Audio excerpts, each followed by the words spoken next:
6. This meeting is being held in person and by electronic means. Council members and the public may participate by either method. Any member joining electronically are reminded to enable their video to confirm quorum. This meeting is also being live streamed on City's website and YouTube. Meeting progress will be updated regularly on X at VanStat Clerk. In case of an emergency requiring evacuation, there are 2 exits located beyond the glass doors and to the left.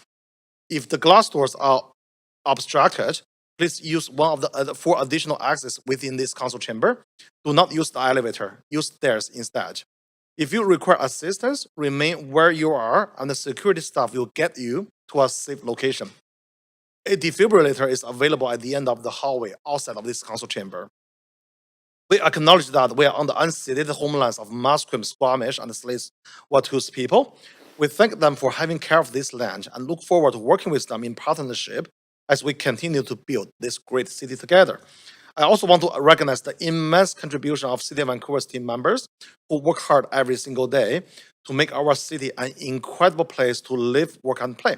Clerk, may we have the roll call, please? Councillor Joe in the chair.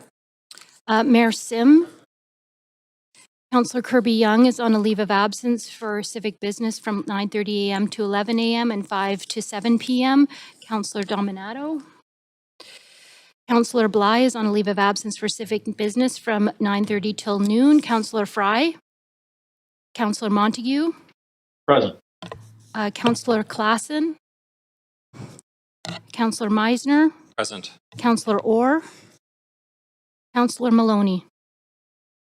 This meeting has quorum, Chair Joe. Okay, thanks, Clerk. So, okay, now I'd like to call recess so we can continue with the proclamation for the Jewish Heritage Month. Do we need a mover? No, just recess. Okay, perfect. Yeah, let's do it.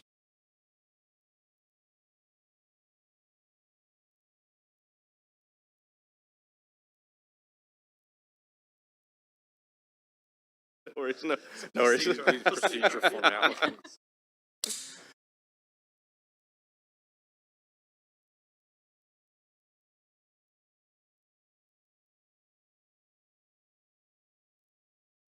I know we're on time here. So, Jewish Heritage Month is a time to celebrate Jewish history, culture, faith, resilience, the contributions that our community has made to this city. And in Vancouver, that history does go back a long way. We can speak about people like David Oppenheimer, one of Vancouver's early mayors, who really helped shape this city in its earliest years. And we can speak about the generations and generations of Jewish Vancouverites who have contributed to business, philanthropy, education, public service, the arts, culture, broader community life. And that is important, and we should and we are proud of that history. But I think in 2026, Jewish Heritage Month means something more than just that. For pretty much all of us in the Jewish community, Jewish Heritage Month is it's no longer about looking back at the past. It's also about asking where we stand today. As part of my job, I speak with countless Jewish Vancouverites, parents, students, teachers, employees, professionals, volunteers, community leaders, people from all walks of life. And one of the most common threads I hear through all those discussions is that a lot of people feel less welcome, less safe, less heard in certain spaces than they once did just a few years ago. And many people do feel that being openly Jewish in public life has become harder than it should be. And that's exactly why a moment like this, gathering here together, matters so much. Recognizing Jewish Heritage Month is not just a symbolic gesture. It's a public statement that Jewish people belong here, that Jewish history belongs here, that Jewish identity, Jewish memory, and Jewish community life are part and parcel of Vancouver's shared civic fabric. And at a time when many Jews are feeling excluded, this recognition helps affirm the space of the Jewish community.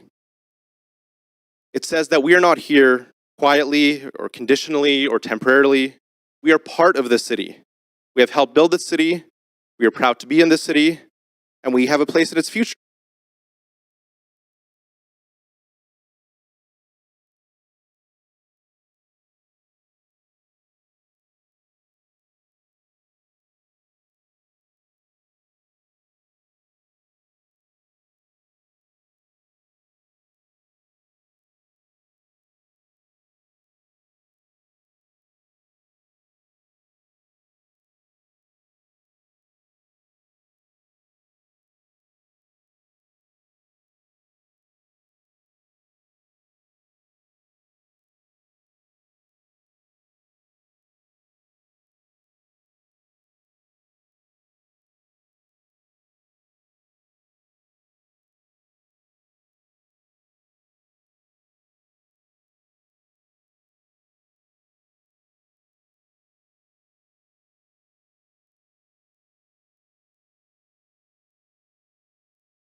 All right, thanks everyone. So let's go on to our next proclamation.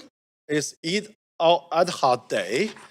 So here I'm gonna invite Mayor to read the proclamation. Yeah, let's go. Yeah, you have.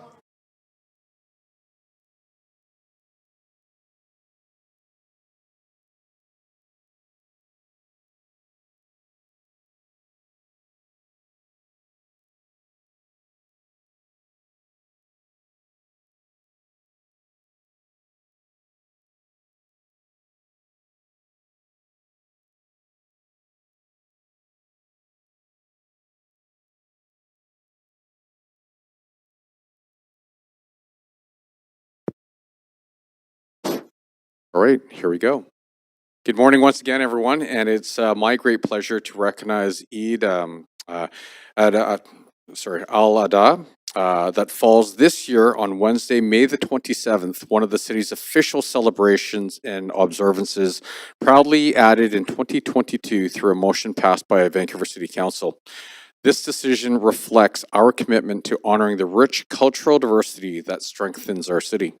Celebrated over 3 days, Eid is an important opportunity to learn about and reflect on the values of the Muslim community and among Muslim colleagues, including compassion, collaboration, and caring for others. It is time to practice the value of sacrifice by giving of our time and resources to support local communities in need and people suffering in crises around the world, including Gaza, Yemen, and Sudan. Today, we acknowledge our Muslim community, recognizing the values they model as citizens to the benefit of our communities, values of humanity, generosity, stewardship, and resilience. So on behalf of the City of Vancouver and everyone who chooses to work throughout the City of Vancouver, I extend my warm, and on behalf of all of our elected officials as well, I extend our warmest regards to all those celebrating Eid Mubarak. So with that, why don't we read the proclamation? Thank you. Whereas the City of Vancouver is home to a thriving Muslim community, which is estimated to be almost 18,000 people. And whereas Eid al-Adha stands as one of the most significant Muslim holidays, symbolizing a connection between Islamic history and the shared narratives of Islam, Judaism, and Christianity through their common Abrahamic heritage. And whereas in the Islamic lunar calendar, Eid al-Adha falls on the 10th day of al-Hajjah and span 2 to 4 days following the culmination of Hajj, the annual pilgrimage to Mecca.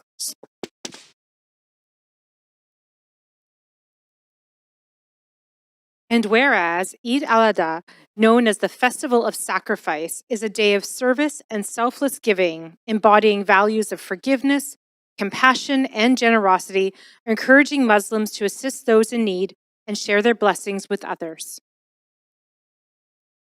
And whereas traditionally, Eid al-Adha is a day for celebrating with family, friends, and loved ones, often marked by wearing new or fine attire and exchanging gifts. And whereas Vancouver is proud of its diverse community representing many different traditions and faiths.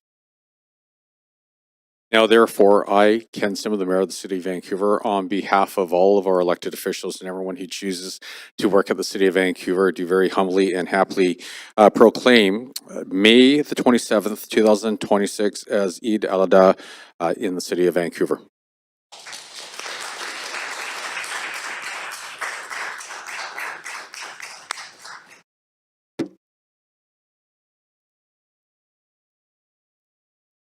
Please come on up.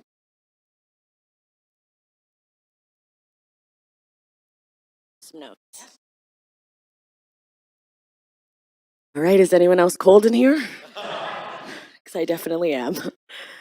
But good morning, everyone. Good morning, council members and our mayor.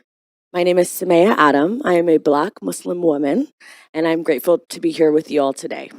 I'm a community builder. However, I am here on behalf of Foundation for a Path Forward. So on Foundation, I serve as their board member, and sometimes you got to do dutiful dutiful things and come and support your community. So that's why I'm here today. However, the Foundation's work is really focused on strengthening communities and advancing anti-racism work across local, national, and global contexts. It is in partnership with Resilience BC under the Attorney General's Office. Our work is really grounded in collaboration and practical community-led solutions to build stronger, safer, and healthier communities. And so with that, we are here today for a proclamation recognizing Eid al-Adha. Eid al-Adha, also known as the Festival of Sacrifice, which you also graciously shared. It is one of the most significant holidays and celebrations in the Muslim faith. It is rooted in generosity and sacrifice, and it is deeply connected to the values our community cares. So our community really values community care. It is rooted in service and support. And so when we think about sacrifice, there has to be this willingness to do that. And so at the same time, we cannot ignore the sober context of next month. So this June actually marks 5 years since the devastating attacks on the Afzal family in London, Ontario, where 3 generations of Muslim families were taken from us in an act of Islamophobic violence. Even today, we continue to see that rise in Islamophobia. However, moments like today should remind us that while Muslim communities are celebrating, many of us are also navigating anxiety and grief from our day-to-day experiences. So while today is a very symbolic day and a recognition that is so needed, it is an opportunity to deepen our understanding of one another, as well as to build solidarity. And so thank you for convening us today, because the importance of coming together across differences is what really builds healthier, stronger communities. And so I'm really grateful for the City of Vancouver for creating this space for its residents, opening seats at the table, and really instilling a sense of dignity, shared responsibility through power, shifts, dynamics, all of that. And so this is a place we all call home. And so again, I'm just gonna say thank you for giving us this space.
All right, thanks everyone. Thanks for.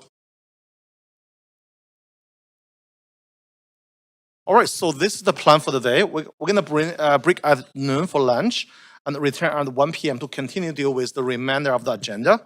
If needed, we need to recess at 5 p.m. for a dinner break and reconvene at 6 p.m. to complete the agenda. Okay, so now the committee member will consider the matter adopted on consent. We have report number 1 on the consent agenda for the committee's consideration. We will hold report 2 and 3 to hear from the speakers. The committee members may adopt a recommendation for report 1 on consent. Move on consent. Okay, so before that, if anyone believes they have a conflict of interest, now is the time to declare it. Does anyone have a conflict of interest to declare for report number 1? Okay, so it's moved by Councillor Meisner. We need a seconder. Second by Councillor Dominado. All those in favor say yeah. Opposed say nay. All right, the following item has been approved on consent. That is report number 1, tree inspection policy.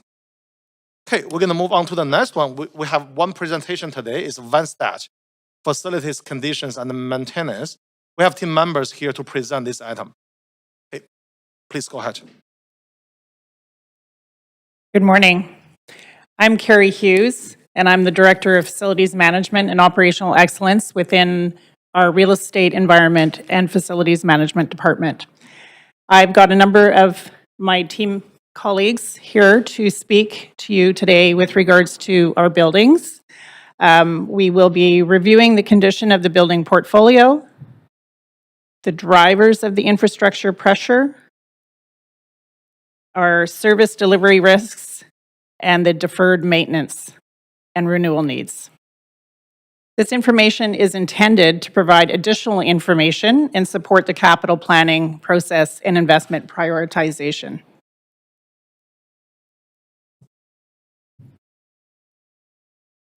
City buildings are used by the public and staff regularly.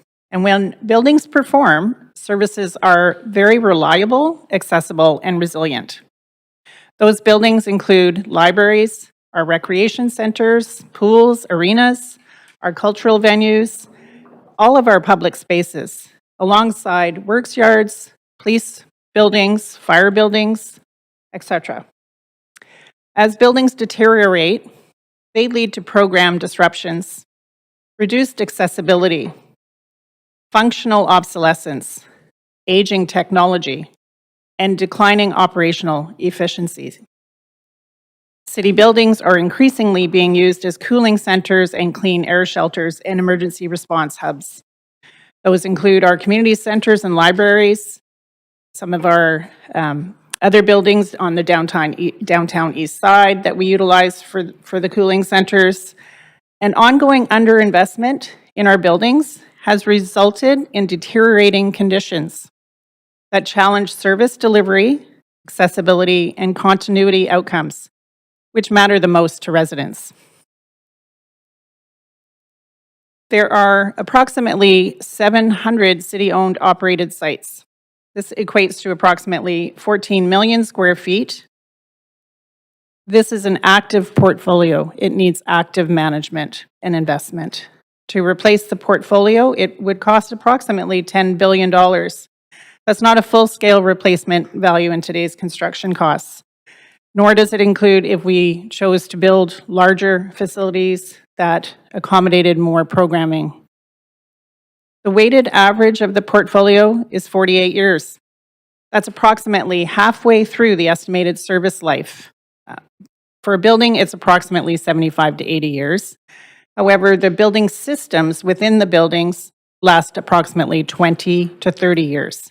And it's critical to continue to make capital maintenance investments to replace the systems within a building to keep it functional and operational. The largest group of assets in terms of number of assets sit in the community facilities. There's 224 facilities. That consists of libraries, rec centers, pools, arenas, cultural venues, etc., alongside park buildings and open spaces such as field houses, washrooms, concessions, and park service buildings. Our public safety buildings, VPD and fire halls, they are one of the smaller portfolios. However, they have a lower average age in terms of the buildings and have had consistent investments to keep them functional. That does not take care of some of the ongoing deterioration on the interior. The Facility Condition Index, the FCI, is a standard asset management indicator. It's used to quantify the general condition of the building in relation to the deferred maintenance relative to the replacement value of the building. In other words, does it cost more to fix over and above what it would cost to replace? It supports capital planning. It supports decisions that are made within REFM. It does not directly speak to building safety, which are determined through inspections, code assessments, and risk evaluations. At the moment, there are about 60% of our buildings have a poor FCI. As per the Office of the Auditor General report on recreation facility, 72% of recreation facilities have a poor FCI. There is approximately $1.5 billion in estimated deferred maintenance costs in the portfolio.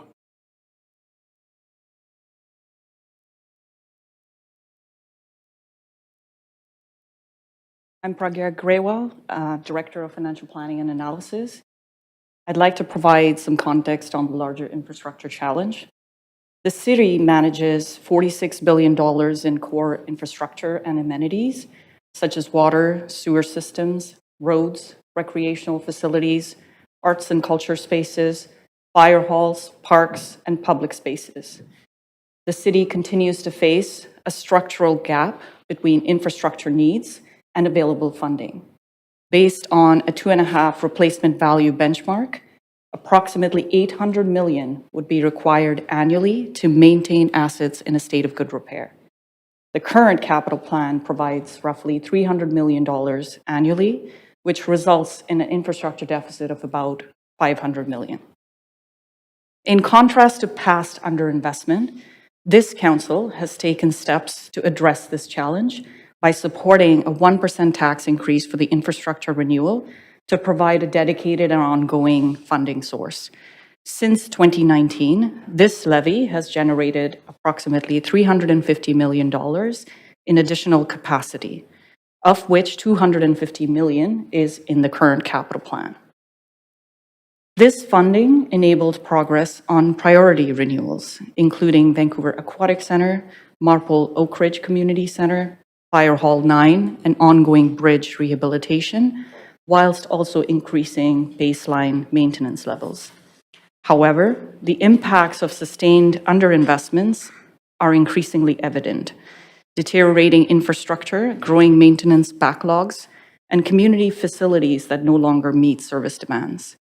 Council's direction to allocate additional funding for streets, roughly $104 million, and community facilities, $400 million, will help address these critical needs and begin reducing the infrastructure deficit. At the current pace of investment of 1%, it would take approximately 40 years to close this gap, with a risk that the deficit will continue to grow due to cost escalations and asset deterioration. Council could consider increasing this levy to 2%, which would accelerate renewal and reduce the timeline to half, which is 20 years.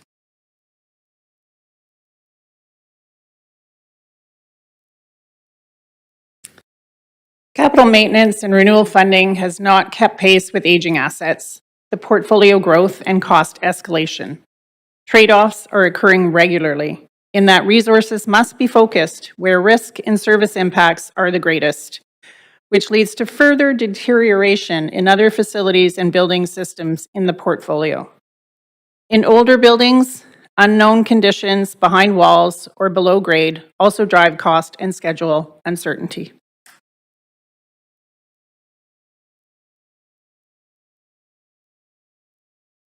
Our buildings and building systems are operating beyond their intended life cycles, and sometimes well beyond their life cycle. This drives up maintenance costs and predictability challenges occur. This results in the disruption of operations and programming. Building systems are at the heart of the building.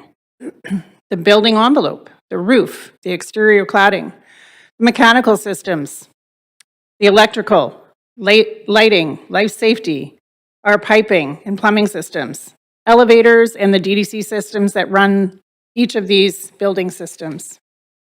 As they exceed their useful life, more frequent failures occur, which are unpredictable. With unpredictability comes less preventive maintenance and more reactive maintenance, in-the-moment repairs. It's important to note that preventative maintenance is much more cost-effective than reactive emergency maintenance. It's important that we try to get ahead of the maintenance. However, in deteriorating buildings, it's quite challenging. The portfolio does not remain static. As we procure sites or we have community amenity contributions, delivered sites such as childcare or community spaces added to the portfolio, we add accountabilities for delivery of capital maintenance and renewal pressures. Between 2009 and 2024, the city acquired 102 buildings and added 2.1 million square feet. Year over year, costs tend to escalate and outpace inflation to deliver on projects. As a result, our dollar buys fewer asset replacement and repairs, and large-scale project costs escalate at a fast pace. What would have cost $100 million in 2019 would now sit at approximately $140 to $150 million. That's as per Statistics Canada Building Construction Price Indexes.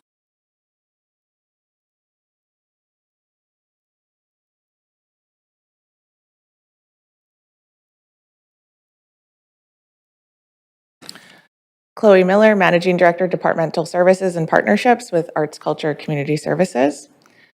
ACCS provides important services in city spaces, including critical social services for residents and enabling cultural programming. Building condition can have a direct impact on these services through challenges such as functional obsolescence, accessibility issues, and aging systems that limit programming. In terms of a few examples, Vancouver Civic Theatres are revenue generating. The inability to use or rent the facilities for any period of time could have an impact on revenue.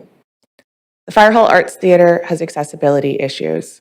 Currently, patrons who use wheelchairs cannot independently access washrooms. Aging and deteriorating building systems across major civic museums can constrain programming, and at the social centers, facility condition has led to some disruptions in the hygiene facilities.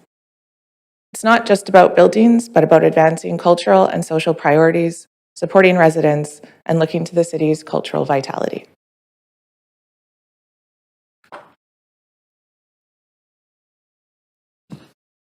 Good morning, Mayor and Council. Steve Kellogg, Director of Recreation. In 2025, we welcomed over 5 million registered program and drop-in visitors, including 500,000 subsidized visits through the Leisure Access Program, supporting residents facing financial and other barriers to participation. Yet, as you've heard, 72% of recreation facilities are in poor or very poor condition. In practice, that means aging facilities are increasingly affecting the services residents rely on, including learn-to-swim programs, fitness, skating, sport, seniors programs, and the important social connections these facilities create for families and neighbors. 3 recent examples of this include at Kerrisdale Pool, a piping failure has closed the facility for 5 months, disrupting swim lessons, aquatic fitness, and swim club access. At Kerrisdale Arena, a brine line failure resulted in the loss of 2 months of the ice season, disrupting figure skating and minor hockey in a system with limited capacity. And at Hastings Community Center, one of our busier sites, wait lists and a fragmented, inaccessible layout create barriers for families trying to move between childcare and other services. When high-demand facilities are disrupted, the impact is immediate. Families lose programs, seniors lose connection points, and communities lose reliable access to services. The capital plan gives us a chance to move from reacting to failures toward a planned approach, one that brings together service needs, facility condition, funding, and project readiness, and focuses investments where it can make the biggest difference for residents.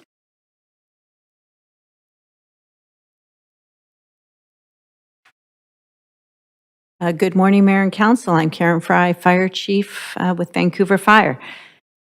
So our fire halls are not conventional office environments. Our members live, eat, rest, train, and recover in these facilities 24 hours a day, 365 days a year, while remaining ready to respond at a moment's notice to emergencies across our city.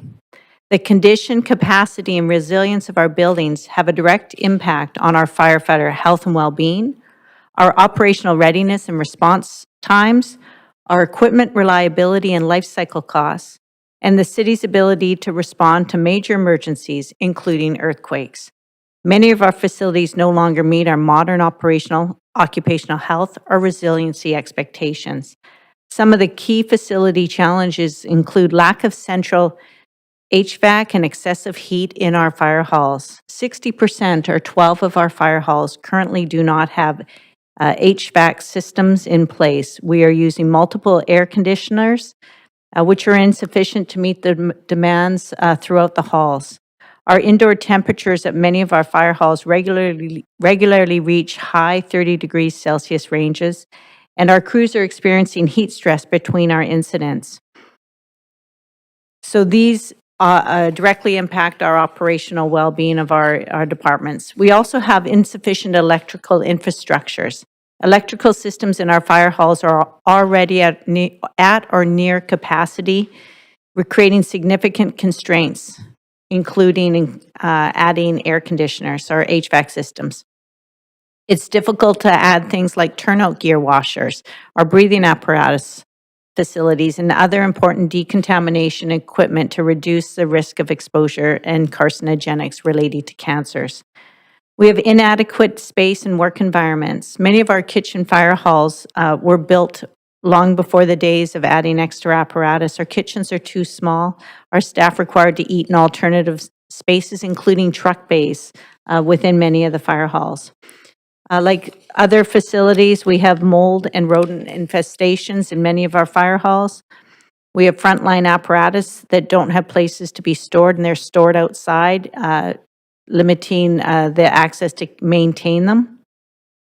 And as well, many of our fire halls are not seismically upgraded, which relies on a building collapse, a really realistic risk. When we have an earthquake, we expect our fire departments to be the first ones out, and in many circumstances, there's a risk that our vehicles and our firefighters will be trapped inside in a major seismic event. And many of our fire halls are inadequate maintenance and facilities, as Carrie indicated. While the outsides might be good, the insides are severely deteriorating. And as I said, our firefighters are living in these 24/7, 365. Thank you.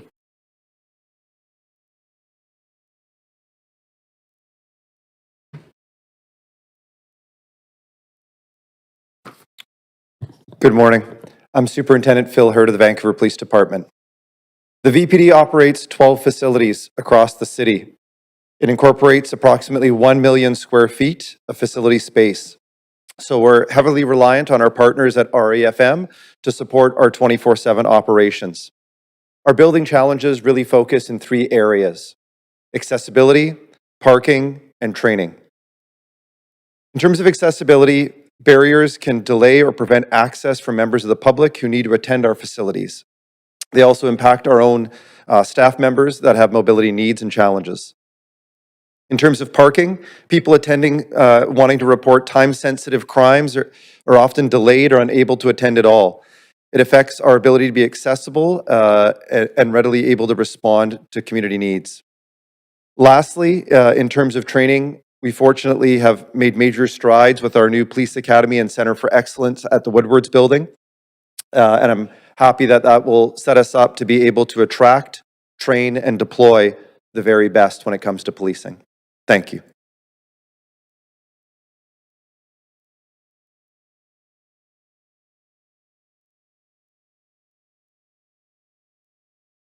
Good morning, Taryn Scholar, Deputy General Manager, Engineering Services.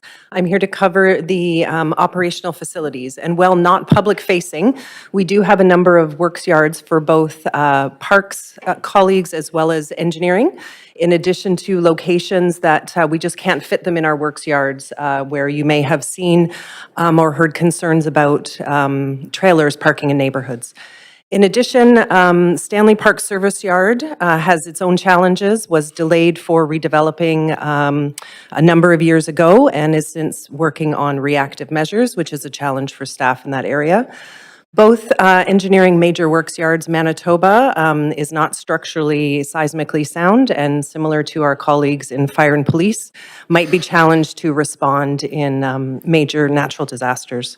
National Works Yard, our most recent works yard, which is almost 2 decades old, and in the LEED style, because of that design once thought of as cutting edge, we've had to send staff home because the temperatures similarly reach above 30 degrees in the office, as well as we're having to choose in the summer between temporary air conditioning and charging our electric vehicles.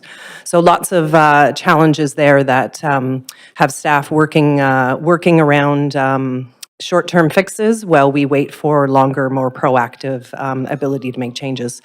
And for anybody working in this building, it won't surprise you that while it is beautiful, it does also have some operational challenges here at City Hall for staff. Thank you.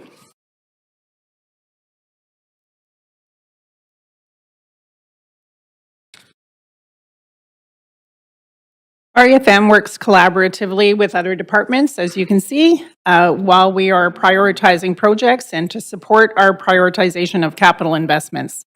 We take a very balanced approach when it comes to the technical aspects, such as asset condition, regulatory and safety requirements, and risk of failure alongside other considerations.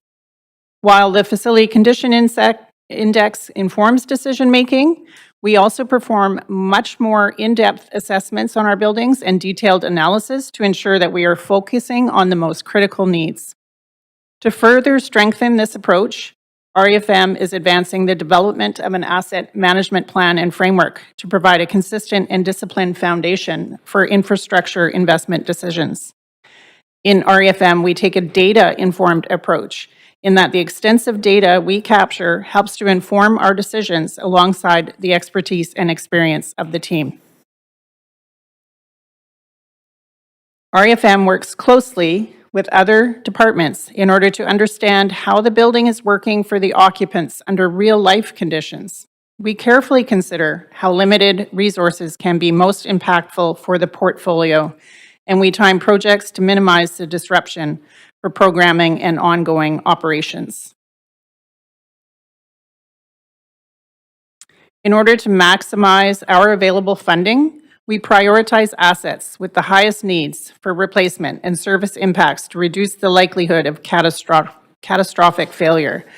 This means that some assets with lower operational and service needs get pushed off for replacement for years. Often this means that they fail before we have the opportunity to replace them. This is a deliberate trade-off that is managed transparently and reassessed regularly as conditions and resources change.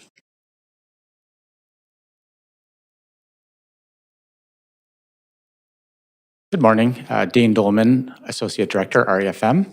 I'm just going to quickly go through some examples of progress we're making on addressing key risks. We have to use targeted strategies to allow us to address a variety of issues such as climate shocks and stresses, regulatory life safety issues, or asset integrity issues, with the goal of obviously enhancing resilience, increasing public safety, and improving operational efficiency. From a critical building systems perspective, when key building systems fail or fail to meet the demands of the users, services are disrupted.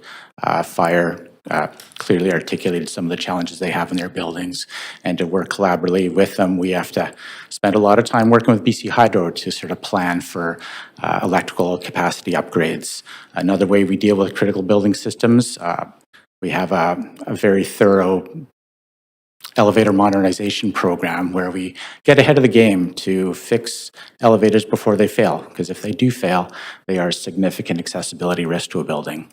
On the regulatory life safety front, we prioritize these risks above all because they do impact life safety.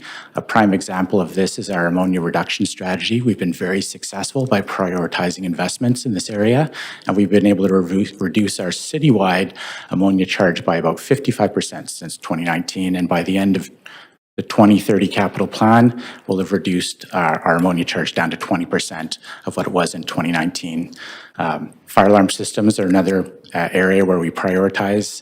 If they're down, we actually have to bring in monitoring fire watch, which is a manual, very costly, but also we want to make sure that these standards are kept with in terms of safety for all the patrons of the buildings.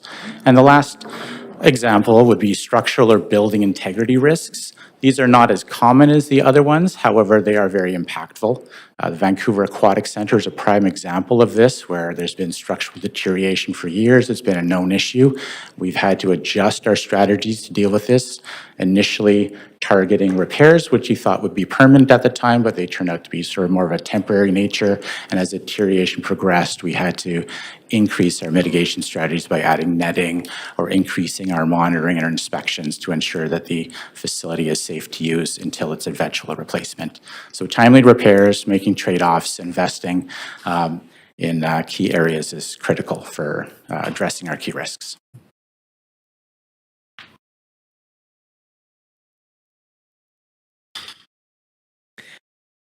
To close the infrastructure gap, we must move beyond one-time solutions and commit to a long-term funding strategy. Meaningful progress requires a sustained leadership focus, strong departmental partnerships, prioritization, and consistent long-term investment anchored in disciplined asset management. Ongoing transparent communication and understanding of the risks and trade-offs is critical to preserving public trust and accountability. We are offering for your consideration increase council-approved infrastructure levy from 1% to 2%. We're also offering to right-size the asset portfolio. Consider co-location and consolidation. Fewer and fit-for-purpose facilities, which will improve operational and financial efficiencies, offer more programming opportunities, and enhance service outcomes to help find some solutions to the aging infrastructure that we have in existence at this time. Thank you so much. Great, thanks for the presentation, very comprehensive. So now, committee members, you have up to 5 minutes to ask questions of team members. Are there any questions, Councilor Meisner? Yeah, thanks for the presentation. Very comprehensive, a bit sobering. I think a question that I know is on my mind, and I often hear from residents about, is there's obviously lots of development happening in the city and CACs being collected, but they go to their community center and it's in poor condition. So can you explain why we can't always utilize the CACs collected through development to, say, renovate a community center, for example?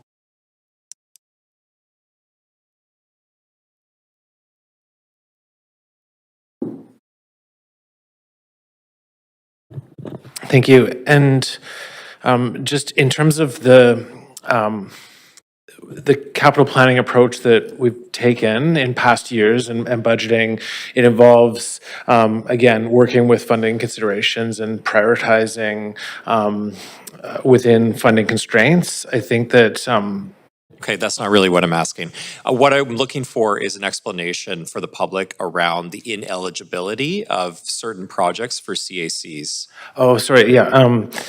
So to answer that question, in terms of CAC eligibility, it is limited to growth infrastructure, and as part of our capital plan, we will ensure that information is clarified around what can and can't be used. Of course, we always do try to use funding within what it is eligible for to maximize what we can deploy towards council's priorities. However, it is Yeah, can you explain why, though, for the public? Because, you know, before I was on council, I didn't understand this either. So I just think the public should hear as to what the rationale or reason is as to why it has to be only for growth and not for, say, renovating an existing community center. So that's based on provincially directed guidelines for municipalities, and it is something where because we're taking money from developers to support based on the growth and density, that it has to be applied based on those provincial guidelines towards growth-related infrastructure investment. Mm-hmm. So are you aware of any council, I guess, advocacy direction? Are staff having conversations with the province around perhaps expanding the eligibility of the CAC funding to, say, renovate an existing community center as opposed to it only being for a new community center? So that's something we can work with provincial counterparts to look at where we can expand guidelines. We're also looking internally as we develop the capital plan around where options are to intensify use for existing facilities. So essentially, where we meet the provincial guidelines, but also serve a function of renewing a facility and support expanded and intensified use. Mm-hmm. Okay. Thanks for that, and I appreciate, you're not a planning person, so I know these questions are a little bit more in that realm. But the other question was around, there was in the presentation, 102 new buildings we've acquired. I can't remember the timeline, for the past 20 years or something. The portfolio is growing, but funding for maintenance is not growing. So what are we doing to address that? Why are we continuing to acquire like 100 new buildings, but we don't have a mechanism to grow funding for the maintenance of them? That seems like a looming disaster in the making. Right. So understanding your question, Councillor, with regards to the 100 new buildings, that was over about a 5 or 6 year period that we counted. And the portfolio is quite dynamic. So we are acquiring different facilities, whether that be a community amenity contribution, whether it be a building that is taken on for investment purposes in the long term, but needs to be maintained in the short term. Historically, there was not increases to the maintenance budget, and we have absorbed over many years, but that, of course, stretches the dollar very thin. And so we are trying to address that in itself as we take on new buildings and it comes to council for approval, then we are asking for maintenance dollars to help alleviate some of that. Okay, so that's happening, is what you're saying, with new buildings for It's just a fairly recent development, but the maintenance dollars themselves are stretched quite thin. Yes, okay. Okay, thanks. I'm up for time, so appreciate all the answers. Okay, thanks, Councillor. Councillor Maloney.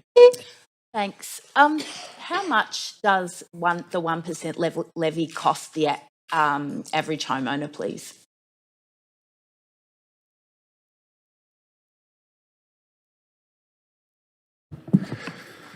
So the 1% increase within the city budget equates to around just around $12 million annually, and we're just getting the figure around the median household. So we'll get that shortly for you. Okay, that's great. Well, I'll go on with.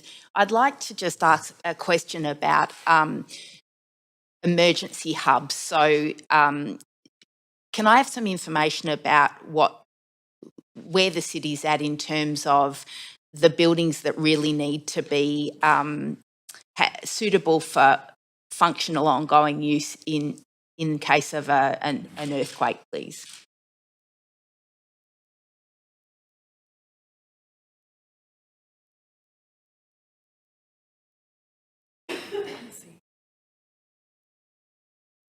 Councillor, could we get you to repeat your question, please? Which buildings do we consider to be the highest priority for ongoing functional operation in case of a large earthquake? It's the first responder facilities is always number one. And then you got the community centers, which are disaster hubs as well. So those would be the priorities. Right, thanks. And in terms of accessibility, how far away are we from having all public buildings owned by the City of Vancouver accessible to disabled folks? I would say that realistically, we are, when we're taking on new buildings or we are building new buildings, we are addressing all the accessibility issues, so they are up to current code. As it relates to our older infrastructure, it is somewhat limited in some of those accessibility upgrades that we can do. We have very limited funding, so we are prioritizing with that limited funding. But it is a challenge. And so an increase to 2% of the infrastructure levy would help to bring those kind of upgrades to existing buildings forward quicker. It would, yes. I mean, I think that there are many considerations that would have to be taken into account with additional funding. So we would try to ensure that accessibility is one factor that we are looking at. We do have programs. So we have our operations and maintenance budget. We have capital maintenance that replaces building systems. We also have specific programs that address targeted areas, with accessibility being one of those. Fantastic. Can I go to an amendment queue? I've just sent around an amendment. Okay, yeah. Or a motion. I'm not sure if you can amend something that. Oh, sorry. I will just inform you can do the amendment because there's no motion on the floor yet. Can I move a motion then? Okay. And within the seconder for it's not for decision, right? This report. Okay, put the motion on the floor first and then do the amendment. Okay, yeah.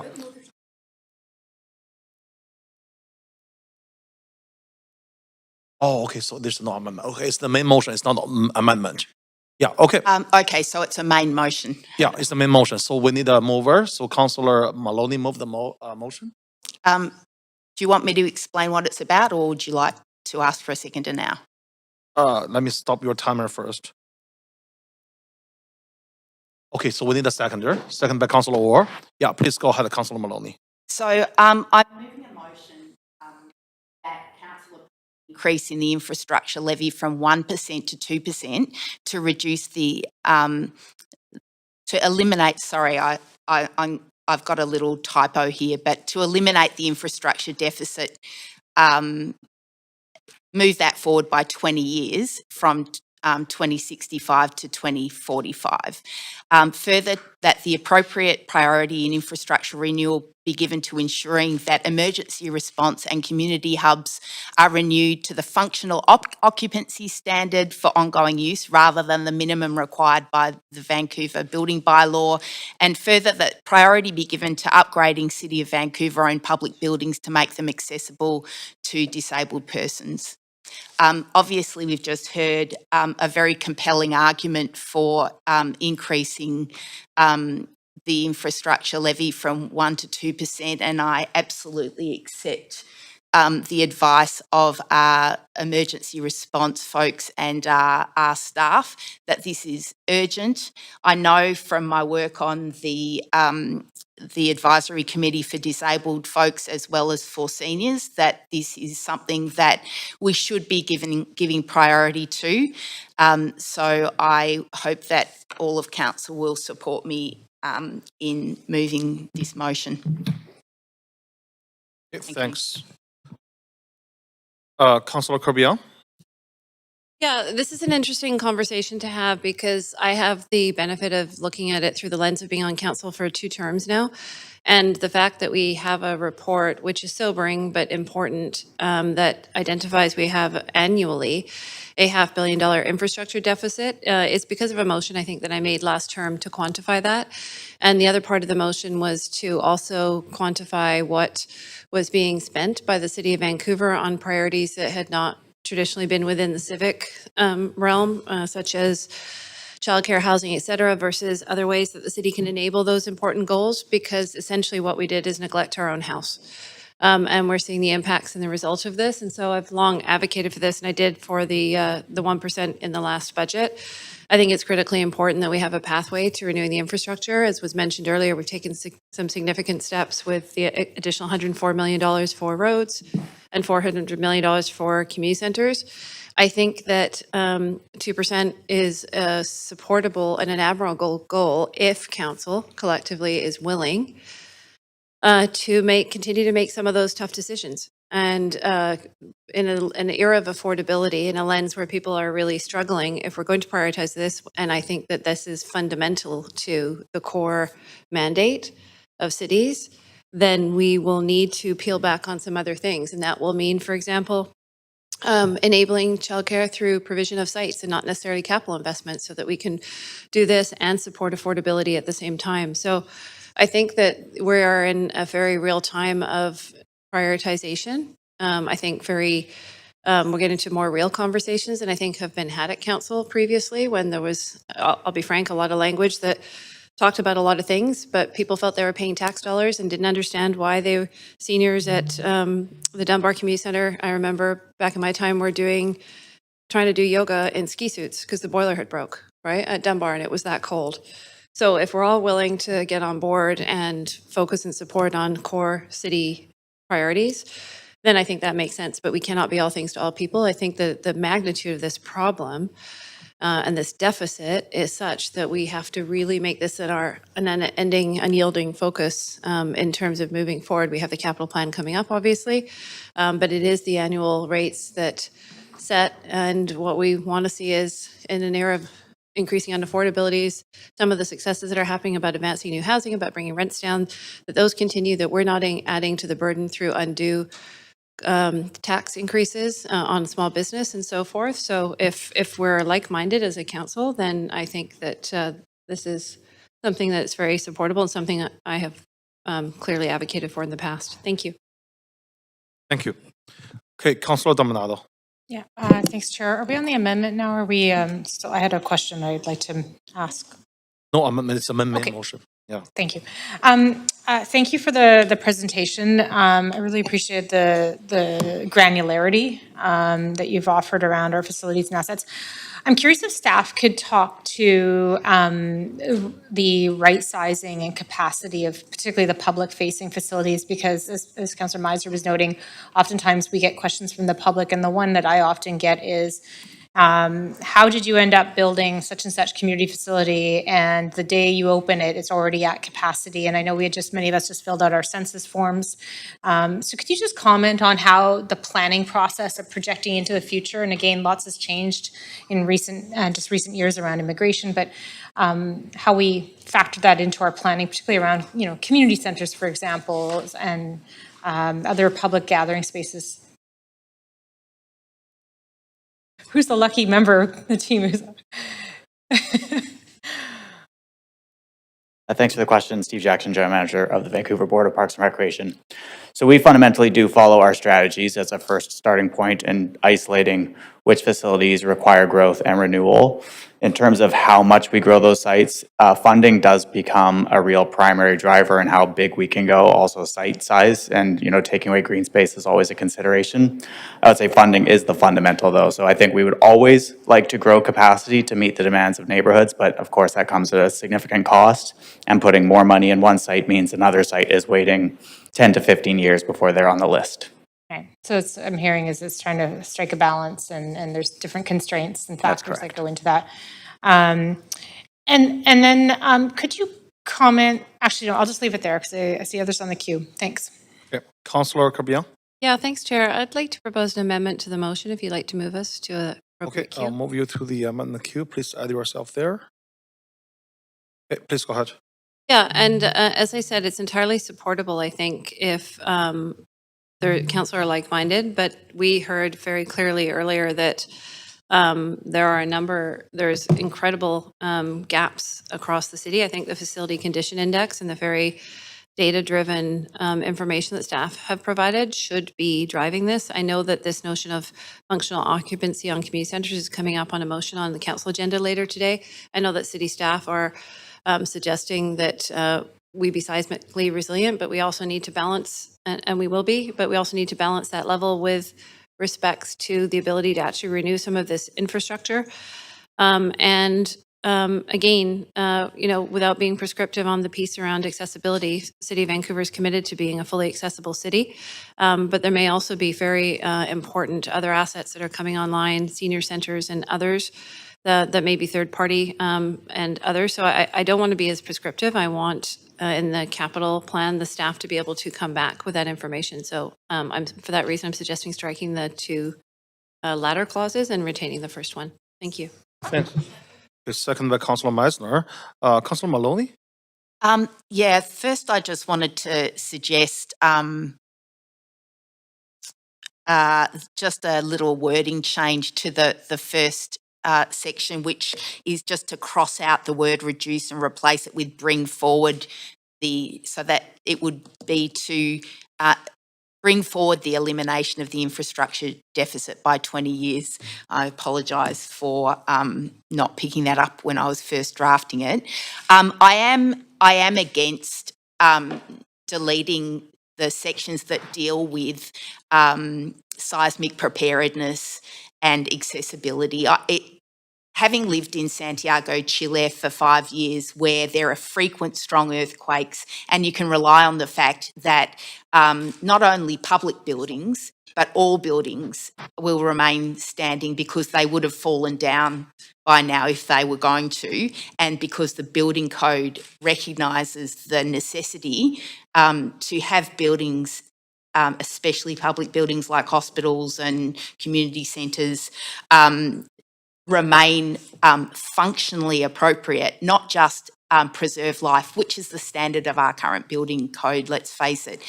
Vancouverites are going to need a set of community hubs that are upgraded to functional occupancy and especially we heard from our first responders that it is hugely important that our police and fire and ambulance facilities and homes are suitable for ongoing use. So I'm afraid I can't support that. I also can't support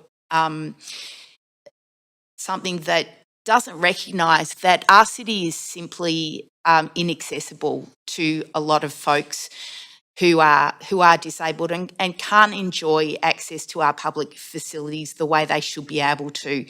And that includes our increasing seniors population. So I'd prefer that this amendment to the motion hadn't been made. And unfortunately, I can't support the amendment, but I am very grateful that there will be support for increasing the infrastructure levy to speed up the process of catching up to where we should be. So I appreciate that. Thank you. Hey, Councillor Fry. You know, I'm less concerned with this amendment to the motion by virtue of the fact that it's less prescriptive. But I'm wondering, Chair, if I may, through you, ask a question of staff. I'm really curious, what is the prioritization process for asset renewal? What does this look like conceivably? Will it come back to us for a report? Is it directed by a council that whatever, say, political priorities might be floated to the top, or is it really a scientific analysis of needs assessment that is based on the reality of the asset deprecation or what have you? Thanks. I'll respond to the question broadly, and then there may be some specifics around facility-related considerations. But broadly speaking, through the capital planning process, we any direction provided by staff will inform prioritization at the staff level, which will then be brought to council as a draft capital plan that'll also take into account engagement with the public and public feedback. So all those factors will then result in a draft plan, which comes to council, and council can provide amendments or ask questions about that draft. Specific to facilities detail, through the process, information around facilities condition, accessibility, seismic, has been shared with council and made public, but that information is the information that staff use to assess priorities. There's many factors that are considered, and if you have questions specific on related to facilities, we can provide more depth in that process.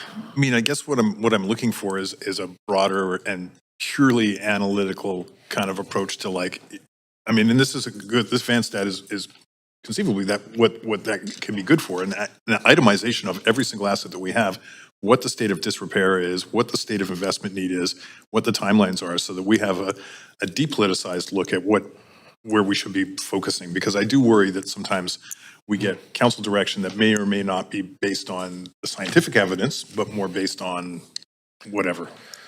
Yeah, and I think council did provide direction to staff through this process specific to facilities to ensure that as part of the capital plan development, that detailed information around facilities conditions and quantitative considerations is shared, which has been part of the process of prioritizing.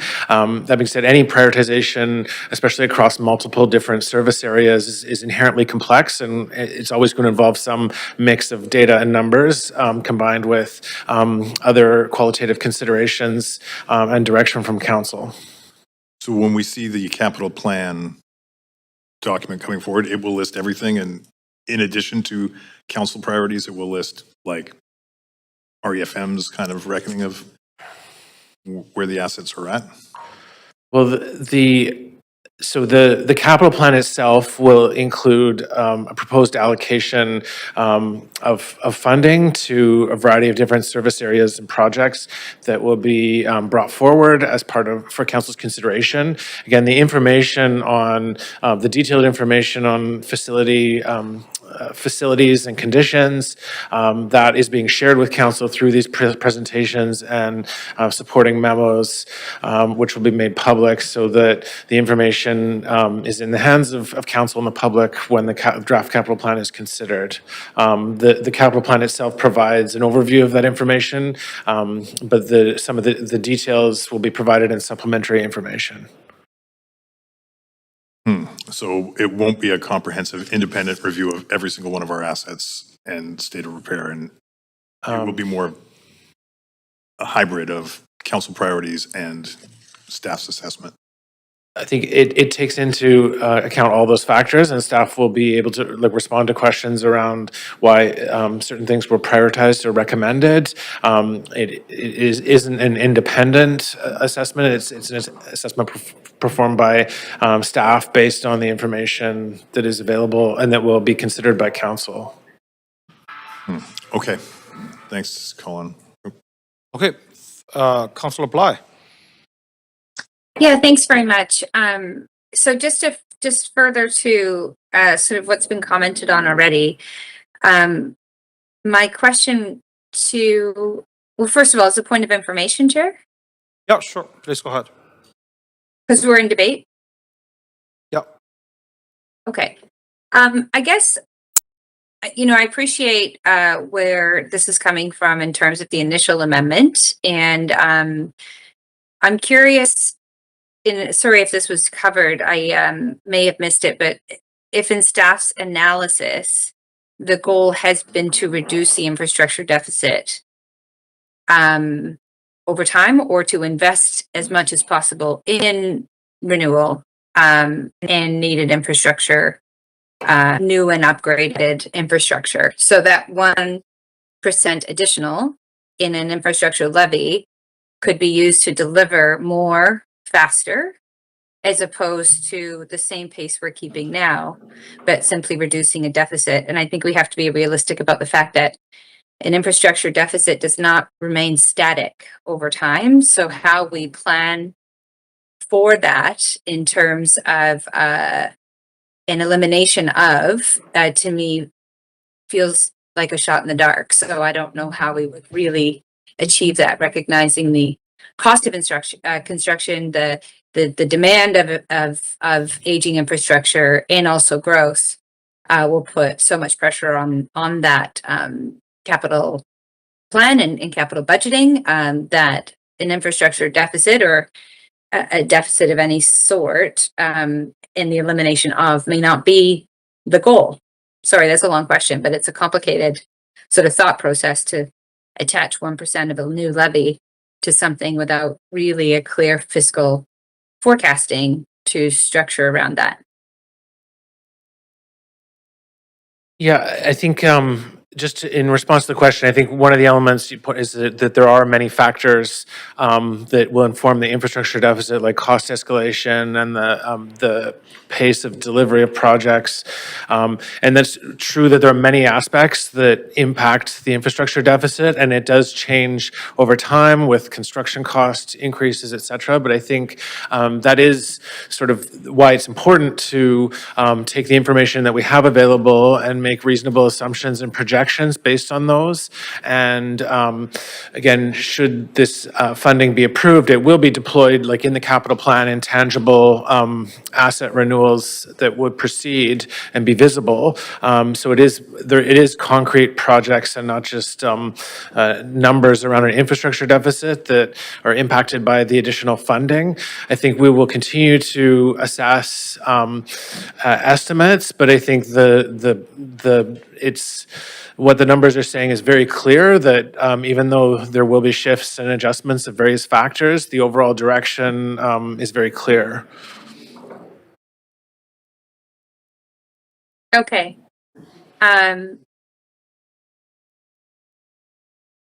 Okay. One quick follow-up is whether or not staff would be, I recognize it's asking council to simply approve an increase. I struggle to do that without a report back from staff in terms of filling in some of the gaps that have been highlighted from this debate. It was a significant decision to implement an infrastructure levy of 1%. Doubling that, I think, needs a clear pathway to success that we don't have an amendment that's moved from the floor, very well intentioned, but lacking in detail. So is this something staff would report back to us on? And again, apologies if this was covered, but in the capital update in July? So yes, staff will continue to provide information on capital plan funding to council but in advance of the actual plan in July. And then if this, based on this direction from council, we would develop a plan based on those assumptions. The final plan does get approved by council, so council can in July when the report comes forward, make amendments to the plan, the draft plan. Yes. But we can't reverse this because this is a decision that's happening now.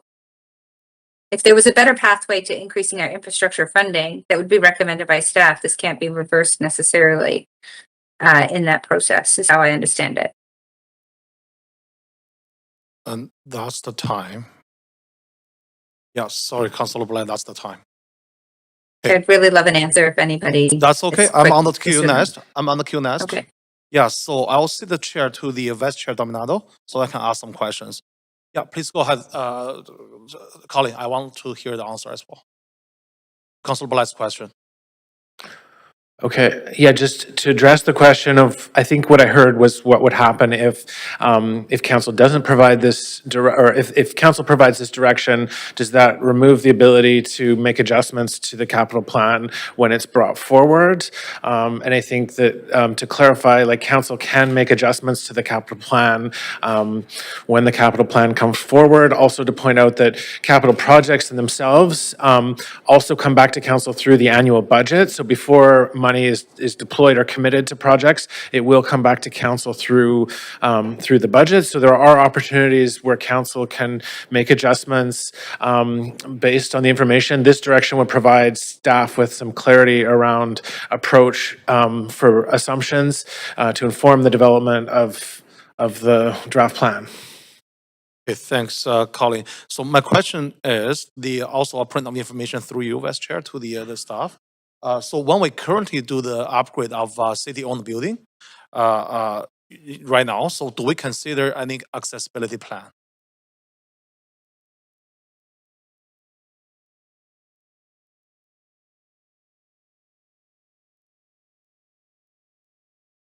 I understand the question. It was with regards to accessibility and if we have existing plans that we could implement right away. The answer is yes, we have quite a lot of details with regards to the buildings and the accessibility gaps that we have identified, and we would be able to implement many of those if we had additional funding. Okay, so just to confirm, we do consider accessibility when we upgrade city-owned building right now. We do, yes. Okay, thank you. Yeah, so I would like to support this amendment because really that I think the last further is redundant, but I'm not going to call point of order because of I saw a very good amendment from Councilor Cambie. Thanks. So I'll take the chair back from Vice Chair Dominado and Councilor Ward. Thanks. Yeah, question to the chair, I guess, to staff. We've known about these deficiencies for years, especially around fire halls, community centers, and pools. What are the biggest reasons the city allowed the deferred maintenance to grow to 1.5 billion?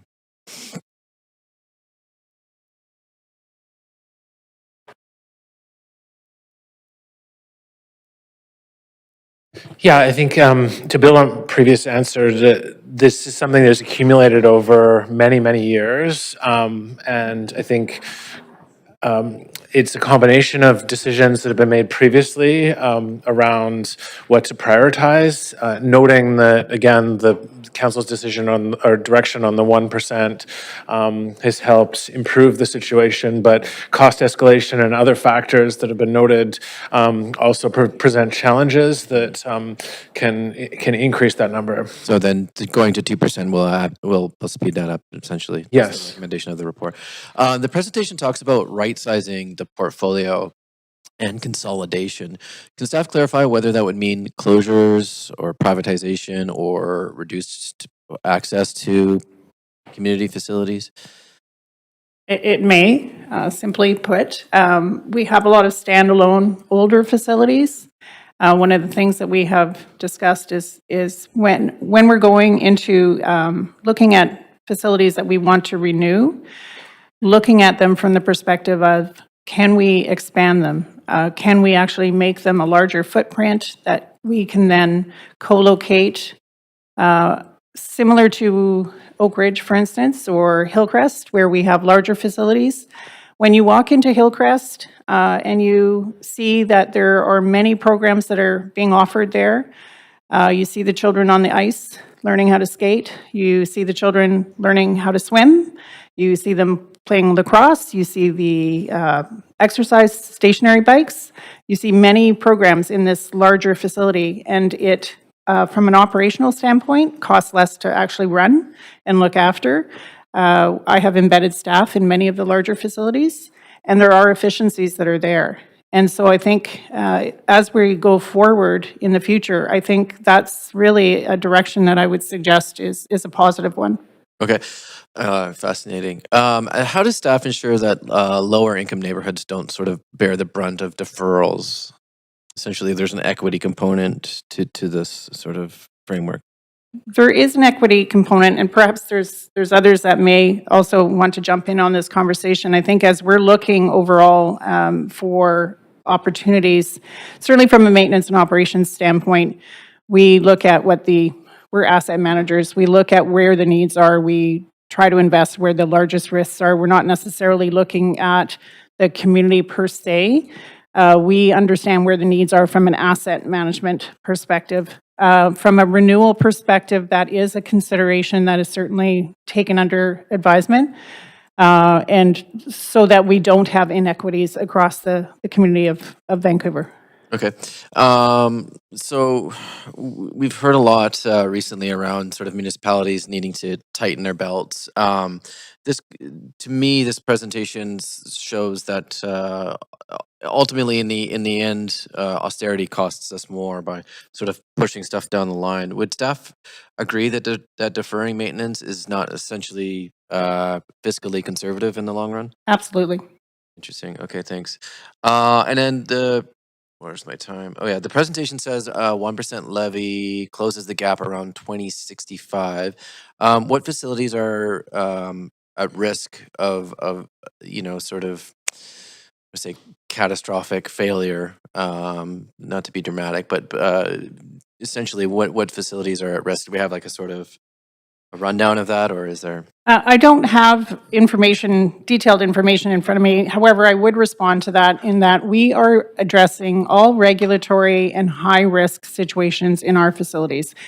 There is at no time do we consider anything that would be at risk of catastrophic failure unless we had some sort of a seismic event, and then that would be affecting all of the city and many buildings. Okay. That looks, I'm pretty much at time. Thank you. Thank you. Okay, thanks. Councillor Fry. Yeah, I just submitted an amendment to the amendment, Chair. Okay. Let me move you to the amendment Q2. Please add yourself there.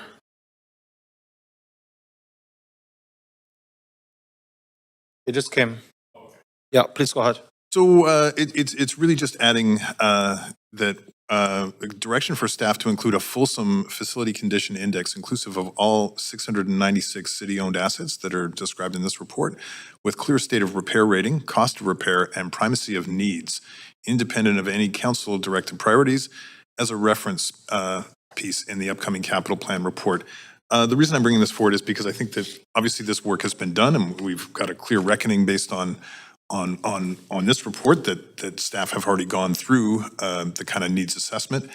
And I think it behooves us to at least have that information at hand, certainly as we're contemplating and likely to approve a 2% increase, an increase to 2% for the infrastructure levy, but more importantly, so that we're moving away from sort of like a more political dimension that may inform what the priorities are in the upcoming capital plan, and rather taking a very fulsome evidence-based approach to what are the state of repair for all the various assets in our portfolio.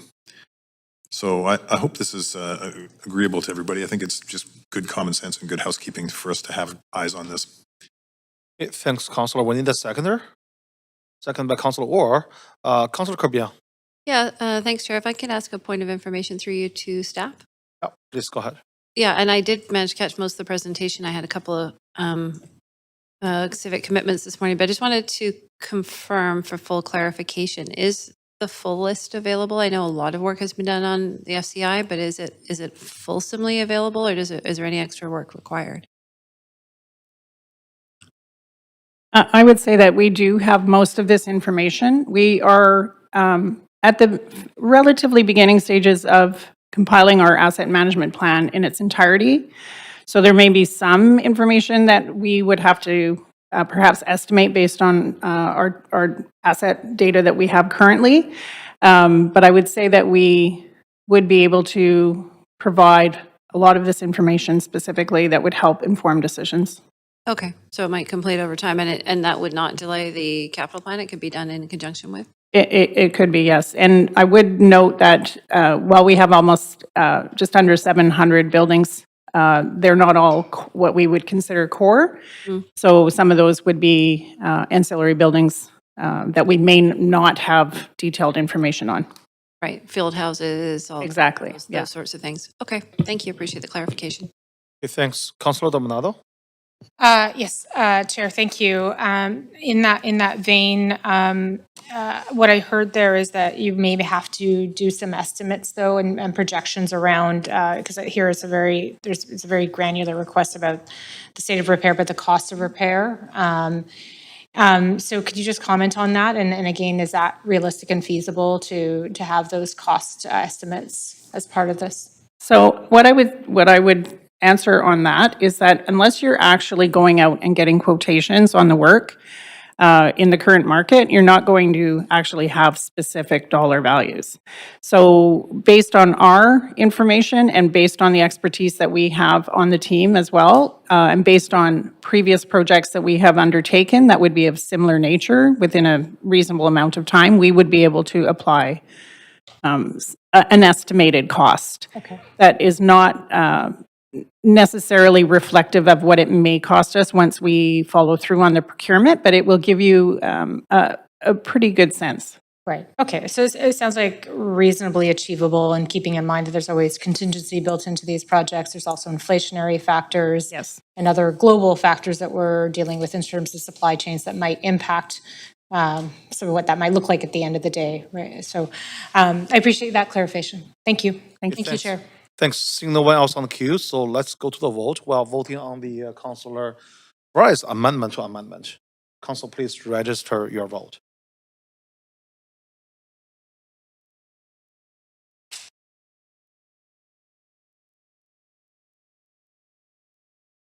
Mayor Sim. All right, so the amendment to amendment passed unanimously. Sorry, Councillor? Yeah. Or Sir Chair? Oh, Mayor, you're there. Yeah. Yeah, no, I'm here. It's just a little technical difficulties here. It's fine. You know what? We'll just keep driving on. I was going to vote in favor. Thank you. Okay, we can't see you, Mayor, so it's the video is not on. Oh, sorry. The protective, yeah. Okay. So. All right, thanks, Mayor. All right, the amendment to amendment passed unanimously. I'm going to go back to the amendment Q1. Councillor Fry? Thanks, Chair. No, just appreciate that. And just, I guess in just closing generally on this, I really do appreciate the reporting on this, and it is sobering. And there's a lot of work ahead. Are we actually closing? Because I did actually have a question originally, and I see I'm kind of out of time. You know what, Councillor, you're at 5 minutes already. You're over. Yeah, on the amendment Q. Yeah, that's good. I'll come back on. Okay, perfect. Yeah, thanks. Councillor Kirby. Sorry, just point of procedure or clarification. Are we doing closing comments now? No, not. Or are we voting on the amendment to the motion first? Yeah. So do we need to the vote before we speak? Yes. Okay, I'm going to hold my time then, please. Okay, thanks. All right, seeing no one else on the queue, so let's go to the vote for the amendment as amended. So that's original Councillor Kirby's amendment as amended by Councillor Fry. Oh, okay. So clerk, please. Yeah. Yeah, thanks for the reminder. So let's bring the full motion there.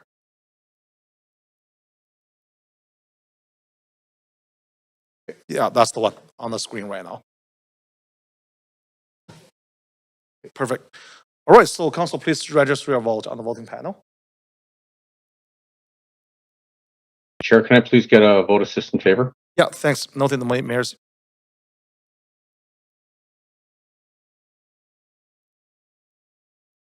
Councillor Bly? Not online? Oh, sorry about that. It's my screen is not, I'm not able to, could I actually register my vote as an abstention, please? I'm without additional information. I can't vote in support. Okay, yeah, that's fine. All right, thanks. So the amendment passed with Councillor Bly abstained. Thank you. I'm gonna go back to the main queue. Councillor Kirby-Young? Yeah, in closing to the motion on the floor, I'm super happy that we're having this conversation. It's a really sobering topic, but I feel like it's something over 2 council terms that have been fighting to daylight, as I mentioned earlier, the fact that this number is now commonplace and referenced many times of $500 million a year, and the fact we're spending $300 million versus $800 million that contributes to the overall $10 billion that we need to renew is pretty significant. And I think it's a day of reckoning. Honestly, in a moment for this council and for the city leadership that because of a number of choices over the years, we are now dealing with the pretty significant ramifications of not having taken care of our essential public safety, community infrastructure, and everything that makes Vancouver vibrant and livable. And we need to advance that and to move it forward. So I'm really hopeful that the spirit of the conversation today, I think it's widely recognized around the council table, will be reflected in the capital plan. It's why we put such a stake in the ground that we needed to renew the community centers and the roads and the sidewalks and curb cuts and other accessibility measures, because swimming pools are closing, roofs are falling off the side of aquatic centers. There's so many examples and more were given today. So this is really where the proverbial rubber hits the road, and council needs to be unyielding in our commitment and focus to tackling this in the capital plan and pulling back off of funding everything else that was downloaded onto us by senior governments and finding better, smarter ways to continue to support other priorities, but dealing with this very real one that is primarily our responsibility. And while sometimes we get some support from senior governments, it's very rare, and we need to do the heavy lifting. Thank you. Thanks. Councillor Fry. Yeah, thanks, Chair. And this is to the original report question. Do I have to ask through you, or can I just go direct to staff? Through the chair, I think. Okay, so through the chair, I'm curious. We haven't talked much about the other consideration that was presented here, and that's the right sizing the asset portfolio. So I'm wondering if we could get a little bit more color on the idea of co-location and consolidation. Is this with a mind to generate additional revenue sources by selling off assets potentially and then putting that revenue into a new asset renewal? Is that the subtext to this? And am I making sense? Councillor Fry, thank you for the question. Just a bit of an interjection on the right sizing the assets. Certainly not an effort to sell off any sort of lands. One of the challenges the City of Vancouver has is we have significantly more facilities than cities of similar size across the country. Larger cities across the country tend to have larger facilities that serve our residents at larger economies of scale. So as you heard previously, when you add, for example, 100 plus buildings in the last 20 years, probably would have been better served had provincial legislation allowed it to have had less buildings, but larger buildings. And I should note, not all co-location makes sense. For example, fire halls, it's really tough to build on top of fire halls because of the seismic requirements. It's sometimes really tough to build on top of pools because of the HVAC and building envelope requirements. But there's certainly efficiencies when you co-locate, especially for recreation facilities where you can use the same maintenance facilities. And if I can just extend the rant for one more second, one of our challenges, of course, even when when we think of moving people and goods in the city, probably the largest user of our road system is actually the city of Vancouver. And so when we have facilities, staff that have to go from location to location to location, it can be quite inefficient. So that's the thinking behind from a 50,000 foot level. And I get that, but does this, but to the gist of where I was going with it too, is this potentially a revenue tool? If we were to, because obviously if we're co-locating and consolidating them, we have A and B, and we're co-locating and consolidating B into A, then what happens with B? No, I can assure you there's not a revenue. This is an efficiency piece. There's no plan at a 50,000 foot level. I'm not talking about small examples, but this is not a plan to generate revenue. And I should note too, I don't have the specific examples. Sure, yeah, no, I'm just curious what happens if we, with the asset that we've consolidated away from. We just. I'll let, I see Colin standing up there, I'll let him take it over for me if I've overstated. I mean, it is a consideration, right? So I'm assuming that there must be some kind of contemplation of what happens when we co-locate and effectively deprecate another asset. Yeah, I mean, again, like I think that that's maybe a bit ahead when we're talking about considerations. I think it's just, again, looking at just, the math of the number of buildings and the scope of a challenge. And so wherever there is an opportunity, when we're looking at specific projects, to say we can do this more efficiently if we combine and we can actually improve the service at a lower cost, that's what we would look to. And then I think decisions around what to be done with any land, should land be freed up, that would be future decisions that council would be the purview of council to decide on. Okay, because I am interpreting this correctly, though. Fewer and fit for purpose facilities does mean we would have less physical spaces and we would have residual space for future consideration to do with. So I think, again, as noted, the main focus now would be in terms of what's in front of us for the capital plan and looking at where there are opportunities with future discussions around any follow-up considerations of what to do with land. I would love to learn more about that, but I know that that's a lot of additional work. So yeah, I'll leave it there. Thank you. Thanks, Chair. Thanks. All right, Councilor Dominado. Yes, thanks, Chair. And thank you to all the teams who presented this morning. My colleagues, I think, across the political lines have referenced this as a sobering report in terms of our assets and where we sit today. I think it's an important conversation, though.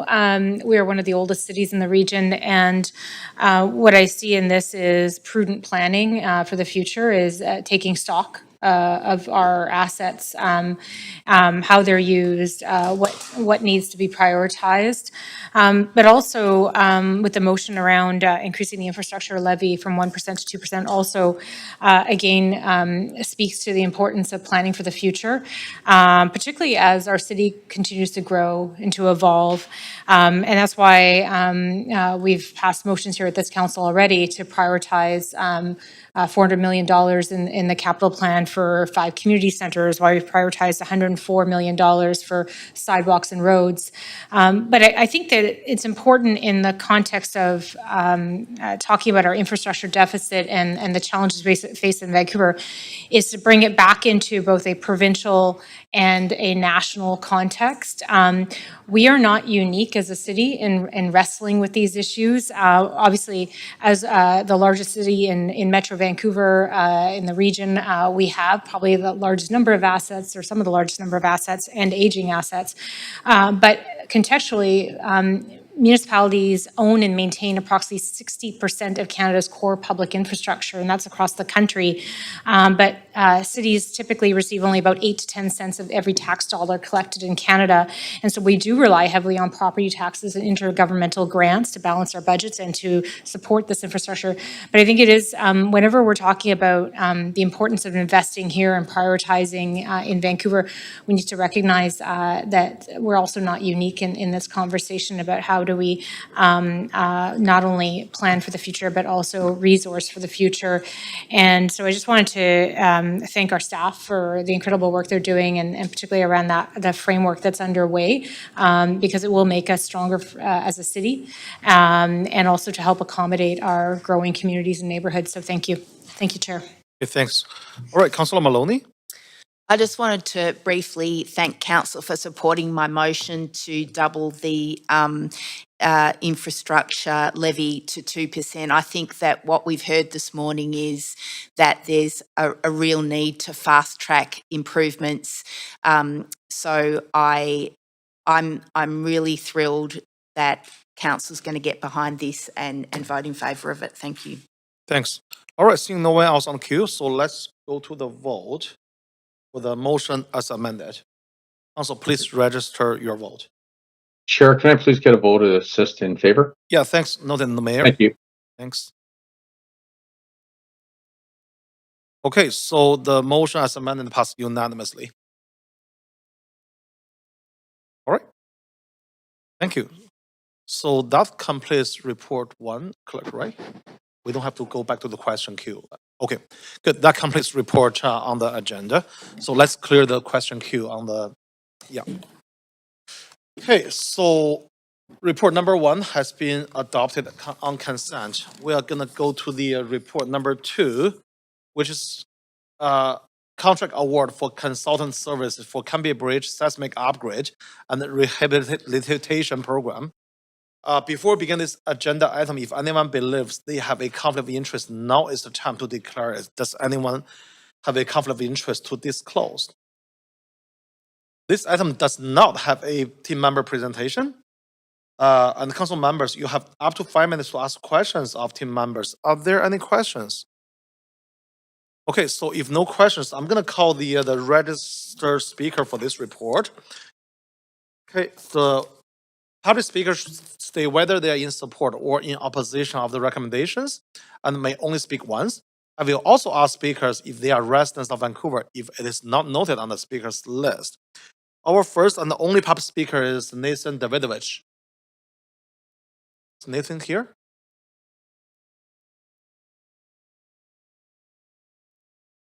Nathan? Yeah, Nathan, please go ahead. It's your turn. Oh, I didn't know it was. They are not talking before? Or? Yeah, just go ahead whenever you're ready. Oh. Okay, well, thank you, Chair and members of Council. The history of the Cambie Bridge is a long history.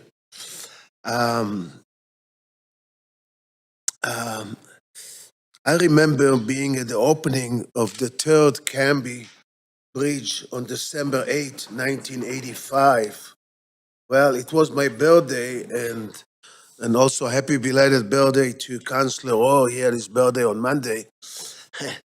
Mayor Mike Harcourt was at the opening ceremony for the new bridge, and our best mayor in the last 50 years, and the only second pro-transit premier in the history of BC.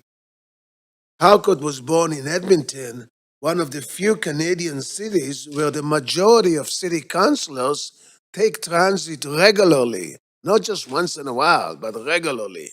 And that's been going on for many, many years in Edmonton. Fast forward to the mid-2010s, I was attending at New Westminster Courthouse to hear the 2-day discussion about the safety of the Cambie Bridge. A citizen who was involved in an accident on the bridge was suing the city for building an unsafe bridge. The main point was the bad median that was on the bridge. The old bad median has been replaced after the court case, but the point is that there's many design features that has to be improved on the Cambie Bridge. And by approving this contract without the details and how the bridge going to look 5 or 10 years from now, we are making a big mistake. I mean, everybody's laughing at the city of Vancouver having 3 northbound lanes and only 2 southbound lanes for vehicles and buses, and no bus-only lanes. So we are a laughing stock. And unless you table this and look at all the options and everything else, or request a proper report from the staff who did not build the bridge, of course, because all that stuff from the 1980s retired, then, nothing much will happen. Well, thank you very much. Thank you, Nathan. Thank you for speaking to the standing committee. Okay, so would someone like to move a motion? Moved by Councilor Kirby-Young. Do we need a seconder? Second by Councilor Maloney. Committee members, is there any discussion? I saw Councilor War. Yeah, sorry, I missed the questions. So I guess through you, Chair, just a question about City Studio under Cambie Bridge. Looks like it will be demolished. City Studio, as we know, is a nonprofit incubator.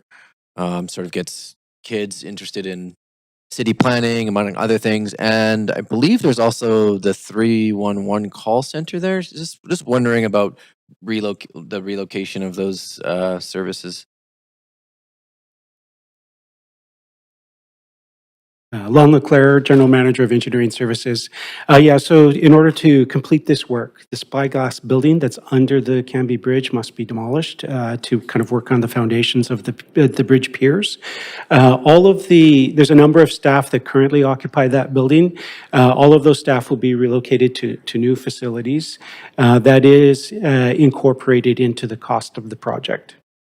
So that's just, we can't really avoid that. That just sort of something that just has to happen with this. That's correct. Okay. The building physically surrounds the column and is in close proximity to other columns. And then what about some of the infrastructure on the north side, the skate park? That's all going to be maintained, or not? The basketball court and all that. That's going to be maintained. So Cooper's Park on the north side is impacted during the construction for the same reasons, because of the foundations. All of the recreational facilities there will be reinstated. There are some upgrades that are planned, in particular for the shoreline. So we're working with the park board on replacing, rather than the kind of the hard edge seawall, it's kind of a naturalized shoreline. Oh. So it's part of an ecosystem restoration exercise.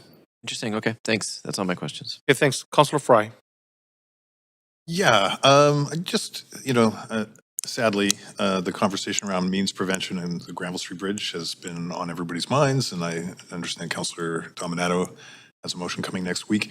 I did note the mention of that means protection or prevention is not included in this, but the design accounts for the potential installation.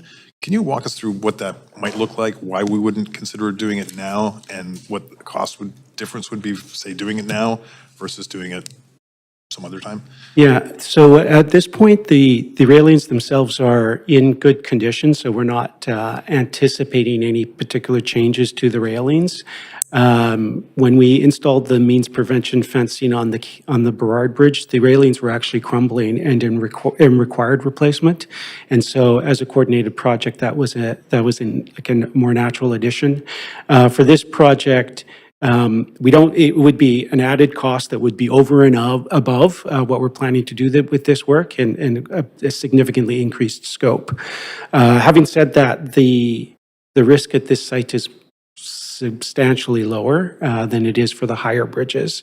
Because this is a low bridge, we don't see that type of activity nearly as much. Okay. Any sense of what it would cost to do it now versus do it later? Obviously, that's like it would be in probably the tens of millions. The early estimates that we did on the Granville Bridge were certainly in the tens of millions, and probably similar for the Cambie Bridge. Okay, thank you. Okay, thanks. All right, seeing no one else on the queue, I'm going to call the vote. So reminder that any committee member participating virtually whose video is disabled will be marked absent for the vote pursuant to the section 14.13 of procedure bylaw. So clerk, please take us to the voting screen, and committee members, please register your vote. Chair, can I please get a vote assist in favor? Yeah, noted. Thanks, Mayor. Thank you.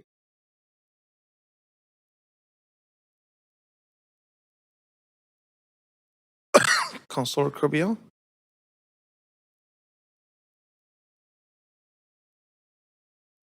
Okay. Do we have Councilor Bly?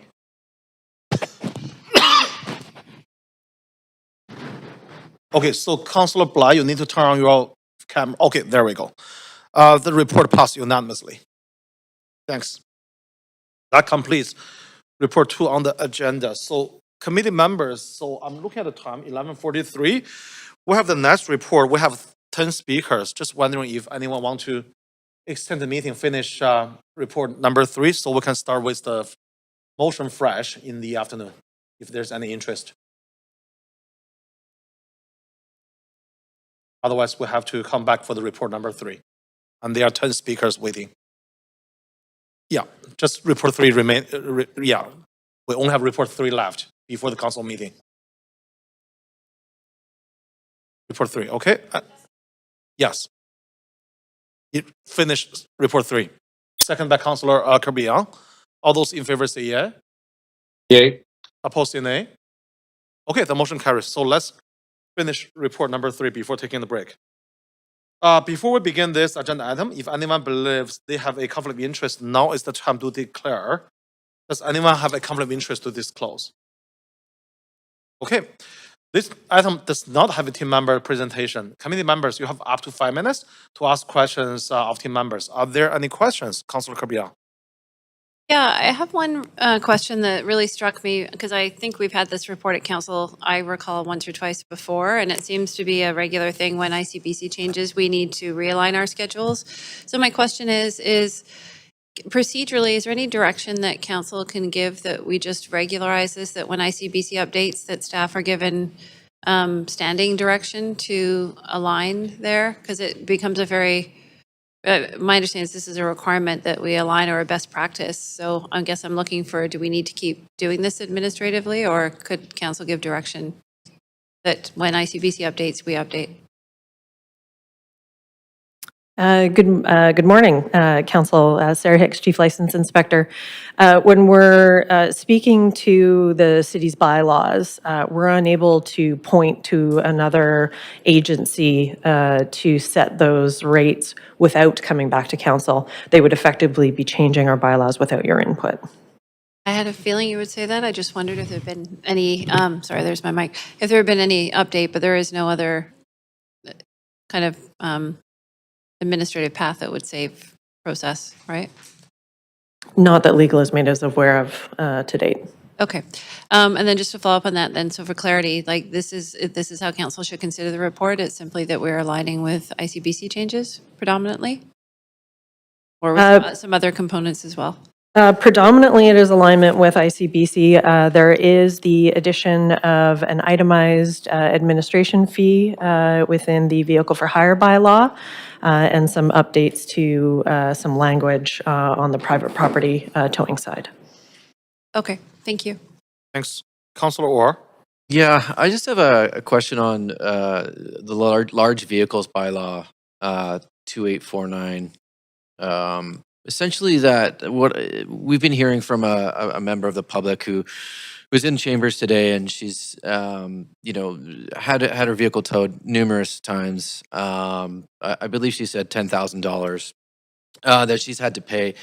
And if I understand correctly, it's sort of based on an interpretation of where the large vehicles was capturing vehicles that were too long, but that included, things like extended pickup trucks and things like that.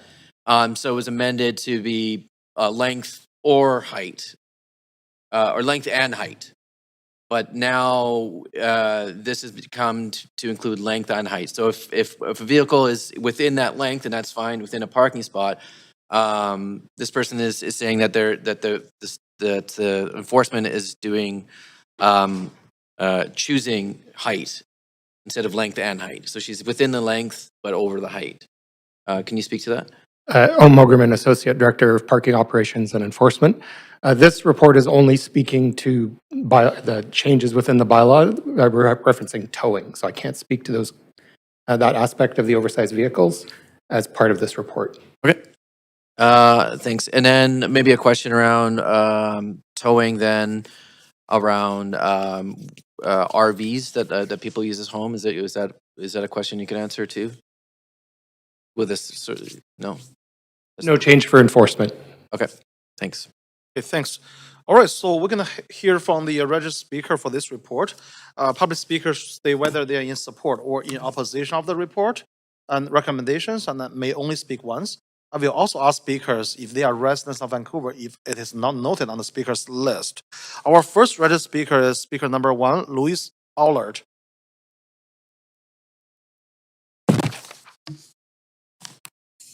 Please go ahead. Hello, I oppose the fee changes. I can speak to what Constable Orr just spoke about, as I was the one he was referring to. There's an overarching issue which the towing fees are just a small part of, and the overarching issue has to do with the bylaw ticketing practices of the city, which are ticketing vehicles not subject to the large vehicles bylaw per the correct and intended interpretation that go back to the 1999 administrative reports. I don't have time to get into that all right now, but I have given you those packages. All the speakers should have them. I've also sent them to every councillor on December 11th, emails about the whole practices, articulating it all. I've received no response to that email, and I followed up on January 15th, 2026, and no response to that either. I've left urgent voicemails and urgent emails, no response. So I'm feeling quite betrayed about that. But to get to the issue of the towing,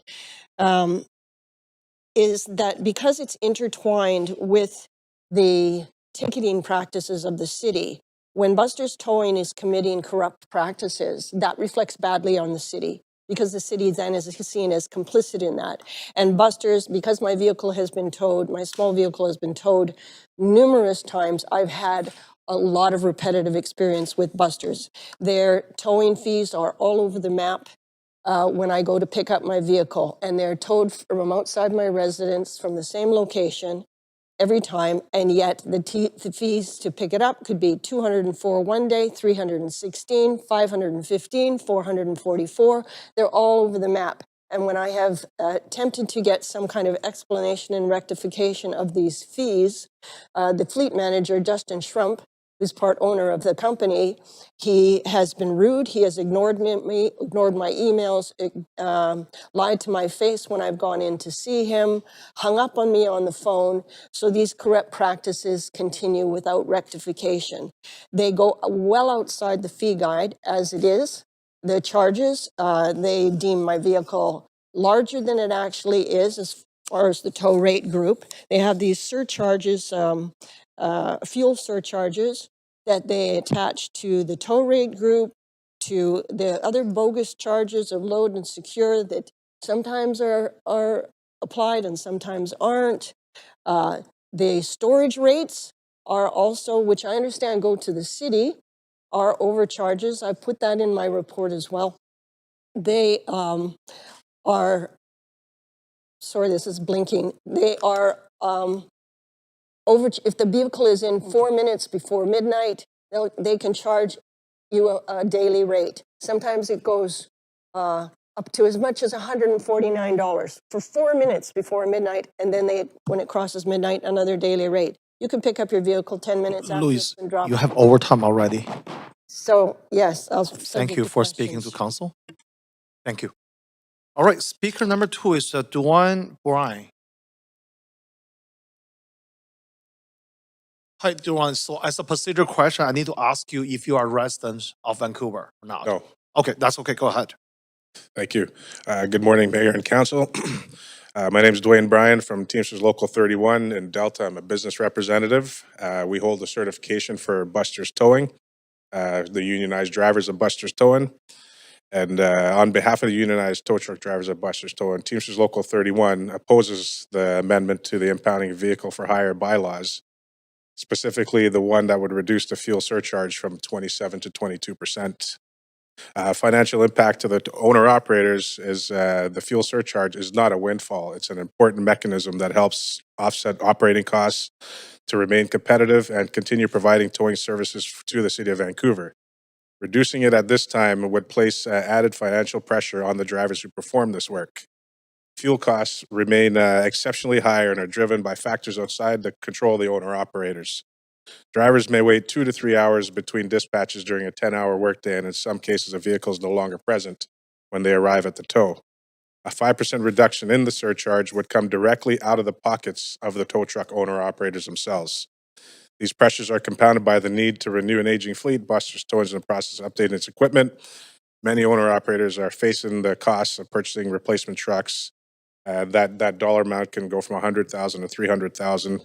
That is a business cost. They do assess for that, but at the same time, the reduction of the surcharge will impact what their options are to maintain that truck. Instead of reducing the surcharge by 5%, the Teamsters Local 31 recommends increasing it by at least that 5% to at least 32, and or adopting a fuel surcharge that takes into consideration the fluctuation of the diesel fuel costs for commercial vehicles monthly. The proposed 3% increase to the per kilometer trip rate does not offset the impact of the 5% reduction in the fuel surcharge.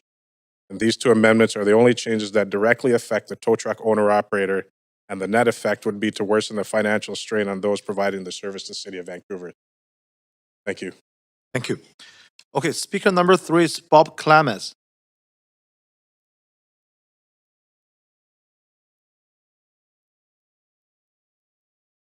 Okay, Bob, same as the previous speakers, I need to ask you if you're a resident of Vancouver.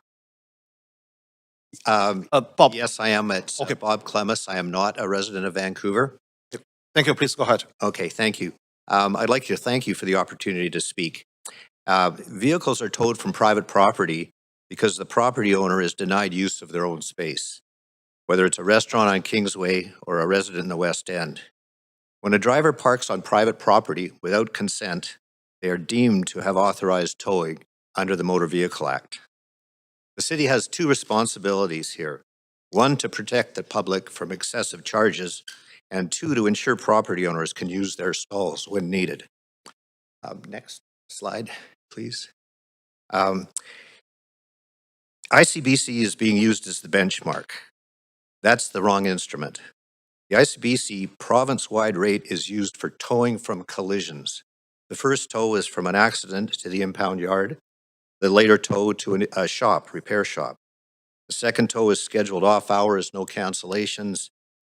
The administration invoicing are all done online during business hours.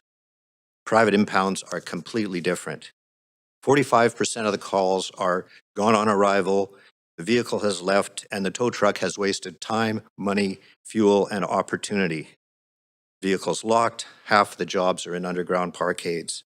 And abandoned vehicles result in unpaid storage and towing fees. Next slide, please. Even if you were to stick with ICBC rates, they have not been adjusted for inflation.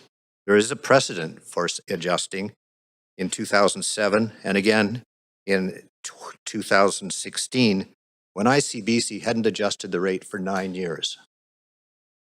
More appropriate comparisons are Burnaby and Richmond, who follow the Motor Vehicle Act, which by now, in fact, is the ICBC rate adjusted.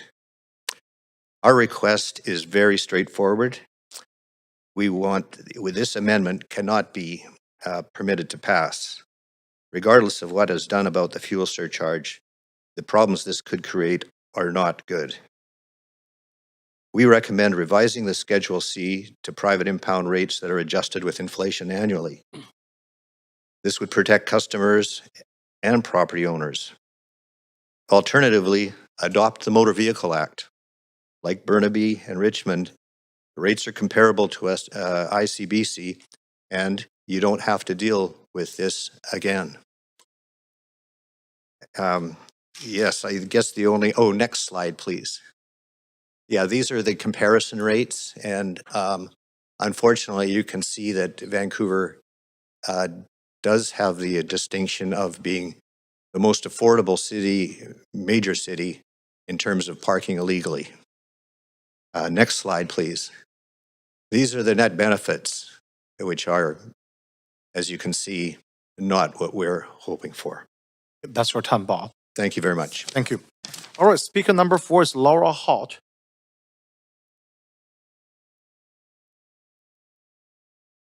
Yeah, Laura, same question as the previous speakers. Are you a resident of Vancouver? Just a procedure question. No, I am not. Okay, thank you. And also, you are representing a group of speakers, right? Yes, I am. Yeah, they need to identify themselves, so you have 5 minutes instead of 3 minutes. Thank you. So can they identify themselves? Yes. Okay. Harvey, 2 in person and 1 online. He need to identify himself, right? Yeah.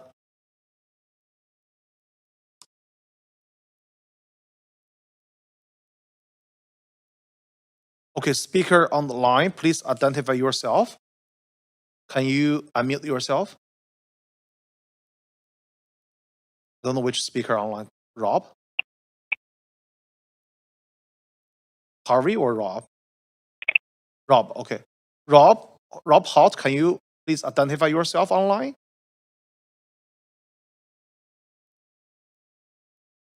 This side is Rob. It's Stacy. No, it's not on the note, Stacy.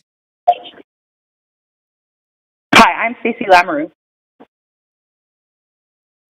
Is one of your speaker? Sorry? Yes. Stacy. Okay, yeah, good. You have 5 minutes. Please go ahead. Thank you. Good morning, Mayor and councillors. My name is Laura Holt, and I represent Drake Towing, one of 2 frontline major towing operators serving Vancouver's private property impound needs. I'm here today to oppose the proposed vehicles for hire bylaw changes as drafted, because in their current form, they are not financially sustainable and not aligned with provincial standards and metrics. Private property impound towing represents 27% of our business. That is not a relatively small share of our overall towing activities, as stated in your proposed amendment notes. That revenue supports staffing, equipment, compliance, and our ability to keep trucks available to respond to the public needs in Vancouver. Firstly, the proposed amendment reduces the fuel surcharge from 27% to 22%. That forces us to pay current diesel prices while receiving compensation based on outdated data. Arguably, a precedent has been set. In July 2022, Council increased fuel surcharges after recognizing fuel as, and I quote, a significant, substantial, and volatile overhead expense for tow truck companies, and that updating the bylaw was vital to the support local industry sustainability. That volatility is equally severe today, and for reference, other trucking industries have been adjusting monthly as prices rise much more than in 2022. Request number 1, do not reduce the fuel surcharge below 27% and direct staff to use a current, transparent methodologies for the future adjustments so the bylaw tracks real conditions. Secondly, the bigger issue is that the city continues to anchor towing compensation to ICBC schedules, which are not designed for enforcement impounds. Deloitte completed a third-party study in March 2024 for Road Safe BC, concluding that ICBC pricing reflects volume discount data intended for bulk accident insurance claims, and that is not an appropriate benchmark for enforcement towing. Road Safety BC moved away from ICBC metrics and aligned with the provincial impound framework under the Motor Vehicle Act and related lien regulations structure. The practical point is simple. ICBC is the wrong anchor. If Vancouver sets regulated fees significantly below the real cost of providing compliant impound service, you do not get consumer protection. You get reduced service capacity, delays, and instability in a service that property owners, operators, and occupiers rely on. Request number 2, fully decouple the towing fee bylaw from ICBC and align baseline tow and storage rates with the provincial MVA framework other cities have already embraced. These include 110 flat fee tow, $3.32 per kilometer beyond 6 kilometers, $40 dollar fee, and $40 daily storage, and then adjust accordingly for the reality of doing business in Vancouver. Importantly, the bylaw should include a clear, fair schedule for release fees when a vehicle is released before leaving the property and after being fully loaded, to be fairly paid for the work already performed and to reduce high-risk interactions on site. We also request for a formal dispute fee of $25 based off the city's own model to deter fraudulent disputes and give a true framework to this process. Clearly, we agree with the Council's addition of administration fees for search fees aligned with the Commercial Liens Act, which we already follow. But the proposal, as drafted, only captures a narrow slice of the true administrative workload. An impound file includes document handling, release processing, compliance steps, and coordination. The provincial MVA framework recognizes that processing an impound requires real administrative work. Request number 3, keep the proposed CLA search fee cap and also include an MVA administrative fee of $55.05 to reflect the real cost of impound processing and align municipal rules with the provincial approach. Include a release fee based on true work performed, not the current half of impound, and include a dispute fee of $20.25. Mayor and councillors, these amendments do not balance consumer protection and industry sustainability. They significantly underfund the service, and consumers pay for it through less capacity, longer waits, and instability. Consumers are not just the violators. The consumers are the ones whose parking spaces are being violated. Thank you for your time. Thank you, Laura. Thank you. All right. I was informed speaker 5 and 6 have withdrawn. Speaker number 7 is Maricel Barami.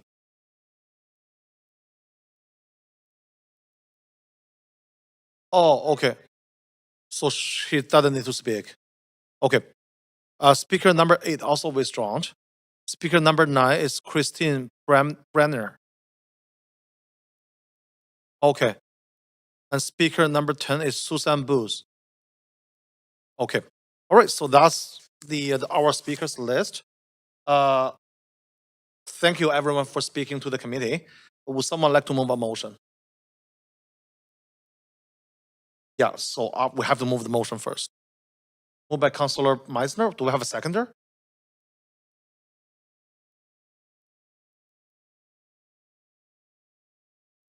Do we have a seconder for this report?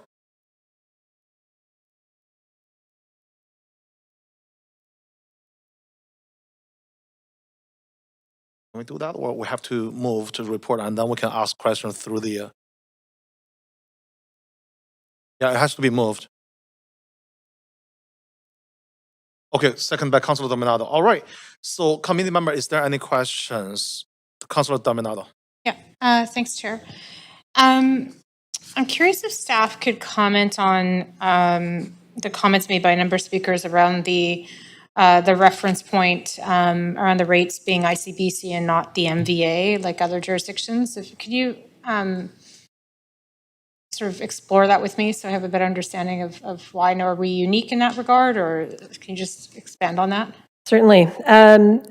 How towing rates are handled across the Lower Mainland are different. Surrey and New Westminster use ICBC.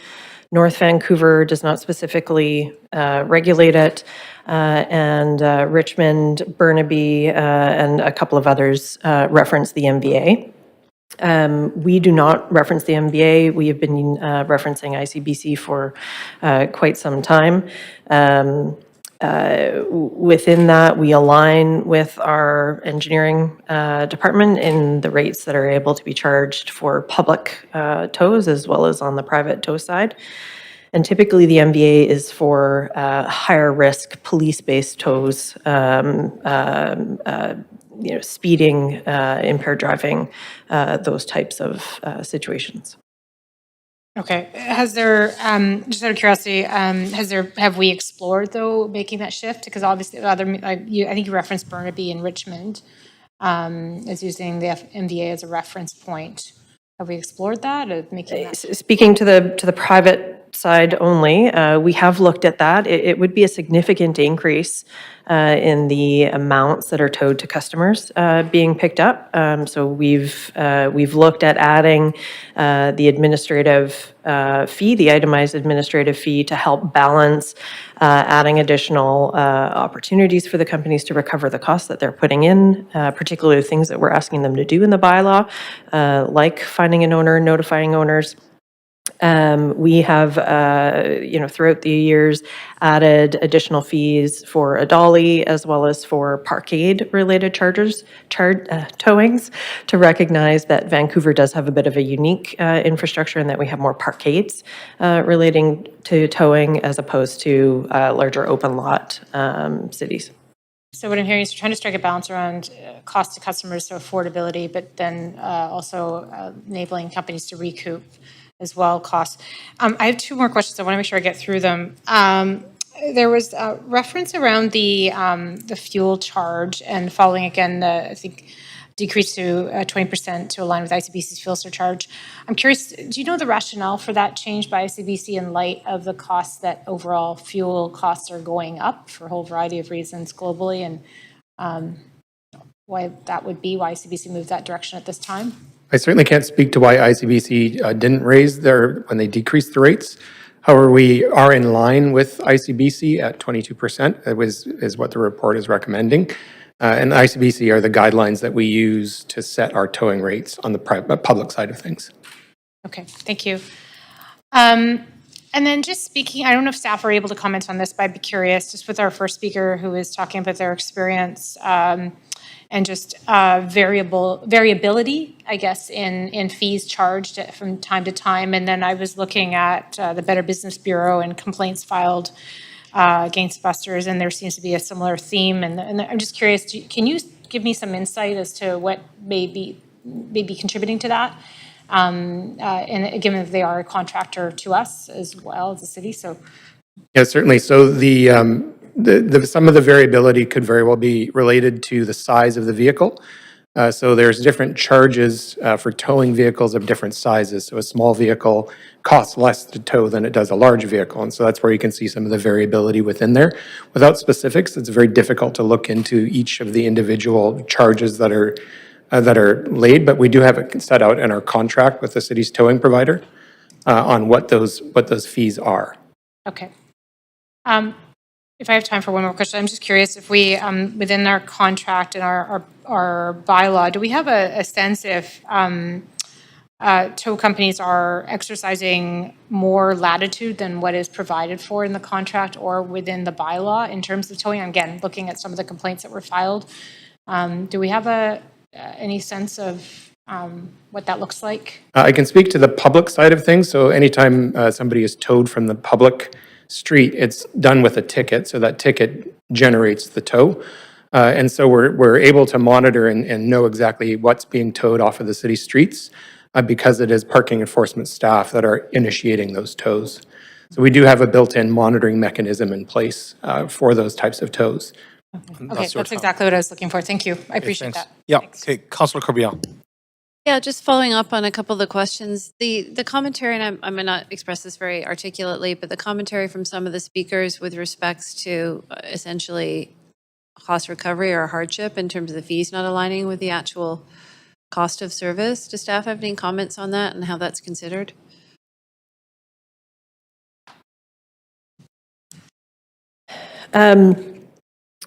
When considering the towing-based rates, staff did ask, for information from the companies in relation to the increased cost pressures. We did not receive, detailed financial analysis of cost versus revenues, so we can't go into an in-depth review. Staff, again, are looking, I think, to balance, cost opportunities and consumer protection with the fees in front of you today. We also took into account 2022 ICBC towing report, business review report, done with PricewaterhouseCoopers, which looked at the cost and the workforce challenges. It does recognize that there are some cost pressures, but without the data behind the detailed financial data, they weren't able to go into a significant review of their fees, but recognize that there could be pressures, and that they did adjust some of their rates to take that into account. Okay, so is it fair to say that if some information was received, then prior to a future update or adjustments, staff would duly consider and look at that? Yeah, we would certainly consider whatever information was provided. Okay. And then just a comment in general, there was a slide I think someone showed with respects to Vancouver's fees looking to be more affordable. Any comments on that? Has that been a conscious choice to remain lower than some of the other municipalities, or do you find that information to be accurate? Towing rates are certainly set differently across, the Lower Mainland, as described prior to New West and Surrey. Both point to ICBC, along with Vancouver and other jurisdictions point to MBA. It is not a conscious effort to be lower than. It is to be consistent with our approach in aligning with ICBC. Okay, thank you. All right, thank you. Seeing no one else on the queue, I'm going to call the vote for this report. Also, reminder that the committee members online participating virtually whose video is disabled will be marked absent. Okay, so council, please register your vote on this voting panel.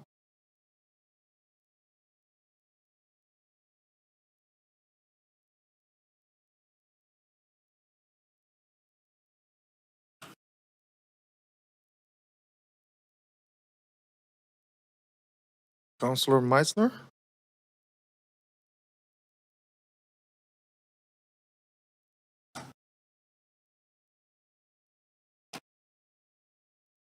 Okay, so the report passed with Councillor Meisner abstain, Councillor Orr and Councillor Maloney in opposition. Thanks. So that complete report number 3. So we're gonna reconvene at 1 p.m. to continue with the members' motion.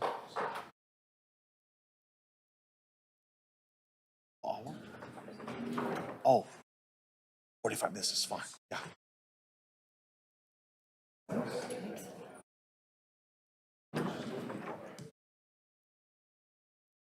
Yep.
Welcome to TELUS Conferencing.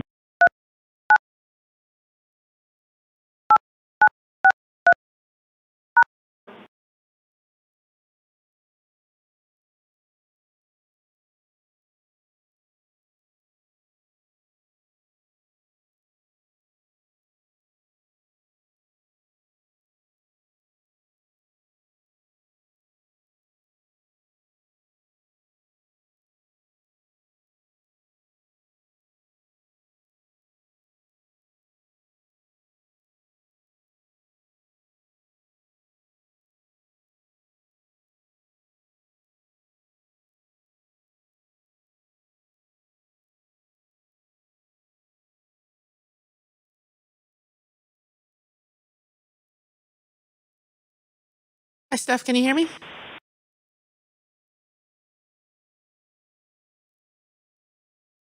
Testing 1, 2, 3. Tell us, can you hear me? We can hear you. Perfect. I can hear you too. Thank you.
Hi, Councillor Montague. It's the clerk in the chamber. We're going to get started here just in a moment. If you can turn your camera on so we can have quorum.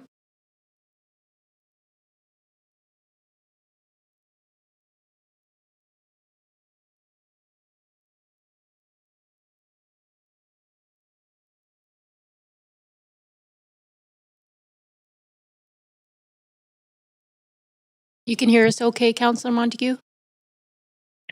I can hear you great, Leslie. Thanks. Okay, perfect. Thank you.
All right, thanks everyone. So we're going to carry on with the members' motion.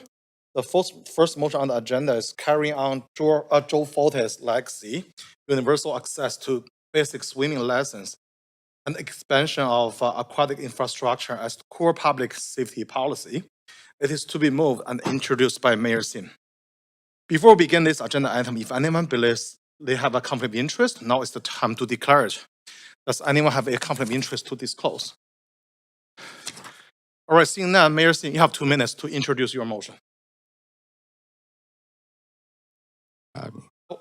Thank you very much. Okay, so as we approach summer, thousands of Vancouverites are going to be enjoying our city's incredible beaches and pools. And we want as many people as possible to be able to participate in outdoor or indoor swimming this summer. Swimming is an important family and community activity, supports physical health, social connection, and lifelong recreation across all ages. And early stage swimming instruction, such as floating, treading water, and basic propulsion, provides the greatest reduction in drowning risk, the leading cause of preventable death amongst children and youth. So, on a personal note, my own parents couldn't afford to send me to swimming lessons when I could properly swim until I was an adult. Vancouver's legacy of swimming instruction goes back over 100 years to when Joe Fortes taught thousands of kids how to swim in English Bay and became Vancouver's first official lifeguard and swimming instructor. To continue advancing Joe's legacy, my motion directs our team members in consultation with the park board to design and implement a program providing free access to the beginner levels of swimming lessons for all residents of Vancouver, with priority access for kids aged 3 through 12. Staff will also report back with aquatic infrastructure targets to support the growing need for aquatic access across the city and consider funding both the lessons and infrastructure through the city's operating capital budget process with an implementation plan for 2027. Finally, the motion requests the park board restore the pre-COVID-19 operational procedures for Kids Pool, reintroducing full capacity operations and drop-in public access without time-limited swim sessions. I do hope every resident and visitor in Vancouver gets to enjoy the water of the summer, and with these measures, we can continue making swimming more accessible for years to come. Thank you. Thanks, Mayor. Do we have a seconder for the motion? Seconded by Councillor Kerbiel. Okay, we will now hear from the registered speaker for this motion. Public speakers should state whether they are in support or in opposition of the recommendations and may only speak once. I will also ask speakers if they are residents of Vancouver if it is not noted on the speakers list. Our first public body representative speaker is Tom Digby. Tom? Yeah, hi. Thanks, Mayor and Council. Can you hear me? Yes, we can. Please go ahead. Yeah. Well, thank you. On a personal note, my name's Tom Digby. I'm the chair of the Vancouver Park Board, and I am a resident of Vancouver. And my position on this is other. On a personal note, I'm a bit disappointed. In fact, I'm a lot disappointed that we are negotiating this very important point of children's swimming lessons in a public meeting in front and spending all this council time and staff time debating this in a public forum. The mayor can just give me a call as the chair of the park board. I would love to discuss what can we do for children in the city. For 136 years, mayors have been calling up chairs of the park board and saying, hey, look, we should do something for children of the city. And they work together to get this solution. So, Mayor Sim, my phone number again, 604-365-0338. You're welcome to call me anytime, and we'll see what we can do for kids. In fact, I want to, maybe escalate this a bit. We could make the swimming pools in Vancouver free for all residents, the way they do in Port Coquitlam, and I know in Halifax, swimming's free in the summertime.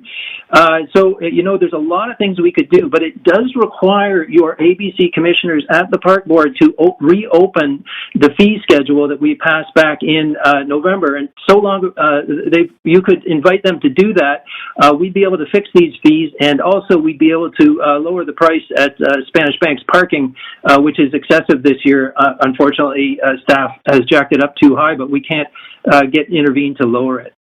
Now, regarding the other parts of the motion, C to F, please, we do not need a report back in 2027 regarding pool priorities. We know what those are, and perhaps to fund the kids pool, it needs a $40 million to stabilize it for another 15 years. If you want to do more than that, there's a $90 million option and a $300 million option, full replacement. Please give me a call. Happy to chat about it. The Kerrisdale pool has been out of service for 10 months. My guess is it'll cost about $15 million to put in a new tank there. So that pool needs to go. And as you know, the city's been begging for a 50-meter pool, a new one. This could cost us up to $275 million, and it's very suitable at Hastings Center or at Kensington Community Center. So I encourage you to call me, and we'll talk about where that pool should go. And if there's any federal money, I'd love to put it there. Finally, regarding Kit's Pool, we did have a full hour-long discussion of this at the park board on March the 30th. The issue was settled. There were 0 public speakers at that meeting, so I assume that matter is settled. Thank you for your time today, and I'll let you finish considerations on the motion. Thank you, Tom. Speaker number 1 is Linnea Grace.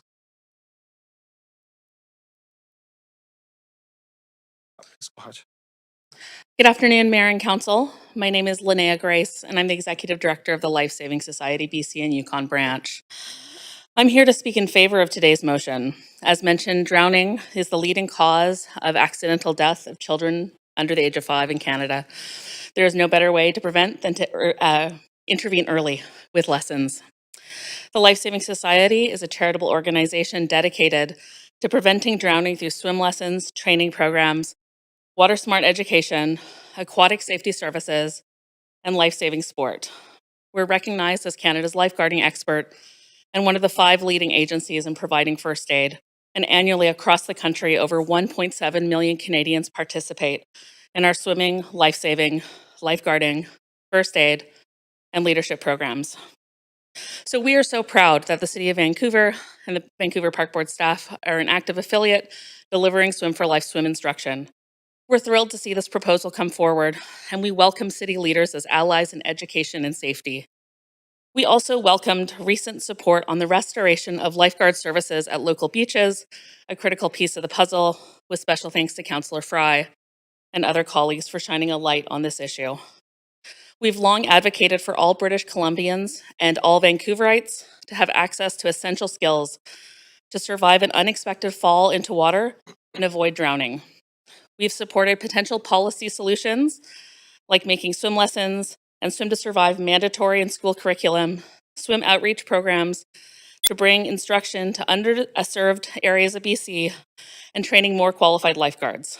Providing the first few levels of swim instruction for free presents a creative solution and moves us further towards everyone in Vancouver having essential life skills. As a coastal city, the natural risks of living and playing by or in the water are greater, making it even more important to have basic swim abilities. Program fees, limited availability of lessons that are in high demand, scheduling challenges, and other issues can prevent people from learning to swim, making it difficult for many to access these opportunities. This is especially challenging with those who statistically have reduced swim skills and access, including newcomers to Canada, low-income residents, and families with young children. Should this motion be approved, the Life Saving Society is available to collaborate with the City of Vancouver, Vancouver Park Board as desired. We remain ready to provide expert advice, and we want to help your team determine the most successful methods to deliver free swim instruction going forward as they form their recommendations, if staff are directed to do so, and if funding allows. Together, we can prevent drowning and reduce water-related injury. Thank you very much. Thank you. Speaker number 2 is Jody Wans. Jody? Good afternoon. Hi. Hi, we can hear you. Please go ahead, Jody. Thank you very much. My name is Jody Vance. I'm a Vancouverite, a swimmer, a community advocate, and a mother. And I'm here this afternoon in support of the motion being passed because Kitts Pool, one of the most iconic public amenities in this entire country, is still being run like it's March 2020. The pandemic is over. The restrictions at Kitts Pool are not. We're talking about Vancouver's largest outdoor saltwater pool. It's a landmark, a place that has served this city's families, seniors, athletes, and newcomers for generations. And right now, it is sitting empty when it should have opened this past weekend. For 6 years, Kitts Pool has been operating at a fraction of its capacity with multiple 30-minute crossover closures for cleaning and an entirely unnecessary advanced online reservation system that functionally locks out anyone without a smartphone, a laptop, or the luxury of planning a spontaneous swim days in advance. Let me be very direct about who that hurts most. It hurts families. Families who want to teach their kids to swim by spending a summer day at the pool, but don't have the devices or the data plans to navigate a reservation portal. I know these families. They've stopped trying. That is an equity failure, and it belongs to the Vancouver Parks Board. Swimming is a life skill. The current system hurts low-income kids and teenagers, an entire generation being denied the simple, spontaneous joy of showing up at a public pool on a hot day. Kids don't plan group swims a week ahead. They just go, or they used to. It hurts seniors. It hurts newcomers. It hurts everyone who believed that a public pool meant public access. We've been told this is about capacity management, about lineups, about a lifeguard shortage. I want to address that directly. There is no lifeguard shortage. What there is an administration that doesn't understand the fundamental difference between outdoor seasonal guards and indoor pool guards and has arbitrarily restructured their scheduling in ways that put frontline workers in an impossible position and the public in a longer queue. And if lineups are the concern, get creative. A QR code at the gate, a text notification when space opens up. There are a dozen low-friction solutions that don't require turning Vancouver's most beloved public pool into a reservation-only private club. Reservations are for restaurants. Kitts Pool is a public good. The ask this afternoon is simple, and it is reasonable. Restore full capacity, end the reservation system, end the crossover closures, extend the season. Our shoulder seasons now feel very much summer-like. Think April to October, and let this pool be what it was built to be, open, accessible, at the point of entry for every single person in this city and our visitors. Life lessons for kids, free lessons for kids, life skills for kids, 12 and under is a great idea, but the pool needs to be open. Vancouver built Kitts Pool for its people, all of them, not just the ones with laptops and flexible schedules. Open the pool. And by the way, the Thank baby you, in that Jody. photo is That's your my time. son, and he's now 18. He learned to swim at Kitts Pool. Thank you. Thank you, Jody. All right, so speaker number 3 is Pretty Faridkog. Hello, everyone. I'm speaking today as a parent. For 6 years, I've actually tried to get my kids into swimming lessons in Vancouver. 6 years of logging in, waiting, refreshing, and still no spot. But I was able to get them into lessons in Burnaby. So this isn't about families not trying, it's about access. The system in Vancouver simply isn't meeting the needs of the people.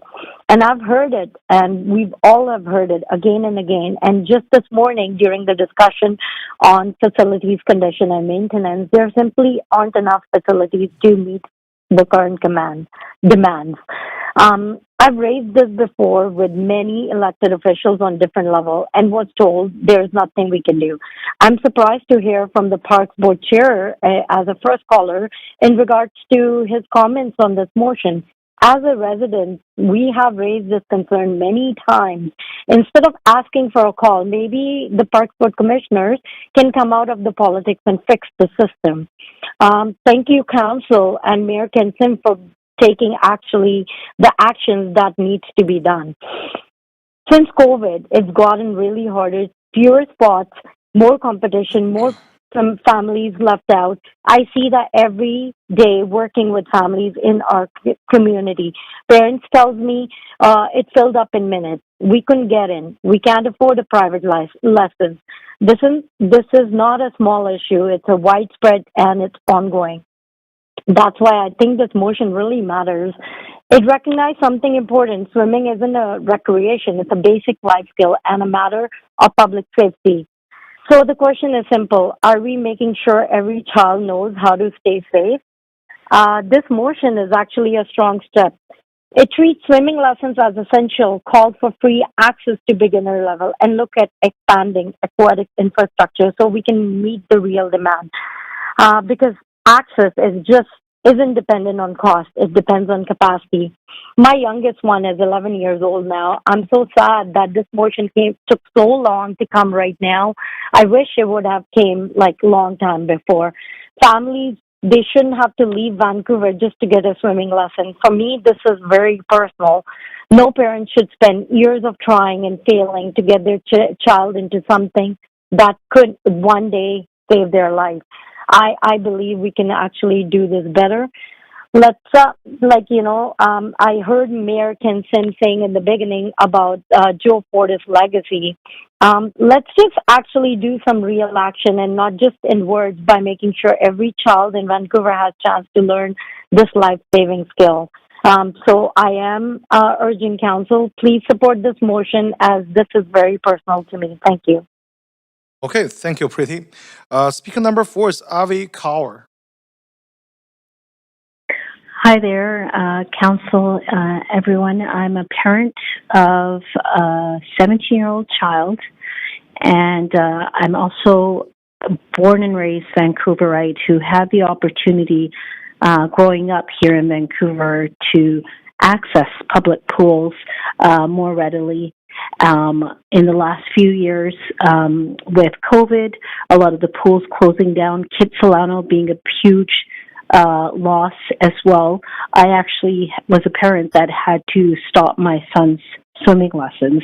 So he went to a level that was level 4 or 5 because I simply could not log in on time.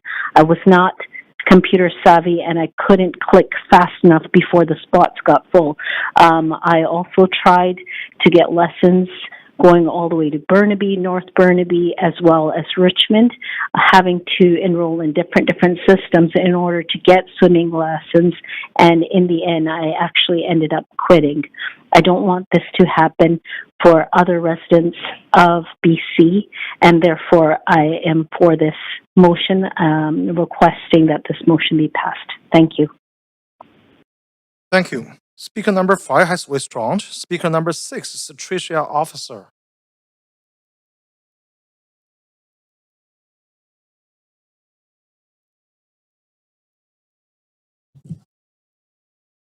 Tricia? Speaker 6 is not on the line. Okay. Speaker number 7 is John Irvin.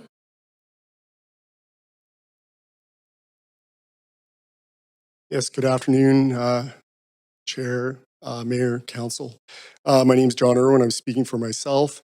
I want to speak in support of the intent of the motion. I think the motion has good intent. I want to question the jurisdictional boundaries, though. I think it's better to leave this for the park board.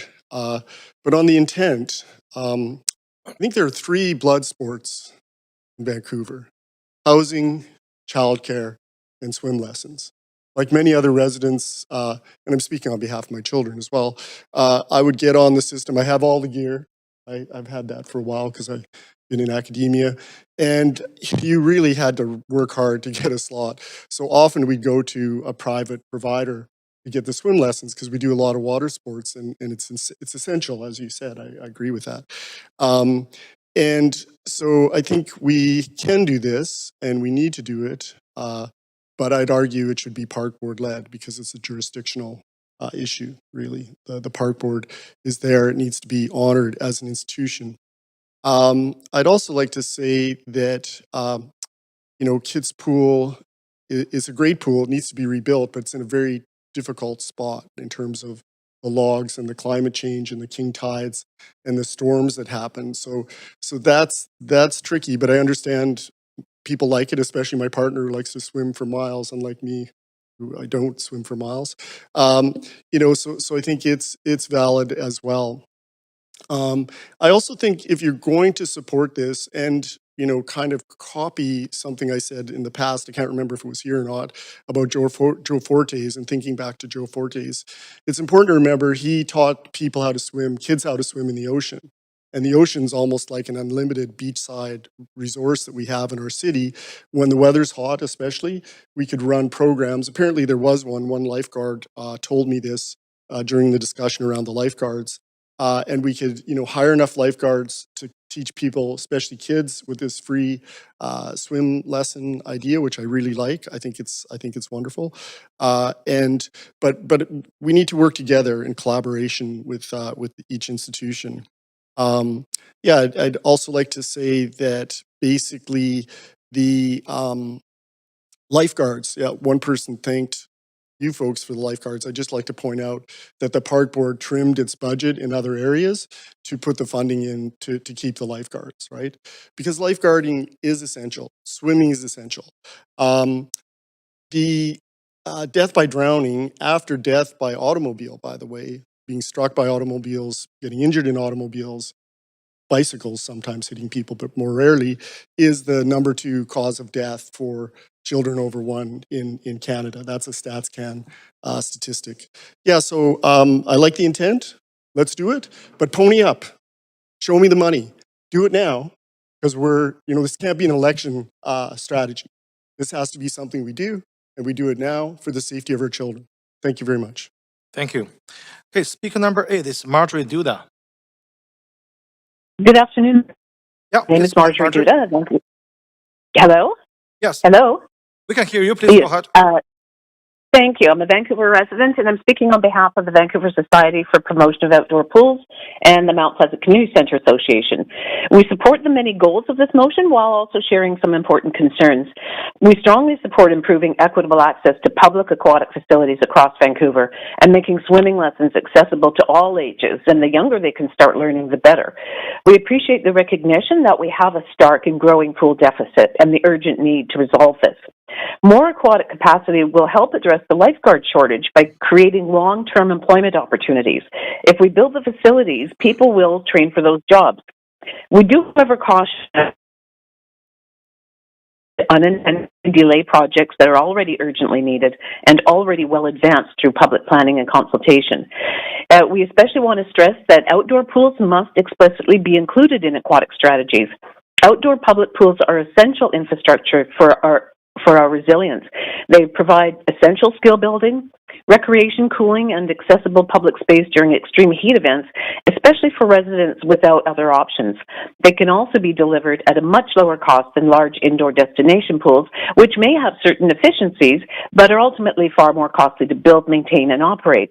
We need to expand both our indoor and outdoor aquatics. Outdoor pools are not less valuable because they're seasonal. Many facilities and activities are seasonal, and outdoor pools are one of the most accessible and popular ways people are introduced to water and swimming. Currently, access is not equitable across the city. We also cannot assume that our beaches can replace outdoor pools. We no longer have Joe Fortes at English Bay teaching people to swim, and learning in open water can be intimidating and unsafe. As contamination, sea level rise, and erosion increasingly affect our beaches, outdoor pools are becoming even more needed. Anticipated Stage 3 water restrictions will mean that private backyard pools cannot be filled, so the importance of public facilities is greater than ever. Park Board is already requesting $250 million for aquatic infrastructure in the capital plan. Council should consider supporting and potentially increasing that investment while ensuring planning processes do not slow urgently needed delivery. Unless we build more pools now, many of the beneficial goals in this motion will not be possible. Finally, I want to highlight Mount Pleasant, where residents have been waiting since 2009 for progress on a pool facility that is already prioritized. There is no reason for further delay as our other facilities deteriorate. It is positioned to be a quick start project that can begin to address our pool deficit in the near term. Whether through this motion, the capital plan, or the Park Board's aquatics request, Vancouver needs more aquatic capacity and faster delivery. So thank you for your time. Thank you, Marjorie. Speaker number 9 is Brian Johns. Right? Hello, and thank you for having me. My name is Brian Johns. I am a Vancouver resident, and I'm in support of this motion. I swam for Canada from 1998 to 2012 and represented Canada at 3 Olympic Games in 2004 and 08. I was also a coach at UBC and the Vancouver Pacific Swim Club that swam out of UBC, and now I'm a parent and volunteer for the Vancouver Vikings Swim Club. I, like many parents, tried and failed to get my kids into swim lessons and traveled as far as Richmond to get them into lessons that were developmentally appropriate. But unfortunately, we're not able to continue that. And fortunately, they had a swim coach as a parent to deliver swim lessons for them, but obviously not every child has that. We are reaching a moment in Canadian sport that we need to capitalize on at the local level. At the federal level, the government has announced 98 recommendations through this Future in Sport consultation, many of which address accessibility in youth sport that this motion would help fulfill. However, the VanStat consultation was completed in 2019, and as of now, there has been no action to do anything on that list, and now the request is to update that. I would argue that we do not need to wait for VanStat to be updated in order to deliver universal access to swim lessons, and we can move on the calls to action in the current VanStat report as written.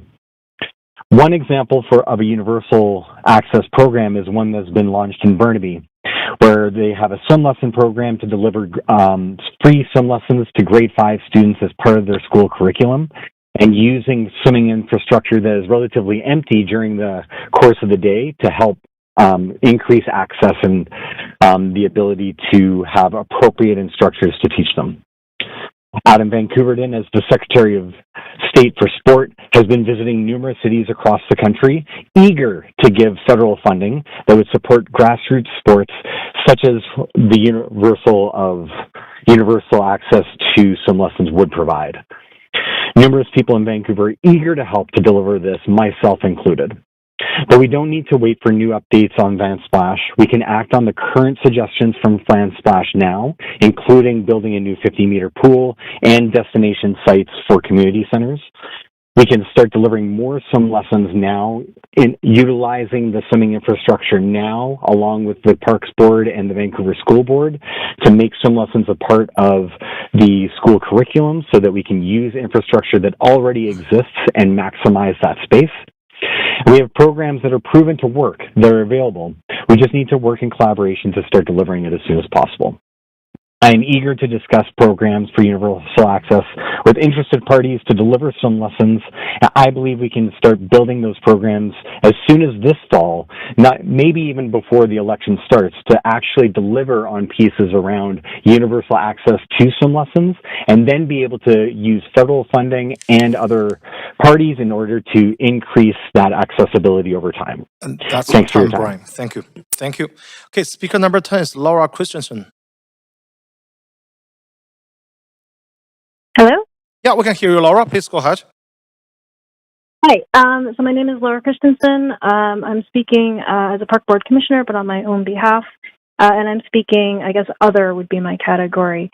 I do just want to say, I appreciate the council's interest in investing in aquatic infrastructure. I think this is a good move towards that. I do want to flag, for one, questioning why this, some of the ABC Park Board commissioners didn't bring this to the board, seeing as a significant portion of this is within Park Board jurisdiction. There's two things I want to address. This is primarily around items C and G. So on the topic of C, which is setting targets, this is actually already set in VanSplash. If you look at page 55 of VanSplash, the target that they use is a unit of swims per capita. So they have a 25-year vision of hitting 5.0 swims per capita. And this is sort of, large pools can provide more swims per capita versus small pools. And that's how they're setting the targets for aquatic infrastructure. So let's not reinvent the wheel. We can just use this criteria we've already developed. I don't think we need to set staff on another mission when we already have this developed within VanSplash already. I do also want to address item G, which is the Kitsilano Pool reservation system. On March 30th, the Park Board received a report from staff that provided significant data in support of the reservation system, and including a léger pool.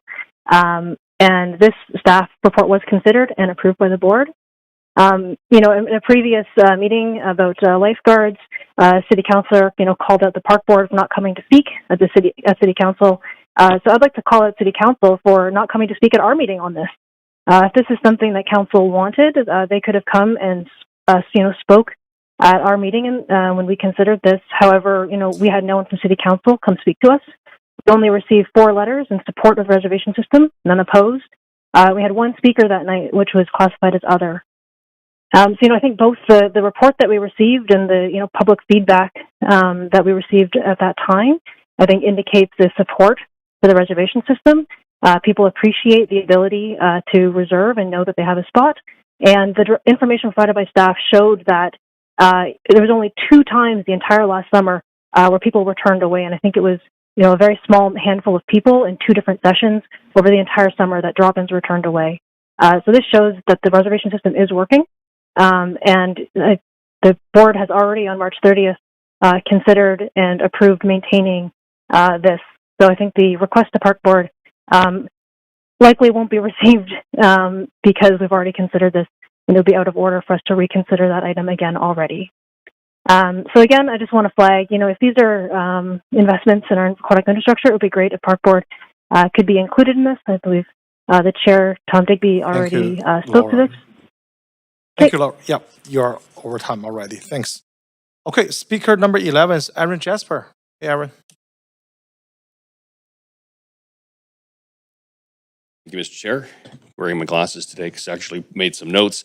I'm glad that Commissioner Christensen referenced the Kitsilano report. Actually, it's a very good report. I would encourage all of the councilors to go through it, and I think she covered it off well in terms of the public response to the not only Kitsilano but all of our public outdoor pools in the booking system.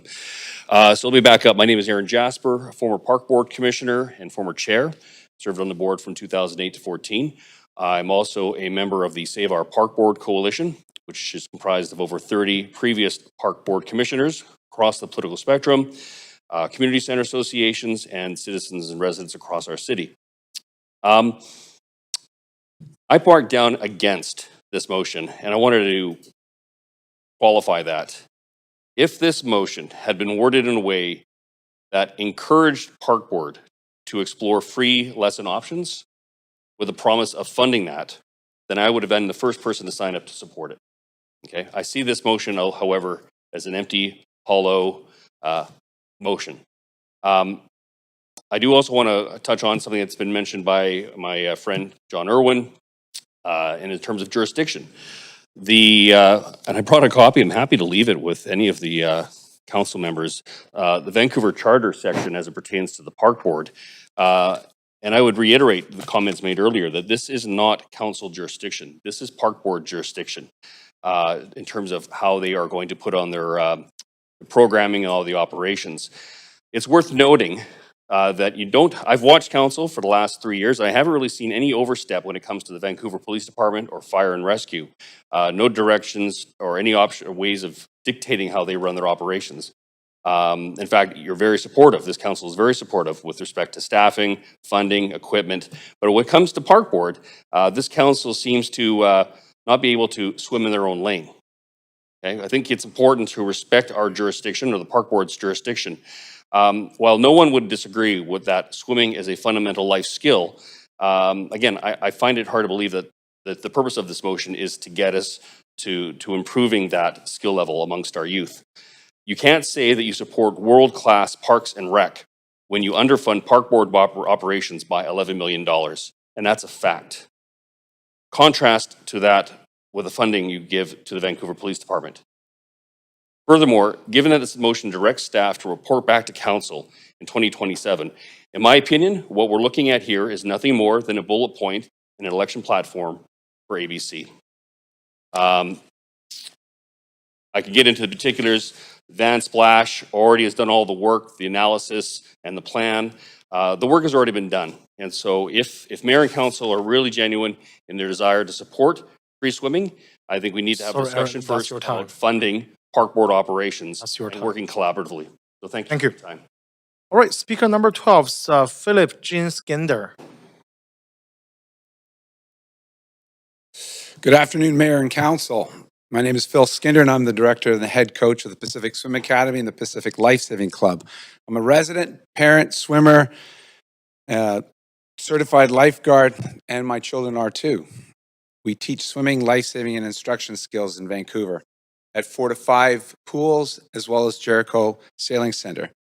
I sincerely congratulate you on this motion. It is very well written and a complete document. It's important, significantly, because it recognizes something fundamental, finally, publicly, that swimming skills save lives. They improve public health, build confidence, strengthen communities, and give children healthy environments to grow in. Even if the lessons became free tomorrow, where would the pools, instructors, and funding come from? Well, surprisingly, the reality is what we have much of the infrastructure we need, and we don't need money to provide immediate relief. We already have pools, beaches, and bodies of water that could be used more effectively. We already have certified instructors ready to teach. What's missing is the pathway. And creating the pathway is mainly within your jurisdiction and your power. You can modernize policies, home-based business bylaws, and operating procedures that currently restrict access to both public and private pools, as well as other aquatic spaces. You can incentivize strata, residential and privately owned pools to invite access through measures like property tax reductions.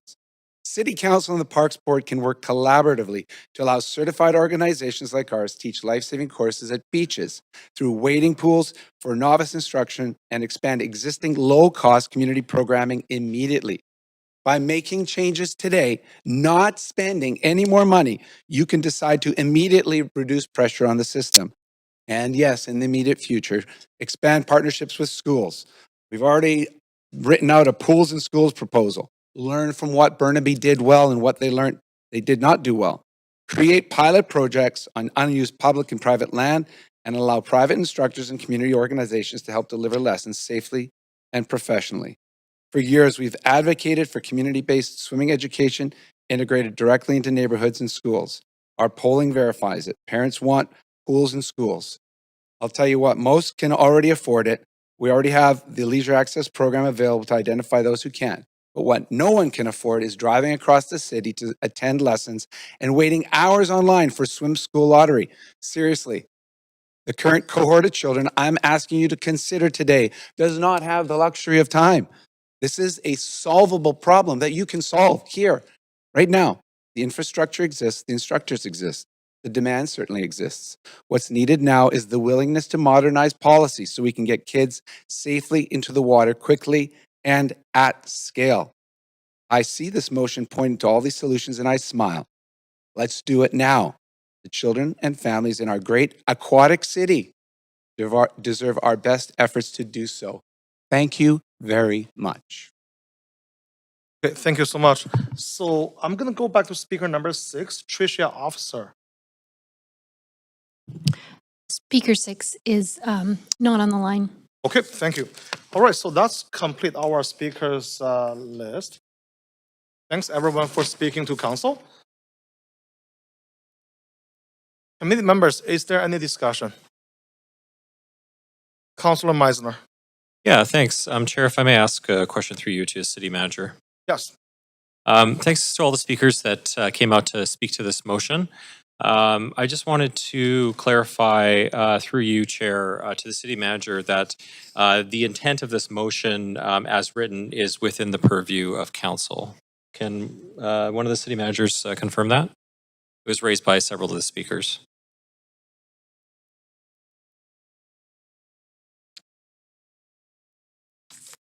Thank you. Through to your worship, we have provided feedback to council as well as our legal team is just confirming, I'm just reading off my screen, that because the motion is in order as it refers to directing staff, quote, in consultation with the park board. So it is in order. That's what you're asking. Yes, that was what I was asking. So thanks for that clarification. I think that this motion is fantastic, and as it is written to ensure that there will be consultation with the park board in the development of the free swim lessons for beginners. I'm very supportive of it. I am not a great swimmer. And one of the reasons for that is because growing up, we couldn't afford to go to swimming lessons. So my dad used to throw me in the lake, and I can tell you right now that is not a good way to learn how to swim. So if we can get more young people, kids, learning how to swim in our city, utilizing our great beaches and waterways and public pools, I think that is very worthwhile. And especially in an affordability crisis, and families are under, extreme strain in terms of being able to afford activities and that sort of thing. I think that this is fantastic, and I'm in full support of it. Thanks. Okay, thanks, Councilor. Councilor Corbière. Yeah, thanks, Chair. When I am probably one of the kids of newcomers to Canada, when I moved here and I was 6.5, I think, almost 7, and I did not know how to swim. And although we moved from an island country, ironically, we weren't right near the seaside, but my mom thought it was really important that we get put into swimming lessons, and I did it consistently at the local community center pool, which was William Griffin on the North Shore. And I went all the way through. I was almost going to go through and get my lifeguarding. And every summer, I would take public transit, and then sometimes later, if I had access ever to a car with my friends, and I would go into Vancouver, across the Lionsgate Bridge, and go to Kitts Pool, or I would go to Third Beach, and sometimes I would go to Ambleside, and I would go swimming. And I had enough confidence to be able to go and do that on my own because I had the ability to swim. My mom, during that period of time, my mom became a single mom, and I had a younger brother and a younger sister, and we did not have a lot of money to do those sorts of things. And I had to figure out, I had to sort of take on expenses. I was going to university, and she was trying to give basic things like this to my brother and sister after paying, as somebody who had previously just had a part-time job and suddenly had 3 young kids, after paying for groceries and trying to keep the house, which was most important. It didn't provide a lot of leftovers to be able to do a lot of these things. And so I do think that the fact that I'm very confident in jumping in a lake, not being thrown in it, or I can go swimming many different places and often swim out far into the ocean, is because I had the chance to have those swimming lessons. And I'm grateful for that. I think it is a really important skill set, and I think that people miss out on a lot when they don't have the chance to go and do that with some degree of comfort, with friends and family. It's important for socializing. It's good for physical and mental wellness. It's good for people to get outdoors. And we are a city that is surrounded by water. And I think that it makes a lot of sense to invest in this. So I appreciate the motion. I think it does acknowledge the respective jurisdictions of the two bodies. And this is, I think, a continuation of some of the previous motions that council has been supporting towards further investing in our community amenities and facilities. And I think that's exactly what the city should be doing. Thank you. Thanks, Councillor. Councillor Dominado. Thank you, Chair, and pleased to speak to the motion. I appreciate it's coming forward, and I wanted to reflect on a couple of things. The motion calls for affirming that swimming is an essential life skill, and I couldn't agree more. And Councillor Kirby-Young was actually touching on, the experience of coming to Canada and not having had the experience of swimming lessons prior to being here. And I know that is actually quite a common experience for families who immigrate to Canada for the first time. In many cases, they have not had access to swim lessons in their home countries. And so it is actually a really critical piece in terms of public service that we do offer here. And one of the things I wanted to note in all of this is that it's not only young people who may not have the experience of learning to swim. My father-in-law is someone who grew up in the prairies and doesn't know how to swim today, but lives on a lake and has a boat. And so, yeah, these are things that you have to think about in the context of all of our people we're trying to serve in a city. It's not just the young people, but it's also our adult population as well, who are also at risk of drowning if they don't have those life skills. With respect to the motion, it really touches on three critical areas. One around affordability.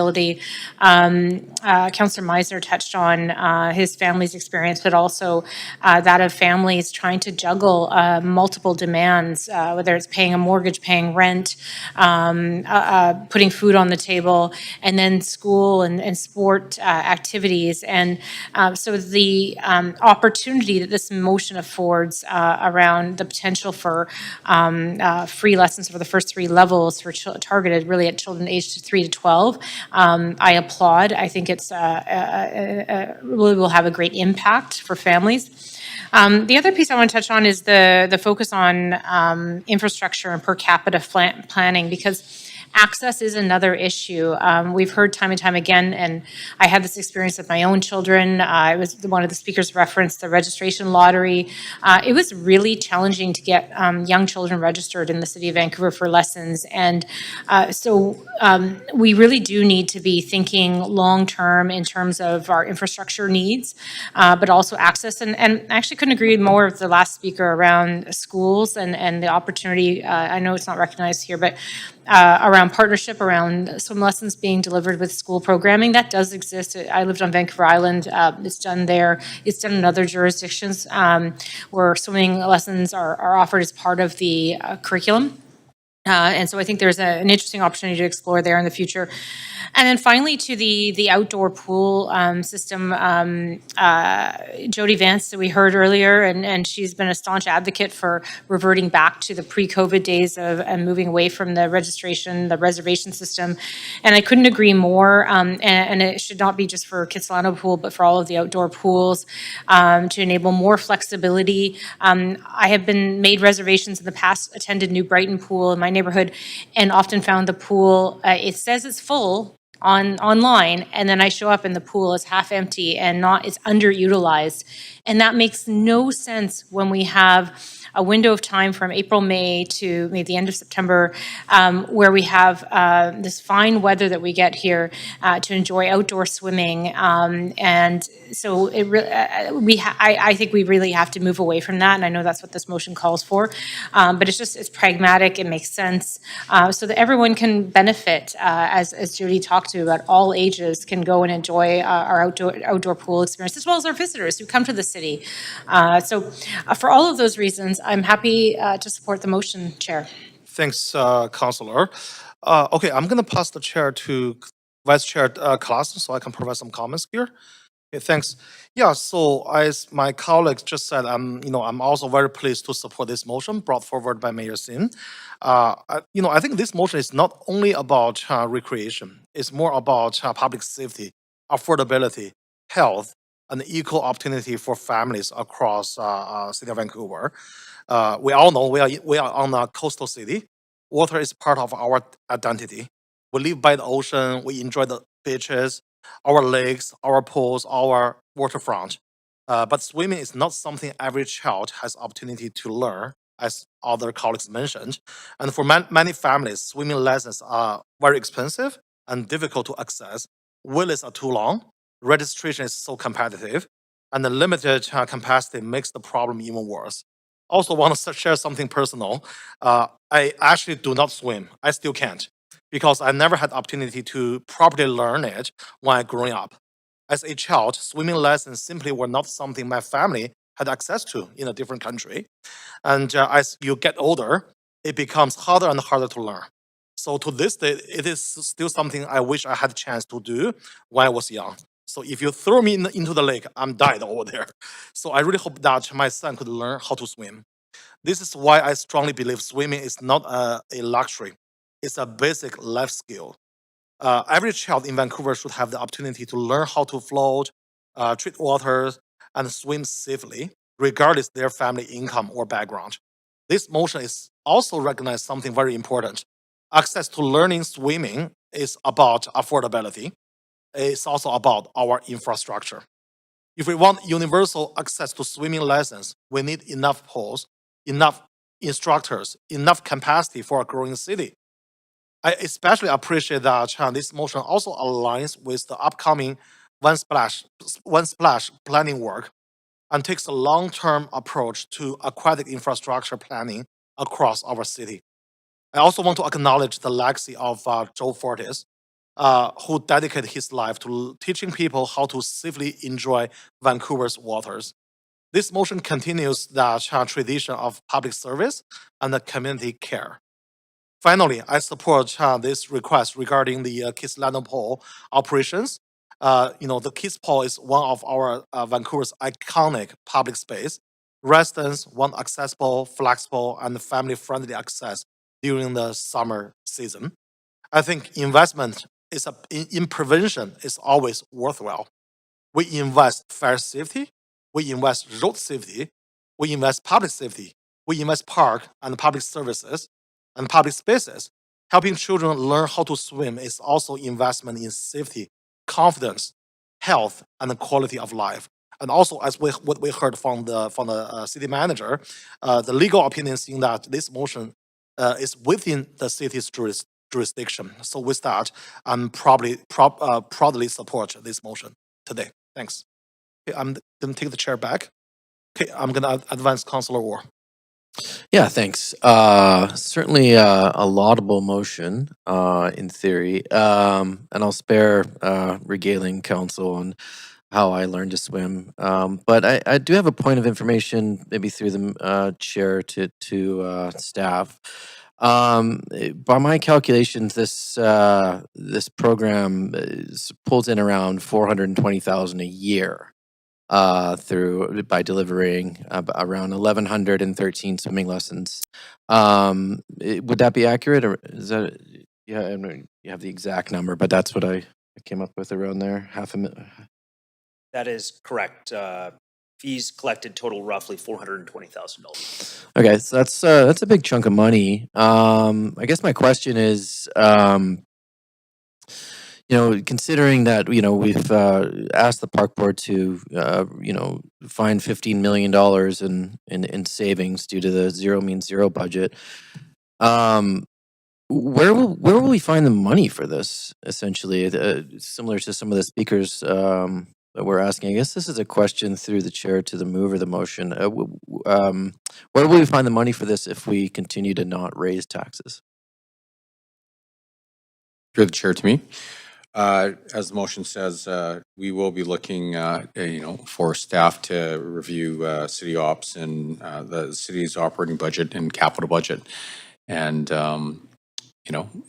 there's also always different opportunities be it looking at our, our city innovatively. We've already generated a lot of, additional non-tax revenues through sponsorships and the learnings from the Mayor's Budget Task Force, as an example.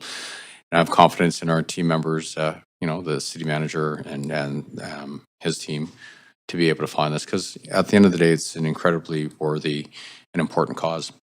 Okay, so there's potential for sponsorship naming for swimming lessons, like Speedo brands. Like we're asking staff to come back, and so I'm looking forward to the answers. Okay, yeah, me too. Thank you. Thanks. Okay, thanks. Councillor Maloney. Thank you. I've just sent around a very simple amendment to Clause D. I really appreciate the inclusion of the importance of increasing instructor recruitment and certification. And I've just added a few words in there that hopefully we can all support to collaborate with QP 15 and QP 1004 on improving the working conditions of auxiliary lifeguards through a retention strategy. Auxiliary lifeguards are the backbone of public aquatics delivery and water safety and swim lessons across the region and in Vancouver. And without them, there are no widely available, affordable, high-quality swim and life safety lessons. So, Councillor, sorry, Councillor, I need to move you to the amendment queue. Sure. Yeah, so we need a seconder for this amendment. Seconded by Councillor Fry.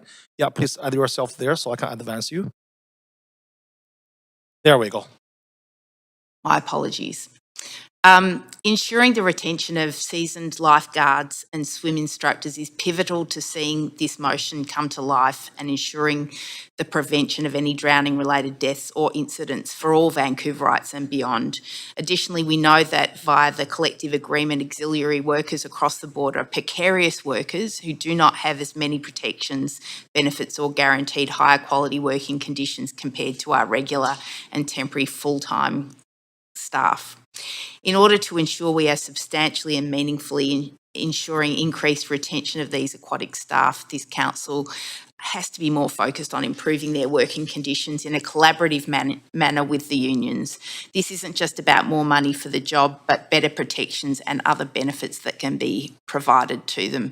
I couldn't be more enthusiastic about guaranteeing free swimming lessons to every child, and this just helps make that happen. Okay, thanks. Councillor Kerbion. Yeah, thanks. If I might ask a point of information through you, Chair, to the city manager. Yeah, sure. And that is, I wonder if, Donnie, if you can guide us with respects to council's ability to weigh in on labor relations matters and or sort of related considerations with respects to unionized staff through direction. There we go. Certainly, I want to be clear, council can direct staff to take any action. The term collaborate, though, has meaning in terms of jointly working on something, and it provides for what would be something of an equal partnership, collectively working. Whereas I would suggest what the councillor may be looking for, and I could be wrong, is engaging, which doesn't connotate joint ownership of the actual problem, because joint ownership would be, I would say, ceding sort of basic management rights to co-managing something. Is that what the council member is looking for? Yes, and potentially responsibilities, right? Certainly, so certainly it would likely not be best practice to have joint management of the retention. I would see that as something where council generally wants management to take the lead on versus having something collaboratively. Okay, thank you. Okay, thanks. Councillor War. Yeah, I think this is a good amendment. Perhaps, I don't know if Councillor Maloney is working on maybe changing the language or not, but I could quickly come up with that and to change collaborate with consultate or consult. Consultate is not a word. But I think it's a friendly amendment and doesn't change the spirit of the motion at all. So I'd definitely be supporting this. Happy to send in just a word correction there if that's something that is requested.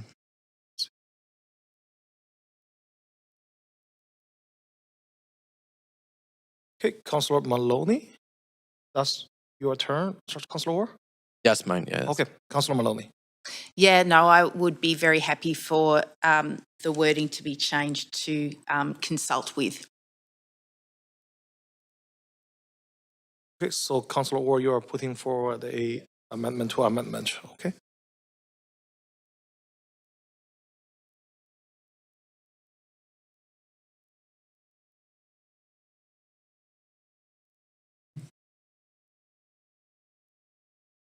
Okay, so I'll move you to the amendment Q2, so you can.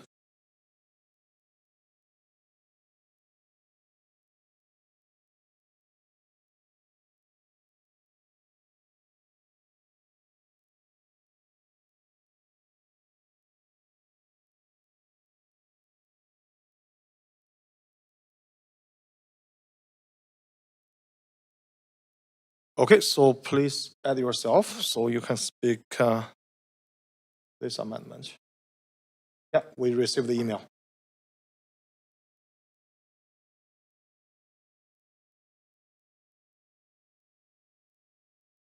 Okay, so do you want to speak to your amendment to amendment, or that's it?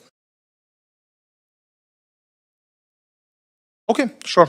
So seeing no one else on the queue, so let's go to the, oh, we need a seconder for this amendment to amendment. Seconded by Councilor Maloney. Let's go to the vote for this amendment to amendment. Council, please register your vote.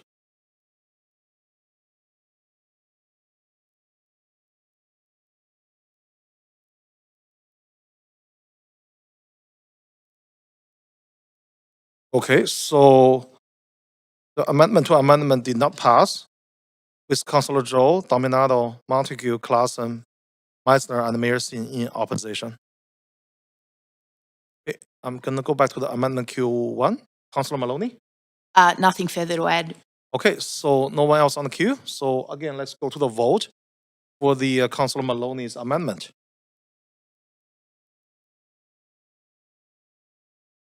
Oh, okay, yeah, just give clerk 1 second.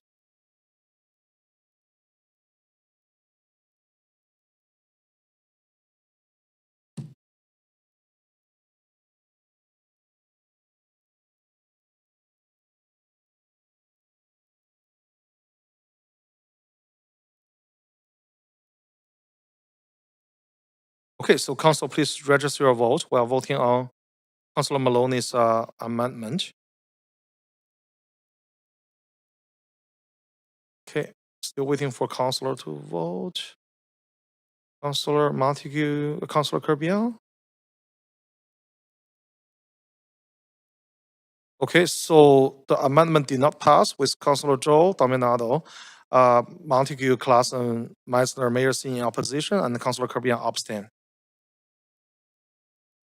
All right, going back to the main queue, Councilor Maloney? I will just get back on the queue once I've gathered my thoughts. Thank you. Okay, Councilor Clausen. Yeah, thanks.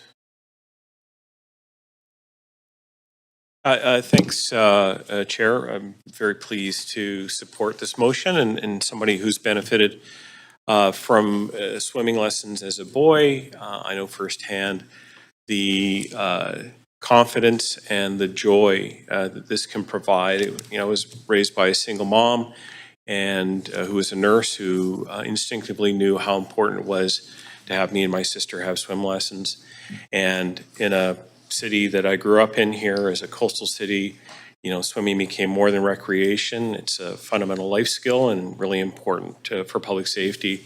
Quite a few years ago, I was inspired by a Burt Lancaster movie called The Swimmer that came out in 1968, and it's a really interesting story of how he swam across his New England county, pool by pool by pool across. And it was an interesting little parable. So I used it as inspiration for a piece that I wrote in 2010. I called it my Crosstown Aquatic Adventure, and I swam pools from New Westminster across Burnaby and all outdoor pools right through the city of Vancouver, finally landing at Second Beach. This was really a symbol of my love of the outdoor pool experience, and very excited to see something like this. And it was because I had those swim lessons that I was able to have safe and glorious summers swimming in lakes and streams and in the ocean. And I think it's an opportunity that every child should have in our city. And I think that this will go some distance to making that possible. And it also builds on the important legacy of Joe Fortes and recognizes that access to swimming lessons and aquatic facilities really should not depend on a family's income. So very pleased to support this. Thank you. Thanks. Councillor Fry. Oh, here he is. Chair, if I may, I have a question for the mover of the motion. Yeah, please. And just because it's not explicit in here, but are we considering public beaches, outdoor swimming as part of the infrastructure? When we talk about expanding access to infrastructure?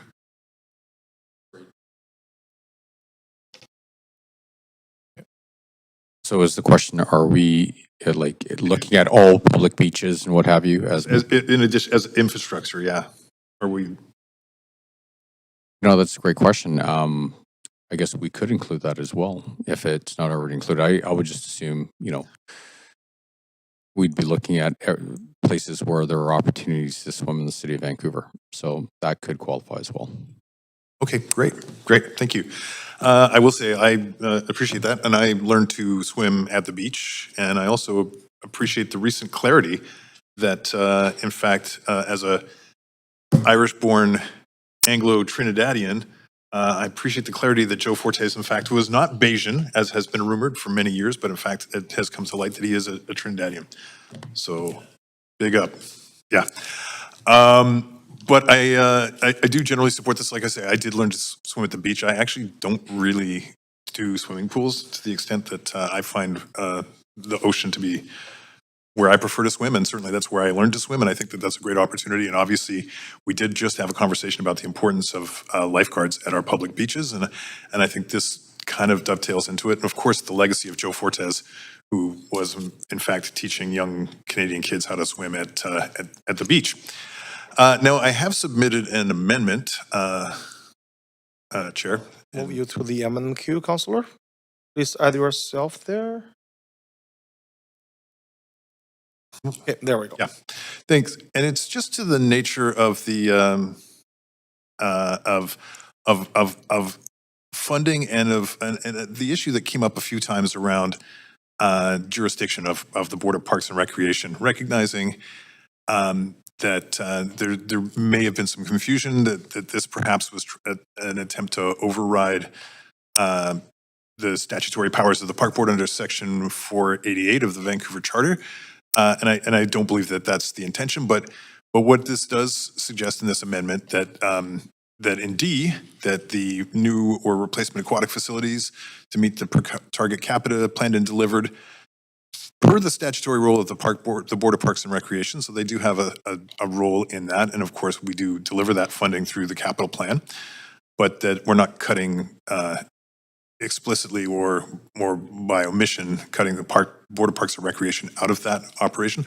And then in A, that the funding, A is going to the Board of Parks and Recreation, but that it's also new funding. Sometimes we approve these things and then find out later that the funding is coming from cutting something else. And I think it's important to distinguish that we're not going to necessarily look to take this money from something else and effectively defund another program or priority. So that's all. Okay, Councillor Ward.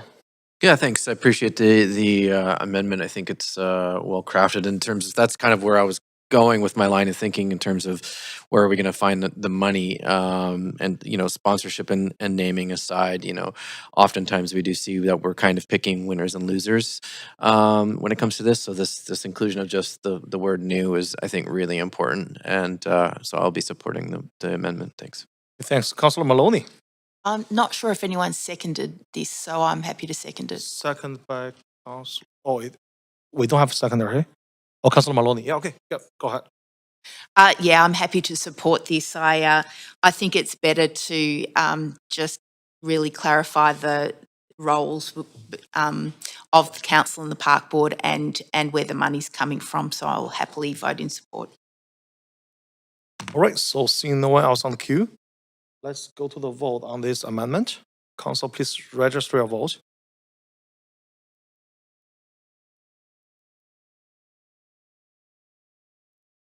Okay, so amendment did not pass with Councillor Joe, Kirby-Young, Dominado, Montague, Klassen, Meisner, and Mears in opposition. Okay, back to the main queue. Councillor Fry? Well, that's unfortunate. I do feel that it's important to have clarity around how this is going to be paid for, and that this is not an attempt to overrule or override the Board of Parks and Recreation, although I do note that as long as they remain intact as they are, they do have statutory authority under Section 488 of the Vancouver Charter. So it is basically, this is almost a redundant piece to include it, but because when push comes to shove, 488 will override any council attempt to do otherwise. But on the whole, I do want to commend the idea of swim instruction being extended universally. I remember actually seeing a kid drown. He was saved, but it was one of the most terrifying things ever. And he was not a strong swimmer, obviously. And I remember the swim teacher diving into the pool to rescue the little guy. And it was terrifying for all of us because it really underscored the dangers of water activity and not being able to swim. And and I think that that's something that we should definitely endeavor to ensure that all young people, and old people too, I'm sure there's lots of folks like Councillor Joe who could maybe use some swim lessons. Happy to go swimming with you, Lenny. I won't let you drown. Still looks young to me. We're going to try it, Councillor Fry. Yeah. Thanks. All right, Councillor Bly. Thanks very much, and I appreciate I just want to start by saying thank you to the speakers for bringing your perspectives. It's very important that we hear from the public on this issue. There has been maybe unexpected, but a lot of discussion on swimming and pool access in our term, particularly in the last year, I would say. As has been pointed out, I'll keep it brief. A long history of being in a pool and an ocean myself, and recognize the importance, of course, in terms of a life safety skill in having the ability to swim. So yeah, I'll just state it plainly. I support the universal access to swimming lessons. And I also support the independently elected park board to deliver the directions set out in this motion, and appreciate the comments or the statements in this motion that suggest collaborating with the park board on this. I don't have a tremendous amount of confidence that we're in a place where there is strong collaboration. And so I'm interested to see what that pathway looks like, and happy to continue the work to make sure that both the park board staff and council are empowered to deliver on this on this goal. And then I also support and appreciate Commissioner Christensen coming to speak. If I missed another commissioner speaking to this, apologize for not mentioning, but and appreciate the perspective that the park board has been diving into this issue in relationship to the reservation system at Kids Pool. But I do think that this is neither about going back to pre-COVID nor maintaining the status quo. I think it's about blending the two into a future state where both an unrestricted access as well as a reservation system can work for those that need the certainty. And I have heard loud and clear that that is actually a need, and I can understand why that would be for residents to be able to book in the circumstances where certainty is needed for their specific children, circumstances, adults that accompanying groups that are accessing the pool. But I also think that we need to recognize that the pool's capacity at about 1,800 people of peak summer needs to be at capacity. And I have heard that whether it's about a shortage of lifeguards or a shortage of something else, we need the will behind both the park board and the council and the staff to do whatever's necessary to make sure that the pool is fully accessible and able to be utilized as a core aquatics asset that we have in our city during May to September, October. So I really feel very strongly that regardless of all the politics around this issue, it actually is unacceptable to have a pool that has the capacity of 1,800, where on average it's about 400 visitors a day. It's just not on, or sorry, 400 visitors per 2-hour session.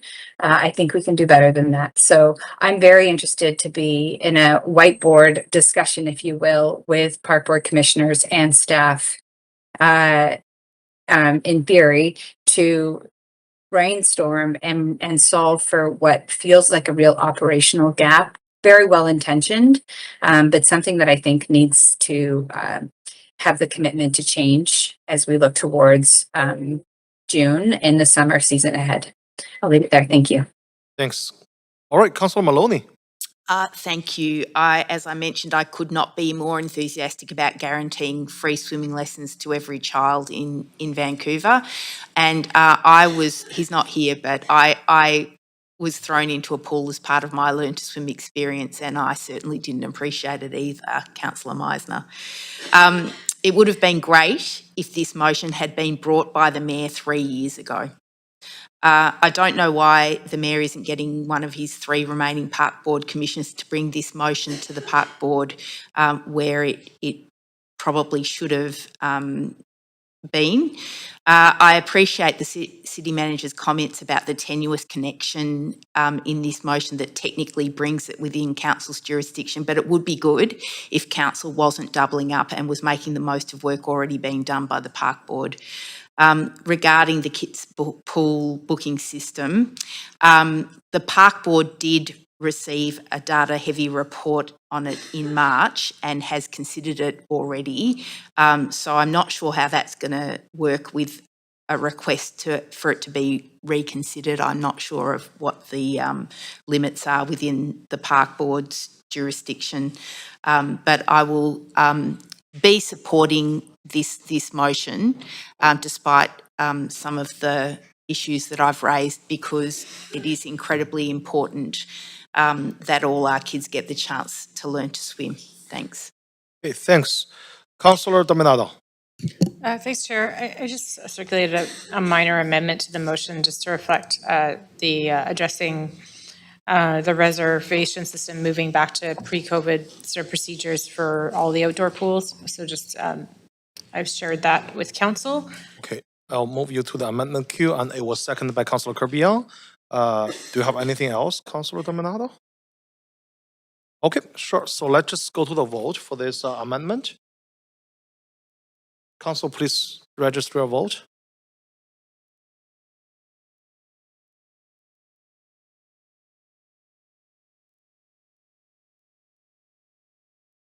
Okay, Councillor Fry. Okay, so the amendment passed with Councillor Fry, Councillor Ward, and Councillor Maloney abstaining. Okay, going back to the main queue, Councillor Dominado. No, I have nothing further. Okay, and Mayor Sim to close your motion. Yeah, listen, I'll keep this really brief, just because we have a big day ahead of us. But listening to everyone's conversation here, everyone has some experience, either positive or negative, with learning how to swim. And it just shows you this affects everyone. And I'm glad that we all got together and maybe a little bit of foreshadowing. I hope we all get together and support this motion, because it means a lot to a lot of people in the city of Vancouver. Kids is a public safety issue, but it's also it can set off something absolutely beautiful for kids and adults in a city that's surrounded by water. So thank you. Okay, thanks. All right, so with that, I'm going to call the vote. Clerk, please take us to the voting screen. And the committee members, please register your vote.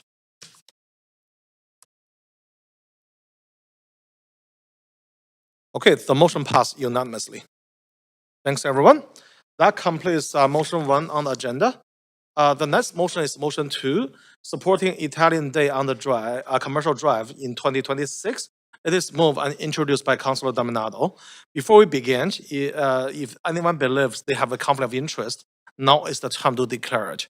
Does anyone have a conflict of interest to disclose? Seeing none, Mayor Sim. Yeah, just in abundance of caution, we do have a little bagel shop on Commercial Drive, and so I will be declaring a conflict in an abundance of caution. So, Noted. Thanks, Mayor. All right, so Councilor Dominato, you have 2 minutes to introduce your motion. Yep. Yeah. Oh, there we go. Thank you. Thanks, Chair. As many know, Italian Day on the Drive is one of Vancouver's most beloved cultural festivals, bringing tens of thousands of people together to celebrate heritage, support small businesses, and energize one of our most vibrant neighborhoods. But this year is looking different. With major international events, including FIFA-related activities, the sponsorship landscape has tightened significantly. Long-standing community festivals like Italian Day on the Drive are losing key revenue sources and facing new competitive funding. As a result, organizers are now facing a shortfall of roughly $60,000, putting the scale and quality of this important event at risk. This motion is a targeted one-time response. It proposes an extraordinary grant of up to $60,000 to help ensure Italian Day on the Drive can proceed at the standard Vancouver residents expect. This aligns with the city's long history of supporting festivals that build community, drive local economic activity, and foster civic pride. It also clearly defines it as a one-time measure tied to unique circumstances with appropriate accountability built in. Even in a year when Vancouver is on the global stage, we must continue to support the local traditions that define our city. Italian Day on the Drive is one of those traditions. I respectfully ask for council support. Second. Thanks, Councilor. Seconded by Councilor Claassen. We will now hear from the registered speaker for this motion. Public speakers should state whether they are in support or in opposition of these recommendations, and may only speak once. I will also ask speakers if they are residents of Vancouver if it is not noted on the speakers list. Our first registered speaker is Melissa DiGenova. Hi, Melissa. Thank you very much. I am in support, and I'm a proud resident of Vancouver. Hello, Mayor and Council. Well, the Mayor is not here, but you all know me. My name is Melissa DiGenova, and I'm the president of the Italian Day Festival Society. I'm here today on behalf of our board in support of Councillor Dominato's motion for this urgent one-time funding request for $60,000, and I want to sincerely thank Councillor Dominato for bringing the motion forward. Italian Day is the largest event during Italian Heritage Month and a celebration of the people, culture, businesses, and community that helped to build this city. It showcases Vancouver's Little Italy, something I was proud to bring forward with the help of Randy Rinaldo, who's here also, for official recognition when I served as a Vancouver City Councillor. For generations, Commercial Drive has been a place where immigrant families built businesses, raised children, and created community. Italian Day honors that legacy and welcomes hundreds of thousands of people each year. In a city that has become increasingly expensive, free, family-friendly cultural events like this matter more than ever. And this festival supports local businesses and tourism. Italian Day isn't the only festival facing extraordinary pressures, as you know, from your commitment to one-time funding for car-free days. The financial climate has made sponsorship more difficult, with festival costs continuing to rise. Italian Day was not recommended for a city cultural grant this year, a loss of approximately $10,000 in funding we long received.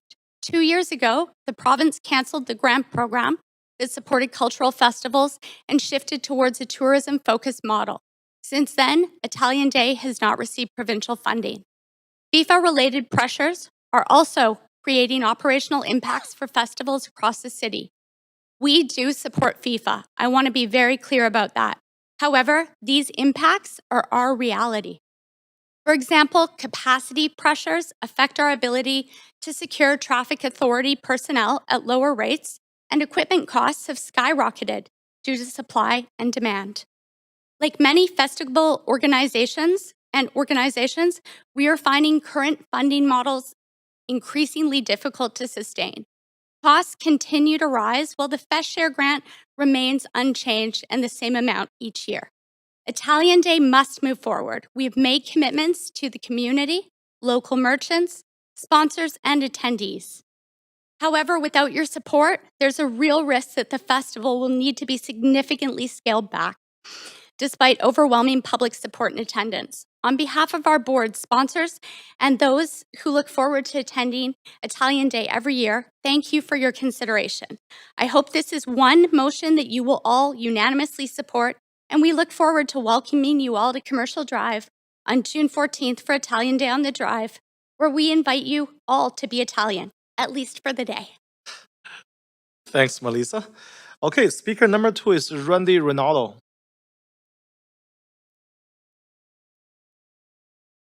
Randy?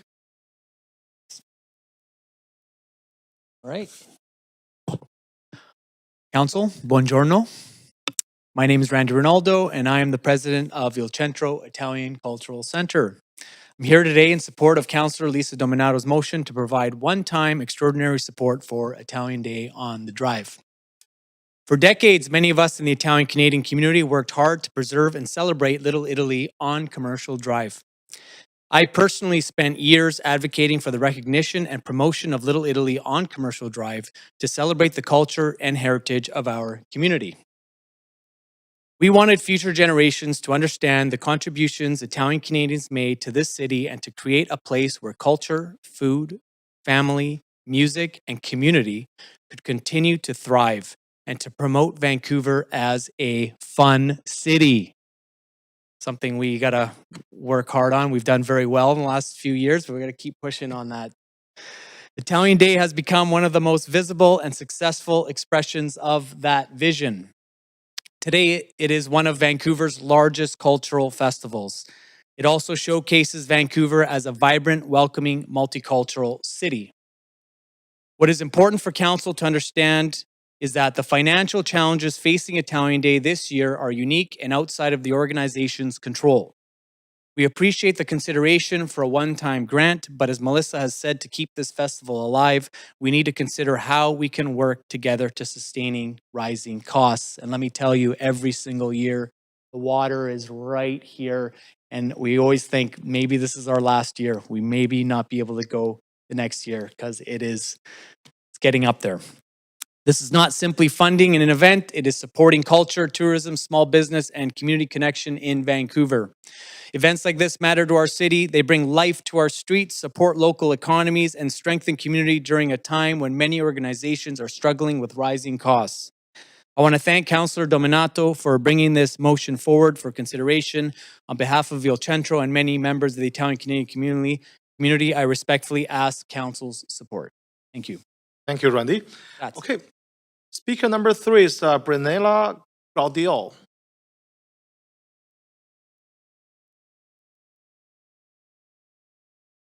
Hi, please go ahead.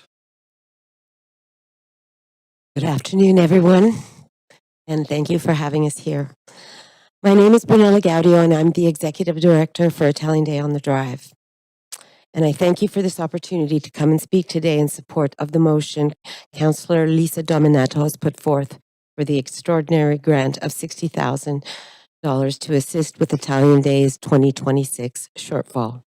I have been with the Italian Day Festival Society since 2011 and have seen costs rise from an initial $80,000 cost to now close to $600,000, which would be even higher if it wasn't for the additional in-kind support from our partners and sponsors. Close to 60% of our expenses incurred represent base costs just to shut down the street and ensure public safety, along with sanitation, insurance, traffic management, security, production, and equipment. Since we returned in 2023, after 3 years of not having the 14 Block Festival due to the pandemic, costs have almost tripled in many cases. As an example, in 2019, before Fest Share was to come into effect in 2020, our gross costs on city services provided for the festival were just under $40,000. In 2023, when the festival returned and the Fest Share grant was applied for the first time, the gross costs were close to $100,000, almost triple what was in 2019. Today, gross costs before applying Fest Share grant are closer to $140,000 and rising each year. This is just one example demonstrating the degree of cost increases we face, which is becoming impossible to maintain.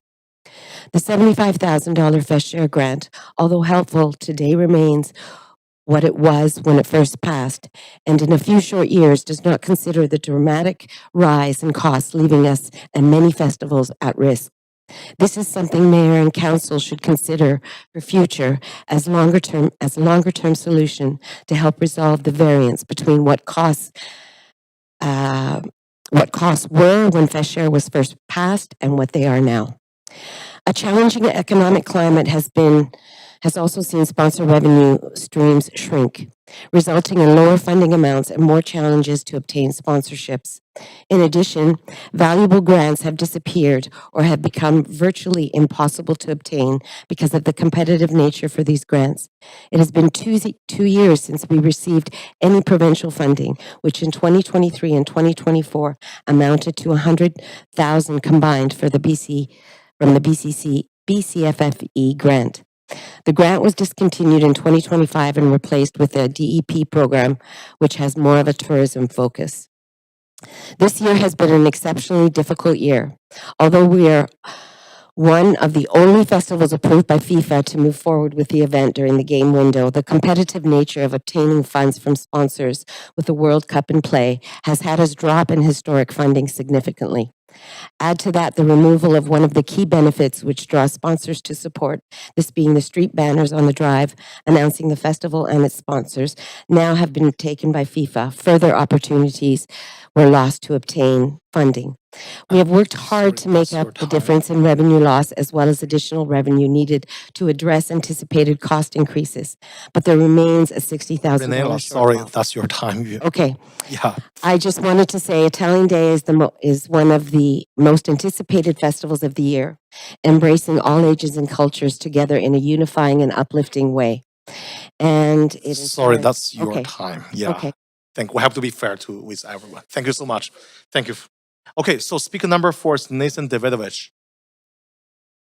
On the phone. Hello, Okay. Chair and members. Yes, I'm on the phone. Yeah, please go ahead, Nathan. Can you hear me? Yes, we can. Yeah. Thank you, Chair and members of the committee. My name is Nathan Davidovich, and I support the Italian Days and all the other festivals in the city, and I hope that the BC government will fund them properly. The problem arises is when the streets are closed and people are left stranded in their home, like they are prisoners in their own home. They bought the monthly pass to use transit, but then there is no transit for at least 12 hours on Commercial Drive. If you go on Beach Avenue, I don't know how many days throughout the summer, there is no bus service. So why would somebody buy a pass and he can't use it? Just said, yeah, you're leaving seniors and disabled people, prisoners in their own home. They can't go out anywhere because there's no bus service.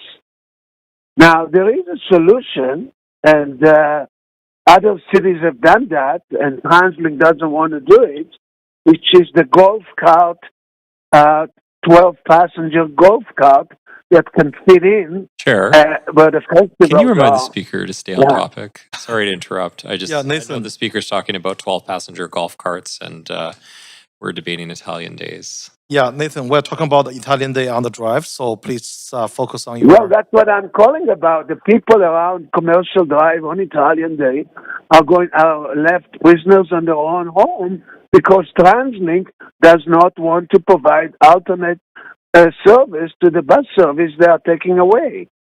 And it's up to council to request TransLink to provide alternate service. And, there's just, it's a long way to people to walk, and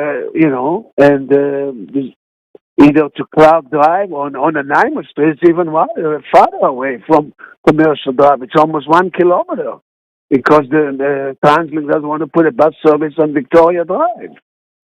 So we have all kinds of challenges, and I don't know what the said council can't really do anything, but they can recommend things to TransLink and ask the city manager to discuss better ways to serve the public when there are street closures. Thank you very much for your help. All right, thanks, Nathan. Thanks everyone for speaking to council. This is the end of our speakers list.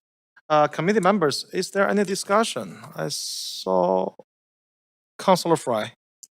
Thank you, Chair. Thank you, Brunella and Randy and Melissa. Melissa, thank you so much for that acknowledgement that it's one day where everybody gets to be Italian or feel Italian. Quando una festa è di tutti, il valore ritorna a tutti. So when a celebration belongs to everybody, the value comes back to everybody. And Italian Days on the Drive is a fantastic celebration. I know we all enjoy it. I know you all enjoy it. And I'm very grateful for Councilor Dominato stepping forward and identifying that there was this serious funding gap and that we needed to step in, and I'm very supportive of this. So, grazie mille. Thanks, Councilor Fry. Councilor Clausen. Thanks very much. Thanks, Melissa, Randy, Brunella, for coming in and speaking so passionately on what is truly one of the best festivals the city has to offer. Very happy to support this and really take to heart the comments from Brunella regarding some of the kind of growing challenges. We've seen the decline in corporate sponsorships. We know that's partly economically related.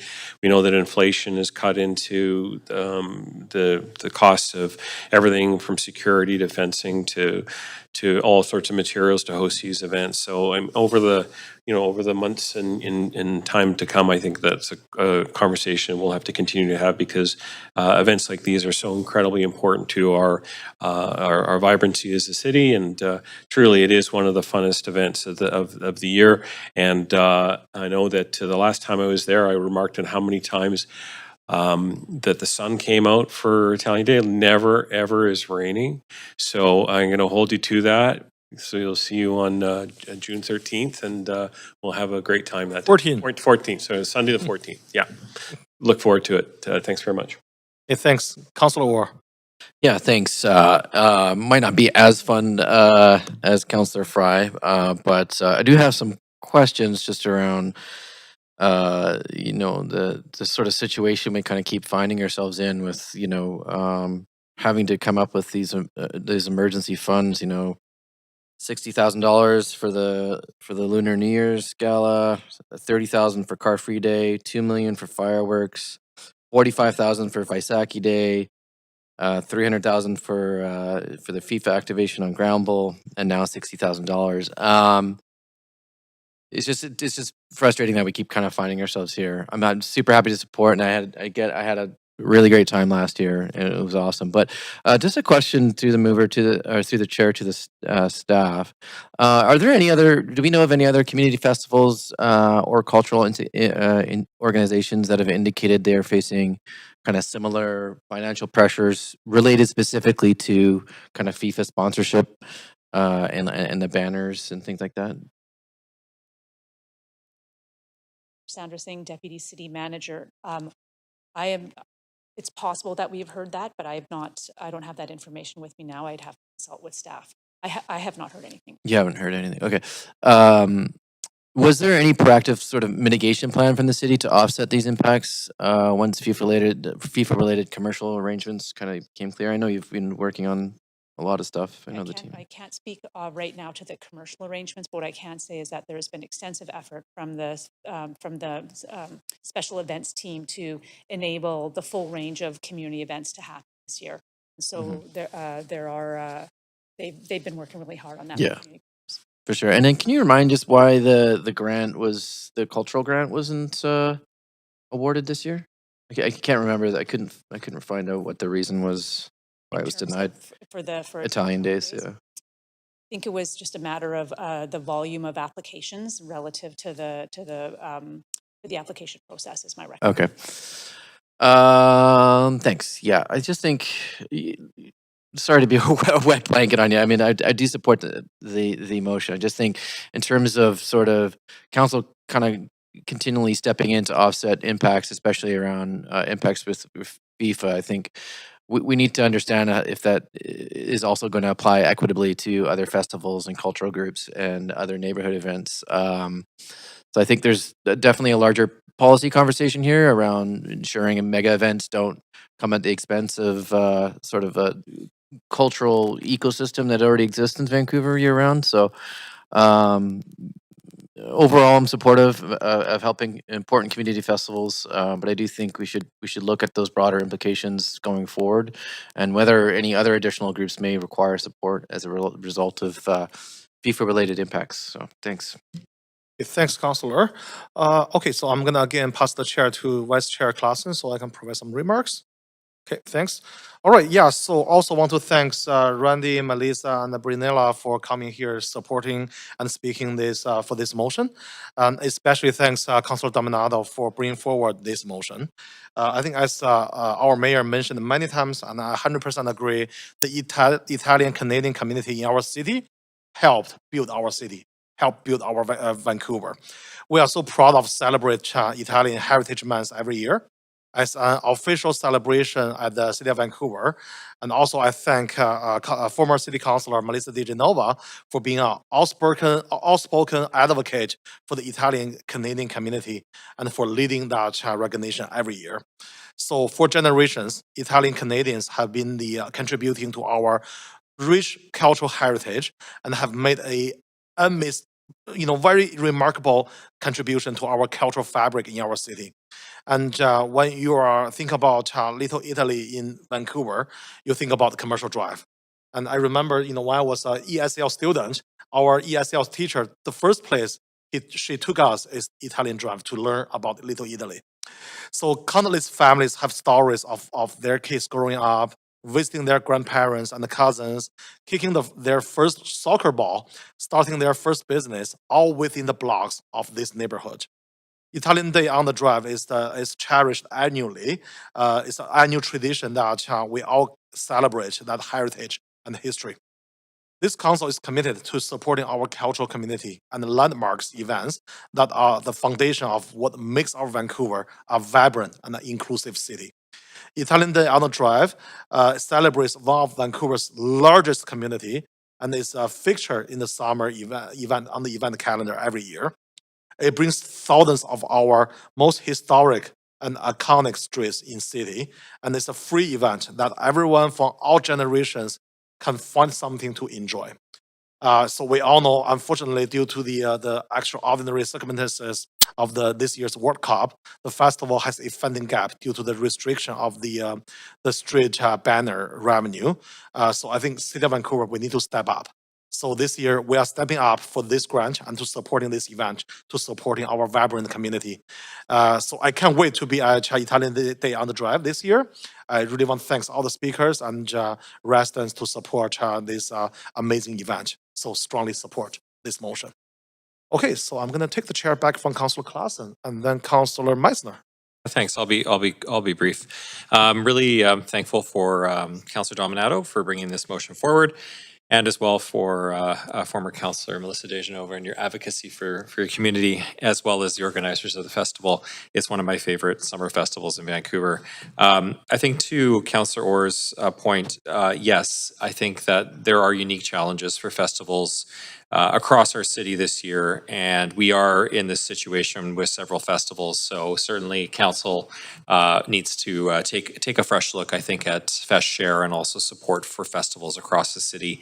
The higher costs that we're seeing, many of which are related to traffic management, a pullback on provincial supports for festivals, which is really unfortunate. This festival is a free, family-friendly event in the heart of Commercial Drive. It's just a great event for Vancouverites to come out to for food, for culture, supports local businesses, tourism. So we can't risk losing amazing festivals like this in Vancouver. They're part of what makes living in Vancouver amazing. So I'm in full support of this extraordinary funding for this very, very worthwhile festival. Thanks.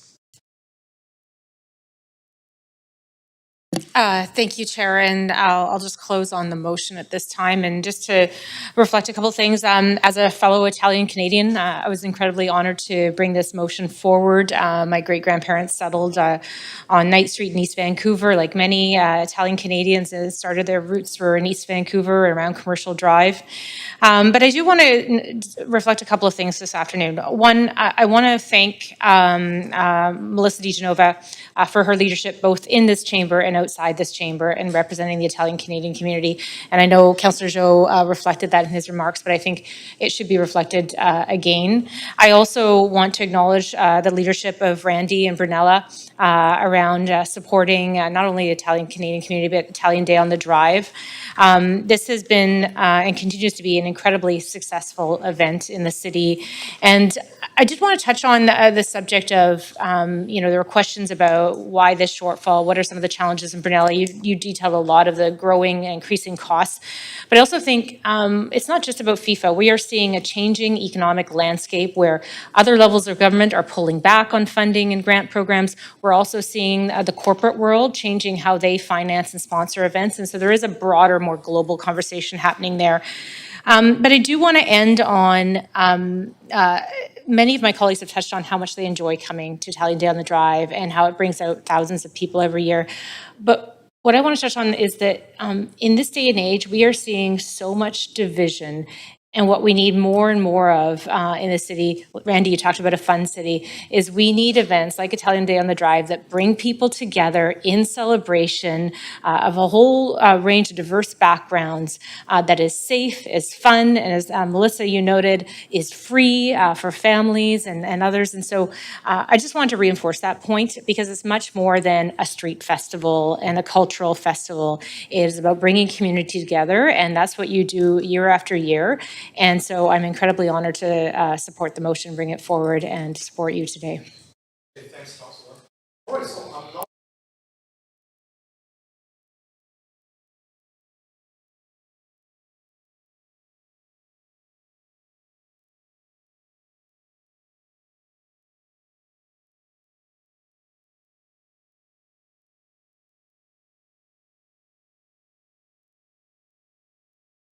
Councillor Montague, Councillor Bly.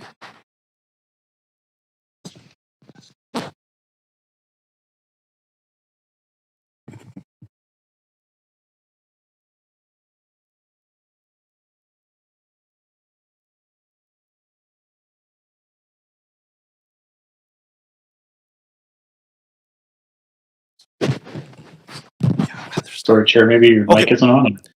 All right, perfect. Thank you. So it's passed unanimously with Mayor Sim declare conflict of interest. Okay, thank you. That completes motion 2 on the agenda. The next motion is motion. Okay. Oh, good. Yeah, thanks everyone. Let's keep on moving. We have so many things on the agenda. All right, so next item is motion 3, managing and mitigating development pressure on existing small business, ours, and nonprofit users. It is moved and introduced by Councillor Fry. Before we begin this agenda item, if anyone believes they have a conflict of interest to disclose, now is the time to declare it. Does anyone have a conflict of interest to disclose? Okay, if not, Councillor Fry, you have 2 minutes to introduce your motion. Yeah, thanks, Chair. So I'm going to go back in time a little bit to when I was first elected to council, and And in those early days, even before COVID, there was a lot of consternation around small business viability, and increasingly with the increased land speculation and what it would do to property values, assessments, and ultimately to taxes, and the impacts on small businesses and the burdens that created, and the real angst in the community. We were fortunate that after a lot of consternation and coming back and forth with ideas and trying to figure out what we could do to support small businesses and cultural spaces and nonprofits in community faced with these extraordinary cost increases, we worked with the province and we came up with and I always get this acronym wrong, the DPRP. It's the Development Potential Relief Program. And as we learned from the recent update we had last council session, that program expires next year. And we will find ourselves, or the future council, I should say, will find itself in the same situation where scores of small businesses, arts, culture institutions, nonprofits will be in a very desperate space trying to sustain their businesses with rising costs. So the ask here is to look at what some of the other cities are. I've picked a couple of comparable Canadian cities and a couple of comparable American cities. And let's take a look at what tools they're deploying, because there are successful tools. There are models out there that can support small businesses. We have the statutory powers right now to do permissive tax relief, but we for good reason, do not pursue that because it's a lot of work. But I think that we do have to get ahead of this, because next year when this DPRP expires, we're going to find ourselves, or again, future council will find itself with a lot of questions that need to be answered. Okay. Thanks, Councillor. Do we have a seconder? Second by Councillor Orr. Okay, so we will now hear from the registered speaker for this report. Public speakers should state whether they are in support or in opposition of the recommendations and may only speak once. I will also ask speakers if they are residents of Vancouver if it is not noted on the speakers list. Our first public speaker is Stanley Lee. Stanley? Hey, can you hear me? Yes, we can. Stanley, before you proceed, can I ask you if you're a resident of Vancouver? Just a Yes, for now. Although I don't know how much longer that will last. Okay, that's okay. Yeah, just you are. Yeah, good. Please go ahead. All right. So good afternoon, Mayor and Council. I support Councillor Fry's motion, and I'm just going to try to keep it quick. Those entities that Councillor Fry's motion brought up are indeed having a hard time competing with the land speculation. So I support the city undertaking a study. Although, if you guys didn't unanimously rubber stamp the facilitation of the land speculation, this motion may not even be needed in the first place. That's all I'll say. Thank you. Thank you. Speaker number 2 is Annette Riley. Thank you. Hello, good afternoon, Council Chair. Mayor is not here, but hello, I know he was here earlier. I am speaking in support of this. I am a Vancouver resident. I was diagnosed with cancer, stage 3B, in 2011. After I completed chemotherapy, I was really trying to figure out who I was again. Cancer has a way of just stripping down your life to the essentials. And I needed to find myself and reconnect with the things that made me me. I was lucky enough to be cast in a production of Hamlet at this little theater space on East 2nd. It wasn't fancy. It was just below ground. Upstairs, there was a whole bunch of rehearsal rooms where local bands would I heard. I'm going to practice. comment on her. Pardon me? No, please go ahead. Everything okay? Yeah, I'll give you 10 more seconds. Please go ahead. Thank you very much. So upstairs, there's the local bands would practice. It was one of those really weird, wonderful places that felt like a hub for artists and just this creative energy. Now, during that production, something really remarkable happened. I rediscovered my love of theater. I met my now husband. And I met two people who became very close friends of mine, local directors Sam and Kaylee Spear. That small theater space literally changed the course of my life. And today that building is a Mountain Equipment Co-op. Nothing against Mountain Equipment Co-op. That is not what this is about. What it is about is asking what gets lost when spaces disappear, when development happens. Because on paper, redevelopment can look like this fantastic success story. But, we have a new building, new investments, different uses for space. But what doesn't show up on paper is the things that were happening on the inside of those buildings, the friendships, the mentorship, the collaboration, the art, the sense of belonging. And I think sometimes we here are very good at becoming at counting units and square footage, but we become less good at measuring the things that make neighborhoods in Vancouver feel alive. Don't get me wrong, we need housing. We desperately need housing, but we need to build it smartly. We shouldn't have a choice between housing and community. We need both, because the city is more than buildings. It's relationships, it's culture, it's places where people discover or rediscover who they are. And how do we add homes that people desperately need while protecting the ecosystem that makes Vancouver feel like Vancouver? That's what we should ask. Thank you. Thank you so much. All right, speaker number 3 is Lindsay. Sorry, Chair? Yeah. Chair? Yeah, Mayor. I just, hi, sorry, I'll turn the camera on as well. Just for the record, thank you. I did hear everything that the speaker said. I am online, and so just wanted to let everyone know I am present here. Thank you. Okay, thanks, Mayor. Noted. All right, speaker number 3 is Lindsay Tsai. Good afternoon. Hello, Mayor and Council. My name is Lindsay, and I'm speaking as one of the co-founders of Big Baby Film Rental Studio in Strathcona, and I am a Vancouver resident as well. I'm here in support of this motion because the pressures described in it are not theoretical to us, but it's actually our reality.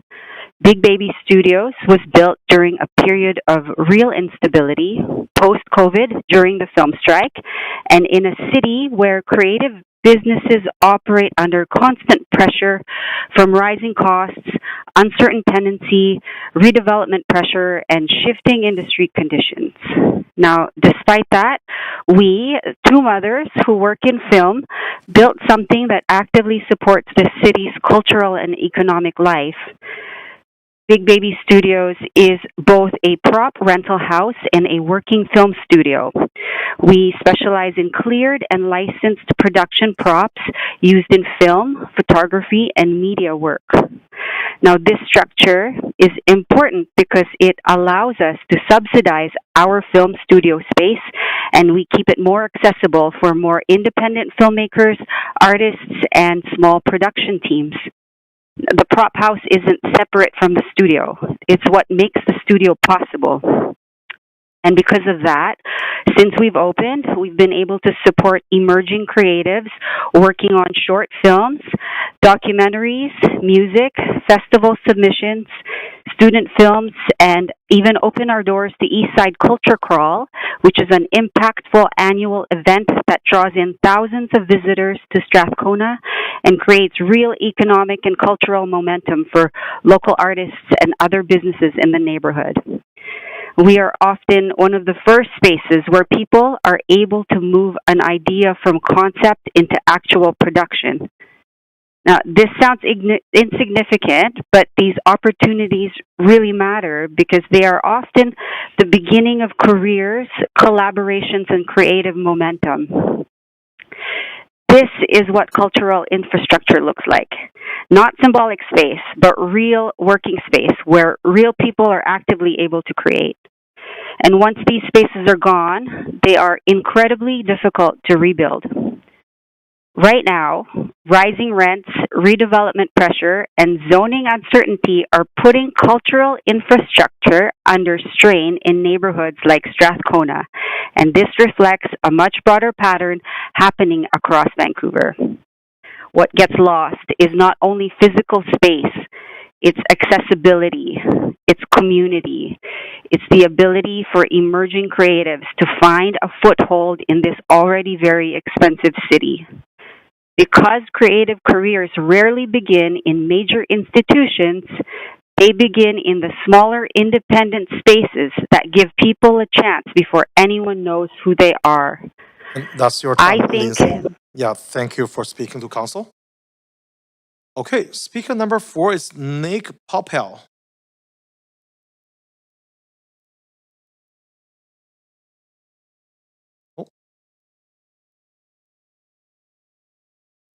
Speaker 4 is not on the line. Okay, speaker number 5 has withdrawn. So I'm gonna check one more time. Speaker number 4, Nick Popel. No, not on the line. Okay, thanks. All right, so that's the end of our speakers list. Thanks everyone for speaking to the committee. Committee members, is there any discussion? I saw Councilor War. Yeah, thanks. Thanks to the mover of the motion for bringing this forward. This was a bit of a topic that kind of kept coming up in the by-election. I remember there was McLeod's Books was at risk of closing and being moved because of this sort of same kind of speculative forces. And that's a beloved institution in Vancouver. I've supported issues like rent control for small businesses, a commercial tenancy board, right-sized retail, standardized leases, succession planning for cultural food assets like that we've lost in Chinatown. So there's a lot. This is a big sort of thing, and but this motion is very specific. Happy to support. I've been writing about this for a very long time. I used to have a list of art spaces and venues that have closed down, and I couldn't keep up with it. It was too much work to keep kind of going because there's just almost every week there was a new space or venue that would close down. And I think it's important because it realizes that the housing crisis and commercial displacement aren't separate problems, that they're tied very much into speculative land value as a significant driver of the problem. So when development is turbocharged through the Housing Accelerator Fund and Bill 44, without any anti-displacement framework, we indeed build housing at a quicker rate, but we also make the conditions for a city that nobody can actually live in by removing some of its heart through displacing cultural, arts, and nonprofit spaces.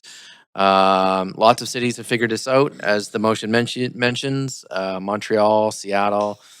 So yeah, I support this motion. It asks the right questions, and hopefully we don't lose any more venues while we're waiting for the report back. So thanks. Okay, thanks. Councilor Meisner. Thanks, Chair. If I may ask a question through you to Deputy City Manager, please. Go ahead. Yeah, thanks. So just first of all, I also am concerned about the loss of arts and culture space in our city and being mindful of development pressures.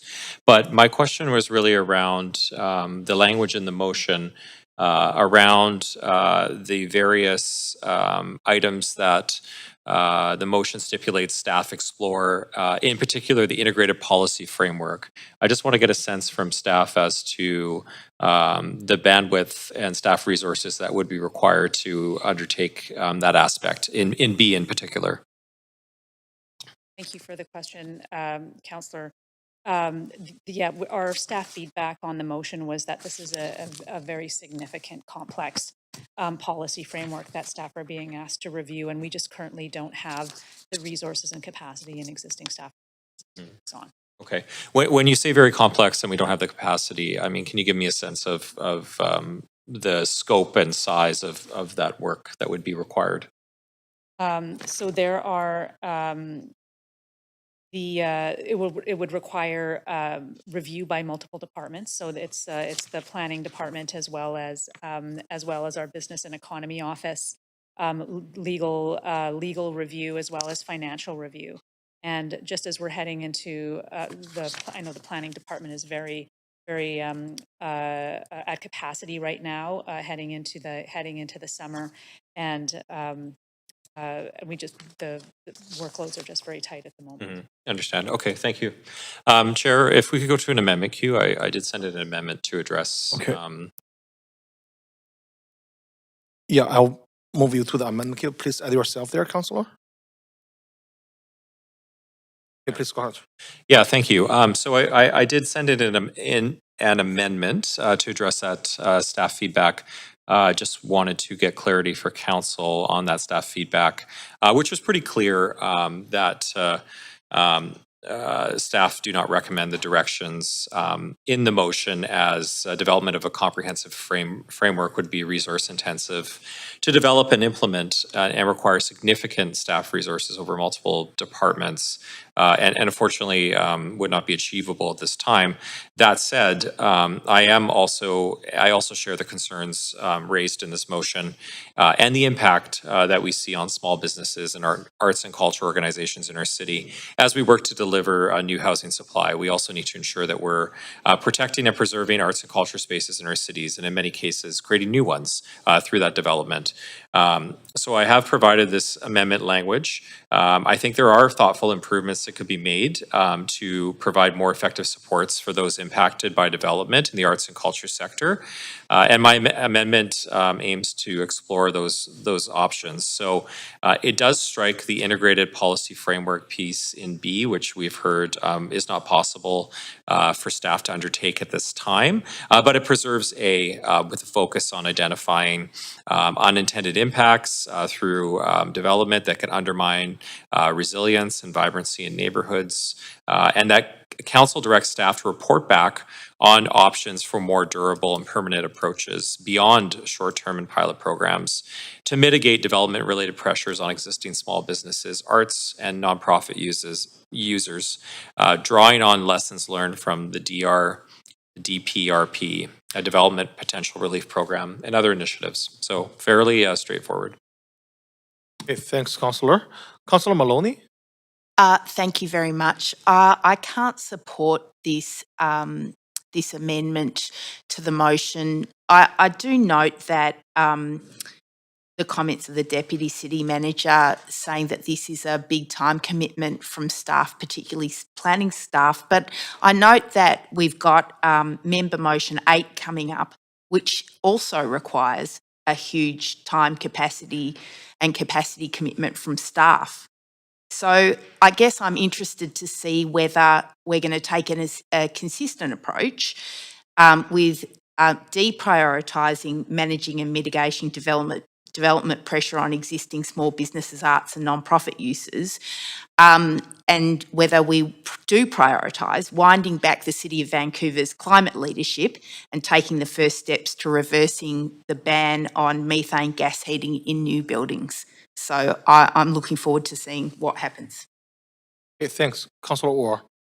Thanks. Yeah, it's a sort of similar comments in terms of it just seems like when certain members of the council come up with motions, we never have enough resources. But we can have other resources for other motions. It doesn't seem kind of consistent across the board.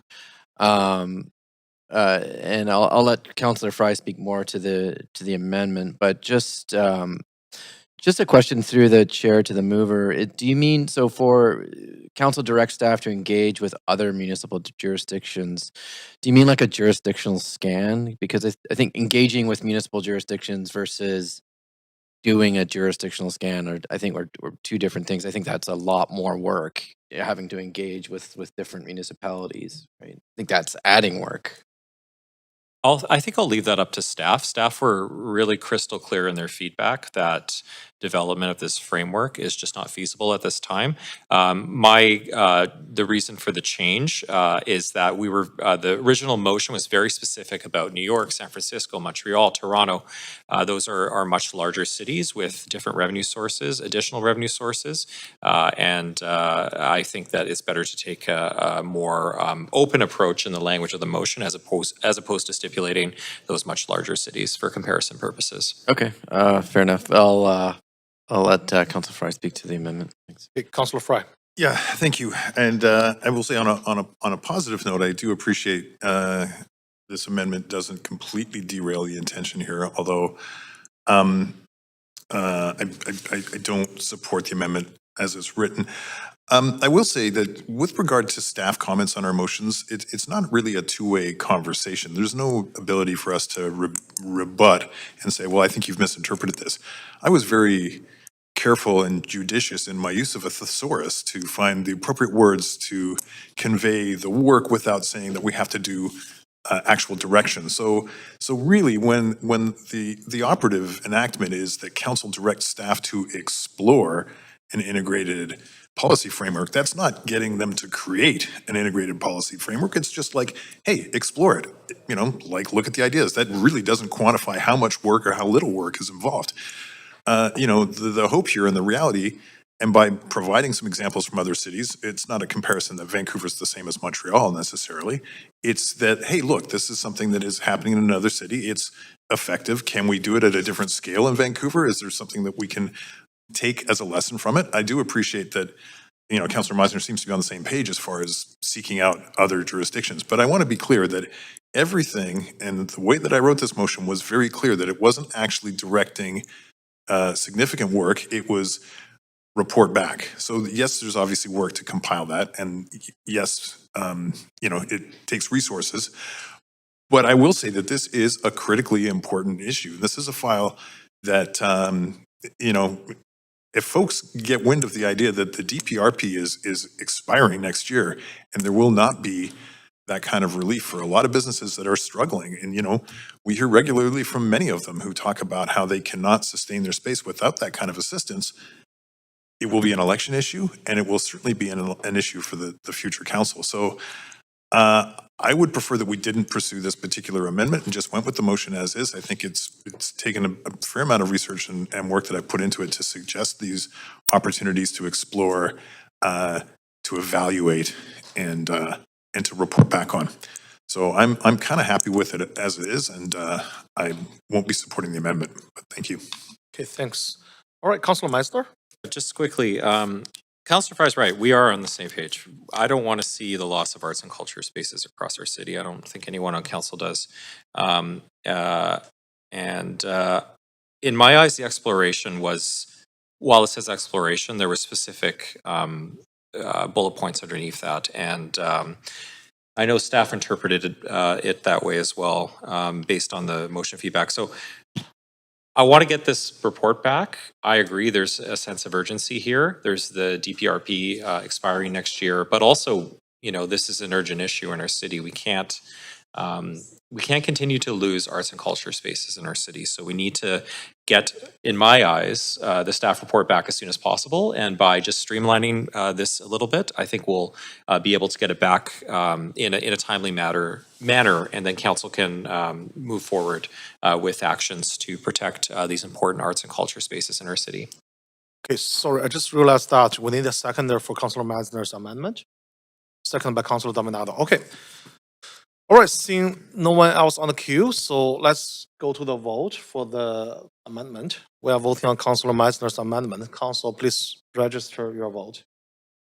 Sir, Chair, can I please get a vote assistant in favor? Yeah, noted. Thanks, Mayor. Thank you.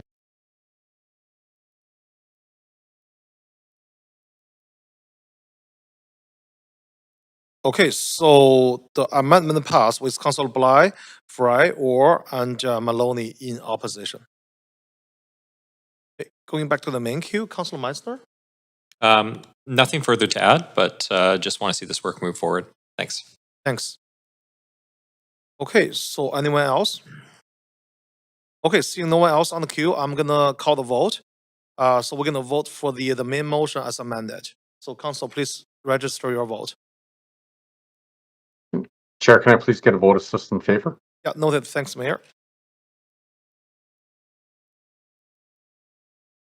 Okay, so the motion as amended passed with Councillor Fry abstaining.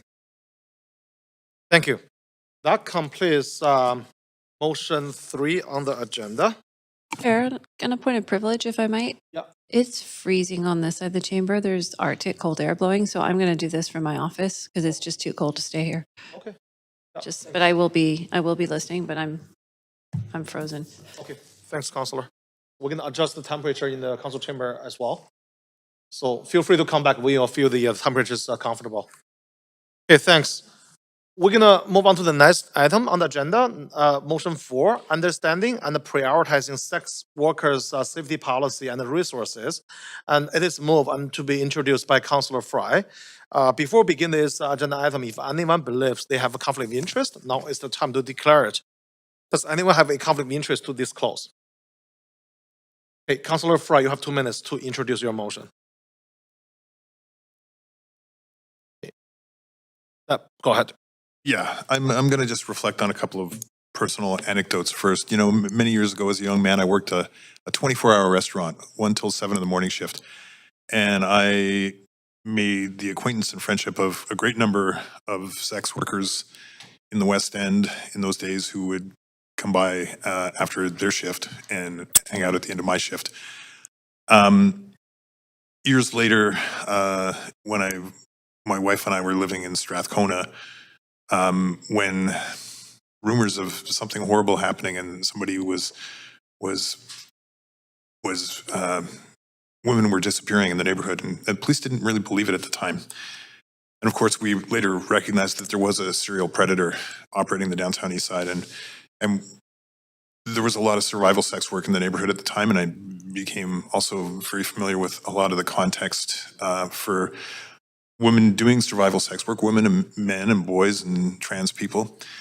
And then recently when we got this news, and of course that precipitated in Wally Opal's Forsaken report, which really came with some very, very thoughtful recommendations and really articulated something that I think a lot of folks maybe weren't aware of.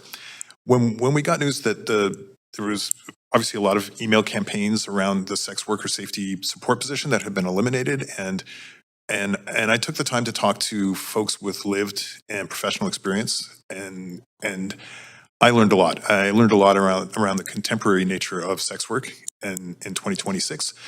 And really, with this motion, I want the rest of you, I want council to have an opportunity to hear from some of the people who are coming to speak to this motion today and share really important information that I think that this council needs to know, because I think that what we don't know is what we don't know. And we have work to do, and we have vulnerable people in our city that need our help. Thanks, Councillor. We need a seconder. Seconded by Councillor Orr. We will now hear from the registered speaker of this motion. Public speakers should, whether they are in support or in opposition of the recommendations, and may only speak once. I will also ask speakers if they are residents of Vancouver. If it is not noted on the speakers list, it's a procedure question. So our first public speaker is Kate Rothschild. Kate? Hello, Council. Thank you for hearing me today. My name is Kate Rothschild. I'm a non-binary queer and a multiply disabled sex worker with over 20 years in the industry. And I am speaking in support of this motion. From 2017 to 2025, I was engaged with PACE Society, a peer-led sex worker support and education and advocacy organization based in the downtown east side since 1994. I am speaking to you today as both a former representative of PACE as well as a concerned tax-paying citizen and community member. As you all know, this city's history has been inexorably altered by the sex workers who have lived, worked, and died here since its colonial inception.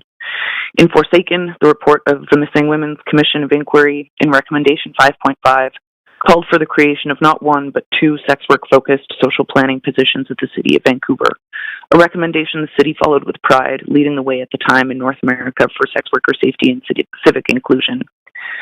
Eliminating one of these positions erodes hard-won gains that generations of sex workers and community advocates fought tirelessly to achieve. It is deeply unsettling and disrespectful to a community that has endured profound violence, criminalization, and loss, including the disappearances and deaths of countless sex workers harmed by serial predators, systemic neglect, and immeasurable police violence, and the struggle for even the most basic protections and recognitions of our rights, including the creation of these positions. The sex work social planners undertake complex, vital, and sometimes heartbreaking work in liaison with the city, police, sex work serving organizations, and business associations to try to improve the living and working conditions for this historically neglected community, navigating bylaws, the impacts of colonization, and societal whorephobia. This was never meant to be a singular role. There were meant to be 2 people in this position who could support each other in the difficult and sometimes grim nature of their work. Amongst so many other cuts to city staff, cutting this position in particular during a time when sex worker serving organizations have been forced due to lack of funding to cut or reduce their services, and when FIFA is right around the corner, a time when sex workers will need even more support due to the influx of rowdy, intoxicated tourists and a massive presence of out-of-town police, resulting in dangerous conditions, loss of income and available working spaces, as well as increased surveillance, harassment, violence, and criminalization, is nothing short of cruel. It cannot be overstated that those who will suffer most under the new temporary FIFA bylaws are those members of our community already the most impacted by the harms associated with the stigmatization and criminalization of sex work, specifically Indigenous, Black, Brown, trans, and disabled people, temporary residents of Canada, and those surviving poverty and homelessness. I encourage Council to pass this motion, to reinstate this position with haste, and to reprioritize meaningful investment in sex worker safety and civic inclusion. Thank you. Thank you. Speaker number 2 is Angela Wu. Hi, Angela, just a procedure question. Are you a resident of Vancouver? I'm not. Yeah, that's okay. Please go ahead.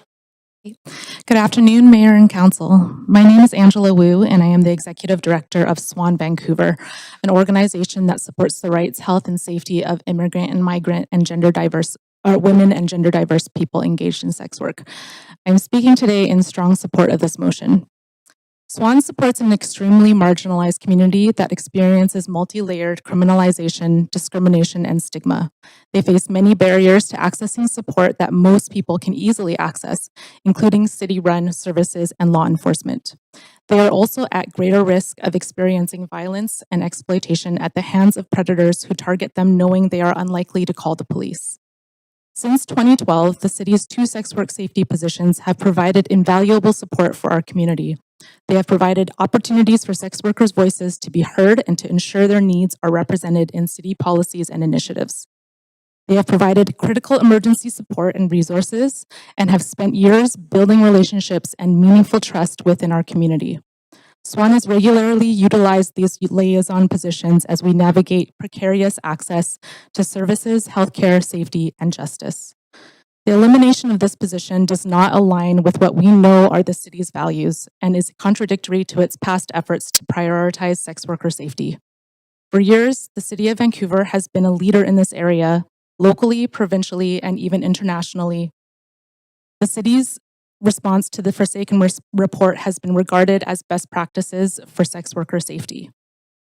But to do this work effectively requires both subject matter expertise and deep connection in the community. Integration across departments does not replace the expertise and the trusted relationships that were built through these roles over nearly 15 years. Unfortunately, as history has shown, sex workers cannot rely on broader gender safety strategies that may not address the urgent and unique realities that they are facing right now. Furthermore, the scope and weight of this work is far too much for one person to carry alone, especially as violence continues to increase. I urge the Council to remember the tragic context in which these 2 roles were created, but I also cannot overstate just how crucial both of these positions are to the safety of sex workers here and now. In the past year, there have been multiple deaths after many years without similar reported incidents. Violence against sex workers is increasing at a time when the commitment of the government at all levels to sex worker safety is diminishing, but this is an opportunity for the city to change course. We know that you care about sex workers and their safety. I urge the city, do not repeat the mistakes of the past. Listen to sex workers now and reaffirm your commitment to the safety and well-being of sex workers by maintaining dedicated capacity at a level consistent with previous commitments as well as current realities. Thank you. Thank you.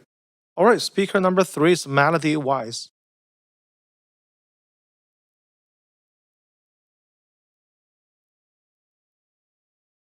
Please go ahead. I'd like to begin by thanking Mayor and Council for the opportunity to speak before you this afternoon on the matter of sex worker safety.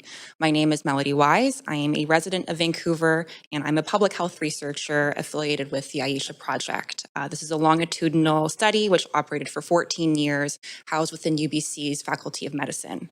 Over the course of the Aisha Project, our team collected thousands of hours of qualitative and quantitative interview data with over 900 street-based and indoor sex workers across Metro Vancouver. My intention today is to draw upon this work and offer an evidence-based public health perspective that can support our discussion on the current motion, which I'm here to express my strongest possible support for. As others have already articulated, our city is facing a conjuncture that requires continued leadership and action for sex worker safety.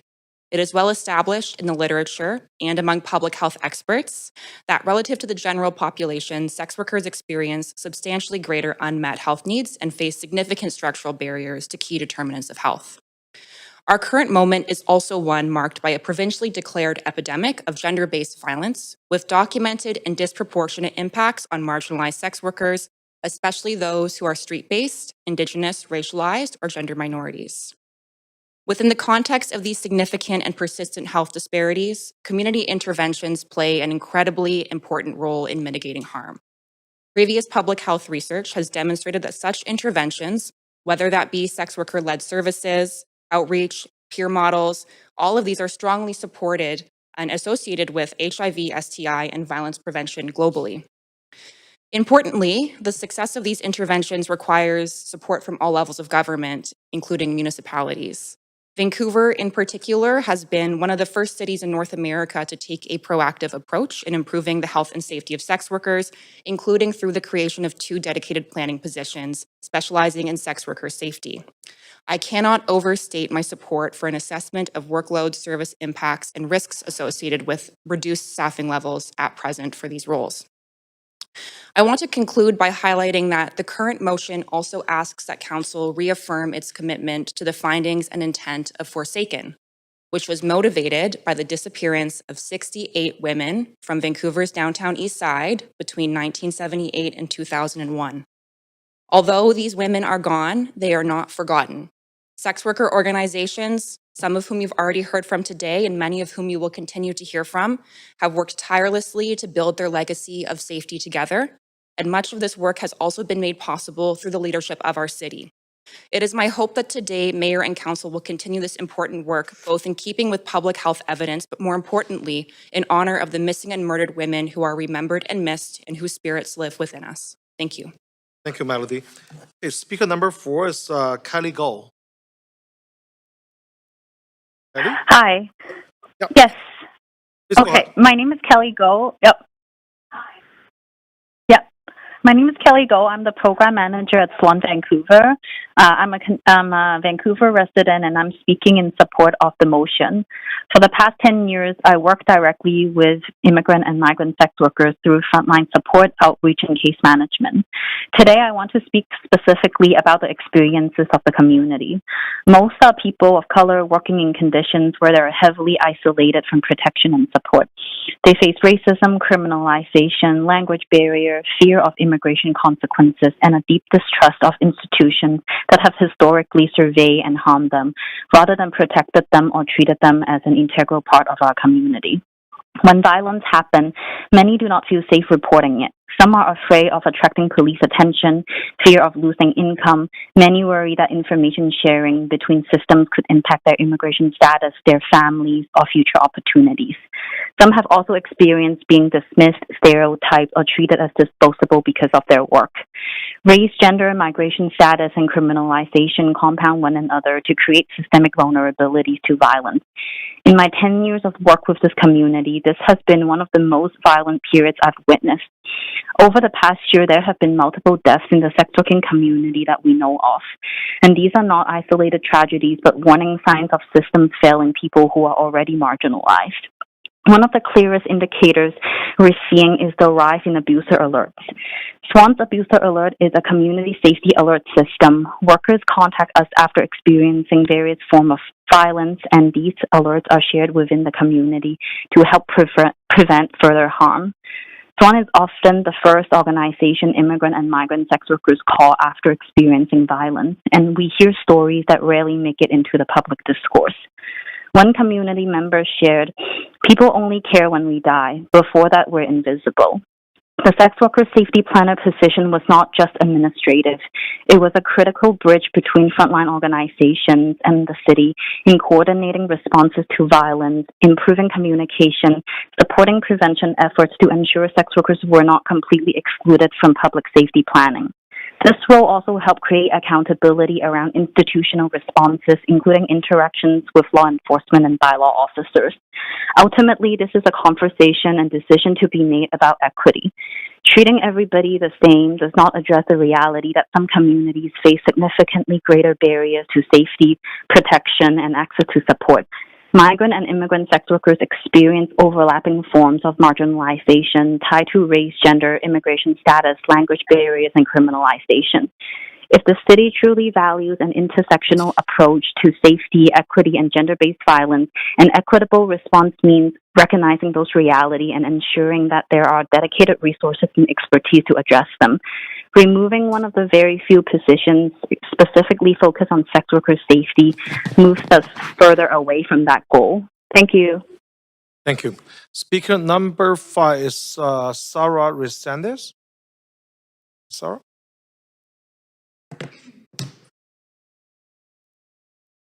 My name is Sarah Resendez. I sit on the board of directors at PACE Society, a peer-led organization that has been supporting, empowering, and advocating alongside sex workers since 1994. I'm here speaking in support of the motion.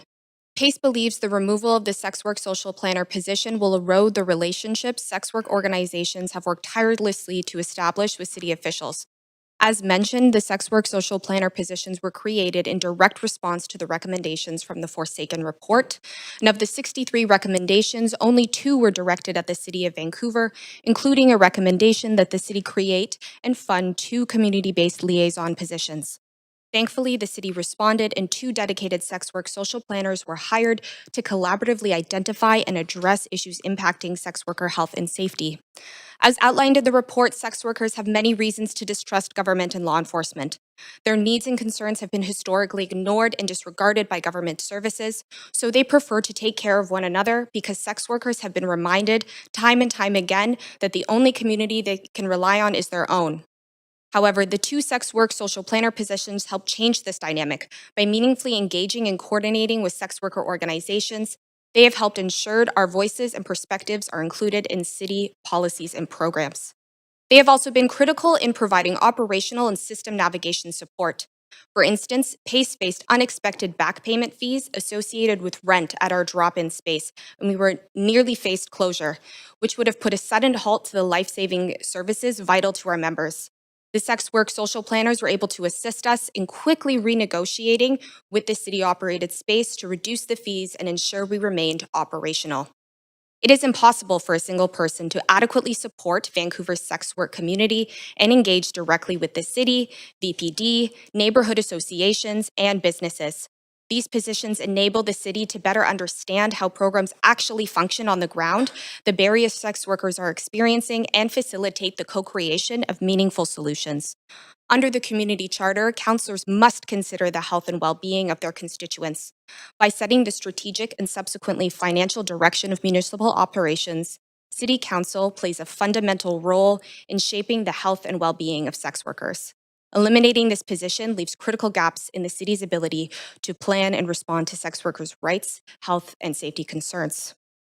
In 2023, the landmark Bias for Us report was released, which surveyed over 200 sex workers to identify how sex workers' needs could be met and risks minimized.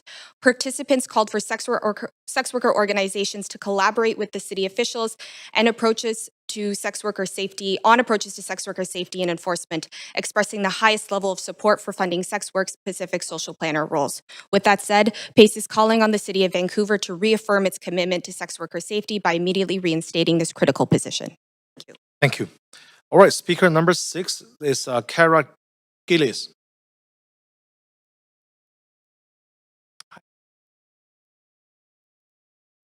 Good afternoon, everybody. My name is Cara Gillis. I am a resident of Vancouver, and I am speaking in support of this motion.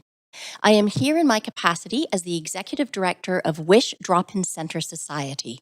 For over 40 years, Wish has been a refuge and community space for street-based sex workers in the downtown East Side. 80% of Wish participants experience homelessness, more than half are Indigenous, and all live in extreme poverty.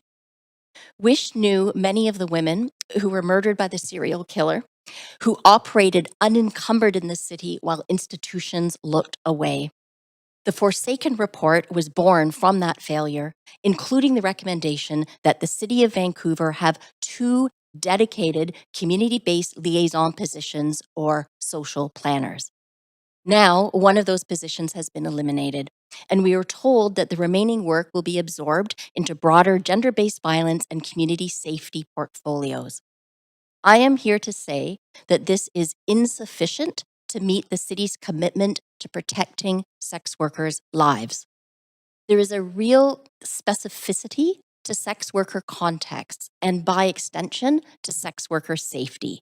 And this is just as profound and real today as it was a decade ago. Criminalization, stigma, colonization, and poverty all persist to undermine our safety, while the toxic drug and housing crises are now, as we know, significantly worse. It is vital that social planners doing this work have meaningful and nuanced understandings of these intersecting factors, as well as foundational knowledge of sex work sectors, structures, and dynamics. Further, the social planners have spent years fostering deep and trusting relationships where, frankly, there was previously distrust and even fear.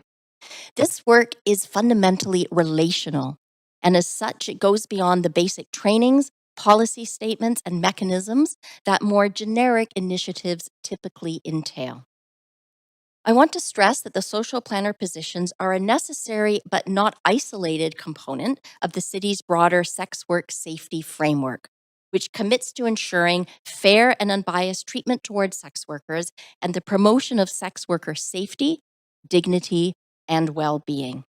WISH is requesting that the city formally recommit to the sex work safety framework and start by reinstating the sex work social planner position. Thank you so much for your time today. Thank you, Kara. Okay, speaker number 7 is Susan Davis. Susan.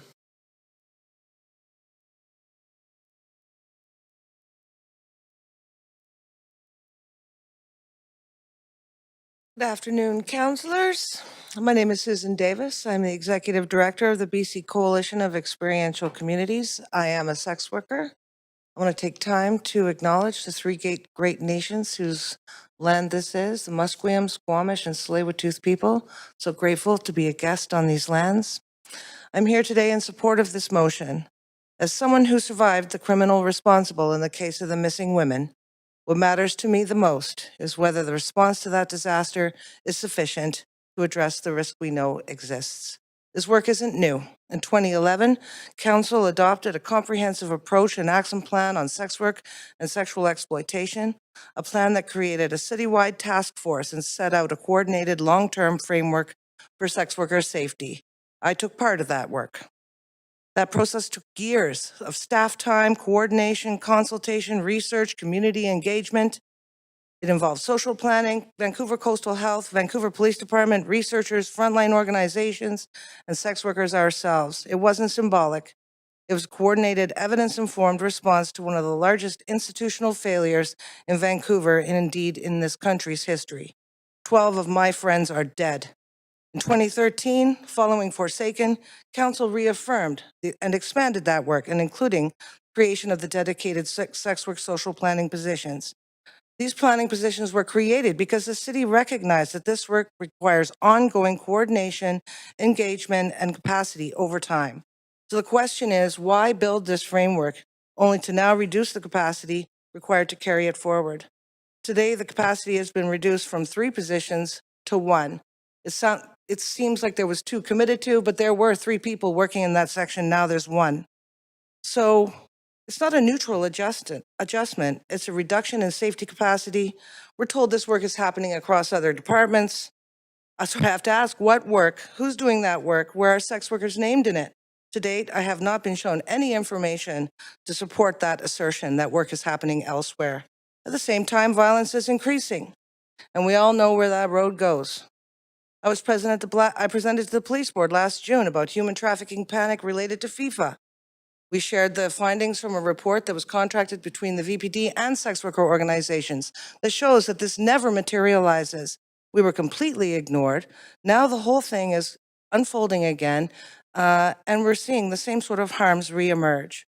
Sex workers are not a line item. We are people who live with families and work in this city. Between 5,000 and 8,000 sex workers work here every day. So, question is today, will council restore no fewer than 2 fully resourced, full-time, dedicated sex worker social planning positions? Please do not let the lessons of Forsaken be forgotten. Thank you. Thank you, Susan. Speaker number 8 is Alison Clancy. Good afternoon. My name is Allison Clancy. I'm the former executive director of Swan Vancouver, a sex work organization, and a former community developer with Living in Community, an organization that brought diverse stakeholders together to address the systemic failures that contributed to the violence against and serial murders of so many sex workers in Vancouver. I support this motion. My familiarity with the sex work social planner positions dates back to 2012 when I served on the City Task Force on Sex Trade and Prevention of Sexual Exploitation, which created the positions. For over a decade, I worked closely with all 4 sex work social planners who have held the positions on issues ranging from training city staff to consultations on new condo developments that displace street-based sex workers and increase their systemic vulnerability, to liaising with the BPD, reviewing bylaws, and advocating for life-saving supports for sex workers in Vancouver. Nationally, I was frequently contacted by people seeking information about the city's progressive work in this area. I also had the opportunity to highlight the city's work at international conferences and to bring attention to the leadership the City of Vancouver had shown in this area. Over time, however, I observed that these two sex work social planner positions became increasingly stretched and diluted. Meanwhile, violence against sex workers has not decreased in any way that would justify weakening, let alone discontinuing one of these positions. Imagine my shock, given how many times I had witnessed the sex work social planners positively affect sex workers' lives across a multitude of policy and practice contexts for over a decade. I cannot overstate how critical and life-saving this position is for enabling the city to uphold its responsibilities to marginalized populations, and the scope and mandate are more than one position can handle. Given the city's history of failing to protect the safety and lives of sex workers, it is inconceivable that this decision has been made.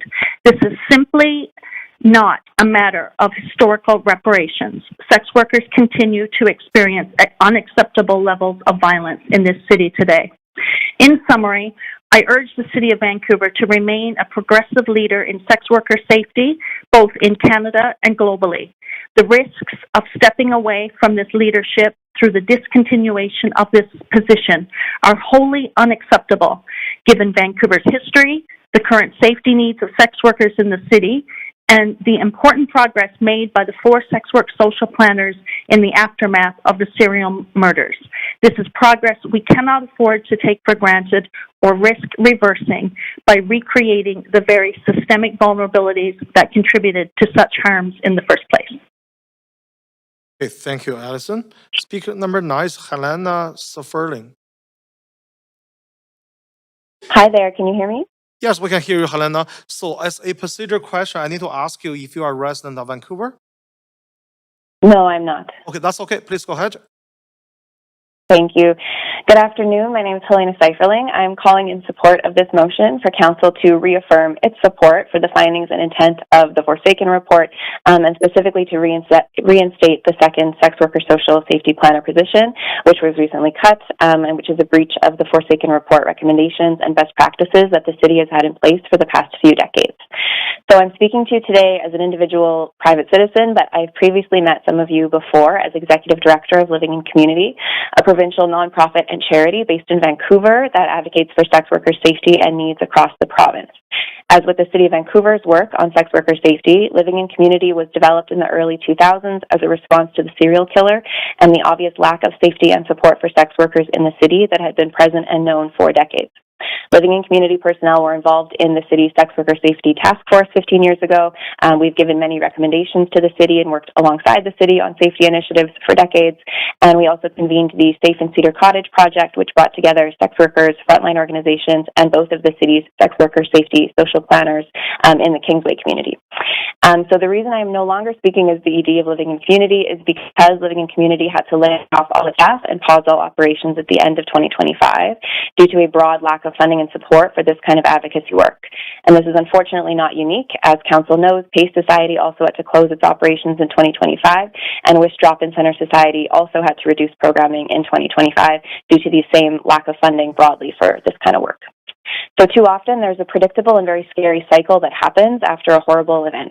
The bad thing happens, again, often when authorities knew and were warned for years, and then action occurs, promises are made, funding is found, and that continues for a while. But over time, the memory of that awful thing begins to fade away. It seems less important. The problem seems to be getting better, and bit by bit, funding and support is reduced or removed entirely. But the reason it seems to be getting better is because what was in place was beginning to work. All of that work behind the scenes, all of those investments into community was preventing violence, was connecting vulnerable workers to resources, and was creating a stronger safety net for all while maintaining privacy and dignity. It's been incredibly disappointing to see the City of Vancouver engage in the same cycle of forgetting and cutting. For over 15 years, the city was a municipal leader in the right approach to ensuring workers' safety, and now it is letting that status crumble, but more importantly, it's knowingly creating a more risky environment for workers in your community who are already stigmatized and criminalized. You're choosing to make these folks less safe. So in light of the closures to sex worker support services in Vancouver and the upcoming FIFA Games, which will create a whole host of problems for sex workers, as advocates have raised with the city for over a year now, it is frankly the absolute least the city can do to simply maintain your historic and recommended level of staffing support for sex worker safety, most notably by ensuring there's 2 sex worker safety social planner positions and to support their critical work. I personally worked with those staff members for 6 years, and I know they are incredibly skilled, compassionate, and effective. Thank you. Thank you. Okay, speaker number 10 is Crystal. Good afternoon, Mayor and Council. My name is Crystal. I'm a Vancouver resident, and I'm speaking in support of the motion. I work at Swan Vancouver, an organization that supports immigrant and migrant women and gender diverse people engaged in sex work, and I'm speaking to you at a time when it feels like the walls are coming crashing down around us. In my time at Swan, I have never seen more violence than in the past year. For a community that's criminalized by both sex work laws and immigration rules, it means they're often targeted because they rarely call the police when they're a victim of a crime, out of fear they can be arrested and deported themselves. So what does this look like in real life? It looks like a woman hiding in an apartment stairwell after being assaulted with a weapon during a robbery. It looks like running injured to a friend's house away from an abusive partner instead of running to an emergency room. It looks like being sexually assaulted, then having the perpetrator threaten to call the police or immigration officials on the victim because she does sex work. Things have gotten so bad that our staff have prepared emergency response kits and are scheduling wound care training for sex workers, and some service users are becoming increasingly involved in community outreach during a crisis. As sex workers across Vancouver report increasing violence, organizations that support them are seeing initiatives, resources, and policies at the municipal, provincial, and federal level being quietly withdrawn, without notice, without consultation, or even an afterthought of the evidence, experiences, the devastating losses, and the advocacy that's led to those policies. The current landscape is changing. The violence will only get worse, and we need the sex work safety social planner more than ever. The social planner is an essential part of several safety initiatives that are now disappearing. As sex worker support organizations lose resources, their work often steers almost entirely to frontline services and crises. Many of us barely have the capacity to do advocacy like speak here today, so we cling on to the few remaining resources we have. I know you weren't aware of the many cases of violence being noted here today because of stigma and criminalization. Victims' identities and experiences are often never shared publicly. In due time, you will learn about the true gravity of the situation, details about the severity of violence that Swan's community and others have experienced recently. But I'm asking you not to wait to learn more before you take action.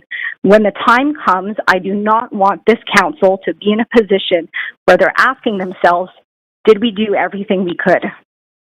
Thank you. Thanks, Crystal. Speaker number 11 is Ray.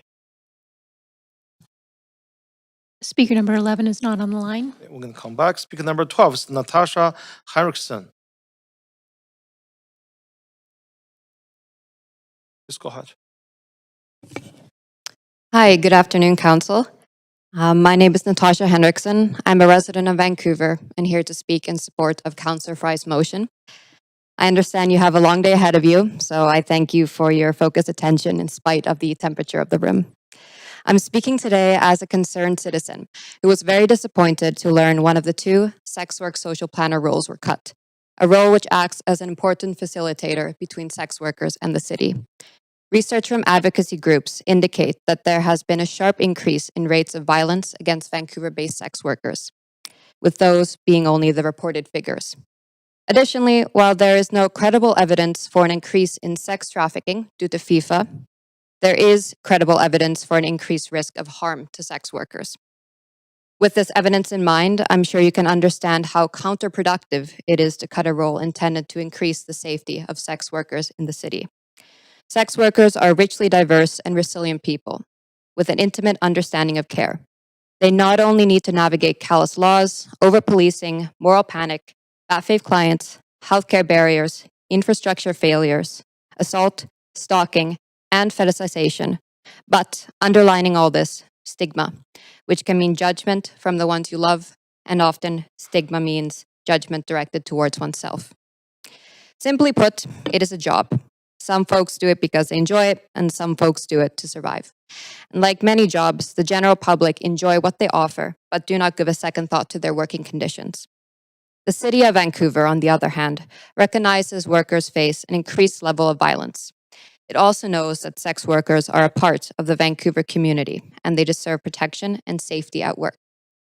Vancouver has demonstrated this in the past, a commitment to supporting sex worker safety. Sex work is an incredibly nuanced profession, and they understand their work better than any authority or well-intentioned individual. This is why having a direct link between the city and the sex work community is essential to mitigating harm. The council must protect the well-being of all our communities, and I hope this council reflects on the words of my fellow speakers. And finally, I urge the council to support this motion. Thank you. Okay, thank you, Natasha. Speaker number 13 is Chloe Hings.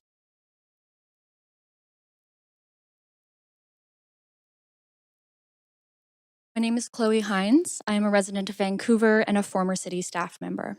I worked as a planning analyst in social policy and projects, and I left the city at the end of March as part of the voluntary departure program. During my time at the city, I worked primarily with the community and gender safety team and the sex worker safety planners.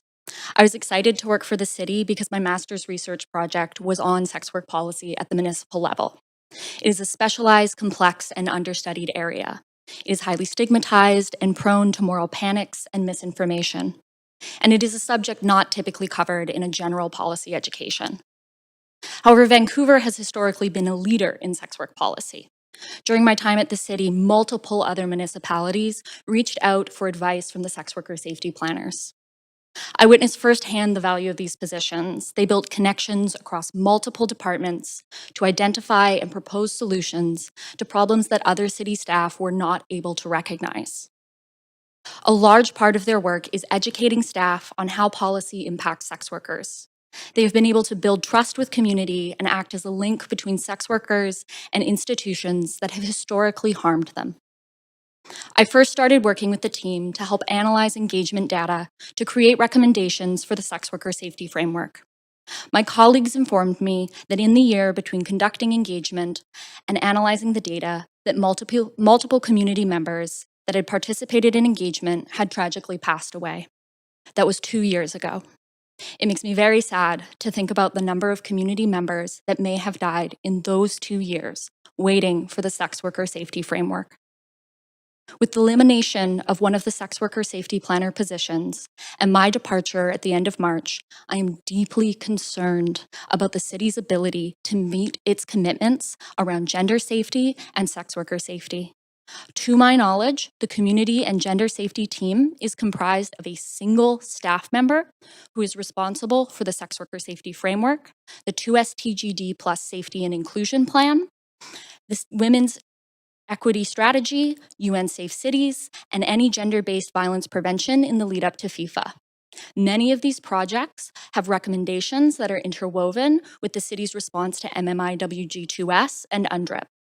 I'm very disappointed in the decision of senior city staff to eliminate this position, and I urge City Council to pass this motion and adequately resource sex worker safety and gender safety. Thank you so much for listening. Thank you. All right, speaker number 14 is Liv Hand. Speaker 14 is not on the line. Okay, speaker number 15 is Skylar Barahona. Hello, my name is Skylar Barahona. I've lived in so-called Vancouver my whole life and have been in sex work advocacy spaces for 8 years in the city. I've seen the need for and the ways that city social planners specialized in sex work do immensely important work. I'm pleased to see that members of council are working to reinstate this position. My assumption to this mistake is that the city may have overlooked the importance of 2 positions.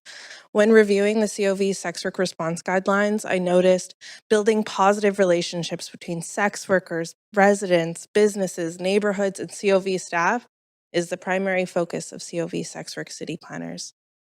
I asked council, how do each of you expect just one person specializing in sex work city planning supposed to care for workers, residences, businesses, neighborhoods, staff, and the sex workers who fit into every one of those categories? From our collective knowledge and expertise in this field, these city planners have supported in different but utterly important ways. We need someone to work on the ground directly liaising with sex workers and someone to do the systemic change work. We cannot expect more city staff to do this job. We cannot ask city staff to put more items on their plate because that is when sex workers will fall through the cracks. We need city planners on the job and looking at the bigger picture, not only from an operational perspective, but to maintain the relationships and historical knowledge of sex work in Vancouver. This does not just benefit sex workers, it benefits every constituent of the city. I commend the city for starting this work, and I also warn the city that this is a greater theme of deprioritization of sex workers in Vancouver. I urge the city to reaffirm its responsibility to community and take these meaningful steps to repair the harm that has been caused. The removal of one of the sex work city planner position sends troubling messages. Sex workers in Vancouver have cited recently that they've felt unimportant, forgotten, and left out. In the consultations I've led for PACE Society, without the physical location of PACE, members emphasize sex workers will die in losing this space.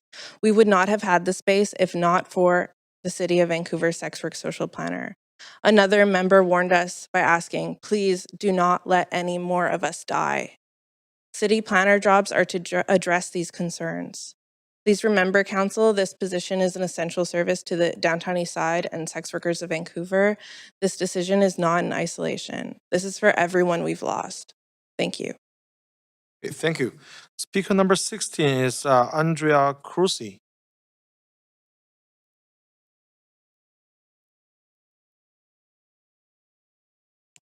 Let's go ahead. My name is Andrea Cruci. I'm an assistant professor in the School of Criminology at SFU and a co-principal investigator of the Aisha Project, which is a longitudinal study that followed over 900 sex workers in Metro Vancouver for over a decade. I'm also a resident of Strathcona in Vancouver. Thank you for the opportunity to speak in support of Councillor Fry's motion today. The past year has been marked by a string of closures and service reductions at the organizations serving sex workers in Vancouver, including program suspensions at PACE and Living in Community, both long-standing sex worker-led organizations that provide occupational health and safety supports to sex workers. Similarly, Kingsway Community Station, an important sex worker support service in the Kingsway corridor, is facing uncertainty both in terms of funding and location. These closures and service reductions are happening in the midst of a provincially declared epidemic of gender-based violence. An extensive body of empirical research, both globally and locally, highlights that sex workers face a disproportionate burden of gender-based violence due to the ongoing criminalization, stigmatization, and the lack of labor rights.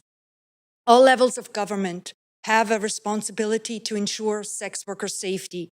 Municipal governments are well positioned to support the health and safety and well-being of sex workers. This is underlined in the Forsaken report, which in response to systemic failures to support sex workers prompted the implementation of the 2 city sex work safety planner positions. Peer-reviewed research by our team shows that only 26% of violent events in the context of sex work are reported to police. The reasons sex workers do not report violence to police is due to lack of trust in police and the criminal legal system. As a result of this, sex workers mostly rely on community-led organizations to maintain their health and safety and share important safety information. In the context of this distrust, we need all levels of government to step in. At the municipal level, the sex worker city planners are essential in building trust, facilitating safety through city programming, ensuring city bylaws support the safety of sex workers, and supporting sex worker support organizations in finding space to operate in. Our research highlights the importance of sex worker support organizations in supporting the health and safety of sex workers. The city sex work planners are an essential conduit between the city and the sex worker community. I urge the City Council to reaffirm their commitment to the findings and recommendations of the Forsaken report and instruct the city manager to reinstate the 2nd sex worker city planner position to ensure adequate support for the health, safety, and labor rights of sex workers in Vancouver. Thank you. Thank you. Okay, speaker number 17 has withdrawn. Speaker number 18 is Philip Hallandent. Good afternoon, Mayor and Council. My name is Philip Halenda. I'm a resident of Vancouver and the program manager of the Vancouver Sex Work Community Alliance. The Alliance does outreach for SDBBIs for sex workers, in addition to training for healthcare workers around stigma and barriers. I want to speak today in favor of this motion. I think it's really important to focus on how these decisions are experienced in community. I also want to acknowledge that this staffing change is happening in the context of a broader closure in the city. We've lost services from both PACE and living in community. At the same time, the sex work social planner role carries a unique responsibility when it comes to safety. Sex work in Vancouver is not one thing. It includes street-based, indoor, and online work. And people navigating are facing increasing economic pressures, housing instability, and gaps in services. And all these conditions shape risk. We're seeing ongoing violence and rising safety concerns. Organizations are having increased calls related to safety, and the impacts of these are very real. The findings of Forsaken made it clear that violence experienced in Vancouver was not random. It's the result of systemic gaps and lack of coordinated response to known risks. In response, the city made commitments to ensure there was a community-connected capacity to support sex worker safety, and that's what this role is all about. Also, from a gender perspective, we know that men are less likely to reach out for support, particularly around vulnerability and mental health. When services are difficult to access or when stigma is high, people are even less likely to engage. That's where risk increases, not because the need isn't there, but because connection to support and services are lost. This role is not just administrative, it's about relationships, trust, and the ability to respond to a complex and evolving safety concerns within the community. Reducing capacity does not reduce demand. It reduces the system's ability to respond. And ultimately, it's about the city's role in maintaining conditions that support safety. The lessons from Forsaken is not about what went wrong. It's about what's required to do better. Consistent, sustained, community-based support that people can trust and access. This motion is about maintaining that capacity and ensuring the city can continue to respond more effectively to issues of safety and harm. Today, there's been a lot of discussion about making Vancouver a fun and enjoyable city, and I would encourage council to remember that a true, healthy, and livable city also requires investment in safety, dignity, and the support of vulnerable communities. I would like to encourage council to consider the importance of this role in that context. Thank you for your time. Thank you. Speaker number 19 is Emily Baker. Hello, can you hear me? Yes, we can, Emily. So as a procedure question, I need to ask you if you are residents of Vancouver. No, I am not. No, that's okay. Just a procedure question. Please go ahead. Thank you. My name is Emily Baker, and I'm the Executive Director of the Pacific Association of First Nations Women Plus. I'm calling in today from the Grandview Woodland neighborhood of Vancouver, where our office is situated, and I'm speaking in support of this motion. As mentioned by several speakers today, the sex work social planner roles were intentionally created as a meaningful response to the public inquiry into missing women, girls, and Two-Spirit peoples, which specifically recommended the City of Vancouver create and fund 2 community-based liaison positions. At the Pacific Association of First Nations Women Plus, we stand alongside the families of missing and murdered women, girls, and Two-Spirit peoples in their rally for this support to be reevaluated. We stand firmly in solidarity with sex worker-led organizations, many of which are present today, and with sex workers of all backgrounds living and working in the City of Vancouver. The City of Vancouver was designated a City of Reconciliation in 2014, in part for their commitment to urban Indigenous communities, and this designation stands today. It is a designation we have a duty to uphold. Eliminating a role expressly created to protect sex workers on these territories directly contradicts your commitment to protect urban Indigenous women, girls, and Two-Spirit communities. At the Pacific Association of First Nations Women Plus, we are asking the Mayor and City Council to reinstate this life-altering, life-saving, life-changing role, and to fulfill their commitment to stand by, for, and with sex workers. Thank you. Thank you. Okay, speaker number 20 is Aja Lamb Hartley. Hi there. My name is Asia. Can you hear me? Yes, we can. Please go ahead. My name is Asia Lamb Hartley, and I am the operations manager at Wish Drop-In Center Society, Vancouver's largest and oldest sex worker serving organization. I'm here in support of the motion. You've heard previous speakers describe the extreme conditions sex workers in Vancouver face. Conditions serious enough that these dedicated planner positions were created in the first place. The need for that dedicated expertise has not decreased. Sex workers continue to face violence daily in our community, and the organizations serving them need a city partner who understands the nuance and urgency that work requires. I have relied on the sex work social planners throughout my time at Wish, and what distinguishes them is not just their knowledge, but also their speed and their judgment. In my monthly check-ins, I have consistently been offered immediate, practical, and appropriate solutions that showed a deep understanding of what sex worker safety actually looks like on the ground. Here are 2 concrete examples. In 2023, the MAP van, Wish's outreach van, broke down beyond repair. While we waited for a replacement, we had no way to reach the hundreds of sex workers who relied on that van for naloxone and harm reduction supplies, for a way to report bad dates, for a check-in from someone who knew their name. Without intervention, our MAP program would have been suspended for close to 6 months. The planners acted immediately. They arranged for a vehicle from the city's fleet to be donated to us and secured a grant to outfit it for outreach. That solution required someone who understood both the city's systems and the stakes of a gap in this service. More recently, as FIFA preparations ramped up, so did our concerns for the folks we serve. It was the sex work social planners who proactively reached out to bring Wish to the table. They understood that sex workers would face increased surveillance and displacement during the tournament, and that this in turn would push sex workers into less visible, more dangerous situations.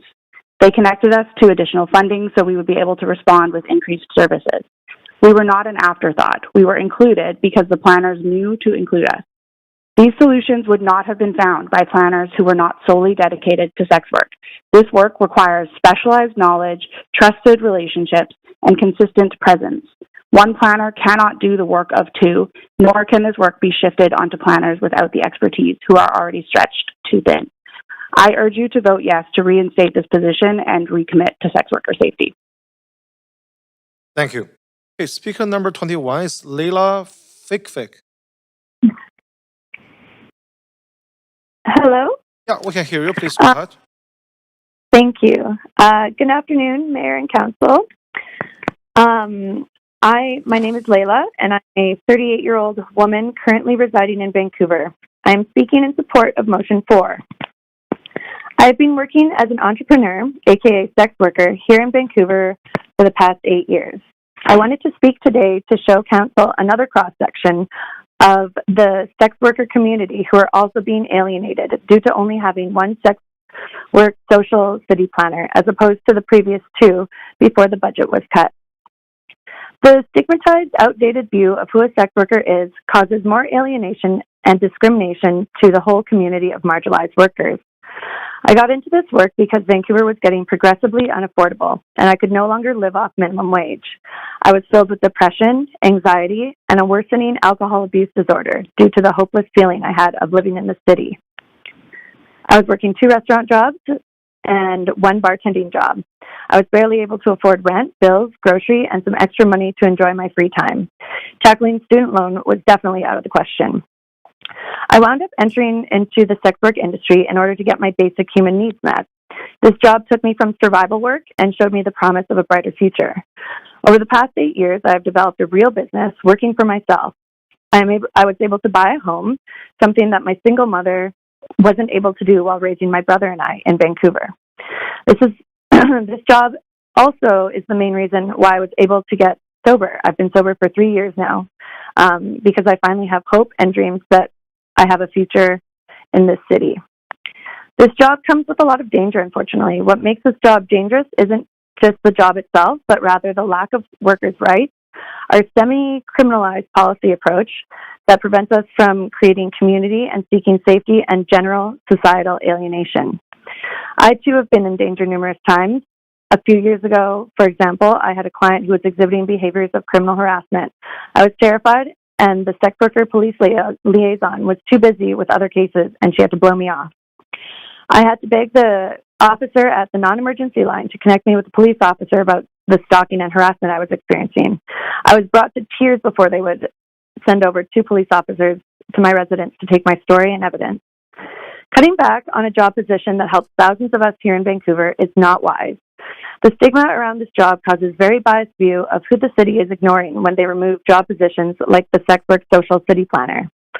So long as the city continues to be unaffordable, the sex worker community will grow, making this city job position all the more important. Ignoring us will not make us go away.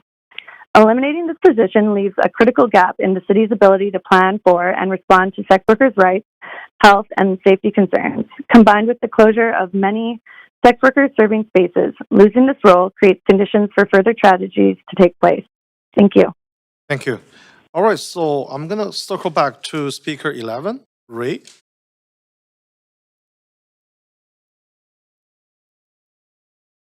Speaker 11 is not on the line. Okay, Speaker 14 is Leave Hand. No, not on the line. All right, thank you. That's the end of our speakers list. Thanks everyone for speaking to the Standing Committee on City Finance and Services. Committee members, is there any discussion? I saw Councillor Fry. Thanks, Chair.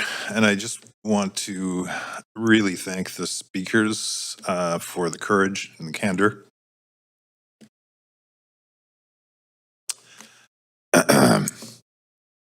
Yeah, I ran into Wally Opal the other day.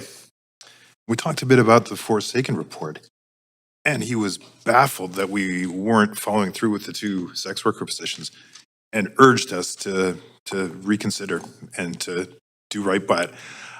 I'm sure that many of you haven't read the Forsaken report, and it's very much written in the context of the downtown east side and the murdered and missing women, an extremely vulnerable population of survival sex workers. But I just want to read a little bit of the excerpt from some of that about the conditions of the women's lives and the vulnerability to violence. Most of us are unfamiliar with the conditions of the lives of the women involved in the survival sex trade. This is underscored by the public story about the missing and murdered women, which focuses almost exclusively on individual stories of women being driven to the survival sex trade by drug addiction and personal tragedies, violence and abuse. The full picture of the missing and murdered women is more complex, multi-layered, one consisting of individual histories, broader patterns of social disadvantage and social exclusion, and wholly inadequate policy responses. that stick with you for a second. And also, while we're thinking about it, let it stick with you that this is one of the most violent years that has been reported.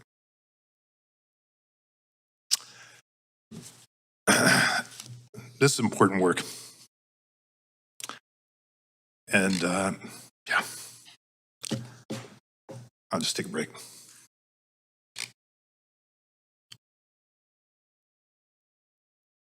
Okay, thanks, Councillor. Councillor Orr. Yeah, thanks. And thanks so much to Councillor Fry for bringing this forward. I know we talked about this a little, and you know, it was you did a lot of work on this, and also to echo the speakers. You know, it takes a lot to come forward and to have such a measured and you know, data-based sort of approach, which was fantastic.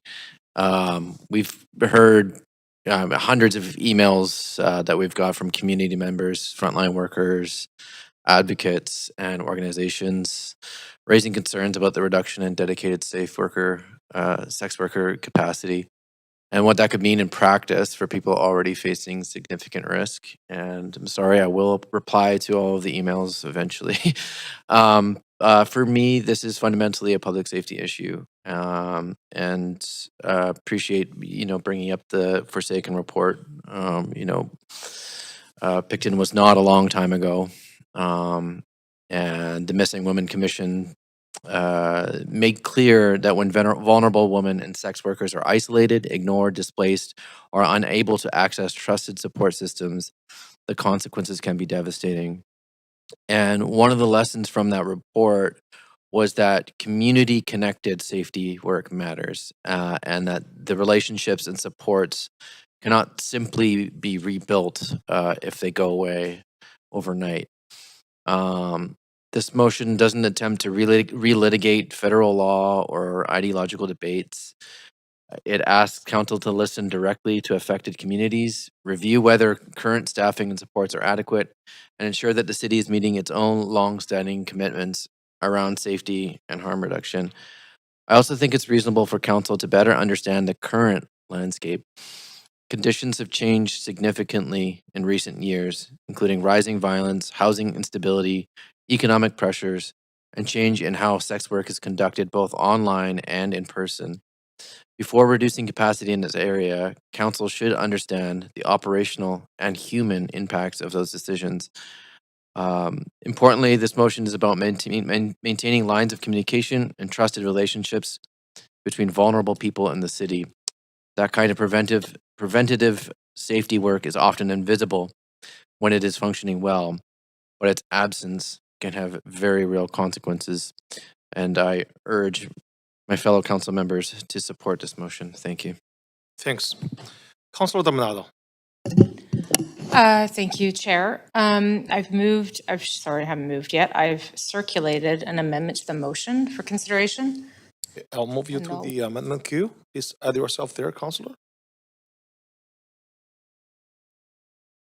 Okay, go ahead. Thank you, Chair. I wanted to reflect a couple of things, and I'll touch on Councillor Orr's comments actually in just a moment. But I first of all want to start with thanking everyone who came and spoke by phone, and those of you who are here in chambers today, both in terms of your roles of either working for NGOs, not-for-profits, or in your lived experience as well. And I will say at the outset, I don't have that lived experience, so I'm not going to try to jump into your shoes in any way, shape, or form. What I do want to reflect is that I heard very clearly in the comments from speakers about the inherent risks that come with sex work, whether it's by choice or not. And I heard, and this is where I want to touch on Councillor Orr's comments, is he reflected just now, you know, the changing landscape, and which I think is fair to acknowledge that there has been a changed landscape in 14 years since the Forsaken report. But what I heard in some of the comments today was there was reference around the structural barriers, but there was a whole plethora of issues, safety, access to health, community interventions. And I wanted to share, and you'll see in this amendment, some of the work that's already been undertaken since the Forsaken report. And so it acknowledges the VPD's creation, a recent 2025 update to their sex work enforcement guidelines, the development of the city's sex work response guidelines of 2015, also speaks to the training of enforcement and other departmental staff in the city's work guidelines. I'm not going to read it because you have it in front of you, but I want to touch on this notion of what I heard very clearly are community concerns, whether it be from a safety lens, a health lens, and that embodied in what I heard there was that the necessity of having two staff people. I'm come from a social policy background as well. And one of the things I found over the years in working in social policy was that where we had greater ground was when we actually ensured that every department had a lens on the importance and the priorities of whether it be specific groups that we were trying to serve or organizations or policy areas, is moving beyond one person or one department being responsible, but all departments being responsible. So when we're talking about public safety, we might be talking about the design of our streets. It might be lighting, it might be VPD, but it shouldn't be siloed in this work. It actually should be a collective responsibility of departments to have a lens on this work and the importance of supporting sex workers, whether it be indoors, outdoors. And so what I've suggested is that we recognize the importance that we are doing work in this space. We should continue to do work in this space. We should have a report back on the sex work safety framework, which Councillor Fry has sought. We should continue to engage because at the end of the day, the best policy I've ever seen is always informed by individuals with lived experience. While they may not be the final decision makers, it might be operational decisions by staff, it might be decisions by council. Policy does need to be informed by lived experience, hands down. So that's what I'm proposing to council for consideration. I hope it'll be met with the spirit in which it's brought forward, which is to continue the work. And I'll leave it there, Chair. Okay. Yeah, Councillor Meisler, you have seconded. Okay, thank you. Okay, Councillor Maloney. I'm extremely disappointed with this amendment. I just sat through incredibly moving stories. I can't believe I'm crying in council again, but here we go. So I just sat through incredibly persuasive speeches by academics, people that represent sex workers themselves, incredible bravery, incredibly informed and persuasive speeches about how necessary actual resourcing is. And yet here we are once again with an amendment that guts all the actual resourcing, all the resourcing that our public speakers today very persuasively convinced me that are absolutely necessary. And I am just disappointed with how clearly this shows the priorities of the majority on council. It's hugely disappointing. And once again, I would like to highlight that this council, not me, the majority on council recently allocated $2 million for one night of fireworks. Thank you. Okay, Councillor Fry. Yeah, not at all supportive of this amendment. This effectively guts the entire intent here, and the speakers and listeners wouldn't be aware of it, but this is essentially cut and paste from staff comments that were attempting to derail this from coming forward in the first place. I just want to highlight that despite some of the language in here talking about the $1.1 million grant funding for gender safety organizations and improvements with the Vancouver Police Department's approach, we have heard loud and clear that this is a record year for violence. So clearly it's not working. Whatever thought has gone into this amendment to suggest that these might be appropriate responses. I do think it's important to just also add that you know the role of this sex worker safety planning position is highly demanding. It is a difficult job. It is not a off the side of your desk while you're doing other priorities kind of a job. And it does, I would think, rely in some degree the ability to talk to a peer about what the work you're doing. I know that we talk about this even as a council, that we can't talk to our partners and our families about the kind of stuff we deal with in council sometimes, and we need to lean on each other because only our fellow councilors know what's going on in the world that we operate in. And it's the importance of that kind of team. And I think the idea that we've effectively deprioritized what is incredibly important work and then make sort of excuses about how we've turned it into a bunch of different departments and it's informing different. I think we're missing the trees for the forest here. And this amendment's a mistake as far as the intention of this motion, and I strongly urge council to not consider this amendment as an appropriate move forward if we are really going to be serious about sex worker safety in the city of Vancouver and recognizing the lived experience, the professional experience that has been explained to us today, and why this work is important and where it's not being served. And they're not exaggerating when they're talking about the defunding across the board from other levels of government as well, and that a lot of these important organizations are no longer operating functionally. We are now contributing in not supporting the robust work at a bare minimum at the city. We're contributing to a greater harm, and that's not what I'm here for. Okay, thanks, Councillor. Councillor Bly. Thanks, Chair. I'm speaking in opposition to this amendment. It's just, it's a lot of words without any substance, in my opinion, given the gravity of the issue and the risk and the safety risk that we both heard about from the speakers, the articulate speakers who came to speak to council today, but also what the data shows us.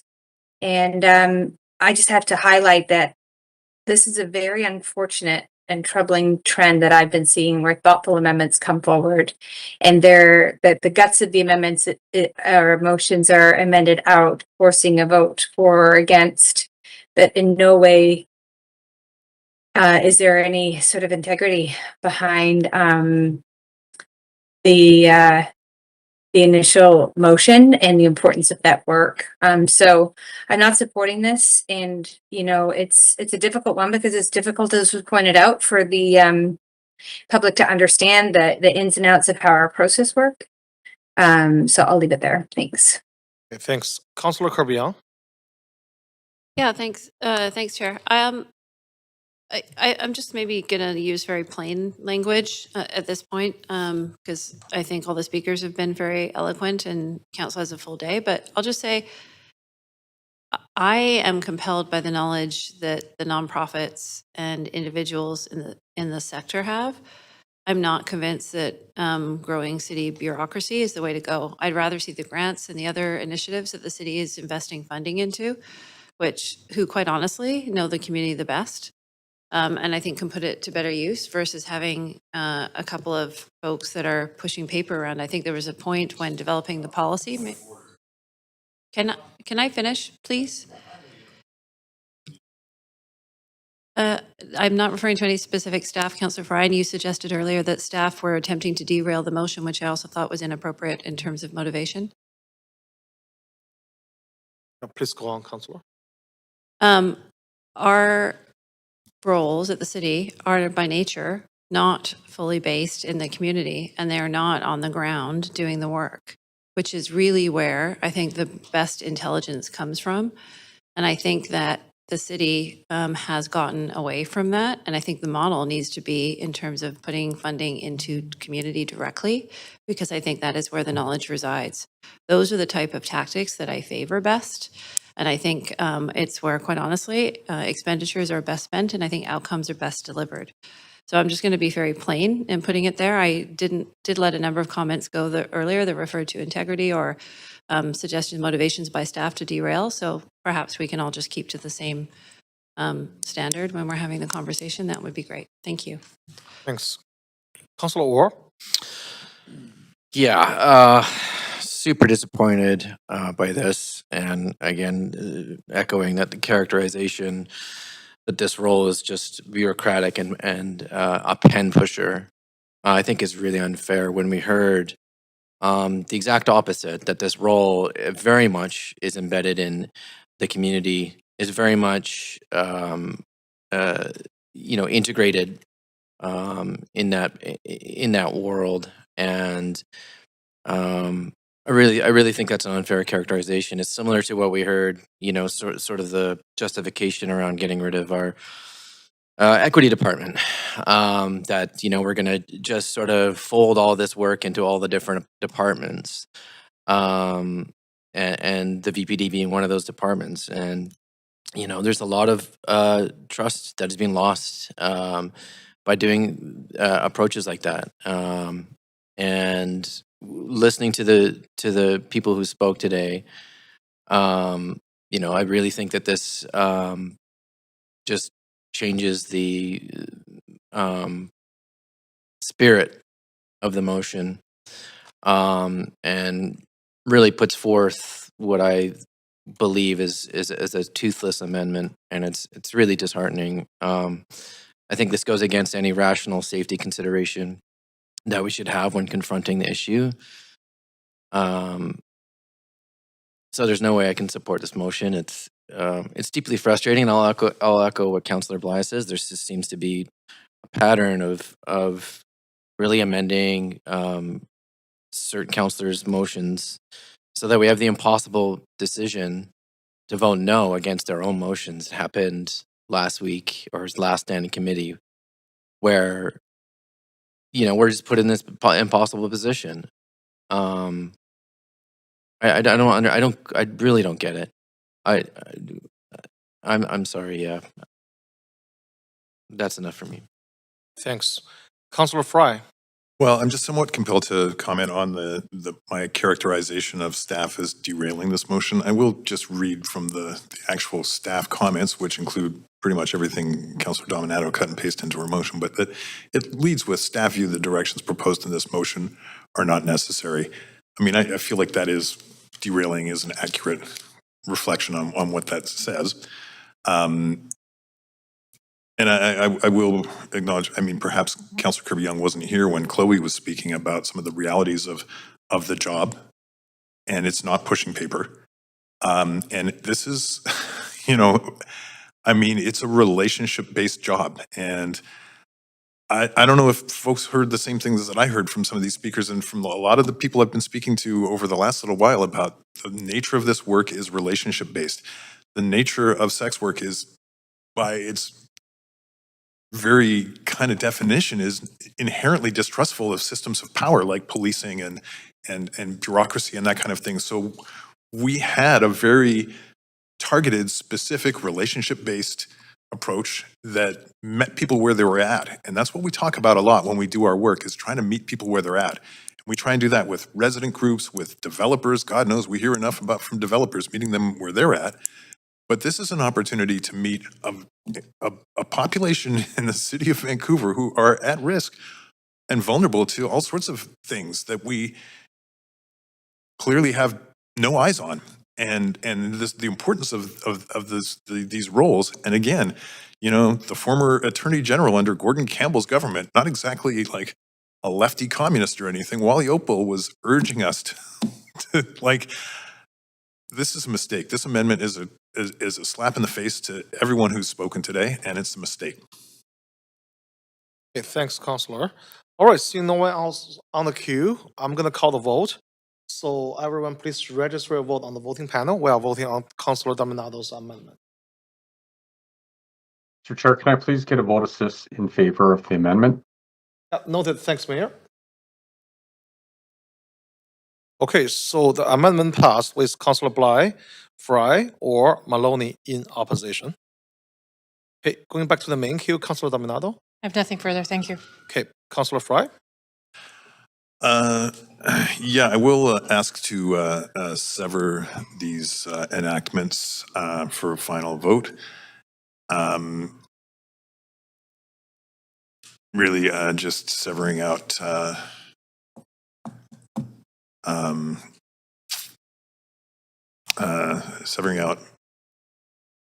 B, please, for the final vote. Okay, just B. Yeah.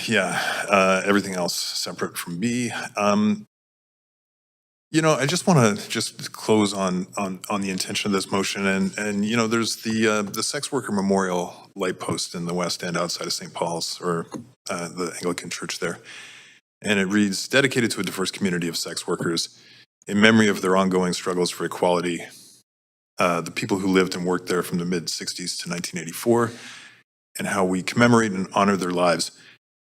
And many of us will fondly recall our late great auntie, Jamie Lee. She would want us fighting for this. So, for Jamie Lee Hamilton, and everybody who's fought for the dignity and rights of sex workers and other marginalized people, I'm really disappointed with the way this motion has gone, but in severing, I will at least be able to affirm my commitment to the basic principles while not going for this, what I consider to be a distraction from the actual need and cause here. That's it. Thanks. Councilor Bly. Thanks very much. I just felt compelled to come on and clarify how disappointing this process is, and just to really thank the speakers for coming in, and not just the process, but the likely outcome, and just thank speakers for coming in to share your very personal stories, and those that are obviously very difficult to hear, but also those that were quite inspiring in terms of creating agency and choice in one's life. I think we need all of these voices to be part of this conversation at council. And what I feel most sort of confronted by is that city budgets really do tell the public what is, it shares values. It shows what the values are of the majority of support for a city budget, in not budgeting and not funding these positions that are in essence required as a public safety measure, which is in our jurisdiction as a city. To suggest that only public safety is funded through traditional policing is a archaic, in my opinion, approach to public safety. Not funding these positions is a way to protect sex workers in an increasingly dangerous environment is a very narrow and ignorant outlook or perspective on public safety. That's my opinion. And I'm incredibly disappointed where this debate's gone. But I just have to say thank you very much to Councillor Fry, who has clearly done the work and understands it and gets the heart behind the issue. And I have no doubt will continue to advocate, as will I, alongside him, for a change. Thank you. All right, thanks. All right, seeing no one else on the queue, we're gonna move on to the vote. We are voting on the main motion as amended. Yeah, I'm severing the recommendation B, please. We can go.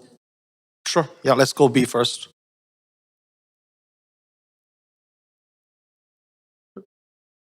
Chair, can I get a vote assist in favor? Thanks, Mayor.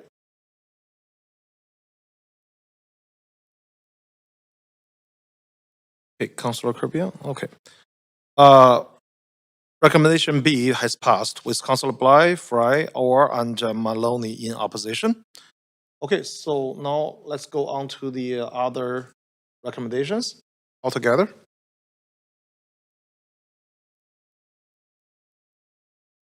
Chair, can I please get a vote of in favor? Yeah, thanks, Mayor.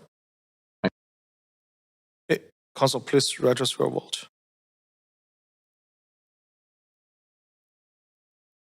Okay, so other recommendation passed with Councilor Fry and Councilor Orr abstaining. Thank you. That completes motion 4 on the agenda. Move on to the next motion. Work to live. Okay, work to live near work, affordable workforce housing for healthcare workers. It is to be moved and introduced by Councilor Orr. Before we begin this agenda item, if anyone believes they have a conflict of interest, now is the time to declare it. Does anyone have a conflict of interest to disclose? All right, so Councilor Orr, you have 2 minutes to introduce your motion.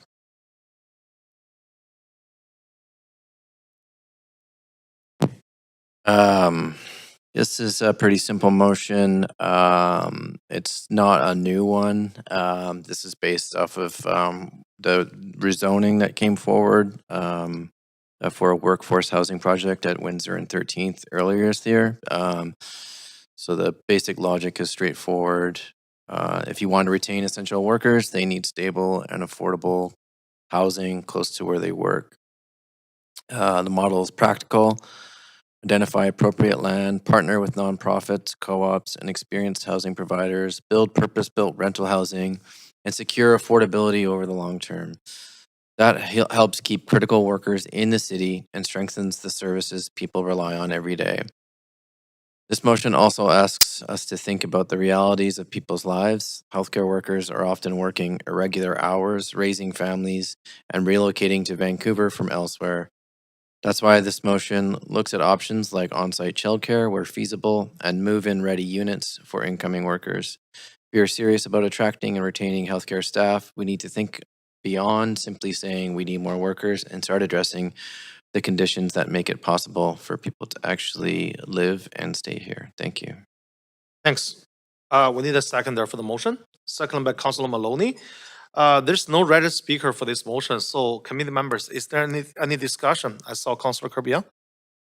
Yeah, thanks, Chair. I concur with Councillor Orr's desire to have more affordable housing, essentially affordable housing, rental and below market in the city. That is something that we need for healthcare workers, certainly, but we need it for retail workers, hotel workers, restaurant workers, services, cleaners, delivery people, security guards, early childhood education, and a whole host of other individuals that are continually challenged in an environment of increasing unaffordability and also deserve, or they make our city go. They need to be appreciated, and they also deserve affordable housing. I fully support the sentiment of this motion. I think when you look at the housing reports that have come forward, the gap very clearly in the most recent housing report is we're doing a great job in delivering rental housing. We are expediting timelines. We're doing all of that. And where our biggest challenges is in affordability. And the affordability piece is because of a lack of investment by senior governments. The council is already doing, or I should say the city is already doing a lot of this work with respect to offering up city land, to working with nonprofits, to providing nominal or below market leases. The work's been done with respects to reviewing on past motions affordability benchmarks, streamlining approvals, standardizing designs, all of that. What we actually just really need is investment and funding to achieve affordability. The city is expediting our processes. We're providing land. We're doing leases. We're here, ready, willing, and able. And we need to do it, as you said, not just for healthcare workers, but for all the other folks. So I do have an amendment, which I should have said earlier, Chair, if you want to move us to amendment queue. Okay, I'll move you there, and please add yourself. And we need a seconder for this amendment. Second by Councilor Claassen, and please add yourself there, Councilor. Okay. Thank you. And in recognition of how broad the need is for healthcare workers and beyond, and all of the work and the fact and what the real crux of the problem is, which is quite frankly, because a lot of this has already been done, is quite frankly, it's just getting the funding. And so what it really does, I think, is speaks to getting to the heart of the issue. It's a strike and replace for clauses A and B. A is reporting back on opportunities to further support the delivery of affordable rental housing for both healthcare workers and other moderate and low-income residents through policy tools and partnerships. And then it retains sort of the clause calling upon not just the province, but also very explicitly the Government of Canada, as Councillor O'Hare already identified, and that be a vociferous call from all of Mayor and Council to deliver the housing necessary, because that is really where, I think I used this phrase earlier, but that's the crux of it, is we need funding to deliver on the affordability. The city can provide land for free, the city, as we do. The city can provide nonprofit leases at almost no cost, which we do. But the affordability piece with a high cost of construction, financing, et cetera, comes down to having the other levels of government step up. And it was actually noteworthy that at the Greater Vancouver Board of Trade breakfast this morning, Prime Minister Carney actually said, he referenced Gregor Robertson, who was in the room, Minister of Housing and Infrastructure, and the Canada Builds program, and sort of the 6 months into that. And he said, one of our challenges with affordability is that we have not been building enough and we have not been investing in affordable housing. And he said that very explicitly. So I say, let's seize the moment and really focus on the laser into the heart of the issue. Thank you. All right, thanks, Councillor. Councillor Orr? Thanks. Yeah, thanks for the reminder that all workers need affordable housing.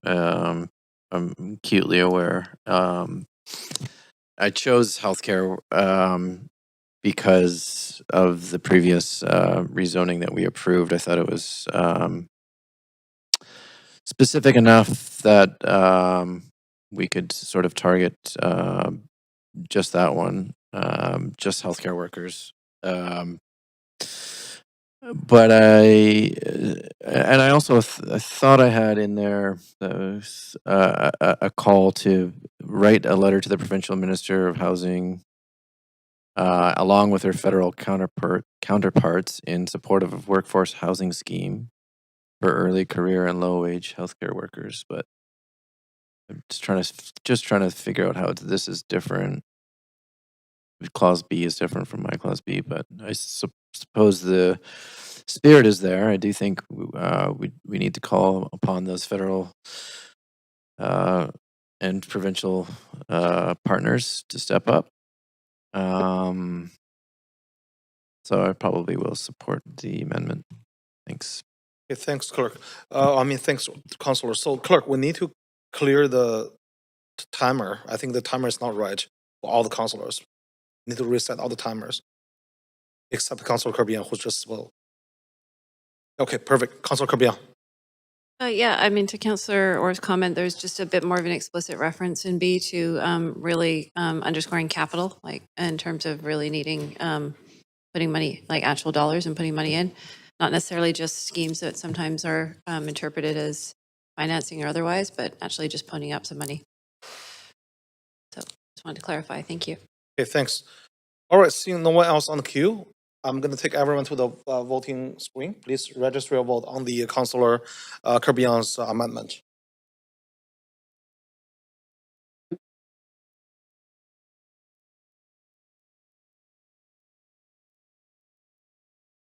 Okay. Mayor Sin.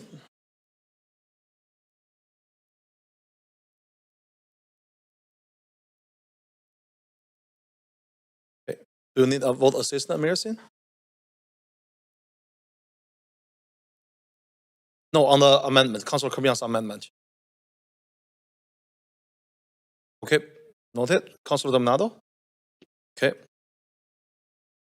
Chair, I'm not able to use my X panel. Yeah, do you need a vote assistant?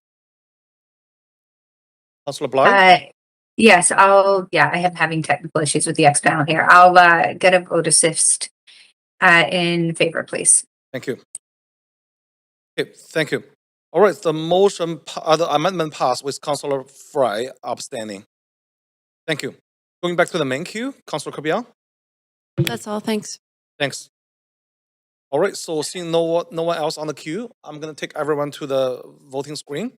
We will be voting on the main motion as amended. Council, please register Sorry, your Chair, vote. just a point of procedure. Is that not a strike and replace? Can we not just move on? Oh, okay, yeah, that's right. Okay. We still need to vote? Okay, so Councilor Montague, so clerk just inform us we still need to vote.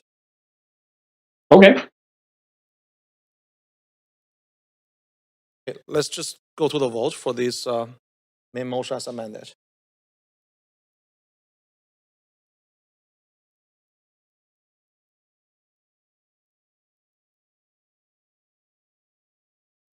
Okay, the main motion passed unanimously.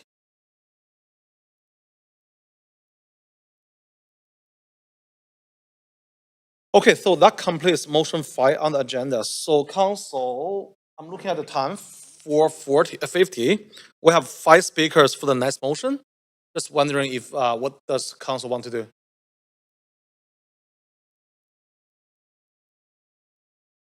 Just 5.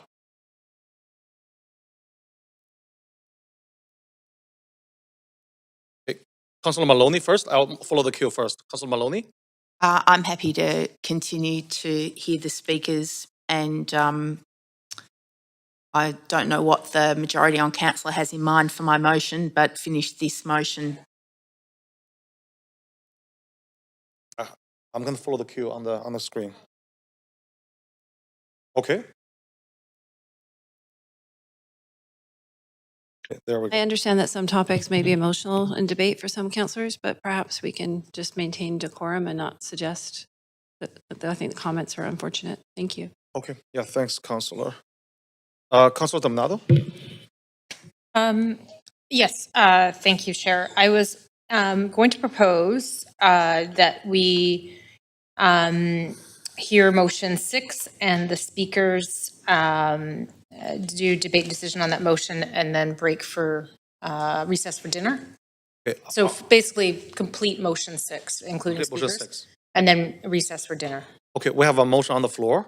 Do we have second? Second by Councilor Meissner. All those in favor say yeah. Opposed say nay. Okay, the motion carries. Councilor Maloney? Thank you. I'd like to take exception to Councillor Kirby-Young's comments. I don't know, point of personal privilege or I don't know. I merely suggested that I couldn't anticipate whether there were going to be amendments that take a long time or not. So if any negative interpretation is to be made of that, it is not on the words alone. All right? Noted. Thanks, I think Councillor. it was entirely reasonable, and that that was a completely inappropriate comment by Councillor Kirby-Young. Chair, I'm going to ask you, can I have a microphone, please? Yes. I'm going to ask you to maybe rule in a point of personal privilege that the comment and the reason I raised a concern, just to be clear for the record, is that Councillor Maloney is suggesting that it's predisposed in terms of how council may dispose of, treat, or other emotion by the words that were used.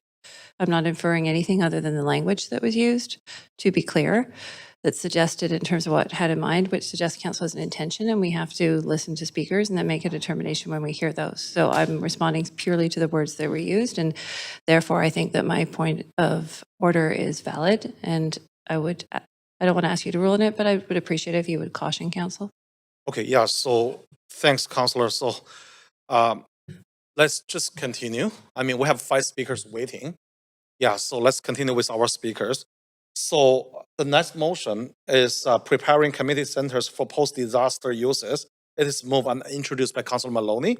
Before we begin this agenda item, if anyone believes they have a conflict of interest, now is the time to declare it. Do we have a conflict of interest to disclose?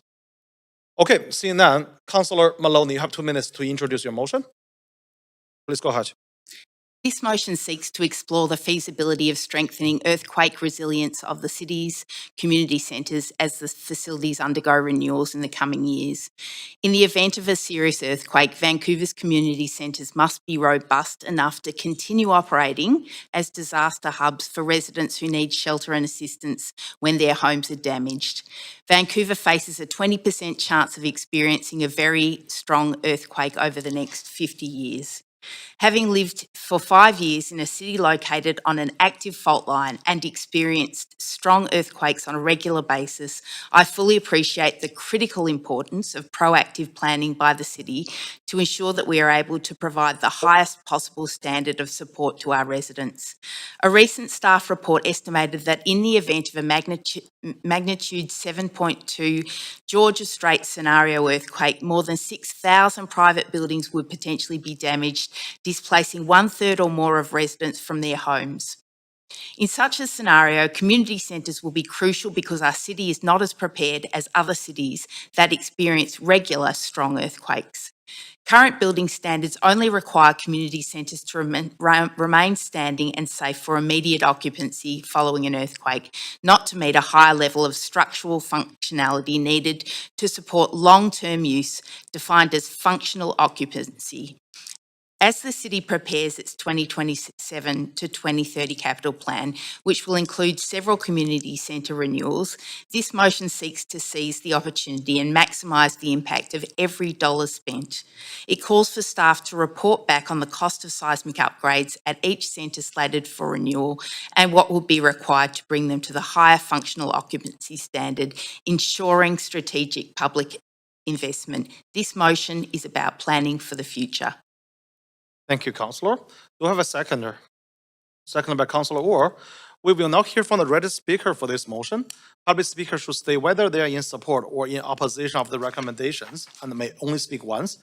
I will also ask speakers if they are residents of Vancouver if it is not noted on the speakers list. Speaker number 1 is Iona Bonamis. Hello, Mayor and Council. My name is Iona Bonami, and my Chinese name is Tosi Wing. I am speaking on behalf of myself as a longtime Vancouver resident and as a mom and as a community planner. I am speaking in favor of this motion, and I'd like to thank Councillor Maloney for bringing it forward.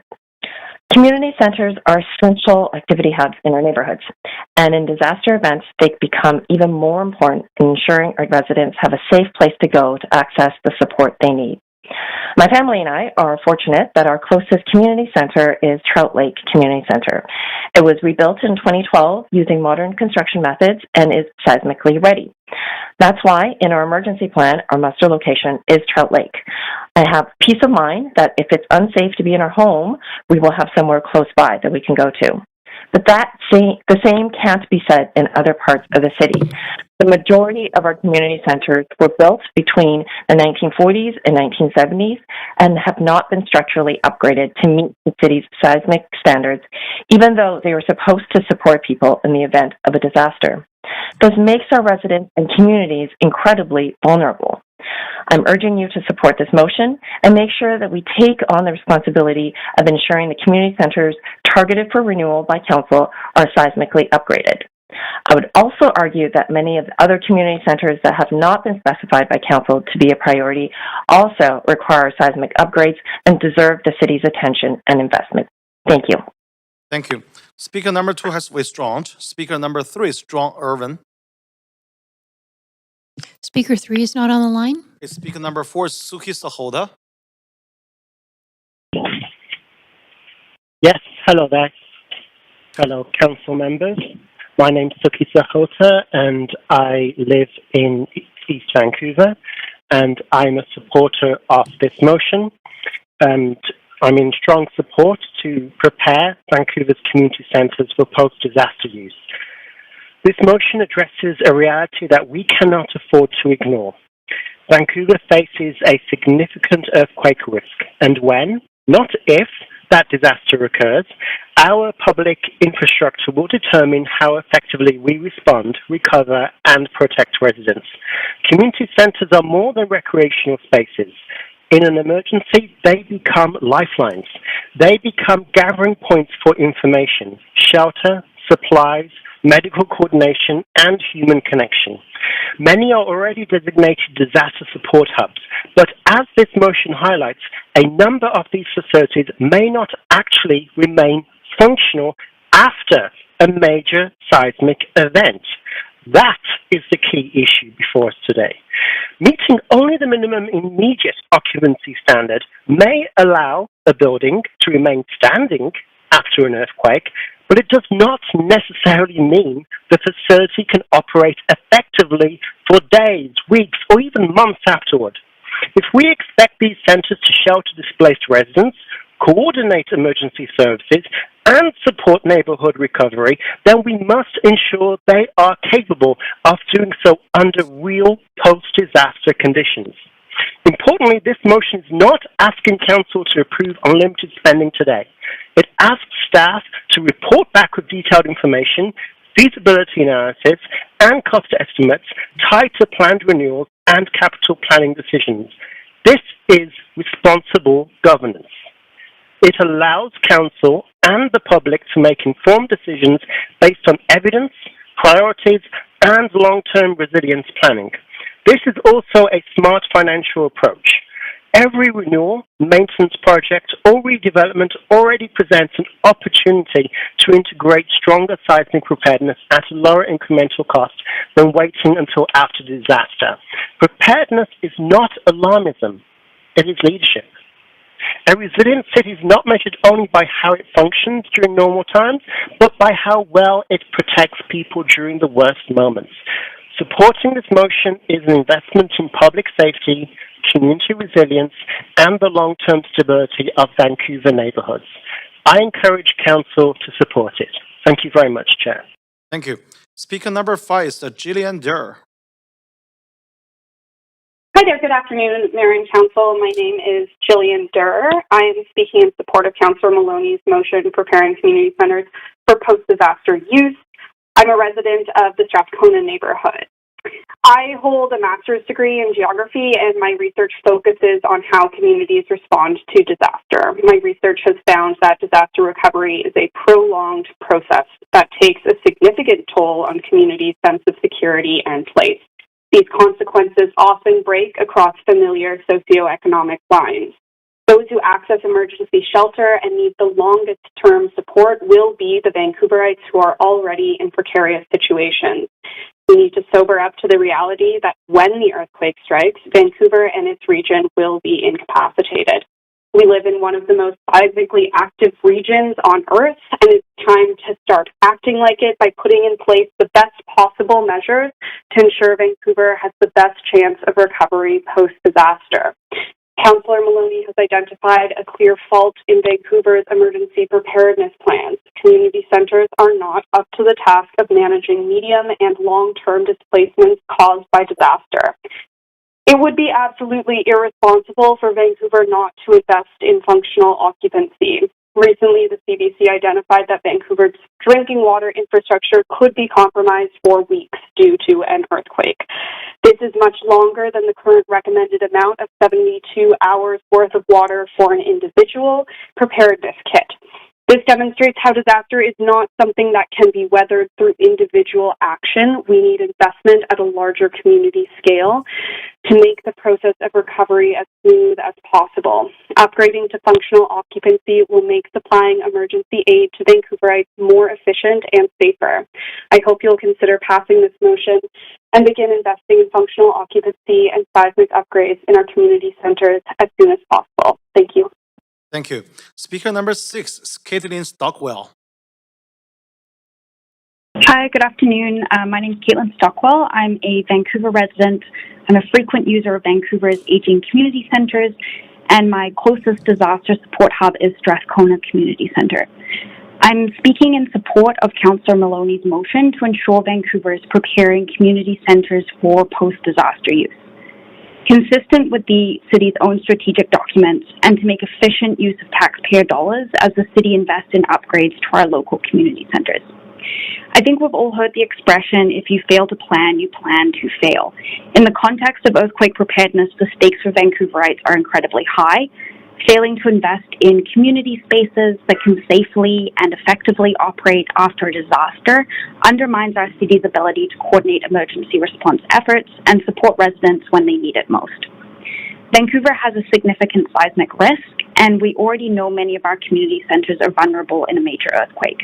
Beyond just basic safety for people using our community centres, this is also a concern because, as you've heard, many of our community centres are designated disaster support hubs that residents will rely on immediately after a disaster. Supporting this motion is also consistent with city strategies. The city's own Resilient Vancouver strategy has identified vulnerable civic buildings, including community centres, as a major risk to community response and recovery. And the report specifically identifies seismic upgrades to civic buildings as a priority for the city's earthquake preparedness strategy. As highlighted in Councillor Maloney's motion, to be fully effective, any seismic upgrades needs to ensure it can support the emergency response functions a community centre is intended to provide. Specifically, seismic upgrades need to ensure community centres don't just remain standing after an earthquake, but also that they're actually in a state to support their intended function as gathering points, emergency coordination centres, shelters, and recovery hubs for extended periods of time. Ideally, I'd like to see us investing in functional seismic upgrades for community centres across Vancouver. However, as the motion highlights, there is a specific opportunity with the 5 community centres that have recently been slated by a majority of this council to efficiently implement seismic upgrades. And all of these are actually identified as disaster support hubs. Aligning planned renewal work with seismic upgrades is a smart and efficient use of taxpayer dollars to deliver post-disaster functionality. In summary, I hope you will support this motion, which is consistent with city strategies and identifies an efficient pathway for investment in much-needed seismic upgrades. Resilient public infrastructure is not optional. It is foundational to public safety, emergency response, and community recovery. Thank you. Thank you. All right, I'm going to circle back to speaker number 3, John Irwin. Oh, hello, Chair Zhao. Can you hear me? Yes, we can. Please go ahead. Okay, thank you. Yes, good afternoon again, councillors and mayor and chair. Basically, I'm speaking in support of the motion. I think it's timely and also necessary, and I want to thank Councillor Maloney for bringing it to the table. I'd like to point out that, you know, in our priority that we set back in 2022, that Kensington, Renfrew, Hastings, and Strathcona, and also Thunderbird are the top 5 for renewal. And I was doing some thinking while looking at some maps, because like someone who spoke before, I teach geography, and all these community centres are outside the main risk zones, and they could probably provide what we need during this major event, which hopefully, you know, never happens in our lifetimes, or doesn't happen in our children's lifetimes, happens hundreds of years from now, but we just don't know. And so I think it definitely needs to be addressed. And one other thought that came to me is, could we take the same approach we took with our schools, where we get the province and the feds involved in this necessary process to rebuild some of these, you know, community centres that are, you know, aging and, you know, will not take much of an earthquake at all. I would argue, from what I heard during my time on the board. So I think it's essential. Like, it's hard for us to imagine we wouldn't have left our schools in a poor seismic state. We've done a good job on that. And now we need to do this because, you know, in combination with the schools, the community centres will likely be the places where people who lose their homes or their buildings will have to shelter. So I hope you'll support this motion, and thanks for your time. Take care. Thank you. All right, so this is the end of our speakers list. Thanks everyone for speaking to the committee. Committee members, is there any discussion? Councillor Claassen. Yeah, thanks very much, Chair. Thanks to the speakers. I think we're all alive to the fact that we're on this area with a long history of seismic activity, and we just need to be very cognizant that we need to be prepared for forthcoming emergencies. And without a doubt, our civic infrastructure needs to be there ready for us in those difficult times. I have an amendment, Chair, so I would like to, that I've circulated, not to go to amendment queue. I'll move you to the amendment queue, and we need a seconder for this amendment. Second by Councillor Meisner. Councillor Claassen, please add yourself there. Please add yourself to the queue so I can advance you. Okay, please go ahead. Yeah, so the purpose of this amendment is just to recognize that the city already has a significant seismic assessment work underway and ensure that council's direction aligns with that process. The city is partnering with UBC on a comprehensive seismic risk screening and prioritization review covering approximately 700 civic facilities over the next 3 years, including community centers. In addition, a more detailed assessment is already underway for Hastings Community Center. Given that that work is proceeding, this amendment ensures that staff report back to council using consistent evidence-based analysis rather than creating parallel or duplicative process. It also affirms that community centers already meet the current immediate occupancy requirements under the Vancouver Building Bylaw, while acknowledging that moving to a higher functional occupancy standard would involve substantial additional costs and technical considerations that council should properly evaluate through the capital planning process. So I think this amendment provides a more clear and coordinated path to while supporting the broader goal of improving disaster preparedness and long-term resilience across our civic facilities. Thanks. Okay, Councillor Maloney. I do not support this amendment. It completely misses the point of this motion. Vancouver's building code only requires that buildings meet the second highest standard of seismic safety, which protects life, but doesn't ensure that the building is suitable for ongoing use. So my original motion seeks that we upgrade the community centres to support their function as ongoing shelters for Vancouver's residents by increasing their seismic preparedness to the highest level. If we are already opening walls and spending public money to renew these facilities, we owe it to the residents to at least consider the highest standard so these buildings will remain standing and functional during a disaster and long afterwards. I can't emphasise enough that any building constructed in Vancouver before the 1990s was constructed before the building code even recognised that we live in a seismic zone.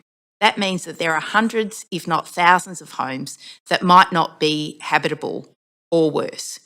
So this is, I can't support this amendment, and I think it's entirely regrettable. Okay, thanks, Councillor. Councillor Orr?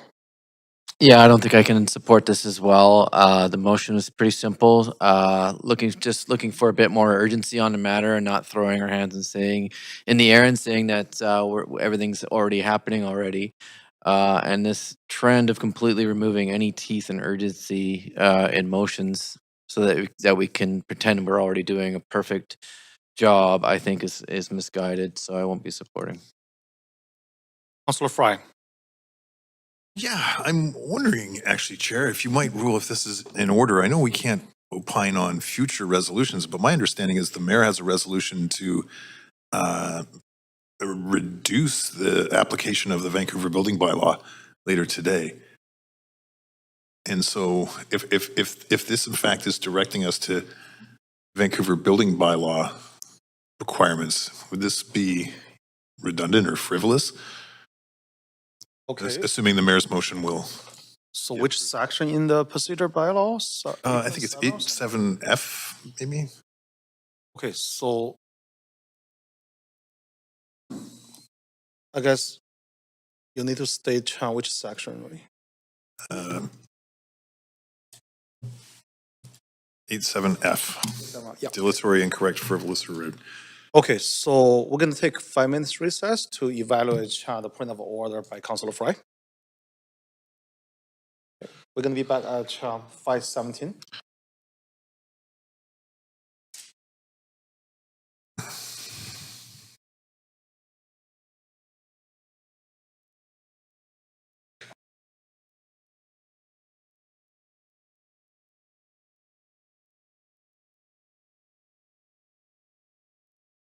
For you, indeed, I do.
Okay, thanks everyone. We have the quorum. Yeah, so after talking to the city staff, so I will rule this amendment in order because of, there's no interdependency for the future motion. And this amendment is not frivolous, it's not dilatory, it's not incorrect. Of course, it's not rude, so I'll rule this one in order. Okay, thanks. Okay. Councilor Fry, please go ahead. Oh, well, that was it. And I won't be supporting the strike and replace amendment, though. Okay, thank you. Councilor Maloney? I think that there's an incorrect statement in the first part of this amendment. Perhaps I could ask a question of the city manager through the chair. It states that the City of Vancouver's community centres already achieve the minimum immediate occupancy threshold currently required under the Vancouver building bylaw, but my understanding was that not all community centres do reach that minimum occupancy threshold and that they need to go through seismic upgrades to reach that. Sandra Singh, Deputy City Manager. I am not, I was trying to inquire as to whether or not that was accurate. I can't speak to it. I'm not confident that it's. I'm fairly sure that it's inaccurate. Okay, so you are asking a point of order or what? I would like to ask the clerks what my options are when an amendment contains inaccurate statements. Perhaps I could have a recess for a couple of minutes to sort that out. Challenge. Okay, but she's not asking a point of order. Just ask. Listen, don't worry about it. I'm going to be voting against this for many reasons. Firstly, that it, as for the reasons I stated, that it completely changes the meaning and intent and effect of the motion. But secondly, because the first statement is inaccurate and in that the community centres don't all reach the minimum immediate occupancy threshold. Excuse me. So I'll be voting against it.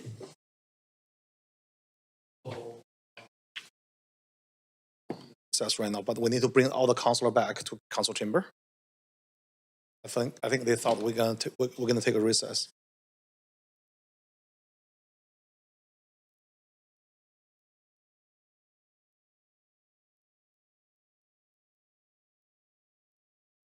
Okay, I'll advance Councillor Claassen first.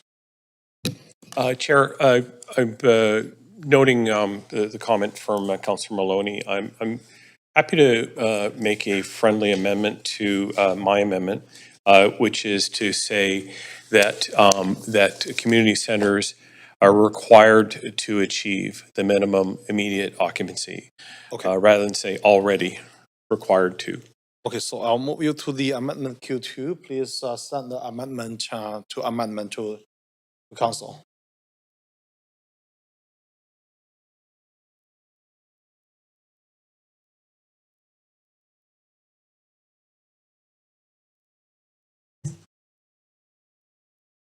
Yeah, did you?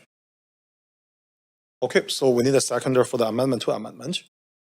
Second by Councillor Dominado. All right, so anything else, Councillor Claassen? Okay, Councillor Maloney. Nothing further. Good. All right, so now let's move on to the vote for the amendment to amendment. Council, please register your vote.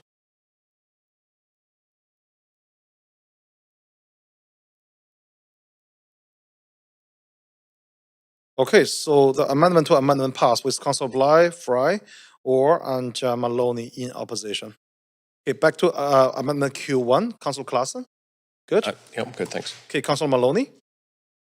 Yes, I will still be voting against the amended amendment. Okay. All right, so let's go to the vote, Council. Voting on the Councillor's amendment as amended. Please register your vote.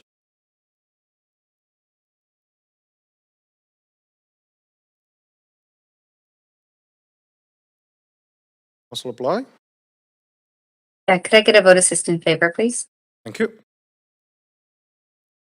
Okay, so the amendment to, as amended in the past with Councillor Fry, Councillor Orr, and Councillor Maloney in opposition. Okay, going back to the main queue, Councillor Maloney? Yes, because the entire purpose of this original motion has been altered by the amendment to water it down to make it a status quo ineffective thing, I will be voting against the amended original motion. Okay, thank you. Councillor Bly?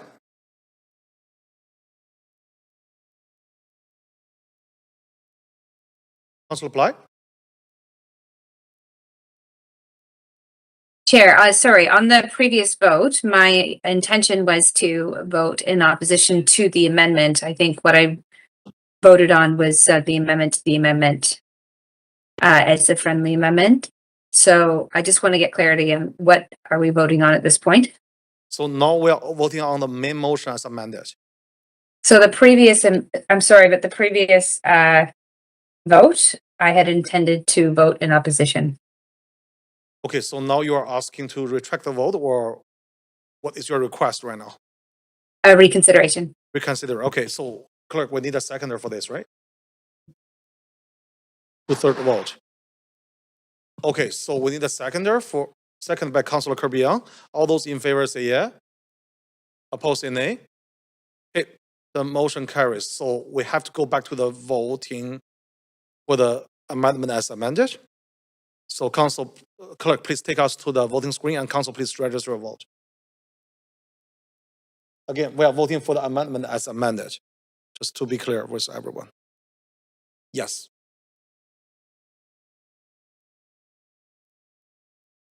Councillor Meissner? Councillor Montague? Okay.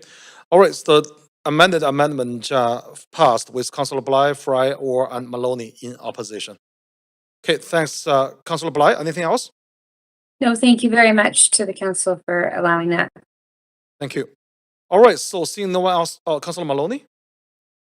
Yeah, I just want to briefly say that this is really disappointing. We have an opportunity while these community centres are open to make them true community hubs in case of a serious earthquake, and they're really going to be needed to have ongoing functional use, and we've missed that opportunity. But I feel really proud and good about myself for having at least attempted to do something that is really the bare minimum of what we should be doing to seismically prepare our city. You know, what we should be doing is every level of government investing in our city to make sure that every building is at least up to current building code standards for protection of life, and that all public buildings and important buildings like hospitals are upgraded to ongoing use standards. I mean,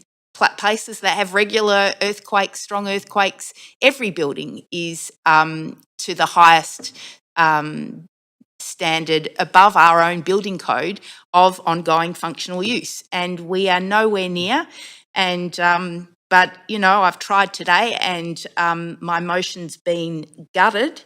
And that's really disappointing, but I'm feeling pretty proud of myself and my council colleagues that have supported me. Thanks. Okay, thank you. All right, so seeing no one else on the queue, so let's go to the vote. So we are voting for the motion as amended. Council, please register your vote.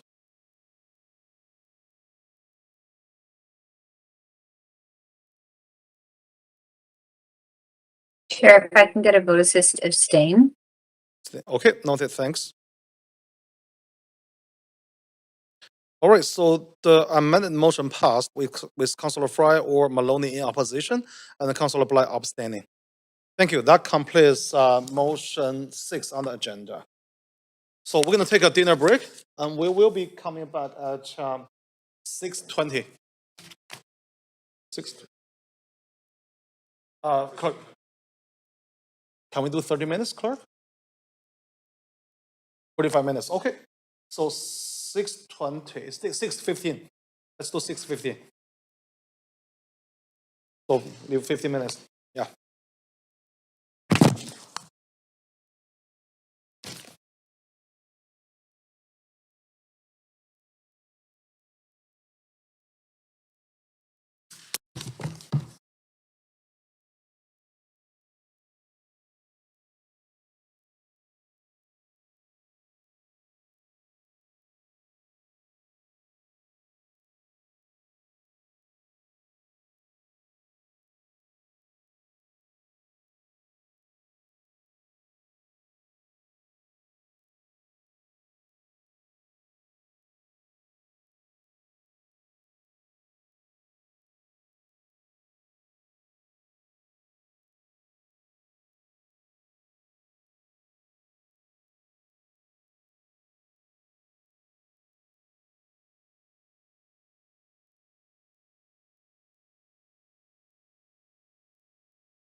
Welcome to TELUS.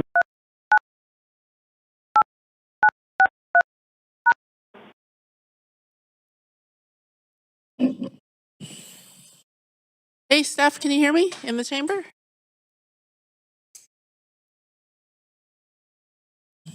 I can hear you well and clear. Perfectly. Hear you too. Okay, thank you. Bye. Nice.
Okay, thanks everyone. So we do have quorum, so let's get this meeting continued. Before we start with the next motion, I just want to say that the X account for City of Vancouver is currently experiencing some technical issue during today's standing committee meeting. So to stay updated on the most recent committee update, please check the live stream on YouTube. You can search the City of Vancouver on the YouTube website, so you're gonna see the live stream over there. Thank you everyone for your patience. Okay. Okay, so let's move on to the next motion. We have quorum, right? We only have 5 in the chamber. Okay, perfect. Okay. All right, so the next motion is motion 7, building the evidence based for sustained investment in Vancouver's arts and culture sector. It is moved and introduced by Councillor Maloney. Before we begin this agenda item, if anyone believes they have a conflict of interest, now is the time to declare it. Does anyone have a conflict of interest to disclose?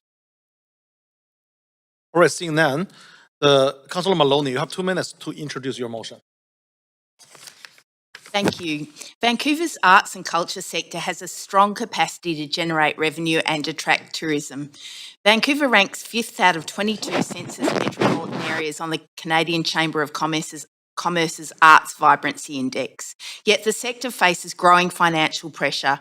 Public and private investment continues to decline, operating costs continue to rise, and organisations must increasingly piece together funding from multiple sources. This funding challenge is compounded by the absence of accessible, user-friendly tools to help them make the case for their work when applying for grants and other funding. With this motion, I'm asking this council to follow the lead of Toronto in addressing this critical gap, helping organisations evidence their socio-economic impact when seeking funding. The Toronto Arts Council has developed an interactive website that showcases how arts and culture organisations contribute to the local economy and generate community engagement, including via an interactive map that allows users to explore impacts by neighbourhood. In Vancouver, the city already collects social and economic data on our arts and culture sector, including attendance figures.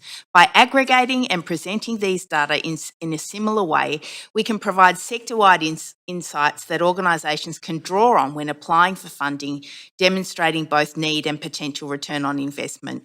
I understand that staff are already preparing a report back on the urgent need for investment in arts and culture motion brought forward by Councillor Fry, and I wanted to seize the opportunity to include the interactive impact report as part of ongoing staff work. Given the strong economic returns of the arts and culture sector in Vancouver, I'm hopeful we can adequately resource staff to support creating this tool, showcasing how strong the sector really is. Doing so will not only help organisations navigate time-consuming grant applications, but will also clearly signal that the city stands with the sector, attracting further investment. Thank you. Thanks. Do we have a seconder? Second by Councillor Orr. Committee members, is there any discussion? I saw Councillor Meissner. Yeah, thanks, Chair. And on the motion, I have sent in a referral motion to the mailing list, and councillors should have that. I don't know if you need to move us to a different queue or if I can continue. Okay, I'll move you to the amendment queue. Councilor Meissner, please add yourself there. And we need a seconder for Councilor Meissner's amendment. Second. Okay, second by Councilor Montague. Okay, please go ahead, Councilor Meissner. Yeah, thanks so much. So I was reviewing the staff feedback on this, and I would agree that there is some overlap with work that's currently underway or previously undertaken. And I would also note that the City of Vancouver's website does have comprehensive information around grants and how to apply for a grant, as well as contact information. But just on the overlapping work, parts of this motion overlap with work underway related to the council motion entitled Urgent Need for Investment in Arts and Culture. And staff are already reporting back to council on that in Q2, as well as the annual grant report that's going to be released later this month. Staff also noted that the scope outlined in the motion is, quote, resource intensive and would require staff or consultant resources. And advancing it would require trade-offs with other budget needs. So given the comprehensive information that's already existing online, I'd like to move to refer this to staff for information. Okay, thanks, Councilor Meissner. Councilor Maloney? I'm a bit confused by Councillor Meissner's explanation for his motion, his move to refer, which is simply that council refer the motion to staff for information, which takes any direction out of it, which is perplexing.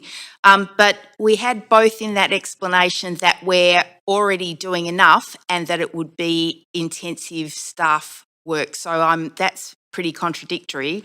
Also, I remember, in fact, I wrote it down. It struck me so much that Councillor Kirby-Young in the last round of council meetings said, and I quote, "A lot of this work is already underway, but putting an exclamation on it is never a bad thing." So I'm not sure why that only applies to the motions by the majority, but I guess I'll just leave it there. This referral obviously shoots down the motion, but allows the majority on council to vote in favour of it, as if they agree with it. So I guess that's all I have to say. Thanks, Councilor. Councilor Meissner? Yeah, I'll just continue with the staff feedback since Councillor Maloney may have missed the email that went to all councillors. But it does say, quote, staff interpret that this is substantially addressed through prior and ongoing work and is, quote, not needed. Staff has undertaken significant efforts to streamline grant processes and see, quote, limited opportunities for further gains in this area. Council direction to encourage process improvements in the grant programs is, quote, not needed. And this is ongoing work that's already underway. So with all that said, I think referring this to staff for information is the best course of action here. And we can move on to other council business. Thanks. Councilor Maloney? Yeah, the members of the arts and culture sector in Vancouver that I talked to in generating this motion don't seem to agree that this is not needed. So I guess there's a difference of opinion in the actual sector with lived experience and the feedback that was given. So I'll leave it at that. Sorry, I'll just clarify that I will not be voting in favour of this referral. Thanks. Councillor Orr? Yeah, it's just again a little disappointing. I understand the rationale. I don't think it's mean spirited, but I think that it was a pretty simple motion in that it was just asking for an aggregation of the data that we're already collecting, and it would be an interactive kind of thing that modeled off of what Toronto does. And that is very difficult for arts organizations and artists, to sort of sift through the tons of the data that exists. A lot of times, for artists, it's grant writing just becomes a full-time job. And it takes away from the time that they needed to actually create the art that we know and enjoy and love. And that makes Vancouver a better place to be. I I struggle to see how just referring a report back, sort of helps move arts along in this way. Yeah, unfortunately, I can't support the referral. I'll leave it there. Thanks. All right, seeing no one else on the queue, so I'm going to call the vote. Clerk, please take us to the voting screen, and the council, please register your vote on the voting panel. We are voting on Councilor Meissner's referral motion. Chair, I'll take a vote assist in favor, please. Yeah, noted. Thanks, Councilor Dominado. Okay, thanks, Councilor Clausen. Councilor Kervion, Councilor Bly. Oh, you did, yeah. Okay. All right, so the referral motion passed with Councilor Fry, Councilor Orr, Councilor Maloney in opposition. Thanks. So that completes motion 7 on the agenda. Okay, moving up to the motion 8, eliminating regulatory barriers to housing affordability through alignment with the provincial building code. It is moved and introduced by Mayor Sim. Before we begin this agenda item, if anyone believes they have a conflict of interest, now is the time to declare it. Does anyone have a conflict of interest to this clause? Okay, Mayor Sim, you have 2 minutes to introduce your motion. Thank you, Chair. Vancouverites are telling us clearly affordability is their top concern, and City Hall needs to view every policy through an affordability lens. Vancouver is the only municipality in BC that maintains its own standalone building code. That divergence is now actively driving up the cost of housing in the most unaffordable city in the country. And I spoke with the Prime Minister actually this morning, in fact, and I told him that I'm excited that Vancouver is doing our part to help the federal government double Canada's grid capacity by 2050 and protecting our future through energy security and independence. When launching the National Electricity Strategy last week, the Prime Minister was explicit. We can't simply rely on restrictions and prohibitions. We must do things differently. Vancouver must apply the same principle. That's why I brought forward this motion to undertake a comprehensive affordability review of the city's housing and energy regulations, including the Vancouver Building Bylaw, the Energize Vancouver program, and alignment with the baseline provincial energy step code to identify opportunities to reduce duplication, costs, and delays. Staff will be directed to bring forward amendments as soon as possible to eliminate or harmonize all provisions that add cost, delay, or complexity without a local justification, including pausing the Energize Vancouver bylaw implementation to address affordability in the city in advance of the review. This motion doesn't end climate action or environmental progress. Vancouver's zero emissions building plan for new construction remains in place, just like the BC Zero Carbon Step Code and federal industrial carbon pricing. What changes is the delivery model, incentives instead of penalties, alignment instead of duplication, just like the federal and provincial governments. This motion protects housing and everyday living costs while continuing to support environmental progress, affordability alongside climate action. Thank you. Thanks, Mayor. Do we have a seconder? Second by Councilor Clausen. Okay, so we will now hear from the registered speaker for this motion. Public speakers should state whether they are in support or in opposition of the recommendations and may only speak once. I will also ask speakers if they are residents of Vancouver if it is not noted on the speakers list. So just as a procedure question. Our first registered speaker is Bill Tillman. Hi, Bill. Bill, on the other one, please. The other part podium, yeah. We had a new podium, yeah, that's right. It's raised the podium. There we go. Amazing. Magic. Like a Las Vegas TV. Thanks, Bill. Please go ahead. Thank you, Councillor Zhao and Chair Zhao and Mayor Sim and councillors. And I'm here as a tired Vancouver resident. Thank you for all your time today, regardless of your positions on these issues. I'm here from the BC Coalition for Affordable, Dependable Energy, which is one of the province's largest coalitions. We represent over 300,000 people through our members in business, labor, and community organizations. And the coalition strongly supports Mayor Sim's motion because it truly is about affordability and choice for homeowners and small businesses. Why? Because the three proposed key changes to existing bylaws and regulations together are adding significant extra costs to building and operating homes and businesses in Vancouver, the most expensive city in Canada and one of the most in North America. Most immediately, because the motion would repeal a Vancouver bylaw that forces all single-family and townhouse owners, homeowners to replace natural gas heaters only with electric water heaters when new equipment is needed as of January 1st, 2027. That existing bylaw would mean substantial extra costs for homeowners and renters because the purchase and installation of electric gas water heaters with new and more efficient models, than simply replacing gas water heaters with newer and more efficient models by thousands of dollars per home. In fact, current gas water heaters are up to 98% efficient, but that's not allowed under the bylaw. It's 100% or nothing.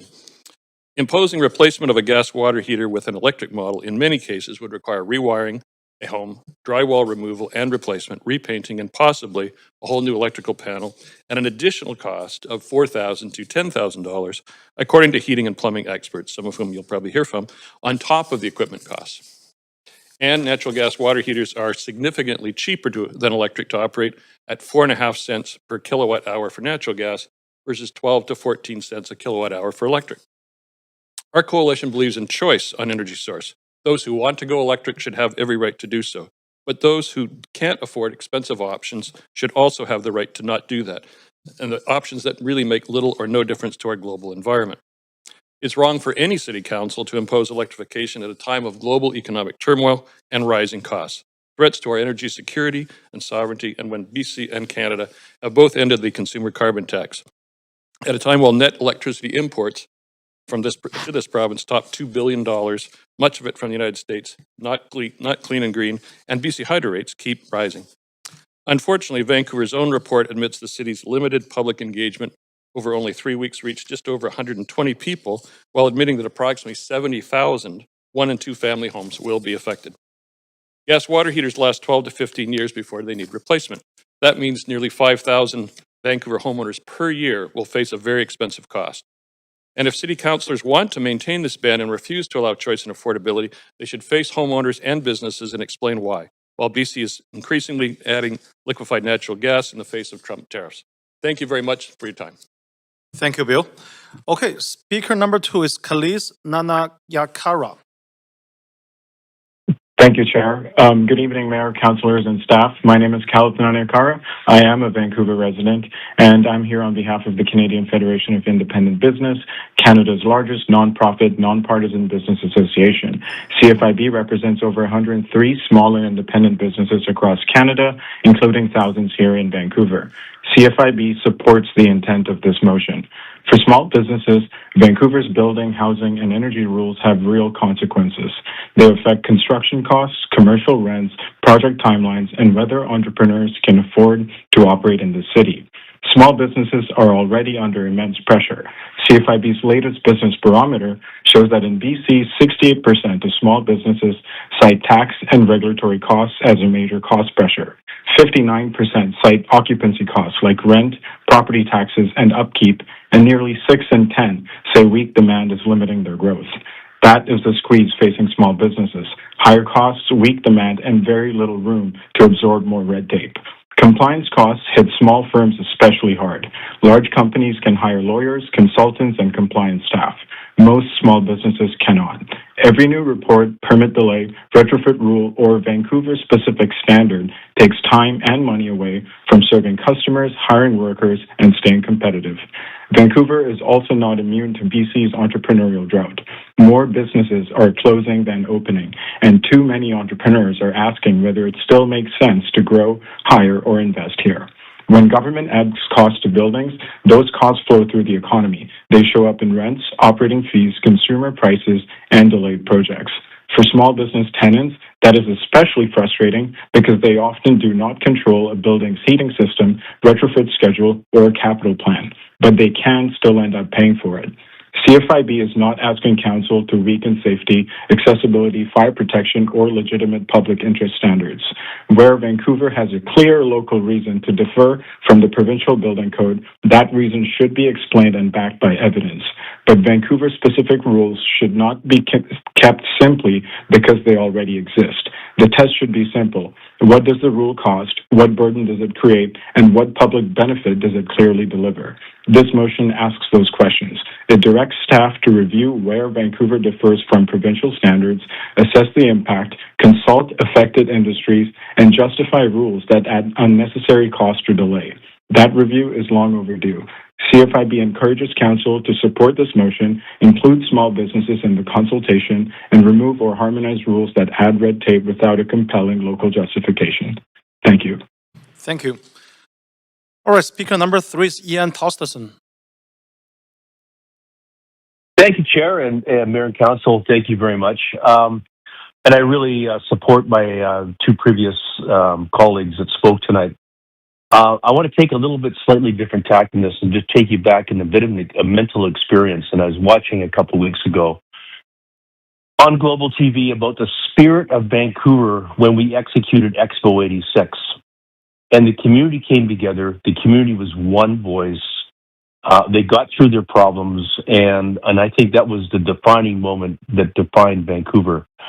I think Vancouver's lost its way. I think that Vancouver's lost its entrepreneurial spirit, and I credit this council and mayor for trying to revive that, and we totally support that. But in the context of this motion on how it affects our industry, you know, we're a massive industry in British Columbia. We are 200,000 employees, 15,000 restaurants. We're the fourth largest supplier or employer in the province, the highest employer of first-time jobs.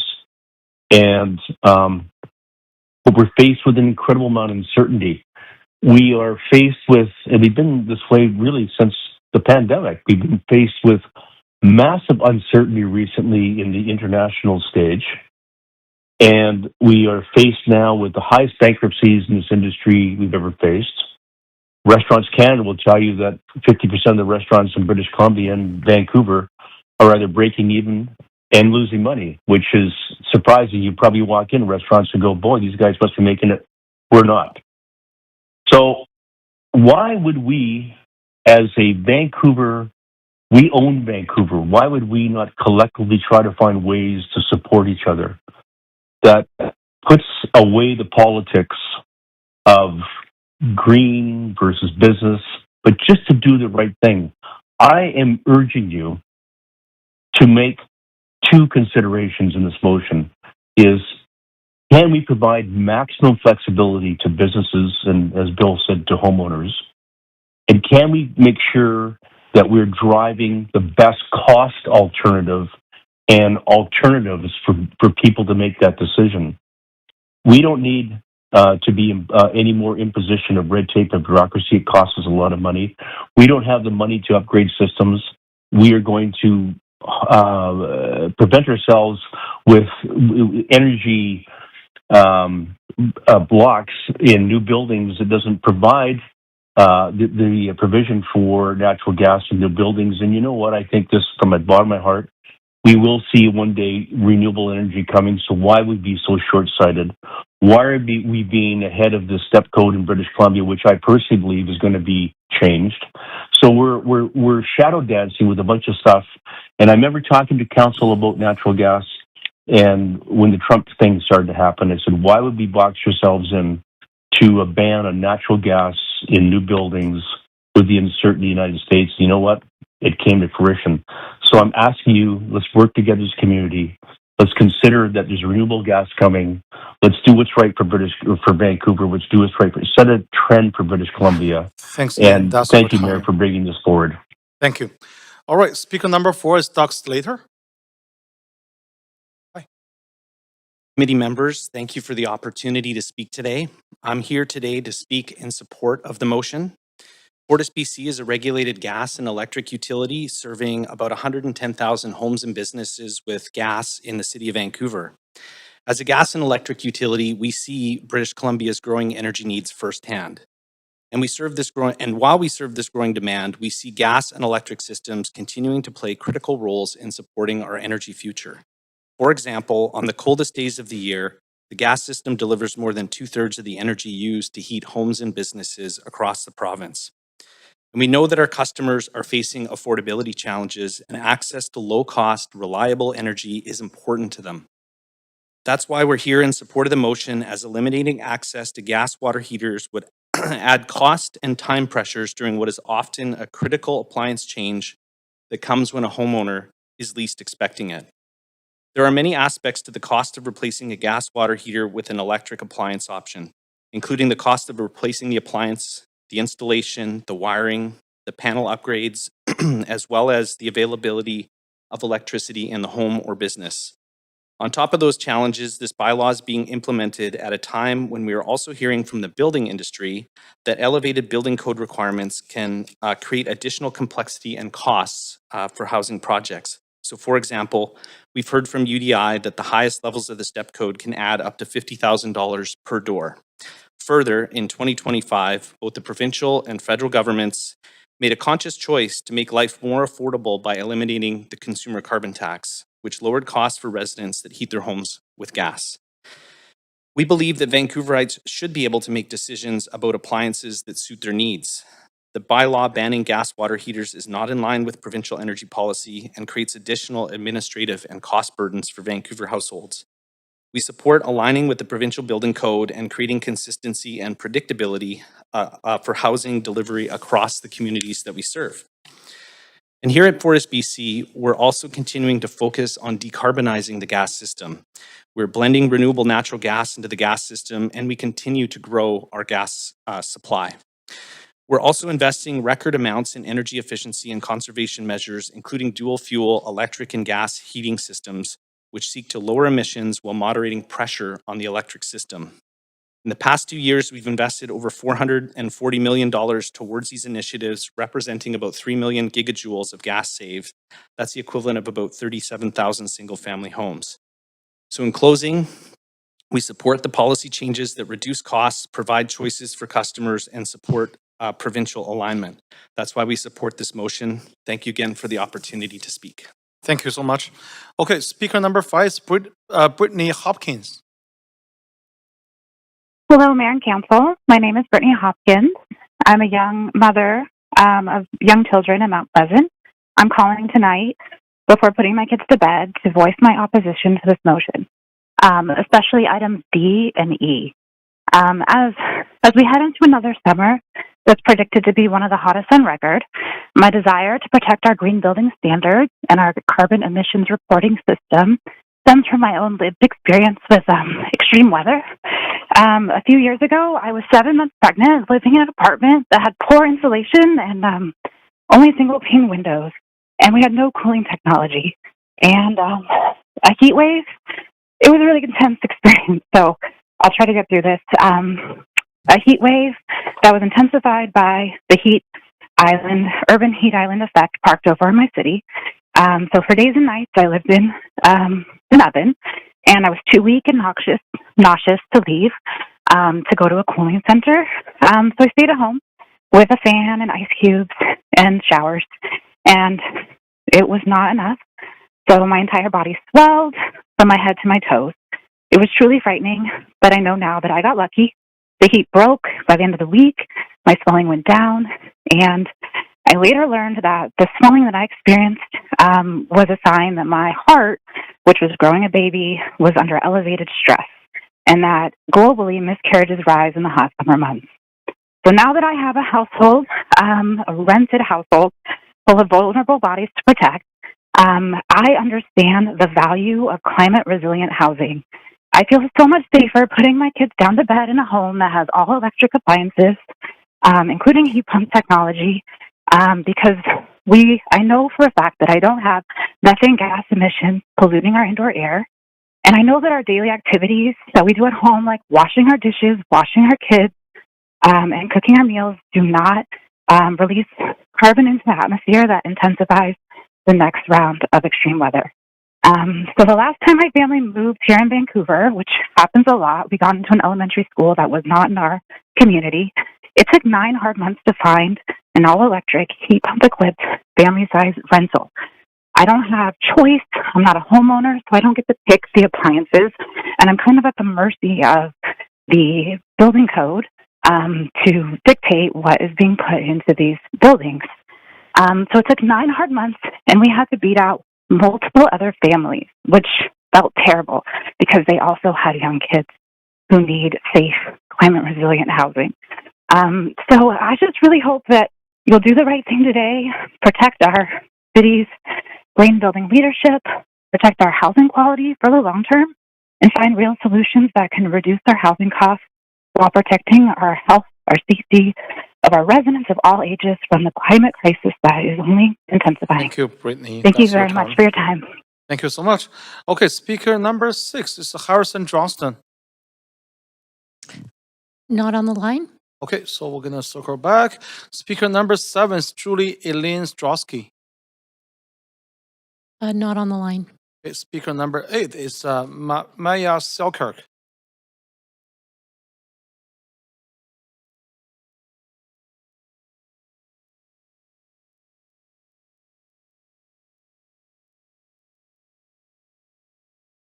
Person? Maya Selkirk? I didn't see anyone.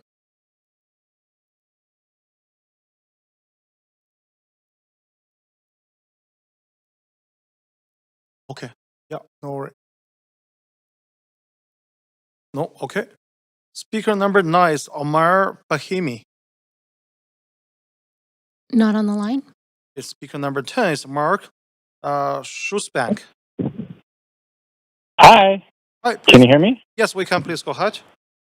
Oh, thanks everyone for your attention to this matter. It's really important for me to think about how all of the components of this motion are coming through, especially as we start to relinquish the ability for buildings to do reporting on their carbon emissions. I think that that's a critical part, that to throw that out with the rest of the work that's happening is a real miss. So that's my first point.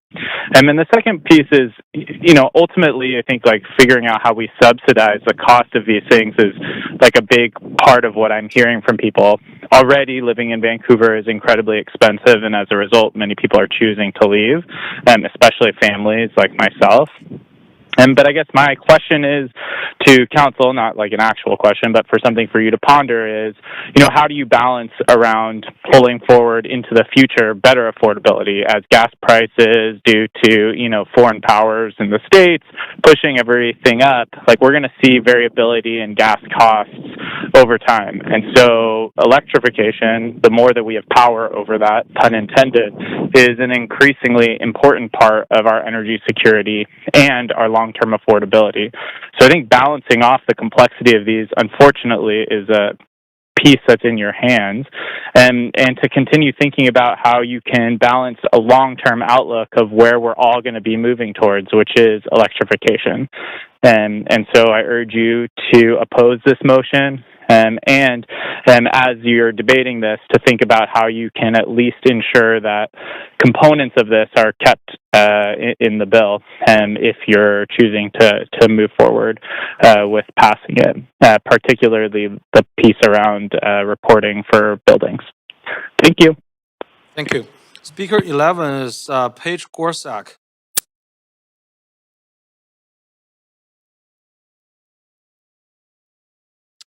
Speaker 11 is not on the line. Speaker 12 is Roberto Picora. Speaking. Good morning, Mayor, or good afternoon, Mayor and Council. My name is Roberto, and I'm the Director of Building Decarbonization at the Zero Emissions Innovation Center. Your objective to reduce the cost of new residential developments is the right objective. Many in the building industry understand why you're doing this, although the sale value of new condos, townhouses, and detached homes in Vancouver has dropped between 3 and 8% over the last year or so, mainly because of an oversupply of condos. Vancouver is still a very expensive place to buy a home. Although rents have dropped around 19% below the 2023 peak, also due to an oversupply, Vancouver still remains an expensive place to rent. Those two trends are likely to continue in the near future because more new condos and rental housing are on their way, and the demand is not likely to pick up much anytime soon. This downward pressure on sales price and rent, this improvement in housing affordability, is happening even though the city has its own building code with energy efficiency requirements and emissions limits in place for many years.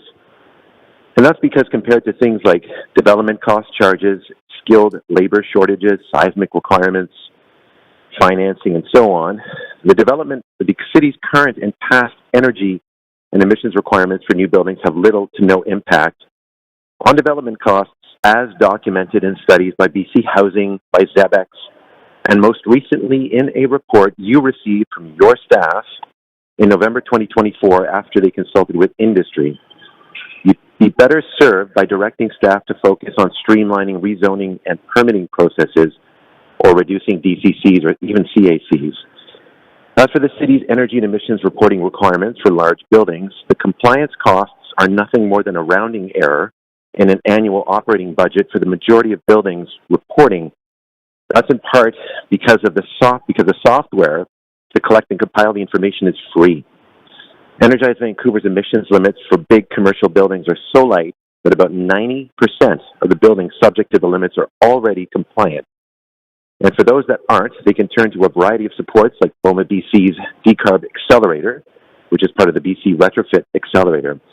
And thanks to Energize Vancouver, many buildings are now able to identify high return opportunities to reduce energy costs and emissions and improve their net operating income, which isn't a bad outcome. In its current form, I recommend opposing the motion, but I'm sure City Council can correct the focus of the motion with some amendments. Thank you. Thank you. Speaker number 13 is Donovan Woolard. Hi there. My name is Donovan Woolard. I'm a Vancouver resident and entrepreneur and the owner of a Vancouver-based business that employs a number of other Vancouverites. I'm speaking today in opposition to Measure 8 as cynical and a waste of taxpayer money. The stated aim of this motion is to remove measures that hinder housing affordability. Housing affordability. Looking at Clause D specifically, Energize Vancouver is a framework for tracking and improving the energy efficiency and carbon performance of existing buildings, not newly constructed buildings in the program, the vast majority of which are not housing at all. If and when this does impact housing affordability, it's generally a positive impact through mandating job-creating improvements that reduce energy and operating costs, while also extending the useful life of these buildings, reducing net loss of crucial housing supply. So removing Energize Vancouver in the name of housing affordability goes in exactly the wrong direction. And as an aside, it was interesting this morning hearing the staff presentations, and the very first one out of the gate made exactly this case, that deferred and reactive maintenance is far more expensive than proactive maintenance. Again, mandating performance and maintenance is pro-affordability. Similarly with Clause E, the City of Vancouver has shown leadership in shifting the market with a time of replacement policy for domestic hot water systems. Bylaw 14578 will create more competition and lower the install cost of heating systems that are lower carbon, lower operating cost, again, pro-affordability as well as pro-climate. In closing, this motion calls for a costly review and removal of established policies and bylaws. City staff have better things to do than undertake a lengthy review of established policies. Vancouverites who've seen their tax burden increase most years of this council are looking for better use of their resources. So I'm asking council to turn down this motion. Thank you. Speaker 14 is Mike McNeese. Thank you, Chair and Council. My name is Mike McNeese. I am the Director of Public Affairs for the Hearth, Patio, and Barbecue Association of Canada. I'm speaking today in favor of the motion. Our members manufacture, distribute, sell, and service fireplaces, wood stoves, and barbecue products. Our members also operate in Vancouver and the surrounding area. I'm speaking on behalf of our members and their many customers impacted by these decisions. Thousands of jobs are at stake and many thousands of users.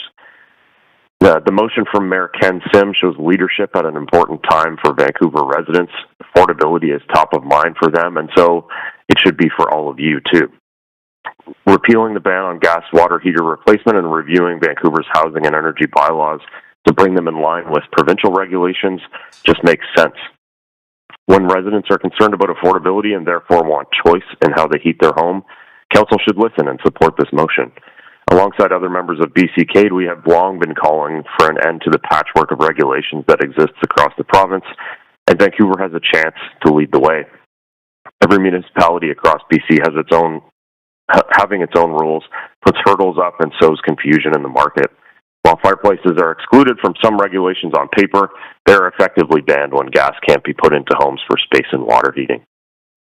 People have been clear. They care about the climate, but they also care about affordability, and they want to be able to choose how to heat their homes. Our national campaign and survey found an overwhelming majority of respondents support Canadians maintaining access to increasingly efficient fireplaces and wood stoves. Reviewing and aligning municipal bylaws will make it easier for builders to build and for residents to choose affordable, safe, reliable heating options. On behalf of our members, your attention to this matter is much appreciated, and we look forward to continuing our constructive relationship with the City of Vancouver. Thank you again for the opportunity to speak to this item. Thank you. Speaker 15 is Olivia Oriot. Thank you, Chair. So, Olivia, before you begin, as a procedure question, can I ask you if you are a resident of Vancouver? I am not a Vancouver resident. That's okay. Please go ahead. Thank you, Chair, and I would like to thank all members of Council for allowing me to speak to you today in support of this motion. My name is Olivia Oriot, and I'm the Director of Advocacy at the Canadian Institute of Plumbing and Heating, which has served as the voice for Canada's plumbing and heating community for over 90 years. I am not a Vancouver resident, but our membership includes Vancouver-based businesses and many Vancouver residents, and my remarks today were informed by their insights. This is a crucial motion for housing affordability and reducing costs for Vancouver's homeowners, renters, and small businesses, and it is critical that the committee pass it. Removing choice when replacing existing water heaters will cost tens of thousands of residents, potentially tens of thousands of dollars per home, in additional and unexpected costs due to potential need to rewire and electrify. Housing affordability in Vancouver, in particular, but in British Columbia as a whole, has been recognized by the governments of Canada and British Columbia as a crisis, and that crisis is only deepening. That's why we're pleased to see the city take action before Vancouverites face thousands of dollars a year in additional costs at a time when many are struggling to make ends meet. Aligning Vancouver's regulations and policies with those of the province will reduce cost delays and duplication in construction and help lower both ongoing and new build costs for residents.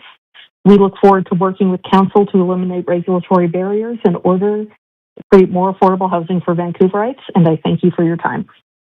Thank you. Speaker 16 is Jeremy Field.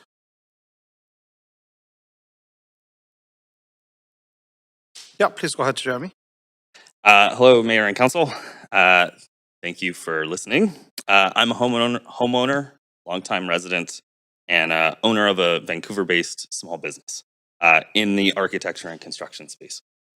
At its core, the idea here is solid. Harmonizing Vancouver with the BC Building Code, it's great. If I don't mix up what is in section or part 10.2 anymore, that sounds fabulous.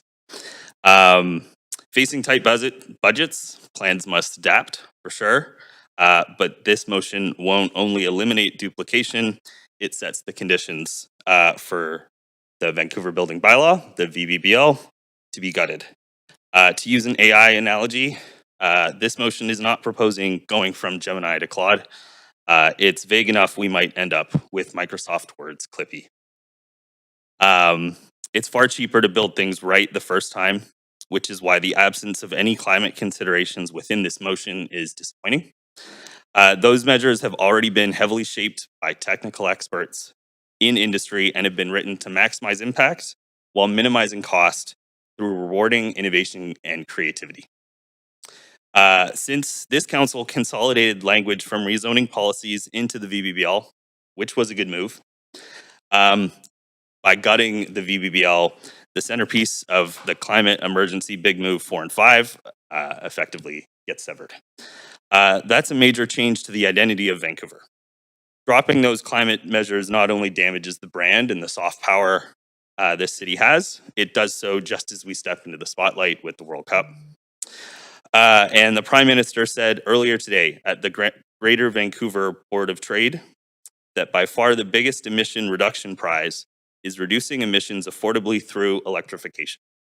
If anything, this motion will delay the electrification of buildings around Vancouver and may take us out of alignment with that national vision. I'd urge you all to reject this motion or simply to amend it so that climate is not left by the wayside as a part of this review, but is kept in balance alongside life safety and other aspects as we pursue affordability. Thank you. Thank you. Speaker 17 is Peter McCartney.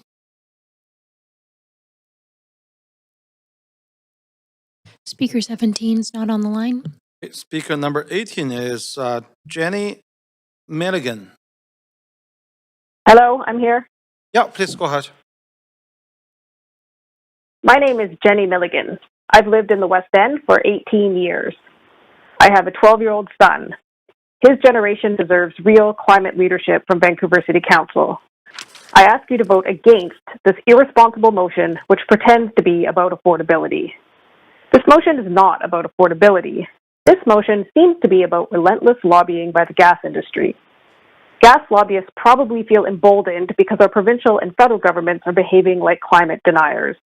They are investing in fossil fuels at a time when humanity must stop using them. BC's new LNG export industry is increasing domestic gas prices. So now is a terrible time to allow gas heating in new buildings or to allow old gas boilers to be replaced with new gas boilers rather than electric ones. These types of decisions would lock in gas use for decades to come at increasing prices. Lobbyists use the term natural gas. This gas is actually methane, a potent greenhouse gas over 80 times better at trapping heat than carbon dioxide in its first 20 years in the atmosphere.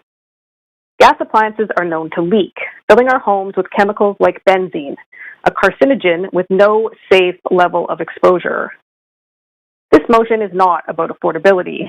A recent study found that a province-wide switch to electric heat pumps would save residents of BC $675 million a year on their energy bills, and total electricity use would fall, even with cooling expanded to every home that currently lacks it. 44% of households in BC lack cooling. Electric heat pumps provide cooling and save lives, while gas in homes endangers lives. Vancouver should be proud of its climate policy, and it does matter what Vancouver does. Climate change is a global problem requiring collective action. Even if global emissions decrease a little because of what we do in Vancouver, it matters. And the health benefits of improved indoor air quality matter too. Please think of your kids, grandkids, nieces and nephews, and vote against this motion. Thank you. Thank you. Speaker 19 is Levin Jugu. Hi, Levin. Excellent pronunciation. Oh, thanks. Good evening, Mayor and Council Chair. Thank you for the opportunity to speak today. My name is Levin Jogu. I'm here on behalf of VanCity, Canada's largest credit union and a financial cooperative serving more than 588,000 member owners across British Columbia. I'm here to express my concern and opposition with Motion 8. We recognize and share Council's urgency in addressing housing affordability and supply. And VanCity is a major mortgage lender and a longstanding partner in affordable housing with the city. We are actively financing new affordable homes and have been helping access homeownership here in Vancouver since 1946. At its core, this motion risks undermining long-term affordability by focusing too narrowly on upfront construction costs, while overlooking ongoing costs that households face and actually live with every day. First, on existing buildings, Motion 8 would effectively cancel Energize Vancouver and weaken requirements like higher efficiency domestic hot water systems. These are practical, cost-efficient tools that help strata owners and residents reduce energy bills over time. Removing these policies risks locking in higher operating costs and delaying energy retrofits that would otherwise save households money. Second, on new construction, by reverting to the minimum provincial building code, the motion opens the door to lower efficiency systems, including expanded reliance on gas. That creates direct exposure for residents to volatile energy prices and rising utility costs. In contrast, Vancouver's current building bylaw has been designed to support high efficiency electric systems that are more stable, more affordable to operate over time, and better aligned with Vancouver's current climate goals. The key point is this: building standards are not just about emissions, they are one of the most effective tools we have to manage long-term housing costs. Modern building design, that is, efficient envelopes, heat pumps, electrification, help households save money month after month, while also improving comfort and resilience in extreme heat, smoke, and other climate-driven events. Lowering those standards today risks embedding higher costs into Vancouver's housing stock for decades to come. Vancouver's been a leader, as you know, in high performance building tech. The province and federal governments are investing heavily into lower carbon modular construction and mass timber building technology. This is Vancouver's opportunity to lead as Canada establishes a new Buy Canadian housing industry using new technologies, many of which have been developed in our region. I urge you to consult with stakeholders, other levels of government, and share Vancouver's expertise. In closing, we urge Council to maintain and strengthen policies that support energy efficiency and electrification while continuing to accelerate housing supply. We believe you can and must do both. Thank you. Thank you, Levin. Okay, speaker number 20, Sarah Harris. Yes, hello? Yeah, please go ahead. Thank you. My name is Sarah Harris, and I live in Vancouver. I'm speaking against this motion. I teach climate change, climate science, and climate action up at UBC. And my partner and I are moving next month. We're moving within Vancouver. We've been in our current place for about 20 years. And in our new place, the first thing we are going to do is replace the polluting methane-burning gas range in the kitchen with an induction range. And this is going to save us money. It's going to remove gas burning as a source of indoor air pollution in our home. And it is so much more fun to cook on if you haven't tried it.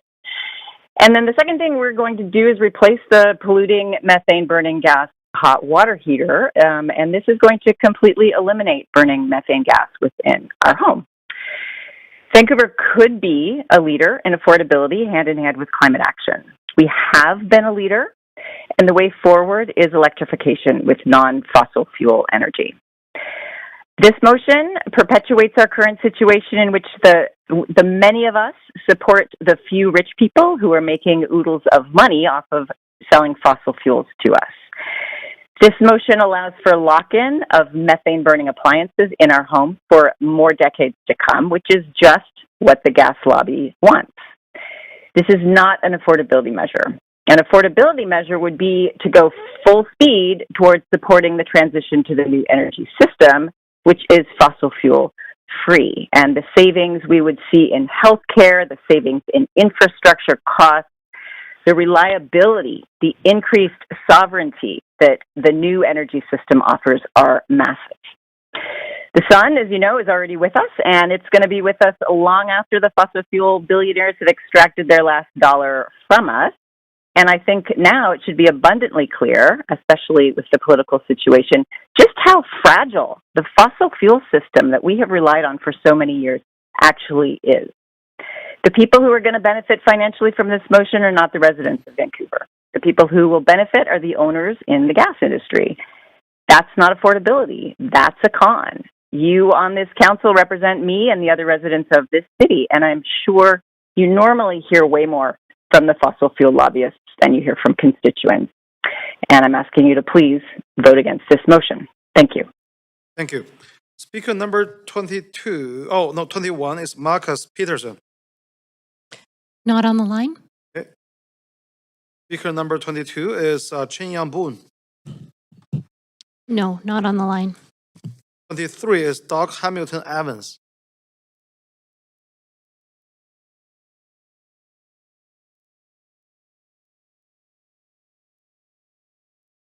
Online? Okay. Hello, can you hear me? Yes, we can. Please go ahead. Okay, thank you very much. Sorry, one moment. My name is Douglas Hamilton Evans. I'm a resident of Riley Park, a parent of a young child, a renter, and I operate a small business. I'm speaking today with deep frustration in opposition to Motion 8. I ask the Council, what are we doing here? Haven't we been through this already? When a similar motion was proposed in 2024, and you heard directly from hundreds of people in opposition, let alone the thousands of letters you received. Do you not remember this? Do you not think we aren't paying attention? I wonder why we are wasting the city's resources and citizens' time and energy on relitigating this. I also ask you to remember where you were during the heat dome of 2021. Was it in an air-conditioned home, an office, or a car? What was your experience like compared with the 619 people in BC who died, with the poverty being the most common thread between them? Because to recklessly pause the Energize Vancouver program, which reduces our carbon emissions through multi-family and commercial building retrofits, to remove the ban on natural gas heating in new buildings, to allow replacements of hot water boilers to hook up to gas rather than go electric, and all else in this motion all allow more fracked methane, the primary component in natural gas, which is 86 times worse than CO2 for our atmosphere, into our homes when we desperately need to both reduce our emissions and to provide more reliable ways to keep cool and warm in times of crisis, to stave off the loss and suffering of future heat dome events and other climate disasters. And to frame this as a housing affordability issue is false and manipulative. Studies from BC Housing, BC Hydro, and Clean Energy Canada all show that installing electric heating in new buildings costs the same or less than gas and can, in fact, save families on their monthly bills. And if we allow new buildings to use gas now, it will only mean more unnecessary costs in the future when they will require retrofits to meet zero-emission targets. Meanwhile, electric heat pumps provide heating and cooling, they filter air and control humidity, and they work in hot and cold weather.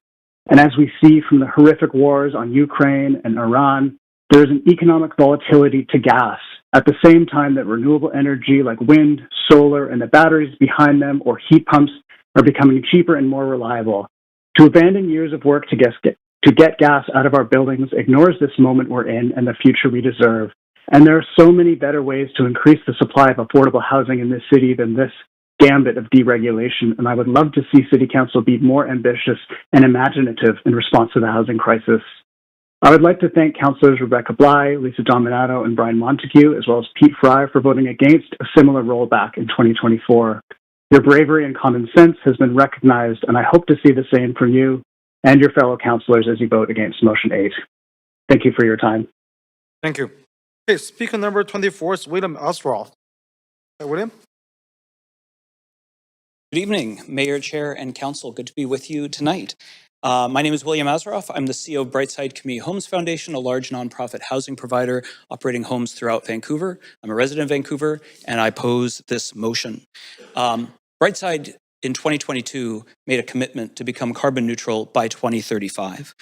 We've adjusted our own practices to align with policies like this one. And we need guardrails in place for those organizations like Brightside who are already committed to this climate future, but also for those who are still reluctant and learning and moving along their way towards good climate policies. Now, we own and operate our own buildings over the long term. In fact, most of you have been to Brightside redevelopments and or retrofits, and you can see the important and good work we do and how essential it is. So the industry needs certainty, not flip-flopping on these kinds of policies. Buildings are a major source of GHG emissions in our city, and we know that it's cheaper to build with the future in mind. Having to retrofit a relatively new building in 10 years for what is inevitably going to be needed to be done to electrify our buildings is a waste of dollars. We used to be considered a climate leader in the city, and it is sad to watch our position and advances and commitments eroded. There are also very real human impacts on people's health and safety. Electrification creates a more livable home with essential cooling, and it eliminates methane gas from being in people's homes. This is essential to keeping people safe. We expect 2026 to be the hottest year on record, and Vancouver must do its part to protect our people from dangerous heat. So in short, we should not use one crisis, the housing crisis, as cover to erode advances we're making on another crisis, which is the climate crisis. This city is full of people who expect us to do better, who know we can do better. I urge you all to vote against this motion. Thank you. Thank you, William. Okay, speaker 25 is Samuel Wood. Samuel?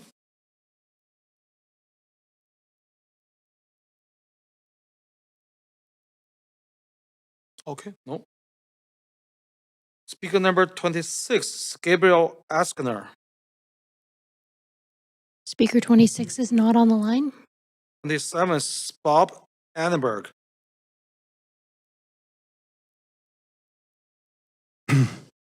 Mayor Sim, honored councilors. I'm Bob Annenberg. I'm a resident of Vancouver and I oppose the report's recommendations. I have our house is heated with a heat pump and cooled by the heat pump. And I drive an EV and none of it is unaffordable. I'm a retired teacher on a modest income. So why wouldn't you allow gas back into Vancouver, new Vancouver buildings? Natural gas is fracked.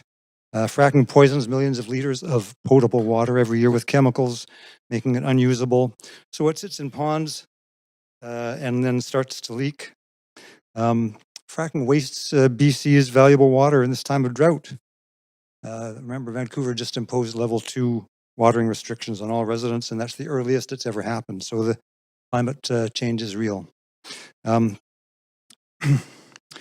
gas is mostly methane. Burning gas produces carbon dioxide. Methane and carbon dioxide are both powerful greenhouse gases. We have a role to play in fighting climate change, and the current regulations help us do that. So humans have to stop burning gas. Gas for home heating currently produces 60% of Vancouver's greenhouse gas. So phasing out gas makes sense. An electric heat pump produces much less carbon than a gas furnace. Heat pumps keep homes comfortable winter and summer. And a heat pump is affordable to run. The Intergovernmental Panel on Climate Change says we need to stop putting carbon into the air yesterday to stand any hope of limiting the damage to climate, budgets, food, and our biosphere. So why would Council undo last year's decision to not allow gas in new buildings? Pro-gas arguments are not making any sense to me. We can't count on other countries to make all the reductions in carbon emissions that we need to stabilize the climate. We have to shoulder our share of the burden. For farmers, for eaters, for the people of Tuvalu and the people of Richmond, for God's sake, for all users of water, for developing countries struggling to feed their people, please keep the current ban on gas heating in new buildings. Thank you. Thank you. Speaker 28 is Kayla Zander. Not on the line. Okay. 29 is Philip Favreau. Philip. Good evening, and thank you for your time. My name is Philippe Favreau. My family and I've been resident of Vancouver since 1995. I'm here today to speak in opposition of Motion 8. I assume that we all agree that climate change is an existential crisis. I assume that we all agree that burning fossil fuels is the main cause of climate change.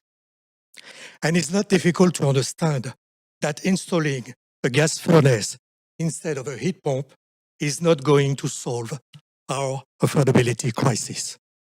And please, let's not say that Vancouver's footprint is insignificant compared to the world. It's a lame excuse for doing nothing. How can we expect others to do something when we do nothing? So, how do we explain why we are here again tonight? The only explanation is the insane lobby of the oil and gas industry and their short-term greed. So my question tonight to all of us is, in 20, 30 years, when things will be really bad, and when our children and grandchildren will ask us, did you know about it? What have you done? What will be our honest answer? Thank you. Good night. Thank you. Speaker 30 is Jeff Lester.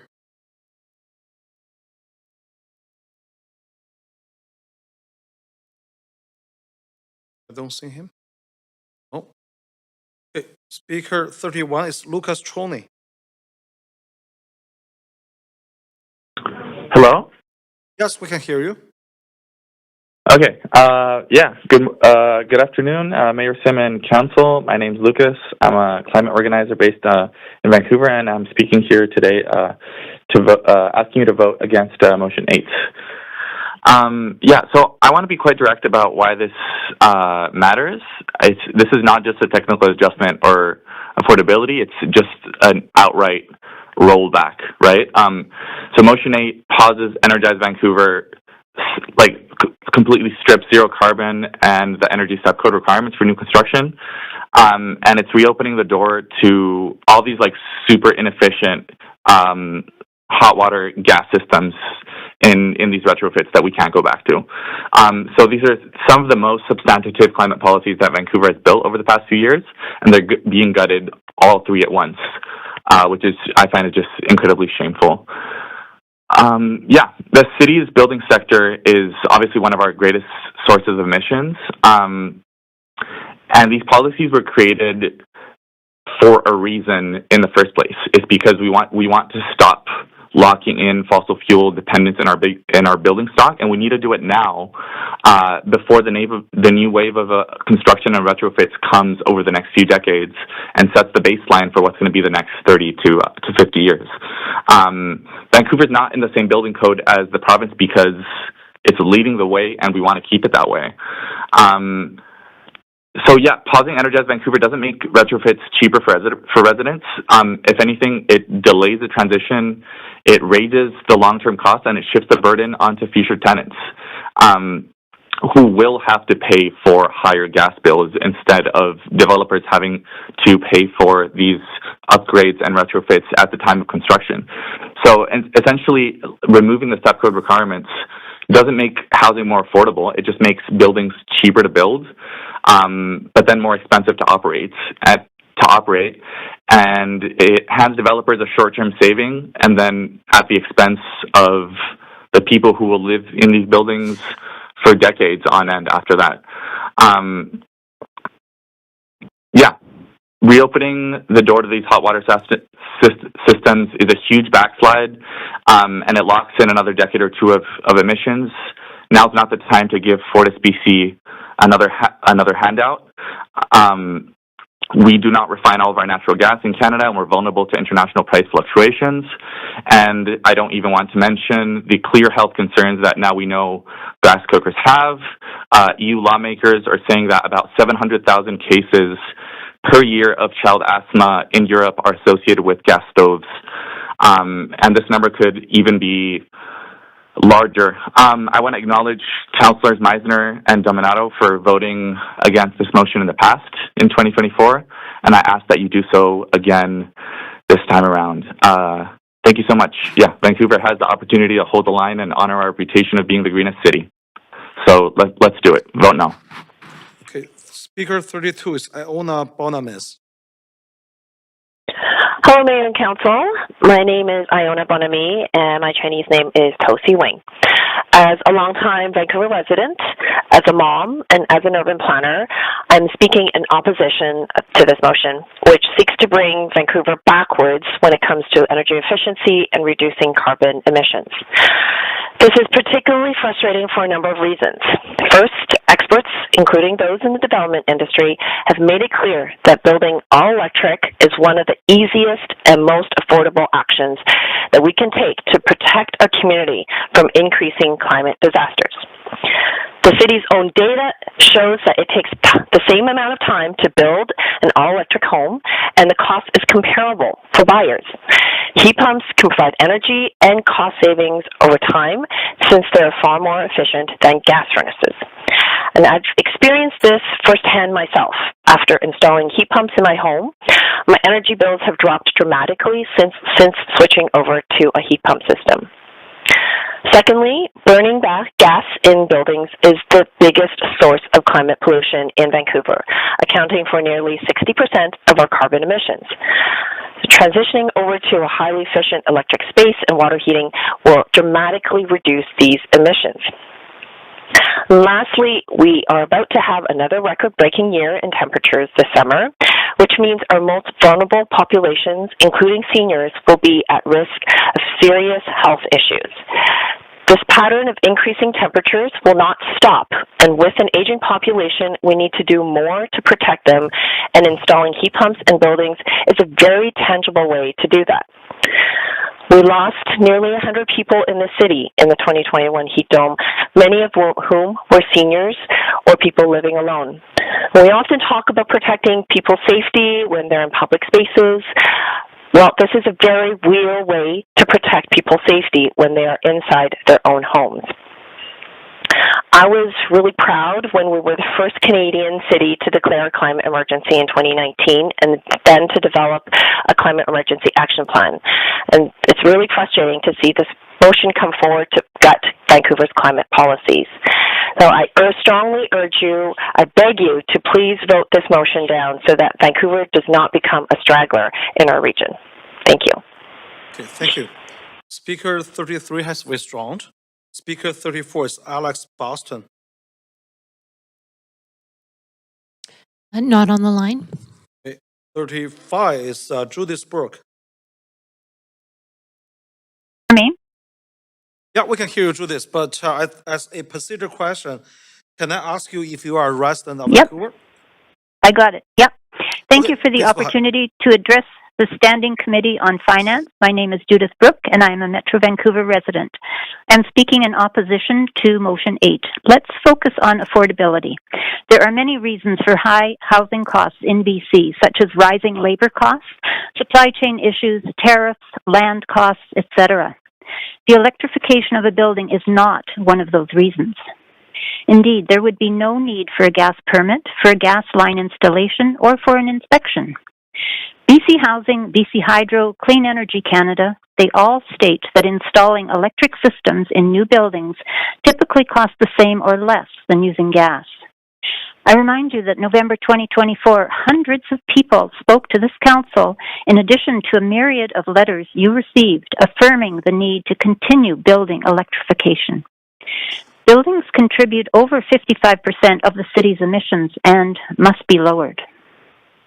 Dozens of other cities have acted on this, including your neighbors, Burnaby, North Vancouver, Richmond. Modern building codes are there to protect people, similar to how we no longer use asbestos and now require fire escapes. We should respect residents' health and pocketbooks. With Hydro's new time of day rates, electric resistance for hot water is now not only significantly cheaper to install, it is also cheaper to operate with time of day charges. Business in Vancouver publication reports that in 2025, Fortis increased gas rates by 17.5% and in 2026 by 11.1%. BC Hydro, on the other hand, went up 3.75% in each of those years. Electricity is the more affordable option. Last month, Fortis submitted its 2026 to 2050 gas plan to BCUC with three differing price increases ranging from 3.5 to 6.9 times cost jumps. The company plans to increase renewable natural gas component of its gas mix, which has a higher cost to users. The company also plans to add hydrogen to the mix, which has a lower heating value and therefore needs more quantity, again, adding more costs to users. Doesn't sound affordable. It's bad for our pocketbooks, plus still creating emissions and bad for our health. The Energy Vancouver bylaw purpose is to reduce carbon pollution from existing buildings and must continue. As I have demonstrated, Motion 8 increases the cost to residents and increases emissions detrimental to our health, all while undermining climate policy. I urge you and beg you to vote against Motion 8. Thank you. Okay. Thank you. Speaker 36, Paul Banatol. Good afternoon, Mayor, Council, and staff. Okay, Paul, again, before you start, Yes. can I ask you if you are a resident of Vancouver, City of Vancouver?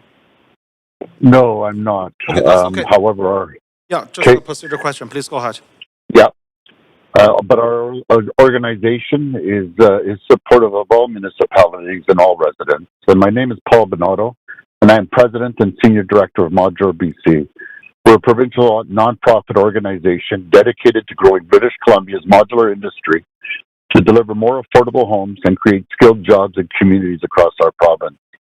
We strongly support this initiative to provide greater choice in energy solutions and to align municipal policy with the BC Building Code. This proposed change recognizes an important reality facing communities today. People need more affordable options, greater flexibility, and practical solutions that reduce the cost of housing. Aligning local regulations with the provincial building code creates a more consistent and standardized framework for builders, manufacturers, developers, and ultimately lowering costs, reducing delays, and improving housing affordability for residents. At Modular BC, we're looking diligently to advance standardization modular housing solutions throughout Vancouver and across British Columbia.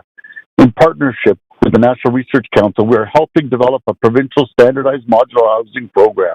It's designed to accelerate housing delivery and improve efficiency and bring more affordable homes to residents in Vancouver and communities throughout BC.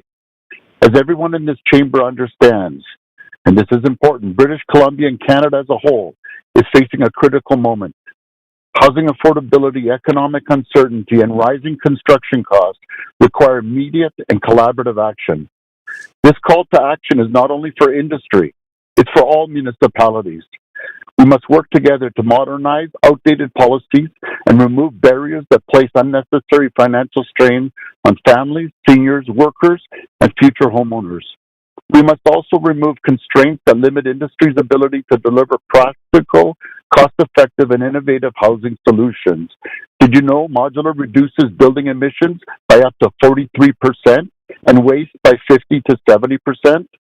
Communities that embrace modern approaches, including modular construction, practical energy choice, and harmonized building standards, will be better positioned to deliver affordability, efficiency, and housing security for their residents. Today's initiative is a meaningful step towards that future. It supports affordability, it supports housing delivery, and it supports the residents of Vancouver. For those that vote in favor, I want to congratulate Mayor and Council for demonstrating leadership and for putting affordability and practical solutions first for your community. I thank you for your time. Thank you, Paul. Speaker 37, Amanda Mills. Not on the line. 38 is L'Oreal Parkinson.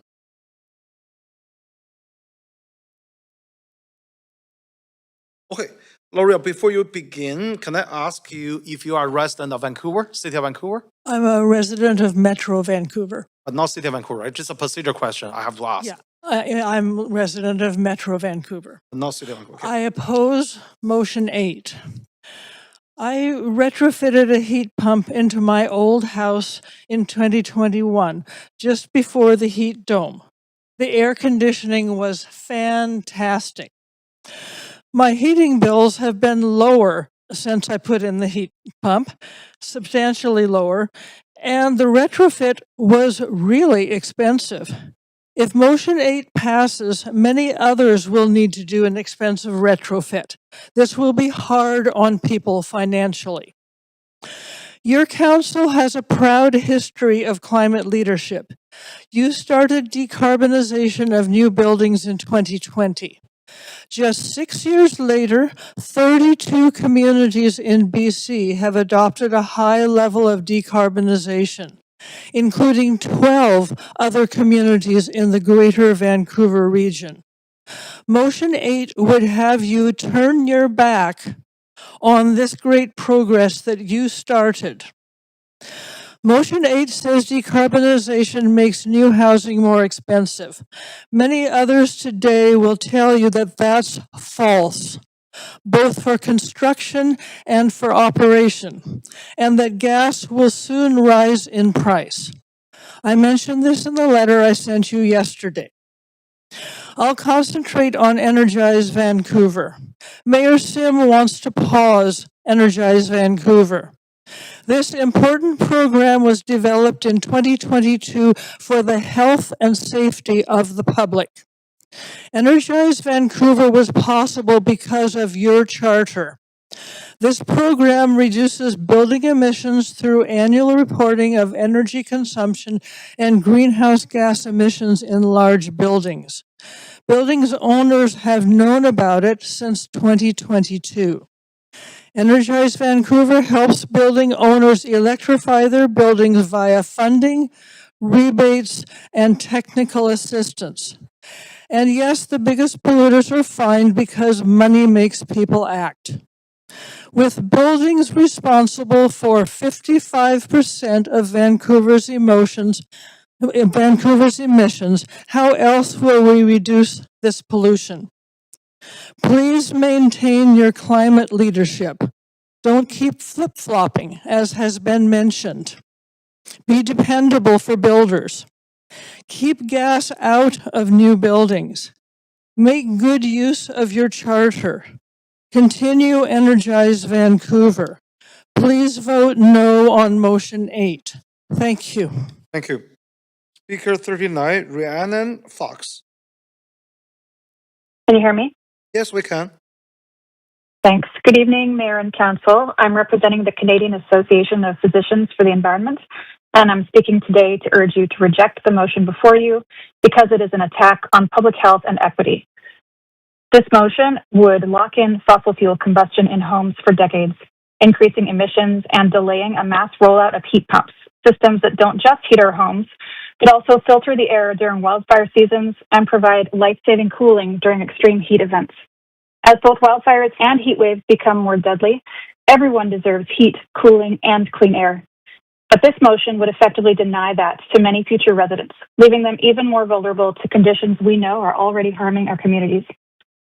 A few years ago, I was able to switch out the gas appliances in my own home for electric alternatives. I now save money on my utility bills every month and enjoy cooling during hot days. But more importantly, my children are no longer exposed to the increased asthma and cancer risks associated with gas in homes. I was able to do this because I'm lucky enough to own a home, just like many of you on council, I suspect. But more than half of Vancouver residents are renters, and low-income households are even more likely to rent.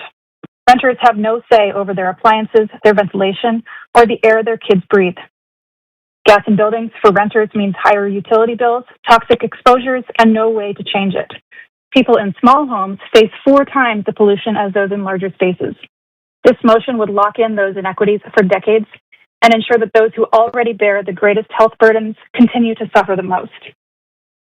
Gas hookups don't reduce housing costs either. They pass on higher bills and health expenses. Gas is the expensive and unhealthy choice.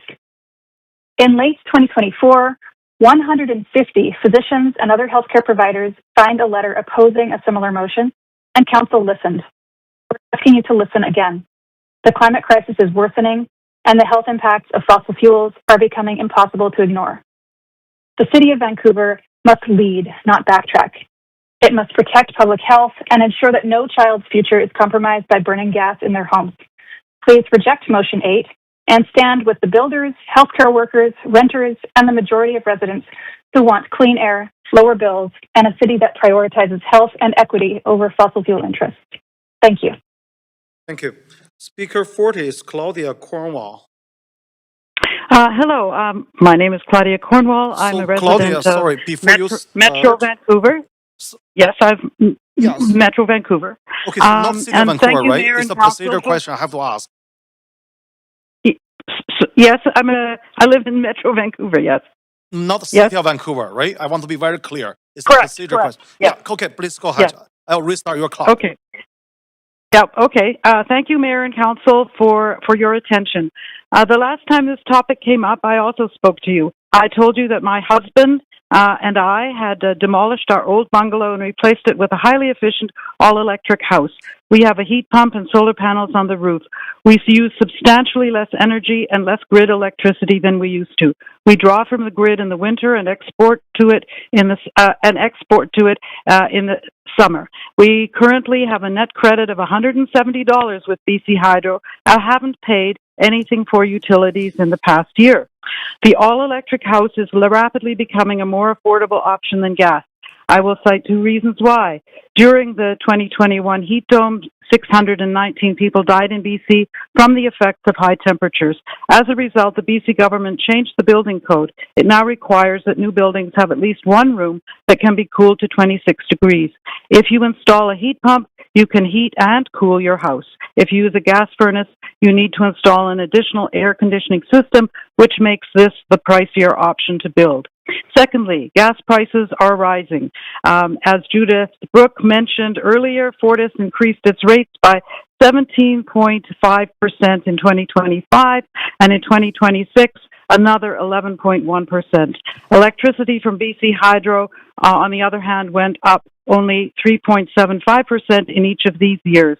Over the last 6 years, Fortis supplied gas has gone up 46%, whereas BC Hydro supplied electricity has gone up 12.5%.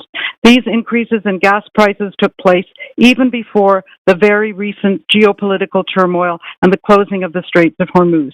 Using homegrown electricity allows us to uncouple ourselves from the volatile global fossil fuel market. We get to enjoy lower and more stable prices for energy. One more observation. The City of Victoria shows that we can meet our climate goals and provide more housing. In 2023, Victoria mandated that new builds go all electric. Since then, Victoria has built a record amount of housing. In October 2023, the provincial government gave 10 BC cities targets for new housing units to be completed in the next 5 years. Victoria was given a goal of 4,902 units.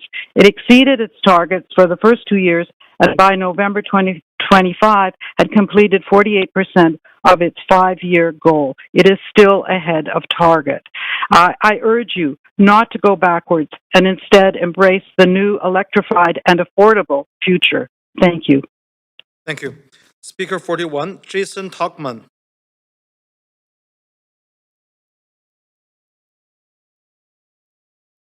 Not on the line. Okay. Speaker 42 is Omri Haven. No, not on the line. 43 is Laura McKee. Hi, my name is Laura Mackey. I'm a resident of Vancouver, and I'm speaking in opposition to Motion 8. At a time when electricity from renewable sources is cheaper than ever, and gas is more expensive than it's been in years, claiming that fossil fuels back into our homes will make life in Vancouver more affordable is a very brazen claim. With or without Vancouver, the world is stepping forward into an energy future that is powered by cheap and clean renewable energy. Our city's building code is a forward-thinking policy that sets us up to benefit from this changing future. Instead, Motion 8 is a huge step backward into a costly, aging fossil fuel economy. There's also been a number of comments this evening about this motion being supportive of Vancouver's entrepreneurial spirit, and I have to ask, what is entrepreneurial about falling in line behind oil lobbyists and holding on to the past? I urge City Council to empower Vancouver's place as a modern city with building policy that is clean and genuinely affordable, and vote no on Motion 8. Thank you. Thank you. Speaker 44 is Sam Roberts. Hello. Yeah, please go ahead. Hi. I'll answer your question personally. My name is Sam Roberts. I am a card-carrying voting resident of Vancouver. I am a renter living in Fairview. I'm calling in opposition to this motion. Echoing many of the previous speakers, I want to highlight 3 key points. First, one of the biggest challenges for development in Vancouver is the constantly changing landscape. Development isn't slow because they can't use gas heaters. It's because of policy flip-flops like this that make developers stand back and wait for the dust to settle. I appreciate your efforts to improve affordability. I really do. But I don't support this effort at the expense of reasonable and leading climate policy. Second, speaking of leadership, I want to live in a city that others look to. I want to live in a global, green city that other communities model themselves after. This would send us backward, and I really don't agree with it. Finally, I will speak to the concept of choice. There were a lot of homeowners who have spoken about how amazing their heat pumps are, how much they love them, and I think that that's so great for them. I am a renter. I don't get that choice.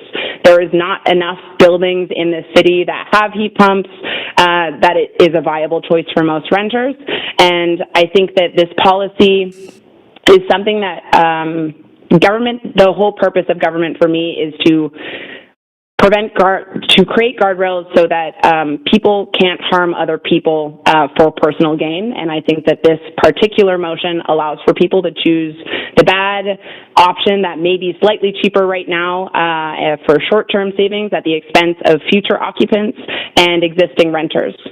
If I had a heat pump, I would be so happy. I would be really happy, but I'm too poor to buy a house, so I rent, and there's not enough for me to have the choice. I speak at council because I care about our city and my neighbors, and I think it's important to contribute my voice and that the voices of my community of peers. Unfortunately, I'm starting to get the impression that my contribution isn't always heard, and maybe it won't meaningfully impact the decisions of those of you in council chambers. So if my voice and the voice of my peers is not changing your mind, know that I have 11 opportunities to use my voice again for mayor and council in October. Thank you so much. Have a great evening. Speaker 45 is Bill Piggott.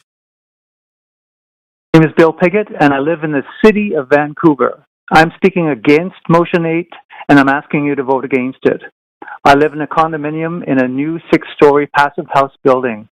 There is no gas line coming into the building. Our suite's utility bills for everything, including electric heat, are between $30 and $35 per month.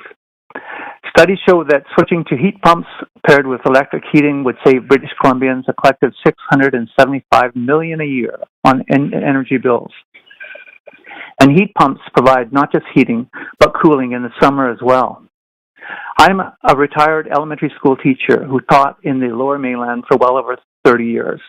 I've been worried about the negative effects of global warming for all of this time, and more recently, this topic has also been part of the BC elementary curriculum.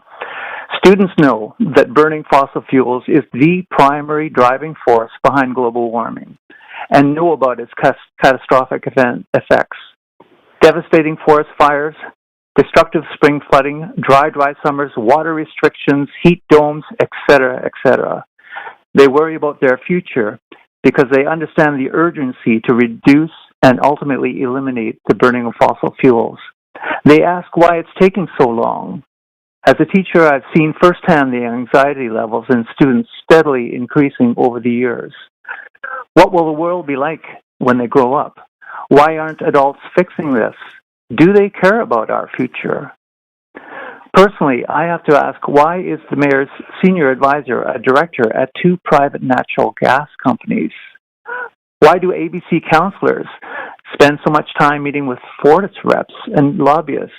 Are fossil fuel lobbyists leading the changes in Motion 8 in their own self-interest? Only a few short months ago, the public response to the idea of reintroducing gas to new builds was overwhelmingly negative. Why is this question now being rehashed on such short notice? At best, the proponents of this motion are disrespecting the process we have already gone through. Vancouver has shown climate leadership by reducing emissions for the last 10 years and have also inspired other cities in BC to do the same. Let us not go backwards on this by reintroducing gas to new builds and reversing our environmental progress on water heating. Every new gas-burning system we install today means another additional expensive retrofit in the future. In summary, I ask you to please vote against Motion 8. This motion is going to cost more money in the long run, is a step backwards in the face of global warming, and is being led by fossil fuel interests instead of the interests of ordinary citizens, especially our young people. Thank you for your consideration. Thank you. Speaker 46 is Chad Payton. Hi, good evening, Mayor and Council. My name is Chad Payton, the owner of Payton Plumbing Works, Inc. I do not live in the City of Vancouver, but I have been working in the City of Vancouver since 1998 and have ran my own business since 2008 in the plumbing, heating, and construction industry. I'm also the inaugural president of the BC Plumbing and HVAC Association, which currently includes 60 companies and growing across BC. I appreciate the opportunity today to speak on housing affordabilities and the impact of the heating and hot water electrification policies. We are in favor of this motion.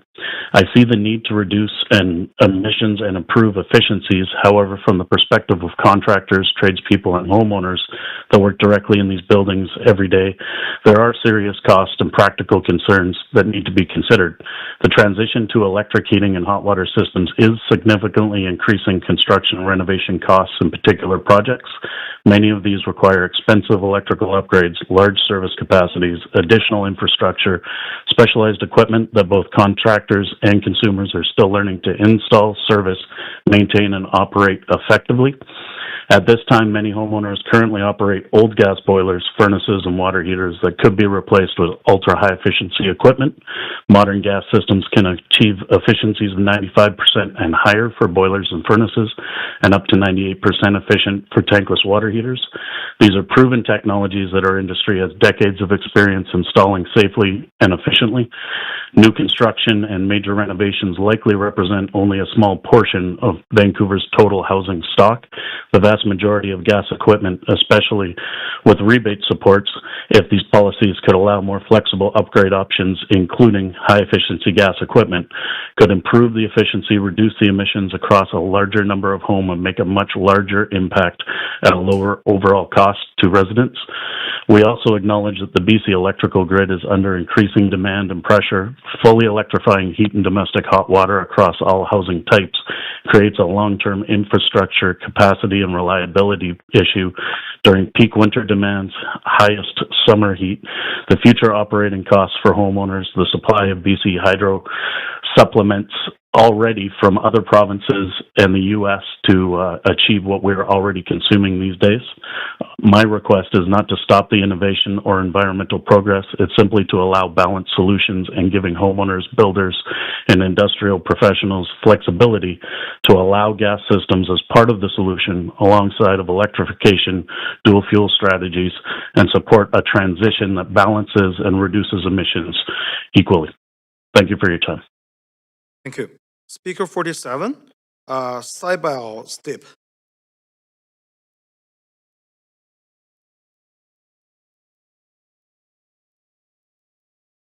47 is not on the line. 48 has withdrawn. 49 is Margaret McGregor. Can I speak? Yes, we can hear you. Please go Hello. ahead. Yeah, Yes, we can. hi. Yeah. Thank you for this opportunity to speak. I'm a Vancouver resident and family physician. I'm also a grandma of 4 gorgeous grandchildren between the ages of 18 months and 6 years. And I'm speaking against Motion 8. In the short time I last spoke around this issue in November 2024, my grandkids have lived through 2 more extreme heat events, a wildfire smoke event, and a major air quality warning lasting 4 days. And air pollution affects kids the most because they breathe faster and take in higher doses of pollutants, which can cause permanent damage and lead to lifelong respiratory and cognitive issues. In my clinical work, I make home visits on frail elderly people who are unable to leave their homes due to advanced age and disability. Now, we know that among adults age 50 or older, extreme heat is the leading cause of illness and death in Canada.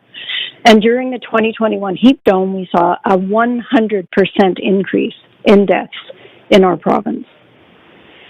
As doctors, we've now even developed lists of medications that we need to adjust for and hold for our patients in order to prepare them for such heat events. The science tells us that these extreme weather events are caused by atmospheric warming from carbon pollution due to burning fossil fuels. We know that heating buildings generates 57% of Vancouver's carbon pollution. Disallowing gas heating and hot water for new builds substantially decreases that footprint and is one of the few measures City Council is able to take to mitigate global warming. Again, I encourage you to base your decision on the science and on our collective duty of care to protect both the health of today's Vancouverites and the Vancouverites not yet born. Climate change is not a partisan issue. I urge you to vote against the motion. Thank you. Okay, speaker 50 is Adam Hawk. Good evening, Mayor Sim, Chair and Council. My name is Adam Hawk. I'm a longtime resident of the City of Vancouver. I rise today in strong opposition to this motion. We are living through a climate crisis in British Columbia, and we're already paying the price through record-breaking wildfires, deadly heat domes, smoke-filled summers, flooding, rising energy insecurity. Scientists warned us for decades that continued dependence on fossil fuels would lead us here. Now we know that major fossil fuel companies understood the dangers since the 1950s and chose to delay and disinformation over action. Today, instead of accelerating climate solutions, this motion asks Vancouver to retreat. Let's be clear about what's happening here. This is not a technical review of building codes. This motion would pause and weaken Energize Vancouver, one of the city's most important climate and emission reduction policies, and reopen the door to expanded fossil fuel infrastructure in new and existing buildings. That's the wrong direction. Supporters of this motion frame climate regulation as a barrier to affordability. But climate disasters themselves are a massive affordability crisis. Wildfires destroy homes, drive up insurance costs. Extreme heat causes health emergencies and crazy utility bills. Fossil fuel dependence exposes families to volatile energy prices. Every delay in climate action pushes higher costs onto future generations, like my children and your children, Mayor Sim. This motion also creates a false choice between housing affordability and climate action. We need both. Vancouver absolutely must build more housing faster, but weakening environmental standards will not solve the housing crisis. Land costs, speculation, underinvestment in non-market housing, and slow approval processes are a much larger driver of unaffordability than climate requirements. In fact, green building standards create jobs, spur innovation, and prepare our city for the future economy. Aligning entirely with the provincial minimum standard risks returning Vancouver to a climate laggard instead of a climate leader.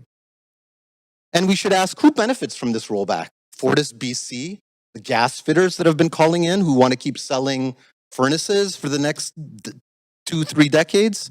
Council has a responsibility to today's, not just to today's housing market, but the next generation. Young people in this city will inherit the consequences of the decisions we make today. They will live with the fires, the floods, the heat. This motion says that affordability is difficult. Climate leadership should be abandoned.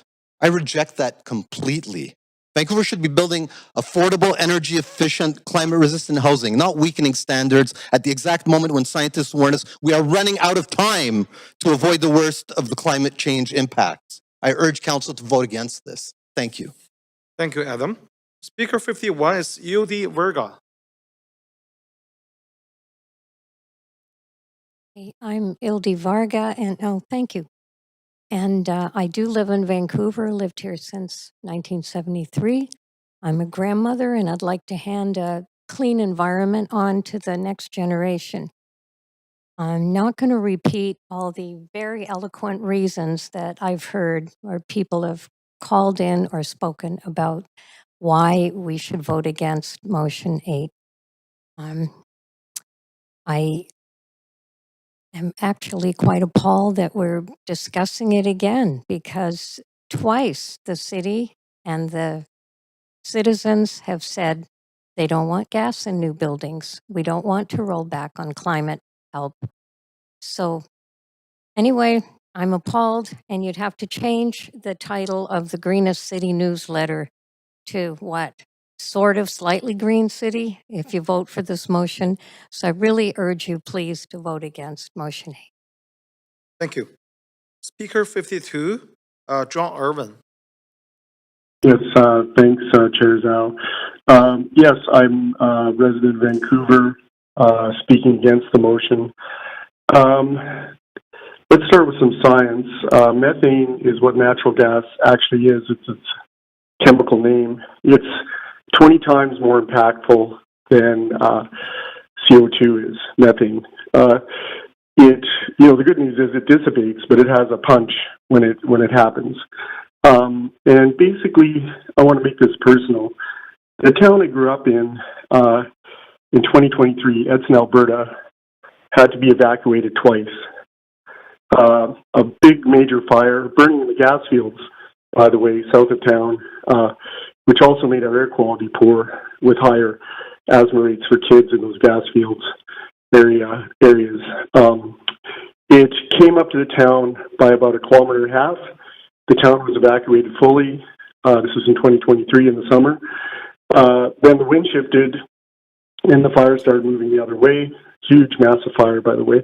And the wind shifted again, and the town had to be evacuated a second time. Fortunately, that town didn't burn down, but in 2006, part of Slave Lake burned down, and in 2014, as we all know, part of Fort McMurray burned down in a 1.5 month long monster forest fire. These fires we've been facing. Basically, I was on the ski team for the Jasper ski team, and the town there in 2024, a third of it burned down, including my nephew's house, and I have many family who live in Jasper still, and my nephew's still not back in his house.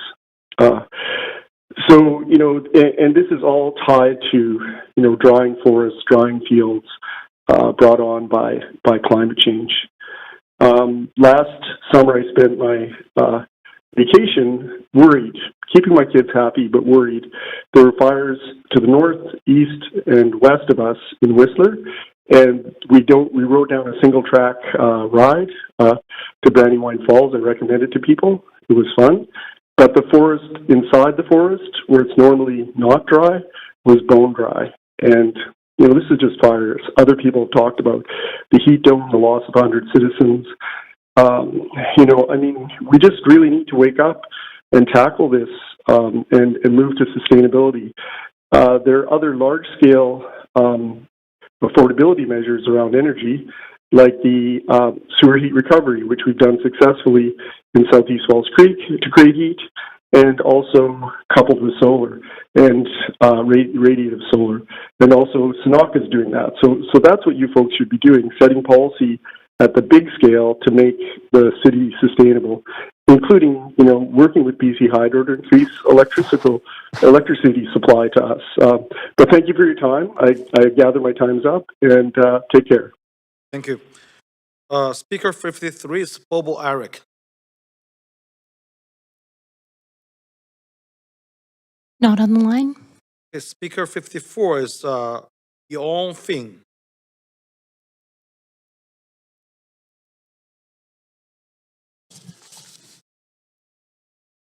Thank you, whoever's raising this. Mayor and Council, thank you for the opportunity to speak to you tonight on this very important topic. My name's Owen Finn. I'm a resident of Vancouver for the last 48 years, West Side. And I come tonight to speak in opposition to this motion yet again. Last time around, I also spoke. I have a few degrees, including a PhD in science, an MBA, and I retired as a full partner in the accounting consulting firm of KPMG. And I speak to you tonight representing the 11,000 active members and supporters of the environmental NGO My Sea to Sky, many of whom are Fortis customers. The raison d'etre for this motion proposed by the mayor has been to allow an increasingly affordable Vancouver. I would contend that it will allow the exact opposite. Those of us who follow Fortis's moves closely will know that last month they filed a long-range, long-term gas resource plan from 2024 to 2050. And the end result of that was that because they are going to merge hydrogen and renewable gas, both of which cost significantly more than the frack kind they regularly give us, the costs for gas service are going to increase by between 3.5 and 7%. 7 times. And added to their storage and distribution costs, which have been rising significantly over the past several years, that is going to increase the burden on Vancouver homeowners and renters and not decrease it. So the hydrogen and renewable gas that they're going to blend cost in the neighborhood of $20 to $30 per gigajoule. The frac kind is currently costing about $2. So as you increase the blends, the cost of the supply goes up. The earlier speaker from Fortis lauded the efforts of the federal government to remove the consumer carbon tax, but failed to mention that on the same day that happened, Fortis increased its rates by the same 17%. It is a monopoly and it is a poorly regulated one. And the end result of this is that this council is if it approves this motion, is going to be responsible and be legally liable for a class action suit by all those people who will be affected by this action. I urge you not to vote for this motion. Thank you. Thank you. Speaker 55 is Safter Riza. Not on the line. Okay. 56 is Laurie Goldman. Hello, my name is Laurie Goldman. I am not a Vancouver resident. I am speaking for Seniors for Climate South Okanagan and also Seniors for Climate BC in Canada. I'm calling in opposition to Motion 8.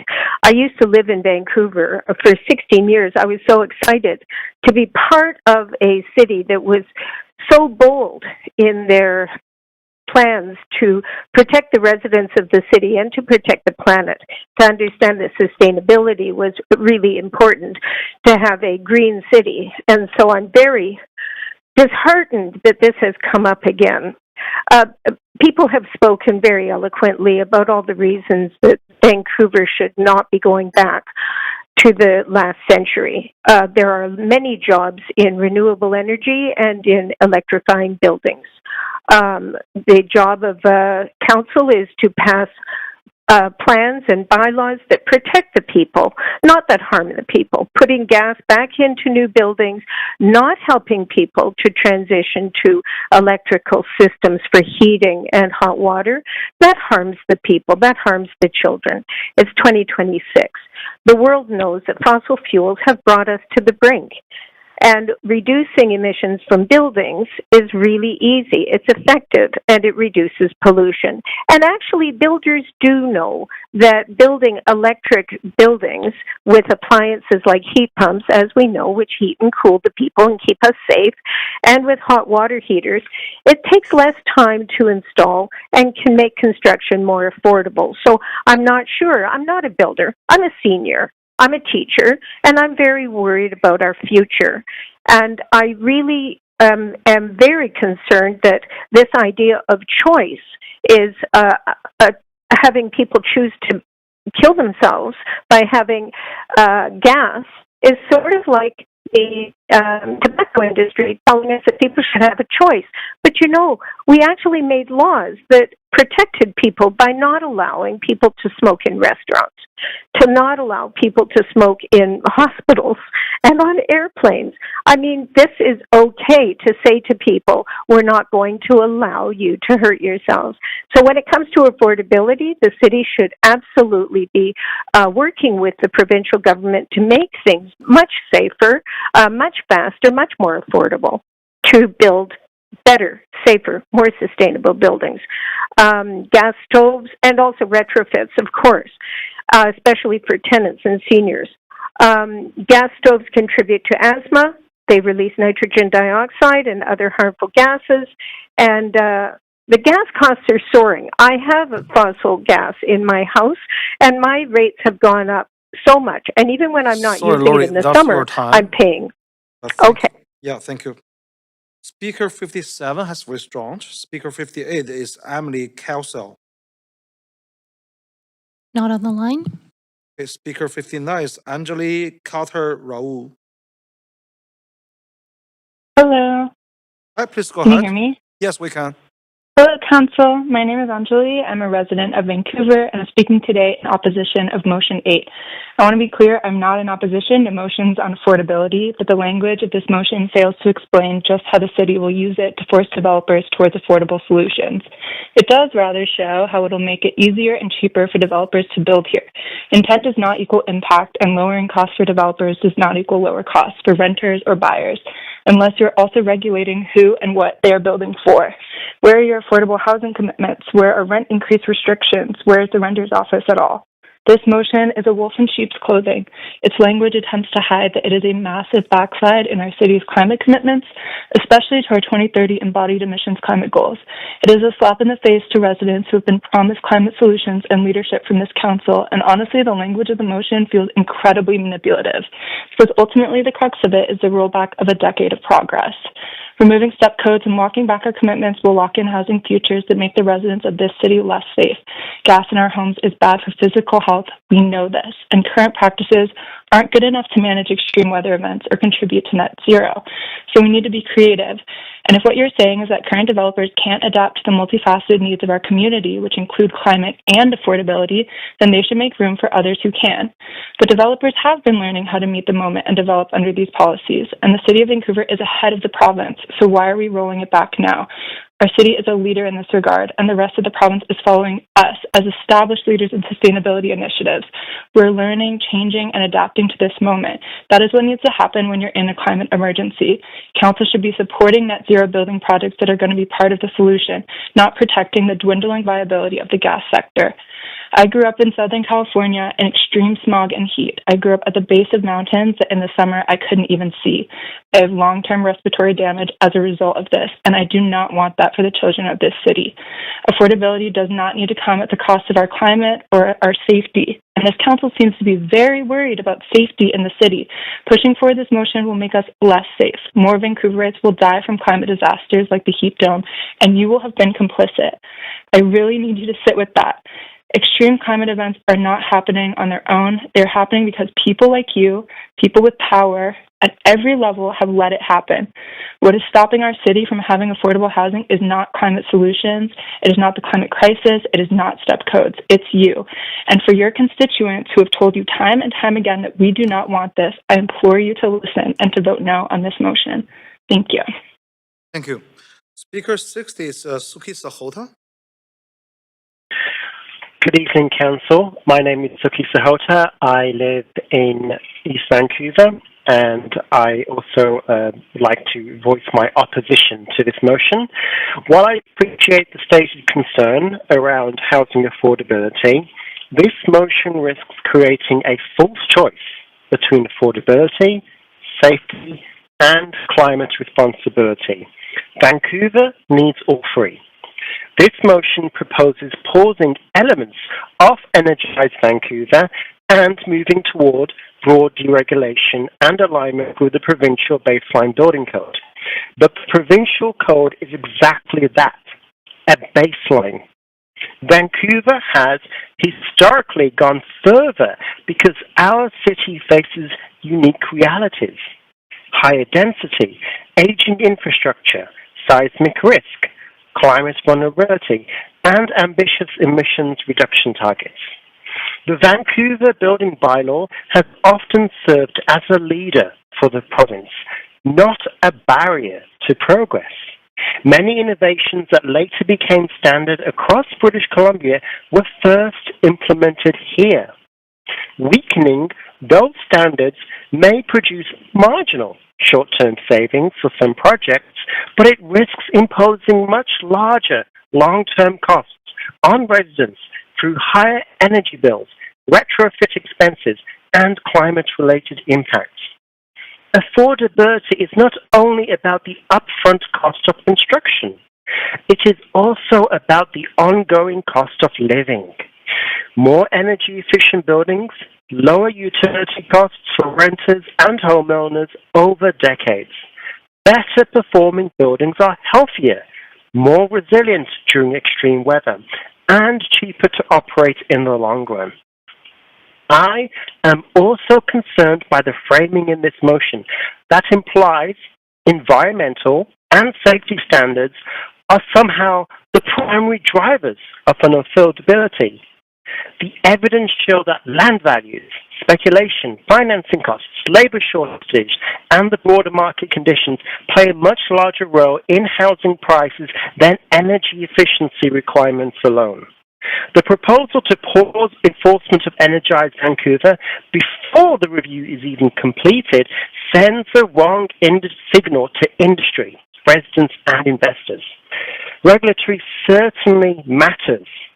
Constant reversals and pauses create confusion, delay projects, and undermine confidence in long-term planning. Likewise, repealing restrictions on certain hot water systems may appear attractive in the short term, but it risks locking residents into fossil fuel infrastructure at a time when jurisdictions across Canada and around the world are moving towards electrification and cleaner energy systems. If Council wishes to review areas where regulations can be That's your streamlined, time. Yeah, but thanks for speaking to Council. Speaker 61 is Margie Sanderson. Good evening, Council. Can you hear me? Yes, we can. Please go ahead.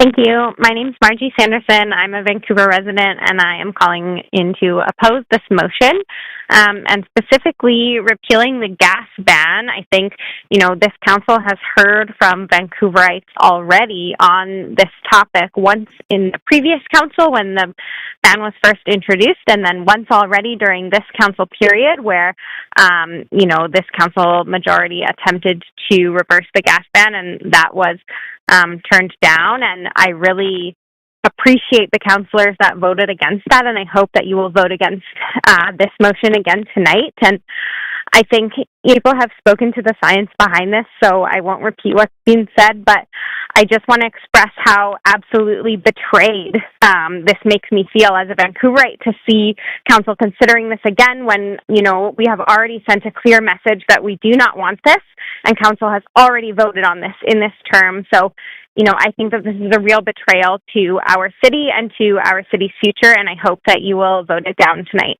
Thank you. Thank you. Speaker 62 is Barry Panner. Oh, please go ahead. My name is Barry Penner. I don't live in Vancouver, but I'm chair of the Energy Futures Institute, which is based here. I support this motion because it raises an important and overdue question. Are city policies helping direct our limited supply of electricity to where it can produce the greatest benefit?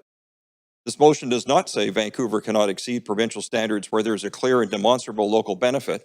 What it does say is that those differences should be justified with evidence, transparency, and an understanding of their affordability impacts. Seems reasonable.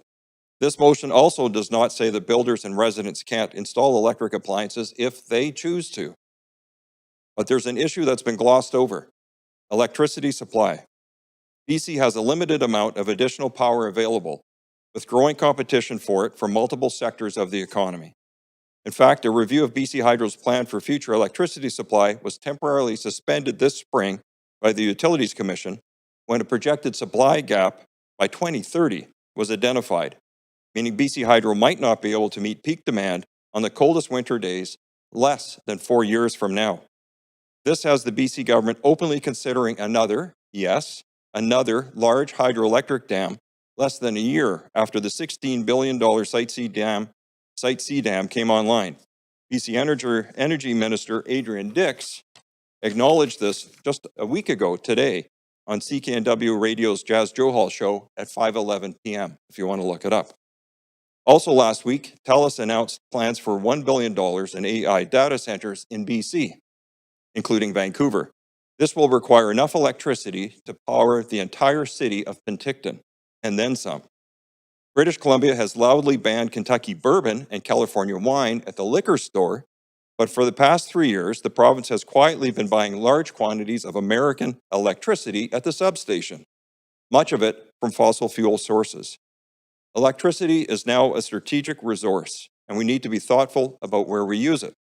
Mines, ports, hospitals, transit systems, housing, and yes, EVs also need electricity.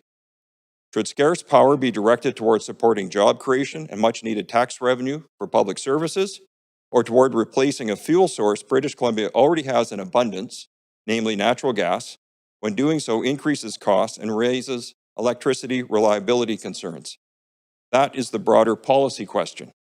It's not an argument against energy efficiency. It is an argument for realism, affordability, and prioritization, as well as choice.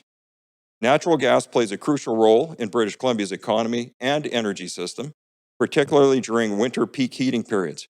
For many residents, it remains a practical and affordable option.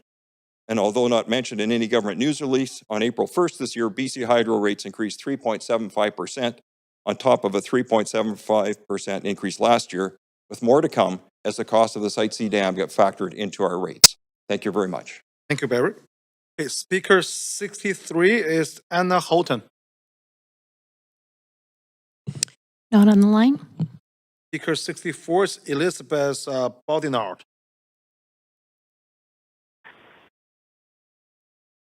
Can you hear me? Yeah, we can. Please go ahead. Perfect. Good evening, Mayor and Council. My name is Elizabeth Bodino. I am a Vancouver resident and also a consultant in the construction industry. I work closely with builders, designers, and the construction community here in Vancouver. And what I have witnessed over the years is Vancouver moving in a consistent direction, and that consistency has allowed the building community to thrive. Builders, trades, consultants, and businesses like mine have invested time, energy, and resources into understanding Vancouver's regulatory and bylaw landscape. They have adapted their businesses, trained staff, and built expertise and innovation around the direction the city established. Building codes are already extremely complicated. Reversing direction now creates confusion, delays, and additional costs.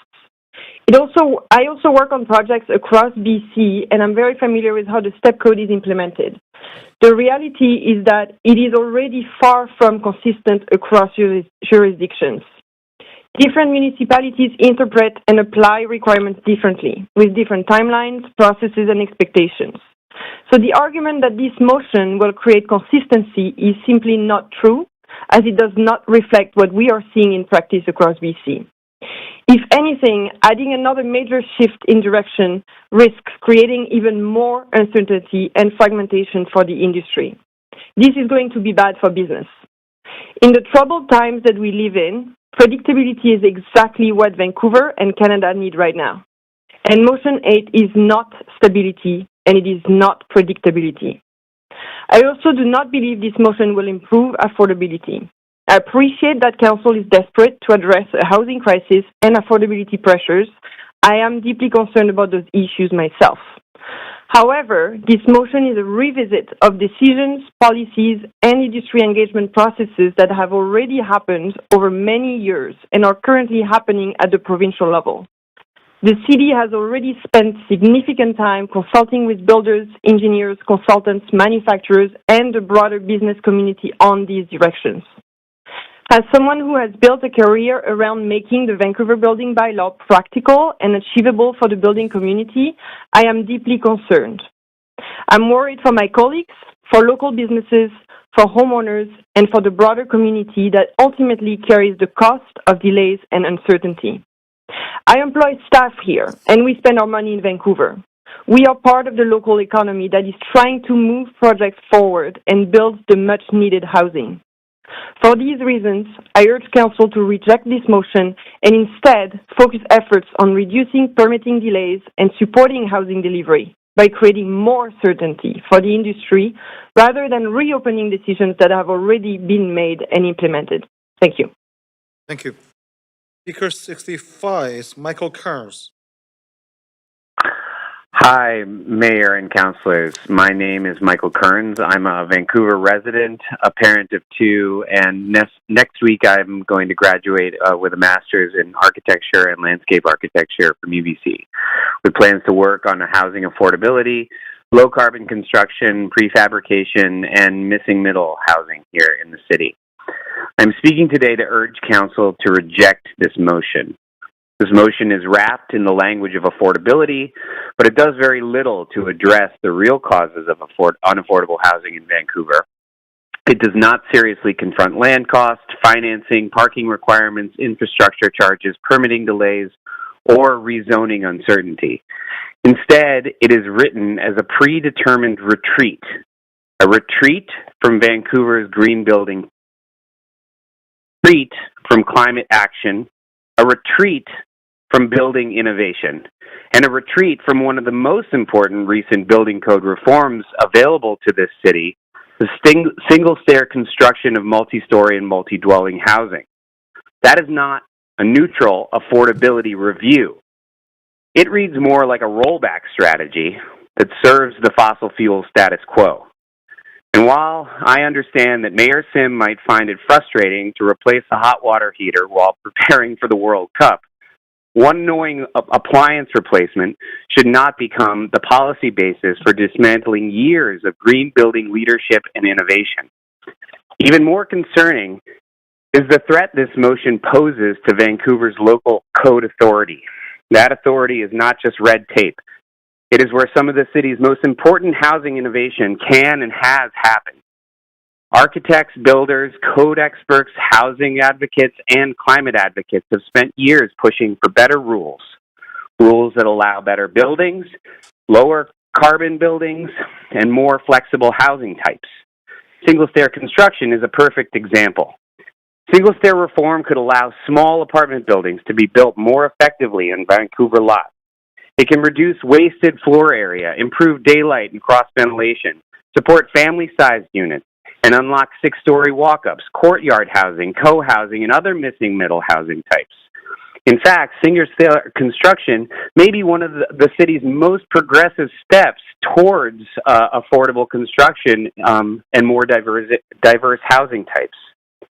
So when this motion weakens the very local code flexibility that makes single-stair reform possible, it is not advancing affordability, it is undermining it. That is the core problem. This motion claims to be about affordability, but its actual targets are Vancouver's climate standards and independent building code capacity. Those are not the main causes of unaffordable housing. They are tools we should be refining, not abandoning. The better direction is obvious. Standardize the pathways, not abandon our ambition. Thank you, Michael. You Create pre-approved local carbon. Thank you. Okay, Speaker 66, Duncan Martin. Not on the line. Okay, Speaker 67 is Caitlin Stockwell. No. Oh, not on the line? Not on the line. Okay. Speaker 68 and 69 have withdrawn. Speaker 70 is Denzel John Ashley. I'm here. Can you hear me? Yes, we can. Please go ahead. Okay, great. My name is Denzel John Asher. I'm a resident of Vancouver in the West End. I oppose the motion. While this motion is disguised as a rare opportunity to provide more affordable housing, it is in fact a motion to weaken protections of residents and protections of the environment. Now, the environment may seem to you like an insipid figment, but in fact its abuse is leading to temperature extremes, wildfires, and droughts, and I hope that we can all see this.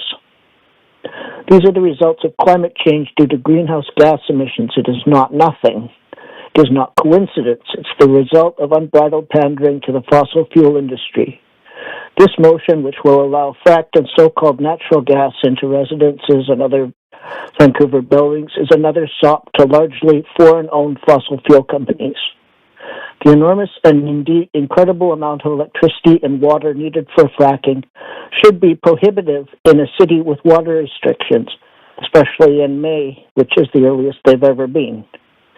Even though the fracking itself is not a municipal issue, opening the city to purchasing by the city or by developers purchasing natural gas and natural gas infrastructure encourages the fracking and the diversion of the water and electricity the city itself needs.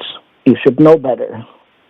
In addition, heating and cooking with electricity is clean and safe, as opposed to the risk to residents in their homes of leaks and emissions of carbon monoxide, carbon dioxide, potential household fires and explosions, which would be impossible without the presence of gas.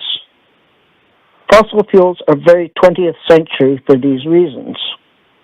Vancouver residents are a multitude of real human beings relying on you to ensure they are safe, even if landlords with self-interest would happily risk their safety. The province and country are relying on you, yes, you, to do what you can to keep rural areas and small and even large cities safe from climate change, including wildfires. Do you remember Lytton? Please vote no to this proposal for everyone who relies on you to make the correct decisions. I don't understand why we're bringing this back, having correctly voted against it in the past. Why are we here again? Thank you. Thank you. Speaker 71 is Liz McDowell. Yes, hello. Can you hear me? Yes, we can. Please go ahead. Great. Thank you for having me. So my name is Liz McDowell. I'm a longtime East Vancouver resident. I'm a parent, and I'm the Senior Campaigns Director with local advocacy organization Stand.Earth. I'm here to speak in opposition to Motion 8. I truly wish we didn't have to be here tonight reopening a conversation that was settled back in November of 2024, in particular because the main things that have changed between then and now are that, first of all, geopolitical events have made gas far more volatile and expensive as a fuel, very risky, and housing costs in the city have actually come down between November 2024 and now. However, since we're here, I really want to take a minute to bring the voices of people into this room who spoke out back in November 2024 and whose opinions on the matter have not changed. This includes 220 Vancouver business leaders who signed an open letter to Mayor and Council urging you to maintain the city's flagship green building policies. Their letter says, I just want to read a little bit from it. It says, the sudden reversal undermines decades of effort to build a sustainable, resilient economy and a strong reputation as a globally recognized climate-leading city. These business leaders recognized how Vancouver's leading green policies have helped them recruit qualified staff and grow their businesses. At the same time, more than 40 building industry representatives, 100 healthcare workers also spoke out against the proposed rollbacks, along with thousands of ordinary residents across the city who all want safe, modern homes with efficient appliances, cooling, and healthy indoor air. At Stand, since we let our Vancouver community know about this last-minute attempt to reopen the conversation just a few days ago when we found out about it, I know that more than 1,500 of them have sent individual letters into Mayor and Council urging you to maintain Vancouver's current building policies. And that was 1,500 people at very short notice over a long weekend. People care deeply, and they want you to know that gutting Vancouver's climate policies for buildings is deeply unpopular with this city's residents. The justification of this motion is to improve affordability, but city staff have been clear that these policies don't materially add to costs. If you want to improve affordability, speed up permitting instead. There are many other measures you could take. Mayor Sim, you mentioned harmonizing with provincial building codes, but the provincial housing minister herself said in a letter yesterday that Vancouver's green building policies have led to new investment in jobs and that they're no longer cutting edge but are actually in lockstep with all neighboring municipalities.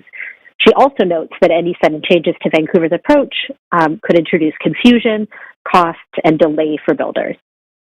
At the end of the day, what we know is that Vancouver's policies are working. Thanks, They're Liz. making That's buildings your safer. time.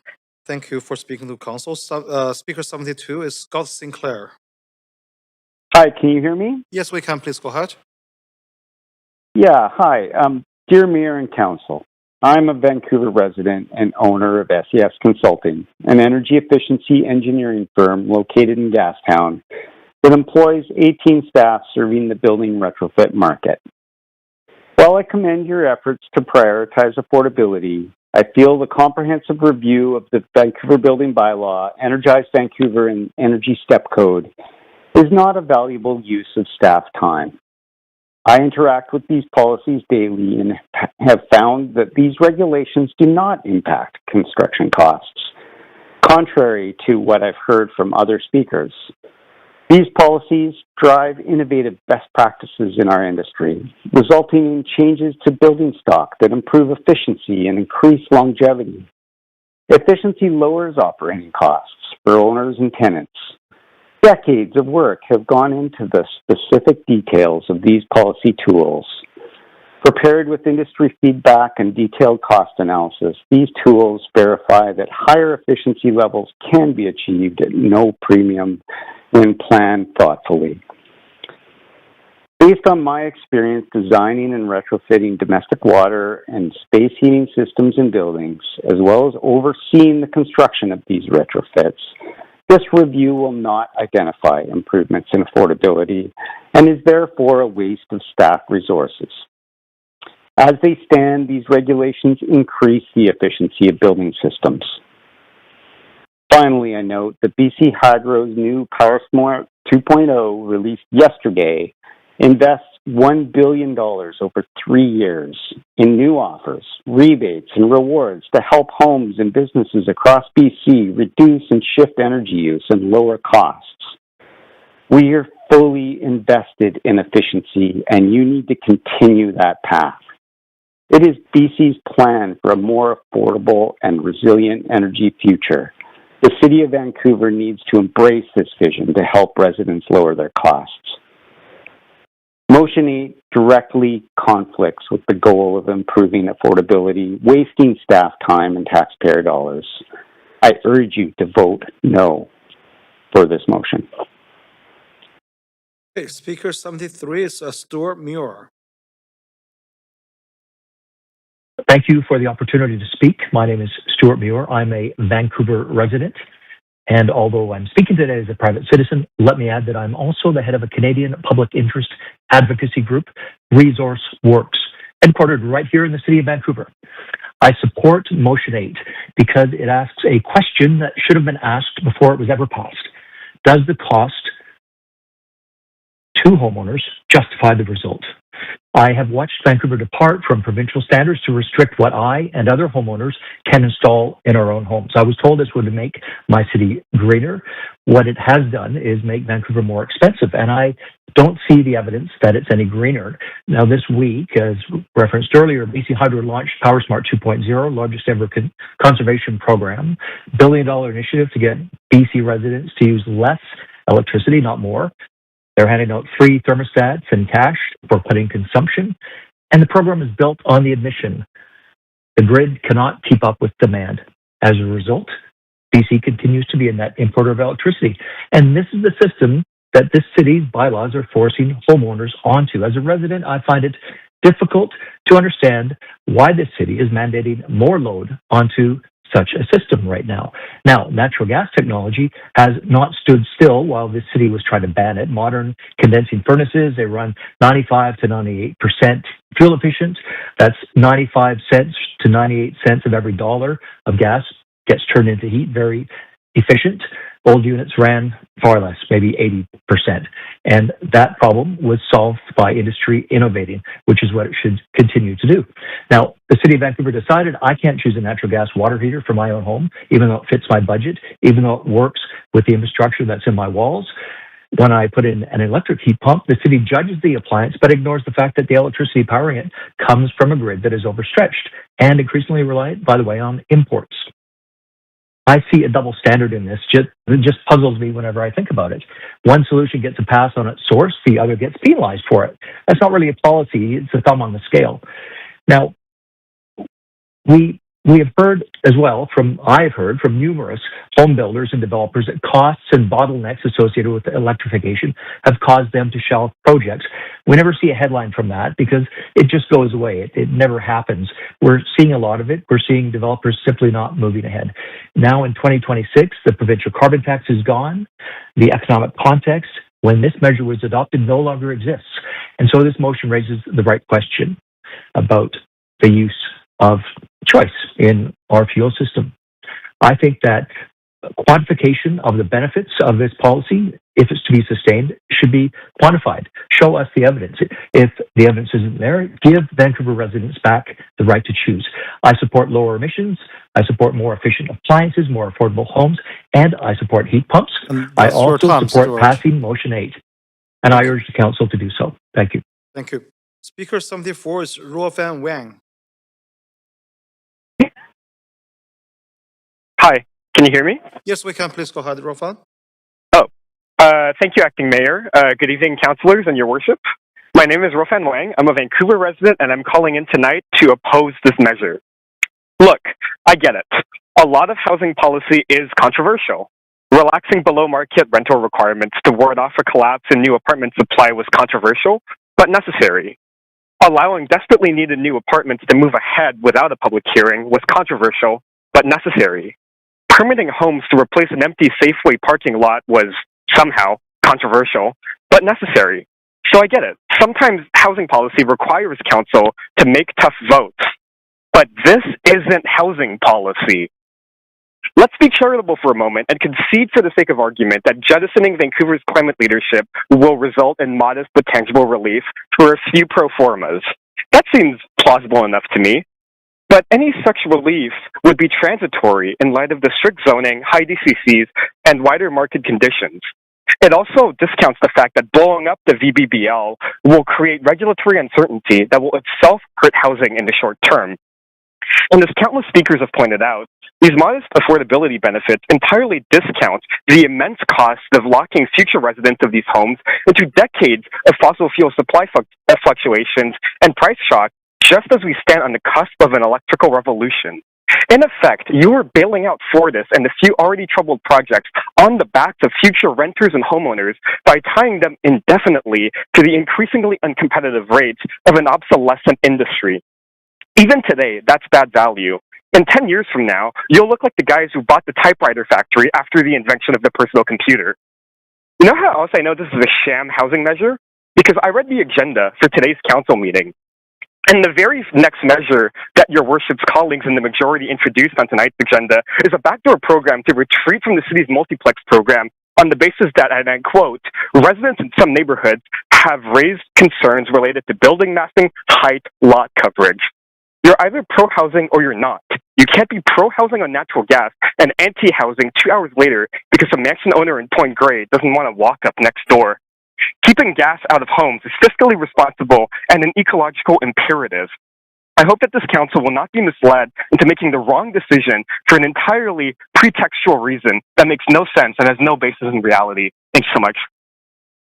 Thank you. Speaker 75 is Hakon Coyote. Not on the line. Okay. Speaker 76 is Anthony Pack.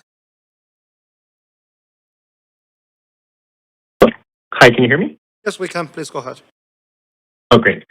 Good evening, Mayor and Council. I'm a local resident and the principal of Priapta, a Vancouver-based consulting firm in the building industry, and I also founded the Carbon Leadership Forum, British Columbia. I'm speaking today to oppose this motion. I understand the concern behind it. Housing is too expensive, construction costs are high, regulations should be reviewed when they add cost and delay and unnecessary complexity, but I question whether this is the best use of city staff. These policies have been developed over years with significant technical work and industry consultation. However, the rest of the motion goes even further than just a review in Section A. It creates the presumption that aligning with the provincial code is the right answer. It asks staff to move toward alignment as soon as possible, and it appears to pause or repeal parts of the climate-related policy before that review is even complete. To me, that feels like you're starting with the answer before doing the analysis. The question should not simply be whether Vancouver differs from the provincial building code.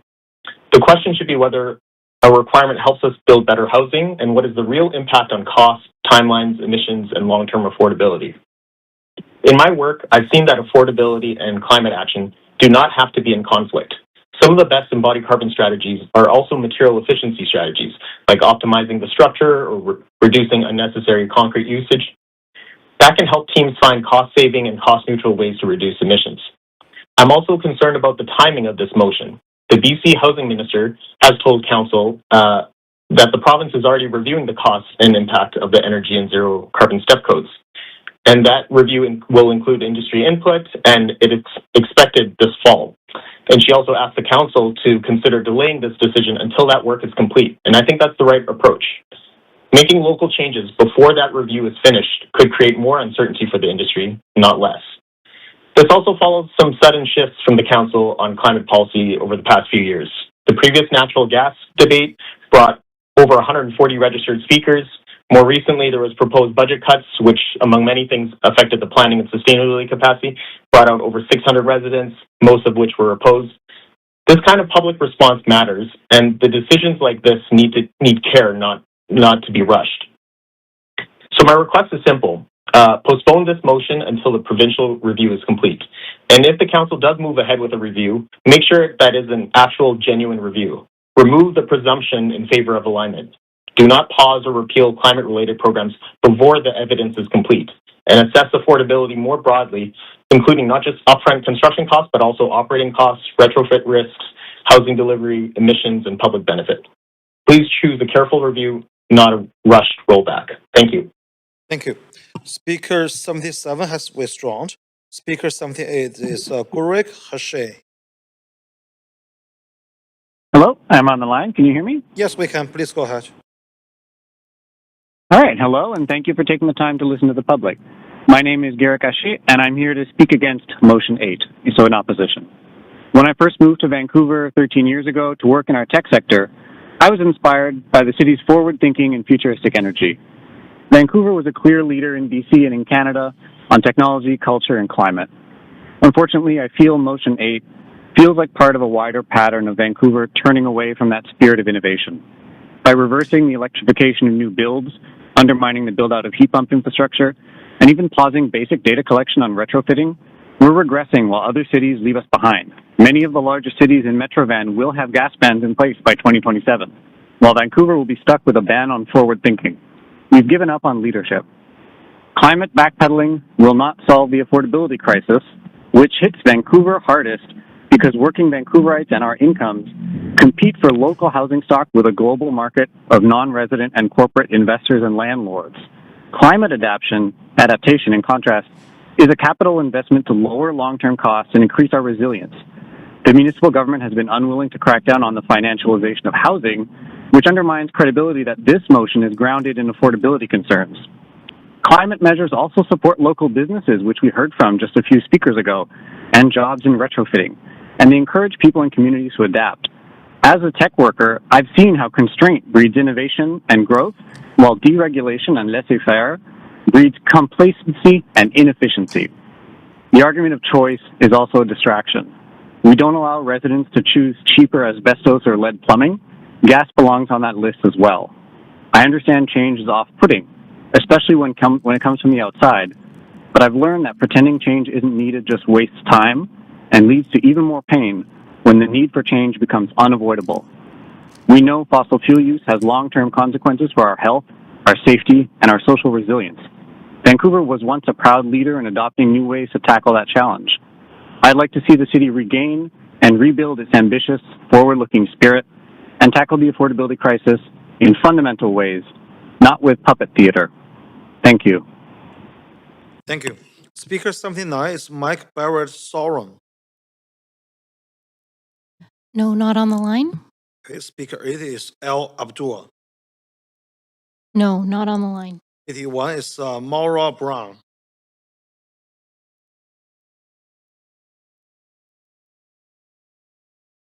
Can you hear me? Yes, we can. Please go ahead.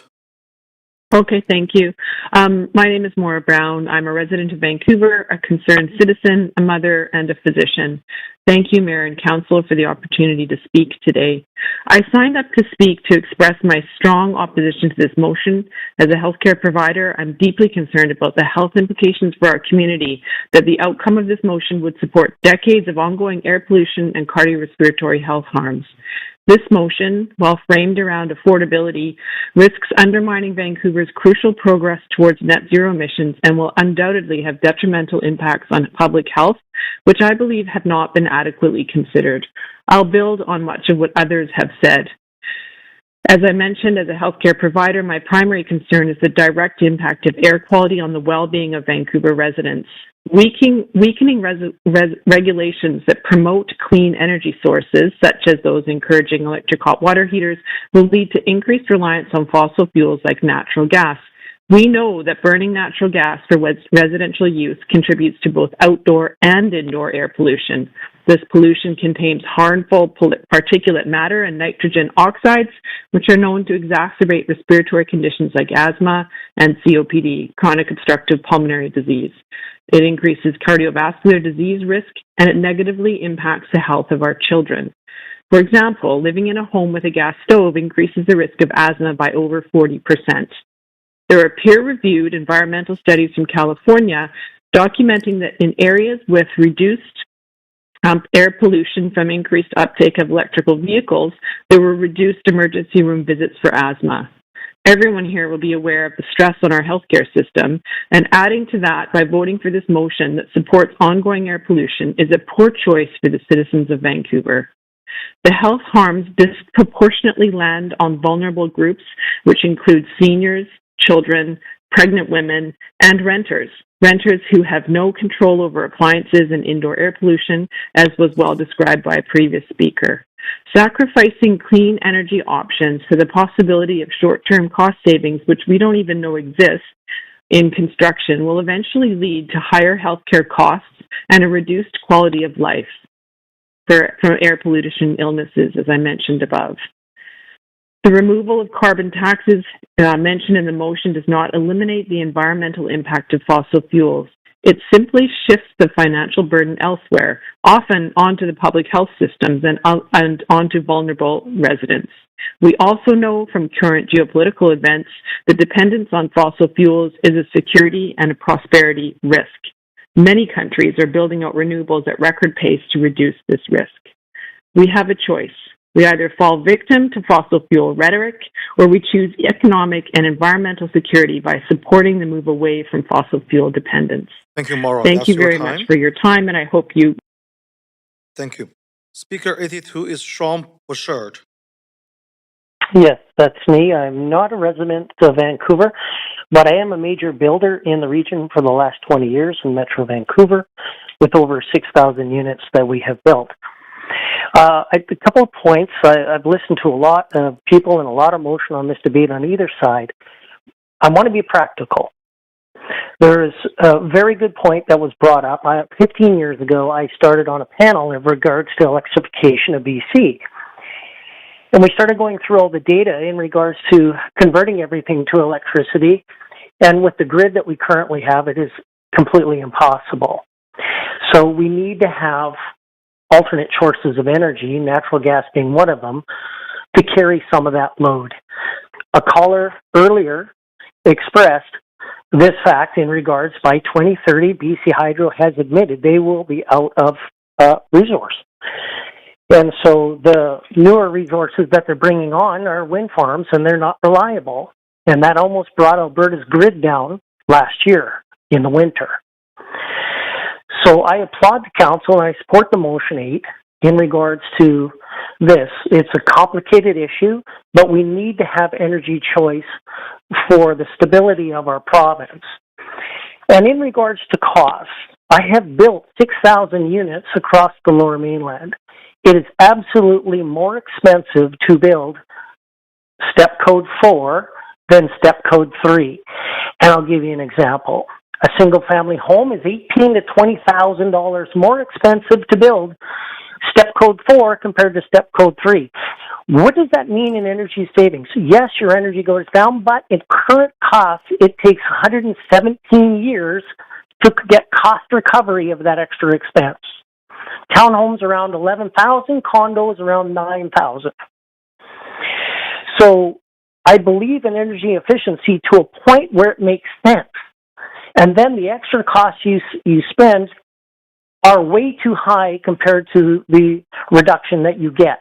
And then those resources actually could be moved to other things that would be far better.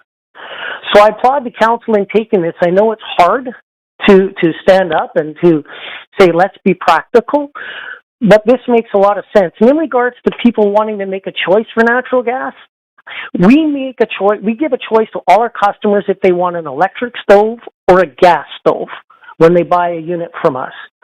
98% of our customers want to buy a dual fuel gas range with an electric oven. So there is a huge demand and desire by the general population to want a gas stove. In regards to air conditioning, the building code is mandating air conditioning in all the units going forward, at least one room. So, and if people want to have a choice of having an Sorry, electric heat Sean, pump, they can. that's your time, but thank you for speaking. Okay, thank you. Thank you. Mhm. Speaker 83 is Robert Alder. 83 is not on the line. 84 is Michael O'Shaughnessy. No, not on the line. 85 is Lisa Parrott.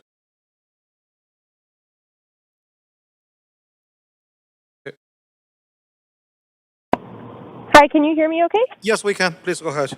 Perfect. Hi, everyone. My name is Lisa. I'm a resident of Vancouver. I'm calling today to oppose Motion 8. I'll be brief as I add my voice to the many others who've called and hope that City Council will actually listen to Vancouverites, what we want, prioritize, and care about. I work as a community health nurse on the east side of the city. Since the heat dome in 2021, I have worked on the ground to provide support for isolated seniors to stay safe in extreme heat. As our summers get hotter, it's absolutely essential that we have systemic solutions to keep our community and most vulnerable populations safe. Forward-thinking policies like installation of electric heat pumps, which not only heat but also cool living spaces effectively, are so important for the health of our community. I believe that reintroducing natural gas furnaces is a step backwards from a health perspective, not to mention a climate perspective. I hope that those of you on council who are on the fence will listen to Vancouverites who care deeply about our city and communities and will make forward-thinking, sustainable choices for the health of our communities and climate, which, as we know, are deeply and inextricably intertwined. Thank you so much for your time. Thank you.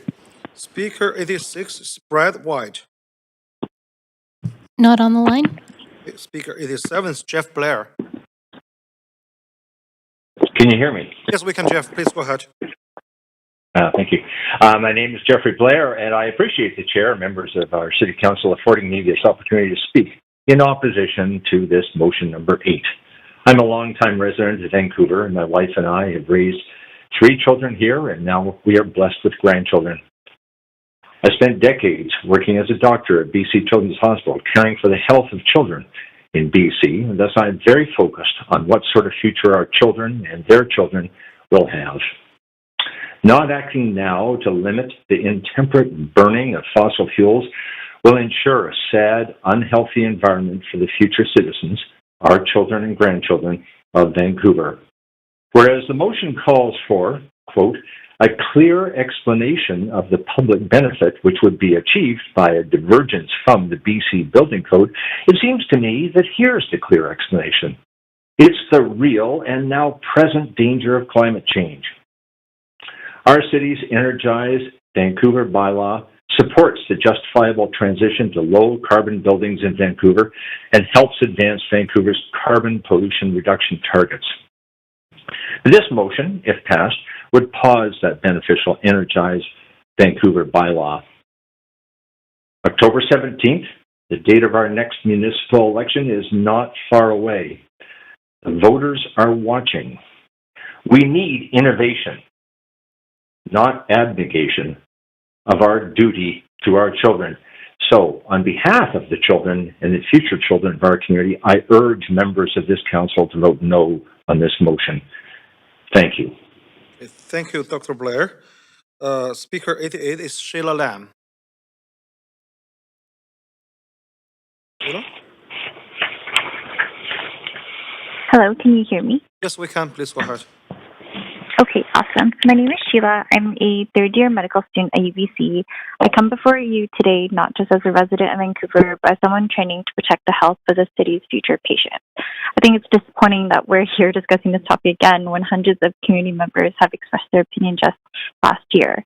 I want to name what this motion actually does. Despite its title about regulatory alignment, resolutions D and E are not reviewed. They allow for immediate action.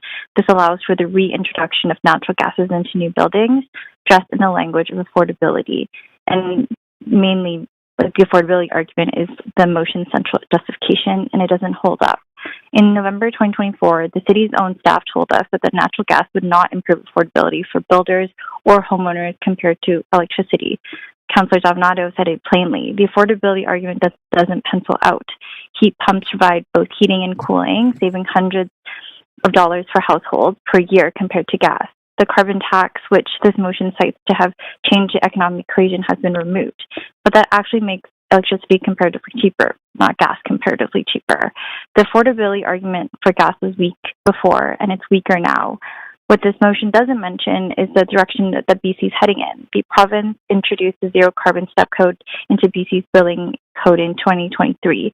And by 2030, full zero carbon performance is expected to be mandatory province-wide. So if this council passes motions and builders install gas infrastructure today, the systems risk being non-compliant within years, and the cost of retrofitting will fall on the homeowners and that the motion claims to protect. And let me speak as someone who's training to become a physician in this health system. Natural gas is not clean nor a temporary fuel. The research on fracking and gas infrastructure is unambiguous. It's associated with childhood leukemia, asthma, heart disease, and poor pregnancy outcomes. These are not abstract risks. These are conditions that will affect the very residents of the homes that we're trying to build. I understand that this council faces real pressure on housing, and that pressure is legitimate. But the choice before you today is not between climate and affordability. The evidence shows that electrified, high-performance buildings are cost competitive to build and cheaper to operate. The choice is between short-term political concession to the gas industry and long-term commitment to the residents who live in these homes for decades. Vancouver has led the country in this, and don't let this motion undo the leadership through the back door of a review that takes place before the review even begins. I urge you to vote no. Thank you. Thank you. Speaker 89 is Lily Rosenfield.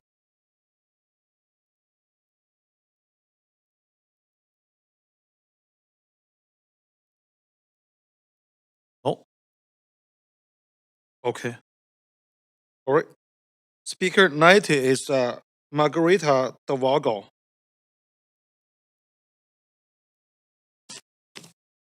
Oh. Okay, Speaker 91 is Altera North. Speaker 91 is not on the line. Speaker 92 is Jason Hashmarson. Hello, I'm here. Yeah, please go ahead. Hi, thank you. My name is Jason Helmerson. I am a renter and a resident of Vancouver, and I'm a climate organizer with the Wilderness Committee and a registered environmental charity. I'm speaking against the motion today. I am against motion 8 because this motion will result in the continued use of outdated fossil fuel technology, leading to more greenhouse gas emissions and continued failure to meet our climate targets. Environment Canada has already issued an extreme heat warning for this summer. 119 Vancouverites lost their lives during the heat dome in 2021. We must continue to reduce greenhouse gas emissions to preserve a livable environment for future generations. Burning gas in homes for heating and hot water makes up 60% of Vancouver's greenhouse gas emissions. Banning so-called natural gas, which is really toxic fracked methane gas, in new homes is the most effective thing that we can do to reduce greenhouse gas pollution in Vancouver, and this motion seeks to undo this progress and take us in the wrong direction. Despite what the motion's supporters have said, it is not clear that this motion will reduce anyone's cost of living. Just the opposite, FortisBC increased its rates 11% this year, approximately $130 per customer, and future increases are expected next year as liquefied natural gas export facilities continue to expand. Increases in LNG exports resulted in home heating bills skyrocketing for people in Australia. Gas costs went from $3 to $5 per gigajoule in 2015 to $13 to $15 per gigajoule today. When the international market is willing to pay more for gas, the domestic residential price will face increasing pressure. I haven't seen anything at all to suggest that Vancouver won't experience something similar. My point is that we should all be very suspicious of claims that allowing frack gas back into new homes will improve affordability for anyone. What happened in Australia strongly suggests the opposite is true. I urge City Council to listen to the Minister of Housing when she asks you not to do this and to vote against this motion. Thank you. Thank you. Speaker 93 is Christopher Barton. Can you hear me? Yes, we can. Please go ahead. My name is Chris Barden. I am a longtime resident of the City of Vancouver and have been involved in building homes for the last 25 years. Thank you for the opportunity to speak in favor of this motion. As a builder of homes, I support this motion. It is important to allow home builders the option to use electric or gas for heating and cooking purposes in homes. In certain circumstances, electric heating is a more expensive option, which can cause builders to choose not to proceed with residential projects. For this reason, a choice of energy options is important. Small residential multifamily projects in the City of Vancouver today require transformers, which require space on their sites and increase costs significantly. Electrical capacity in BC is finite. There are increasing claims on the capacity available. It's well known that electricity generated by the Site C dam has been or will be quickly taken up. The electrical engineering consultants we work with observe that with electric cars increasing in number year by year, together with a significant increase in electric heating for homes, there will not be enough electricity to go around. It is not a question of building more dams for clean electrical power. The opportunities for hydropower have been substantially built out. The speakers opposing this motion this evening seem to assume that endless supplies of clean electricity are available. Increasingly, new electricity generation opportunities will not be clean ones. Other speakers have spoken about the prospect of non-electrical equipment embedding higher costs into housing for decades to come.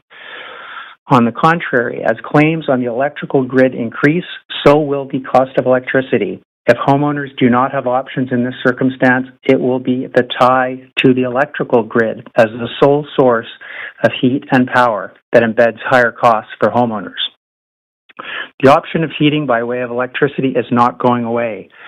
It can be chosen by those who prefer it, or where it is the most economical option, or both.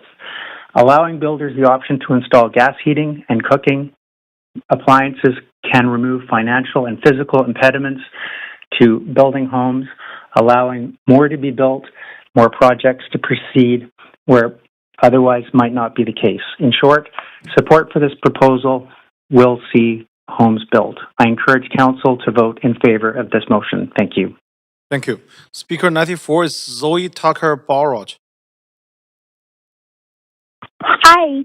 I want to thank everybody that has spoken against this motion. I'm joining them in asking Council and Mayor to vote against this motion. Several analysis, including from BC Hydro, BC Housing, and also Clean Energy Canada, say that installing electric heating systems like heat pumps in new buildings typically cost the same or less as using gas. And I want to voice my just utter disappointment that this is the second time that Mayor Sim and his allies have tried to repeal Vancouver's rules, which were first introduced in 2020, that restrict the use of natural gas for heating buildings and water. So this doesn't have to do with stovetops. Why are you bringing this forward, Mayor Sim? It really is clear that you're listening to not your constituents, but the fossil fuel lobbyist friends that you have, and they didn't get the way that they wanted the first time, and they're trying to have a rerun of this vote. October cannot come soon enough.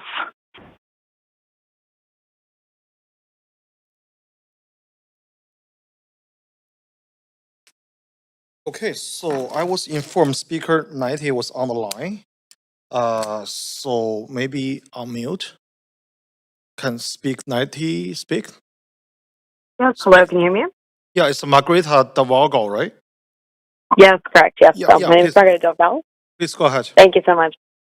So I'm a resident and a renter in the city of Vancouver, and I'm here speaking as an individual, but I actually also sit on the city's Renters Advisory Committee, and I'm in my day job, managing director of Resource Works Society, and there I actually focus on energy policy. I'm speaking in favor of this motion. I've listened to speaker after speaker assure you that Vancouver's energy requirements are efficient, that they save households money, that they're simply the smart choice. Good, and if that's true, you've just made the case for repealing, because we need to consider what a mandate is for. If a heat pump really is the cheapest, best option for a home, the owner picks it without being told. You don't have to order people into the decision they'd make on their own. In fact, you order them into the one they wouldn't make.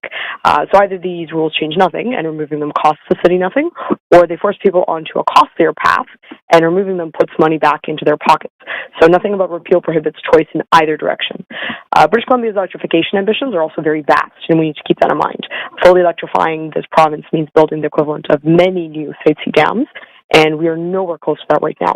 So when a city mandates electric only at the meter, it's basically writing a check to the grid that hasn't been built cash, and it asks individual homeowners to prepay for it. And who carries that cost? It's the resident. Always the resident. The builder absorbs the cost of the mandate, it lands in the purchase price, and if applicable then, in turn, the rent. Energy costs and housing costs really here are not two separate files, they are one file. And I think it's really laudable that the city is actually treating it in this way with this motion. Vancouver is ranked among the least affordable cities on earth to live in. So a few percentage points of construction of cost savings are actually quite significant. That could, for many people, be the difference between a family staying and a family actually being placed out of the place that they call home. And Vancouver is also the only municipality in this province that's running its own building code. So, where that protects genuine life safety, fire, keep it. But independence as a reflex paid for by renters who never voted for it is a luxury we cannot defend right now. Let's align with the province. Let's give people back choice over how they heat their homes, and let's protect consumer choice and affordability so this city can be more livable and a better place for people not only to live in, but to also stay in. Thank you so much. Thank you. Okay, we're going to continue with speaker 95, Isabel Sue Muzidas.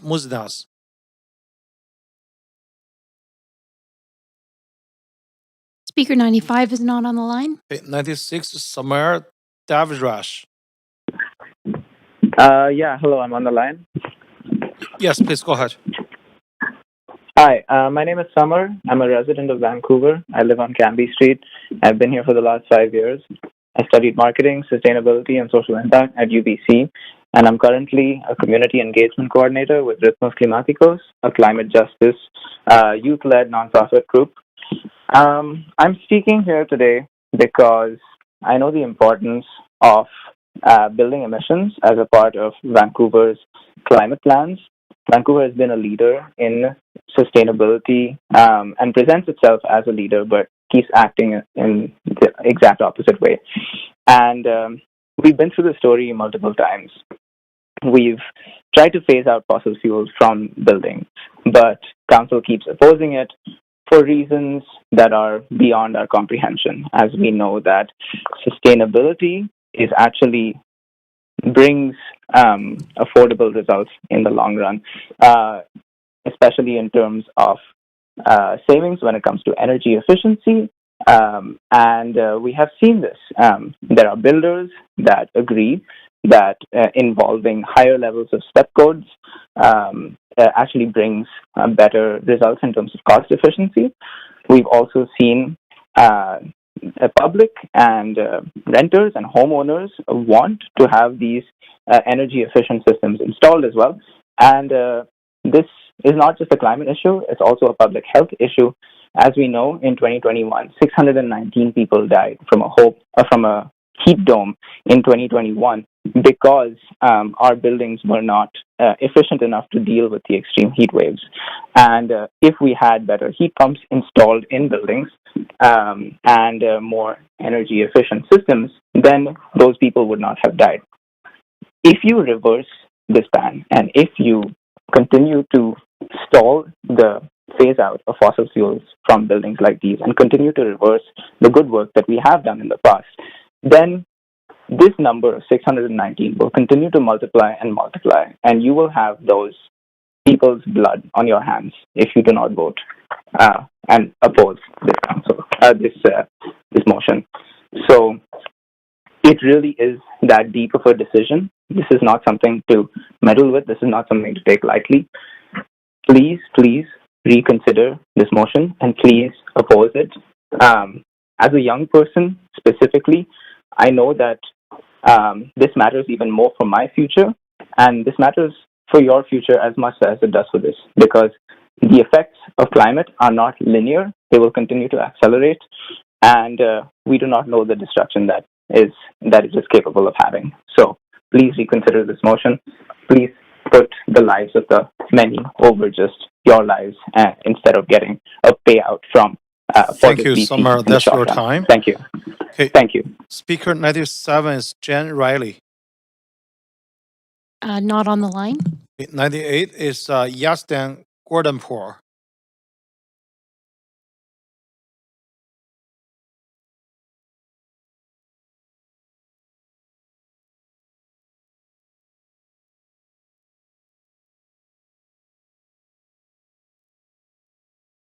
Okay, we may just need to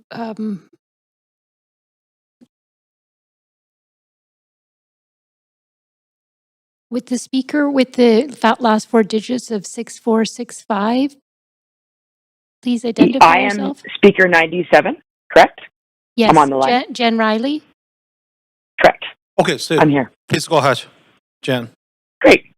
Hi there. My name is Jen Riley. I'm the president and CEO of the BC Chamber of Commerce, and I'm representing the chambers of commerce and businesses across British Columbia, including many employers operating in Vancouver. I'm also a 20-year resident of Vancouver, spent 5 years in residential development, and I'm currently calling you from Calgary, where I'm representing British Columbia and Vancouver in the Western Executive Council and the Energy Security Council on behalf of Canada. So I'm here today in support of the motion. In 2025, the BC Chamber of Commerce established a formal policy position supporting greater alignment between municipal requirements and the provincial building code, because we continue to hear growing concern about fragmented approaches to the increased cost and complexity at a time when affordability is already under pressure. So 3 quick points. The first is housing affordability, which of course we feel in a big way in Vancouver. When requirements differ significantly between municipalities, costs increase. Builders, trades, and suppliers working across jurisdictions face different rules, timelines, and compliance requirements. And those costs ultimately show up in our housing prices, rents, and commercial spaces, which I can speak to firsthand from my experience. Second, energy resilience. Businesses support transition to lower emissions, but we also need practical, reliable, and flexible energy systems to get there. Many employers have raised concerns about limiting optionality too quickly, particularly when reliability and affordability remain critical to operations. And third is the confidence and certainty. Housing gets built when we have investments, and that investment gives us that predictability. A coordinated provincial pathway gives businesses, housing providers, and investors greater certainty to plan, build, and adapt over time, while still advancing the long-term environmental goals, which of course we have front of mind. This motion is not stepping back from ambition. It is about making sure we have what we need to move forward in a way that is coordinated, practical, and affordable, and feels consistent across British Columbia. On behalf of the BC Chamber Network and our members, I respectfully encourage Council to support this motion. Thank you. Thank you. Okay, so I'm going to go to 98 again. Yasdan Gordonpour. Hello, am I on the line? Yes, please go ahead. I'm Yazdan Gordonpour, a resident of Vancouver, opposing this motion. I spend over 70% of my income on rent, utilities, and groceries, and I'm privileged to be an above-median earner in the city of Vancouver. So when this motion mentions cost of living and affordability, I get it. When we talk about affordability, we're talking about a real issue faced by real people. But the affordability that Mayor Sim invokes in justifying this motion is a Trojan horse. It's a hollow excuse wrapped around measures that will benefit only oil and gas companies and not the people of Vancouver. The motion directs staff to conduct studies on a whole host of bylaws and plans that concern energy usage and sustainability. I ask, what staff? The staff of the Climate and Sustainability Department, who were laid off when that department was gutted earlier this year with the zero means zero budget. The motion says Vancouver should get its building code in line with the province, failing to mention that Vancouver has been a leader in the sustainability trends that other municipalities follow. This motion will have Vancouver vacate its role as a beacon of good policy, to then have to spend more money in the future to play catch-up with the province's escalating zero-carbon step code. Most dangerously, the motion asks to pause the enforcement of the Energize Vancouver plan immediately without any prior staff reporting, a plan that largely affects commercial buildings and not normal residents of Vancouver. It's common sense, and plenty of the speakers have mentioned it before me, that the price of gas is volatile and renewable energy is already more viable than gas and will only get cheaper. Electric heating is better environmentally and, for most people, better financially. I ask the councillors to consider the constituents' perspective on this decision. Will the people of Vancouver believe that the city government cares about affordable housing when just yesterday the council eliminated below-market rentals in 6-story and above buildings in many zones? I ask you to consider if you want to vote alongside the councillors who have met with Fortis BC and other oil and gas lobbyists, as reported by the National Observer. The voters have shown twice now that they care about this issue, and they see through the hollow rhetoric of affordability that is, frankly, an insult to use in this motion. Thank you for your attention. Thank you. Speaker 99 is Molly Henderson. Not on the line. Speaker 100 is Tia Jaffer. Not on the line. Speaker 101 is Gregory Wallace. Not on the line. Speaker 102 is Nilam Chada. Not on the line. Speaker 103 is Helen Brown. Hello. Yeah, please go ahead. Thank you. My name is Helen Brown, and I'm speaking in opposition to this motion. I'm a Vancouver resident, and I live in West Point Grey. I'm also a science librarian and information specialist, and I'm a parent. I'm actually appalled by this motion to undermine the Vancouver building bylaws and programs, seemingly to end the city's work to address building emissions. This work has already been done, and we have already made real progress to decrease gas emissions in buildings. Burning natural gas, a fossil fuel, for heat and hot water in buildings is nearly 60% of the carbon pollution generated in Vancouver. It's the largest source of emissions in the city. The city's own work shows that these measures do not include any additional costs for residents and households in Vancouver. The impact is so negligible that the same council already voted against a similar but less drastic motion. Undoing this work and installing gas in new buildings means continuing to install an outdated technology that has very real harms and no real benefits. Allowing gas heating and hot water would set Vancouver backwards. It will also set us up for a lot of unnecessary expense and work in the future when we need to retrofit even more buildings. Plus, every bit of pollution we create now costs us significantly down the line. Not building gas into our infrastructure and homes doesn't cost us anything to do now, and it saves the city and individuals a huge amount of money going forward. Even the International Energy Agency recommended bans on fossil fuel boilers by 2025. And I've noticed a few people have mentioned strains on electricity in BC, and I think it's important to note that the main strain on electricity in BC is actually due to the electricity use of the natural gas industry. Vancouver's building bylaws are one of the main mechanisms that we have to adapt to issues that are specific to Vancouver and the city's objectives. I'm not really sure if I've ever seen a motion by a city council to take away or limit the powers and mechanisms that the city uses to address local issues. Removing or restricting building bylaws is highly unusual, and it will limit what we're able to do as the largest city in BC to address the problems that we have as a community. And to be clear, any decisions, including regulations and bylaws, already involve staff studying and reporting impacts very effectively. There's a very large amount of research and consultation on this topic, and city staff have investigated it multiple times in the past and found no real impacts on affordability. This is not a good use of Vancouver staff time and resources and will not increase affordability. We have other work that we need to do. This motion also feels like an undemocratic attempt to push through an objective that is not supported by the research related to health, sustainability, economics, housing, or public need, when it has already been studied, debated, and decided on multiple times already. I don't know what the motive is, but it's not affordability, and that framing reads as disingenuous and misleading to residents. Please do vote against this motion. Thank you. Thank you. Speaker 104 is Julie. Hello?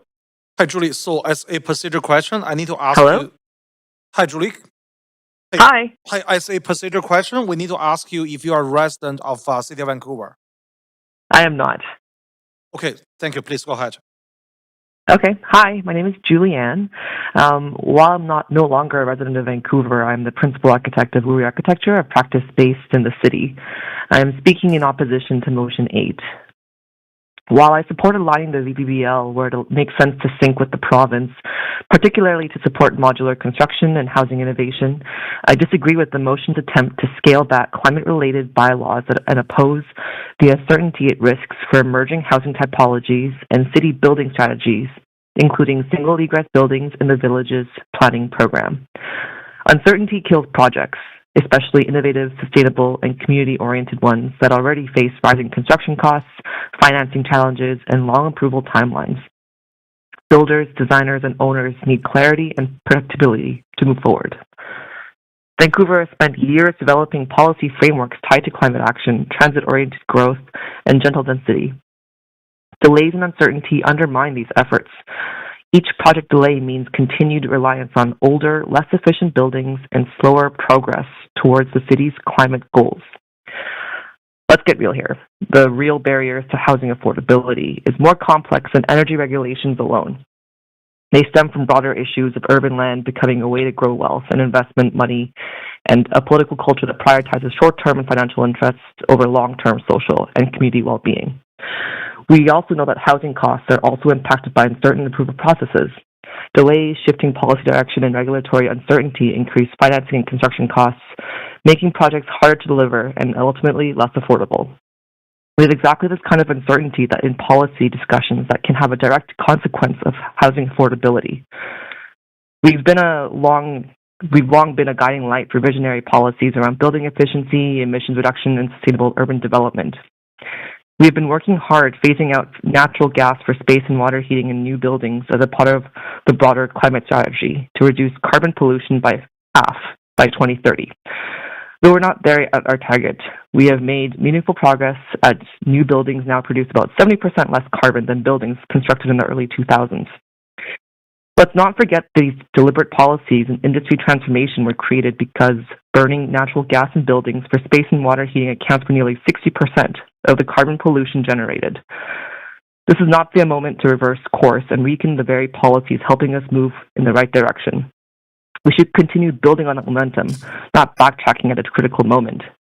I urge Council to oppose Motion 8 and prioritize continuing to move forward in more than 15 years of work in sustainability goals and focus on finalizing frameworks to provide clear, implementable policies that support housing delivery, climate goals, and long-term community resilience. If not for our children and future generations to come, but for our guest gray whale, CRC 2688, Thank you, Julie. That's and Little your time. Thank you for your consideration. Thank you. Speaker 105 has withdrawn. Speaker 106 is Colin Sadler. My name is Colin Sadler, and I own a plumbing and heating company in Surrey, British Columbia. I'm a licensed plumber, HVAC, and natural gas contractor with 33 years of experience installing, servicing the exact systems being discussed here tonight. Because I do not live in Vancouver, I believe I can offer an objective perspective on how this policy is being viewed outside the city. I want to be very clear. My comments tonight are specifically in respect to retrofit work in existing homes and buildings, not new construction. I also want to be very clear. I'm not against heat pumps or electric water heaters. We install them and service them regularly. They are absolutely part of the industry. My concern is not the technology, it's the lack of choice being imposed on homeowners and contractors. The people advocating for these restrictions also have not provided realistic answers for how homeowners are supposed to afford these retrofits when systems fail unexpectedly. There's often a disconnect between policy discussions and real-world installed costs of these systems in retrofit situations, particularly the labor, modifications, and unforeseen site conditions that impact affordability. People talk about electrification as if it's a simple appliance swap-out. It's not. There's also an issue of space. For years, Vancouver approved homes with very small mechanical rooms. Now heat pump water heaters are being promoted, even though they require significantly more space and air volume than conventional gas appliances. In retrofit situations, they are often not viable without costly renovations. At a time when people are already struggling with affordability, inflation, rising utility costs, this policy adds even more financial pressure to those people. Another point being ignored is the efficiency of modern gas equipment. Today's condensing gas boilers, water heaters are operating at efficiencies 95 to 98%. These are not outdated systems. Just to be clear, we are not talking about burning tires in the backyard or smoke-belching appliances from another era. These are highly engineered, tightly controlled combustion systems. So why are some residents being forced away from systems that are already high efficiency and reliable?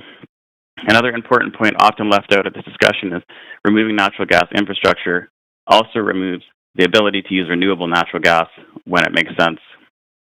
In British Columbia, there's already a developing option that can be blended into existing systems, offering a pathway to emissions reduction without forcing premature or costly full system electrification. In retrofit systems where high-efficiency gas systems are already in place, the emissions reductions from forcing full electrification are often marginal compared to the cost disruption and infrastructure impact it creates. And while people push everything towards electrification, we need to ask a basic question: where is all this power going to come from, as others have asked tonight? British Columbia is already facing rapidly increasing demand from housing growth, transportation electrification, and industrial expansion. Demand is rising faster than supply. At the same time, electrical pricing is increasing, and the system becomes constrained. That is basic supply and demand economics. Thank you, Colin. That's your time. Okay, speaker 107 is Mary Pigot. Hello. Please go ahead.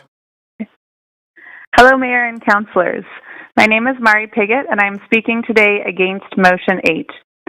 I am sitting here with a room full of friends who share my views on this motion. I am in my early 30s, and I've lived in Vancouver my entire life. I grew up here, and like so many young people, I am still renting here because owning a home feels completely out of reach. So when I hear politicians say we should weaken climate policies in the name of affordability, I have to ask, affordable for who? My generation is already paying the price of climate change in multiple ways. We've lived through wildfire smoke that turns our skies orange, heat waves that make apartments unbearable, and floods and disasters across BC that are becoming more common every year. And we've experienced our Fortis bills rising to pay for new fracking projects. Buildings are one of Vancouver's biggest sources of emissions, especially from fracked gas heating. That's exactly why the city introduced policies to phase gas out of new buildings in the first place. And honestly, as a renter, I don't want to be locked into outdated fossil fuel systems that are raising my Fortis bills now and will cost more for taxpayers in the future. New buildings should be efficient, healthy, and built for the world we're actually living in today. We keep hearing that we have to choose between housing and climate action, but that's a false choice. Young renters like myself, and really all of us, need both. We need homes we can afford, and we need a city that's livable in 20 years. Vancouver likes the image of being a leader on climate, but actions matter. Walking backwards on the gas ban and other climate policies now is going in completely the wrong direction and will hurt, not help, affordability for renters and everyday people. I love this city. I want to stay here. I want to build my life and have a family here. But that future depends on leaders who are willing to invest in clean buildings and long-term solutions, not double down on fossil fuels. You can be those leaders by voting no on Motion 8 today.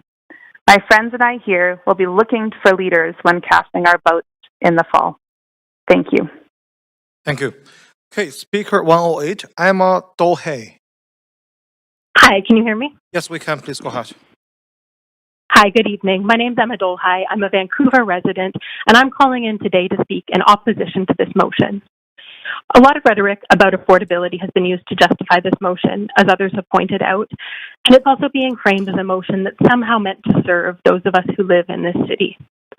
As a Vancouver resident, a renter, and someone who loves this city, and like so many other speakers before me who've taken the time out of their nights, I want to push back on that idea. The people of Vancouver deserve a climate-safe city. We deserve clean air. We deserve a climate strategy that works. And we deserve a government that's invested in a sustainable future for those of us who live here.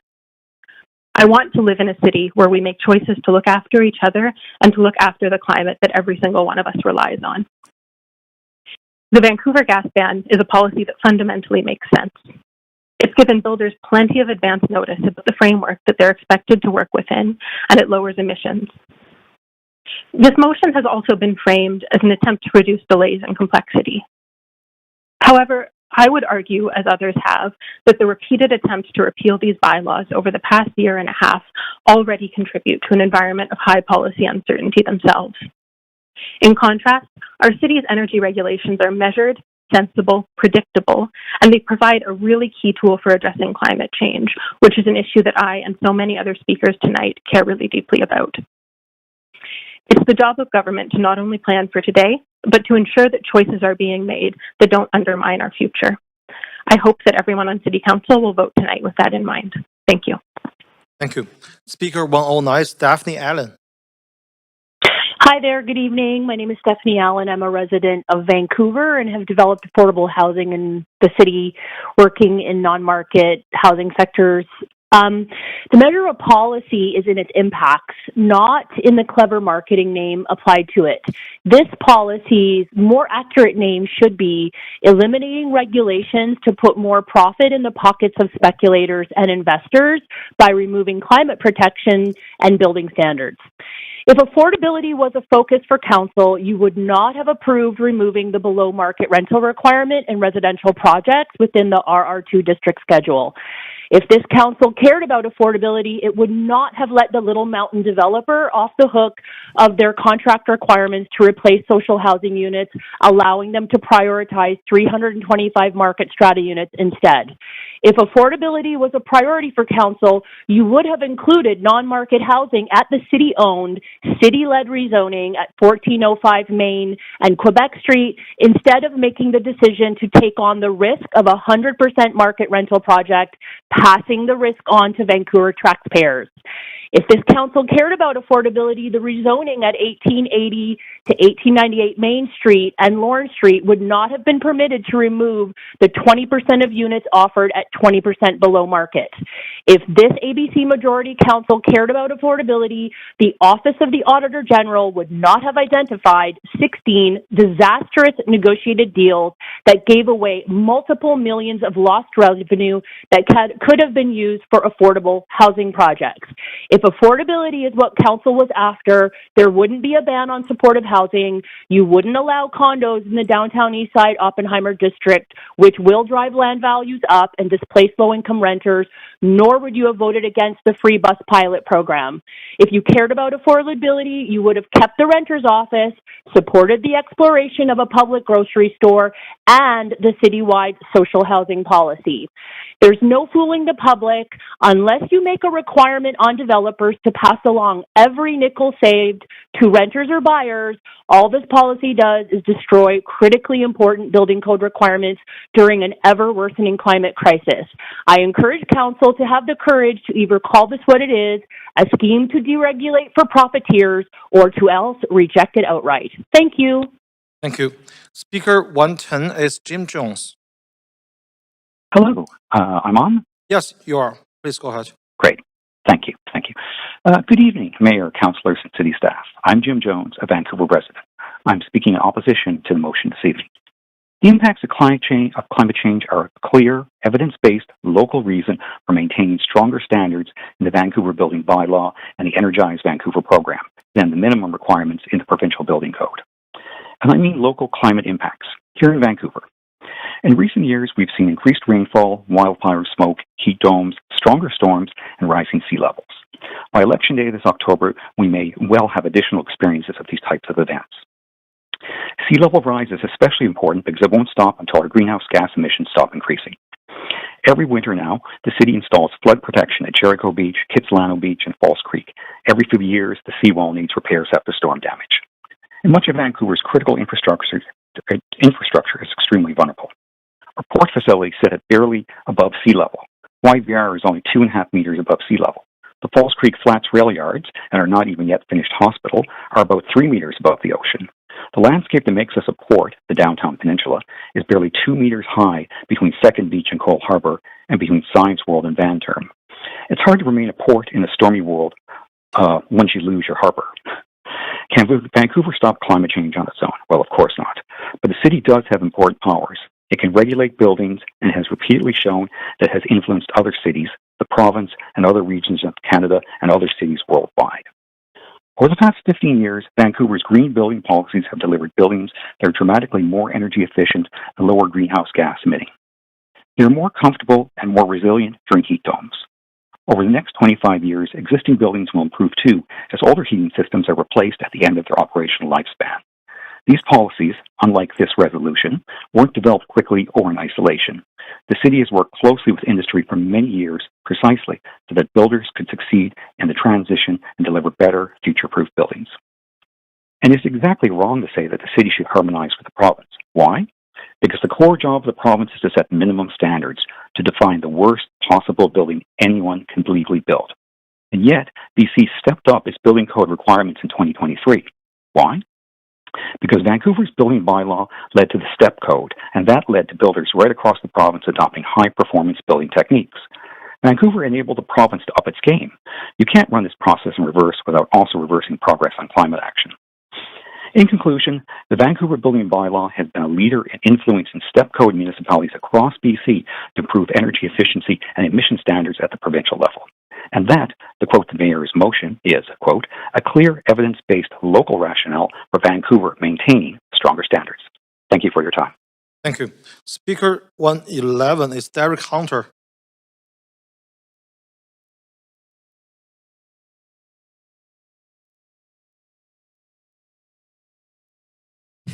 Speaker 111 is not on the line. Okay, 112 is Ian Collis.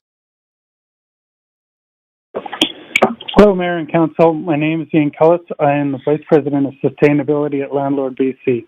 Landlord BC is a nonprofit industry association representing residential landlords and property managers across British Columbia, ranging from small landlords to large rental housing providers. We appreciate Council's focus on housing affordability and the need to ensure regulatory systems are pragmatic, efficient, and workable across a diverse ownership base. At the same time, we believe it is important to distinguish between the primary drivers of housing affordability and the role of building performance policies. Energy benchmarking and reporting requirements are not a significant driver of rent levels or overall housing cost escalation. Broader pressures such as financing costs, insurance, taxation, and housing supply continue to have a much larger impact on affordability. At the same time, long-term energy performance of both existing and new buildings remains important from an affordability perspective. More energy-efficient buildings can help reduce operating costs over time, improve resilience, and support better long-term outcomes for both owners and tenants. From our perspective, benchmarking and reporting systems such as Energize Vancouver provide important value to owners and operators by helping them better understand building performance, identify opportunities to reduce operating costs, and make more informed capital planning decisions over time. The value of these systems is not simply compliance. The value is the information they provide and the ability to support better building management and long-term operational performance. We also recognize that implementation capacity varies significantly across the sector. Larger building owners and professional operators have generally adapted to reporting requirements and integrated them into standard operations. However, smaller owners and independent operators continue to face challenges related to time, technical capacity, and access to tools and expertise. In our view, this points to the need for improved implementation support rather than the removal of benchmarking systems altogether. Across British Columbia, Landlord BC is actively working to support owners through education, coaching, practical guidance that helps translate building performance information into actionable, operational, and retrofit decisions. Motion 8 also raises broader questions regarding alignment with provincial STEP code direction and related building performance requirements. In these areas, policy clarity and predictability and implementation pathways are important to support investment confidence and advance more energy-efficient buildings across the sector. Ultimately, Landlord BC wants and supports a pragmatic and balanced approach, one that maintains useful building performance data systems, reduces unnecessary administrative burden, strengthens support for owners, and supports long-term energy efficiency, affordability, resilience, and building performance outcomes. Thank you, Ian. That's your Thank you time. for your time. Thank you. Okay, speaker 113 is Talia Cole. Yeah, I'm on the line. Yeah, please go ahead. Good evening. Well, if I'm being gaslit by Motion 8 and the majority of this council, you know who you are. As a longtime Vancouver resident, I've had to adapt constantly. Adapt to rising grocery costs, exorbitant rent, a changing job market, hotter summers, and unpredictable winters. During the summers, I've had to sleep with frozen water bottles at night from overheated apartments with no AC that were all I could afford. I wish I could have a heat pump, and I'd certainly choose that over a toxins-emitting gas stove, but I don't get a choice as a renter. I've also had to start speaking to council about these silly motions like Motion 8. I hate doing this with my evening. I'd much rather be doing other things than tuning into this all the time. If I have to adapt at no personal benefit, then gas companies should too. I've had to adapt to obstacles caused indirectly or directly from the oil and gas industry's emissions that I have almost no control over or have a chance to benefit from. Motion 8 makes no sense. Gas is not affordable now or in the future, but renewables are. I've heard multiple times over this evening that there's not enough hydro to heat our homes. What are we even building the taxpayer-funded Site C dam for? I sure hope it's not going to LNG terminals instead of the taxpayers. But luckily, we do not have to rely solely on hydro. Wind, solar, and all other alternatives are available and are much safer for us, the climate, and our health. As well, they insulate us from the increasingly volatile global oil and gas market. Backsliding on gas and climate policy only further entrenches us into a gas-dependent society and make our transition to alternative clean energy more challenging. Stop gaslighting me and the public. Motion 8 has no benefit to people other than those invested in the oil and gas sector, and it certainly won't make housing more affordable. The only reason this council would vote for Motion 8 is if they're being swayed by oil and gas lobbyists. We are watching your actions. Prove me wrong. Prove that you haven't been corrupted by the oil and gas industry. Vote against Motion 8. Thank you for your time. Thank you. Speaker 114 is Pinder. Been building and developing multifamily condos in the Lower Mainland for over about 10 years now. I want to speak for Motion 8 from a builder and a developer's perspective. I think these changes are important because they can help reduce the cost of building housing and improve affordability for residents. Vancouver's current building and energy rules add extra complexity, delays, and costs that make housing more expensive. I think aligning Vancouver's regulations more closely with provincial standards would help speed up approvals, reduce construction costs, allow builders to use more efficient construction methods already used across BC. I think it's also very important to maintain flexibility in energy choices, access to lower carbon options like renewable gas energy, hybrid systems, high-efficiency natural gas technologies can provide reliable heating, hot water, while helping keep operational costs lower for homeowners and strata buildings. I think a balanced energy approach also improves reliability during peak demand and power outages while supporting emission reductions without making housing more expensive or limiting consumer choices. I strongly urge we make these changes to better our community and make Vancouver affordable to build in again. Thanks. Thank you. Speaker 115 is Sarah Chesterman.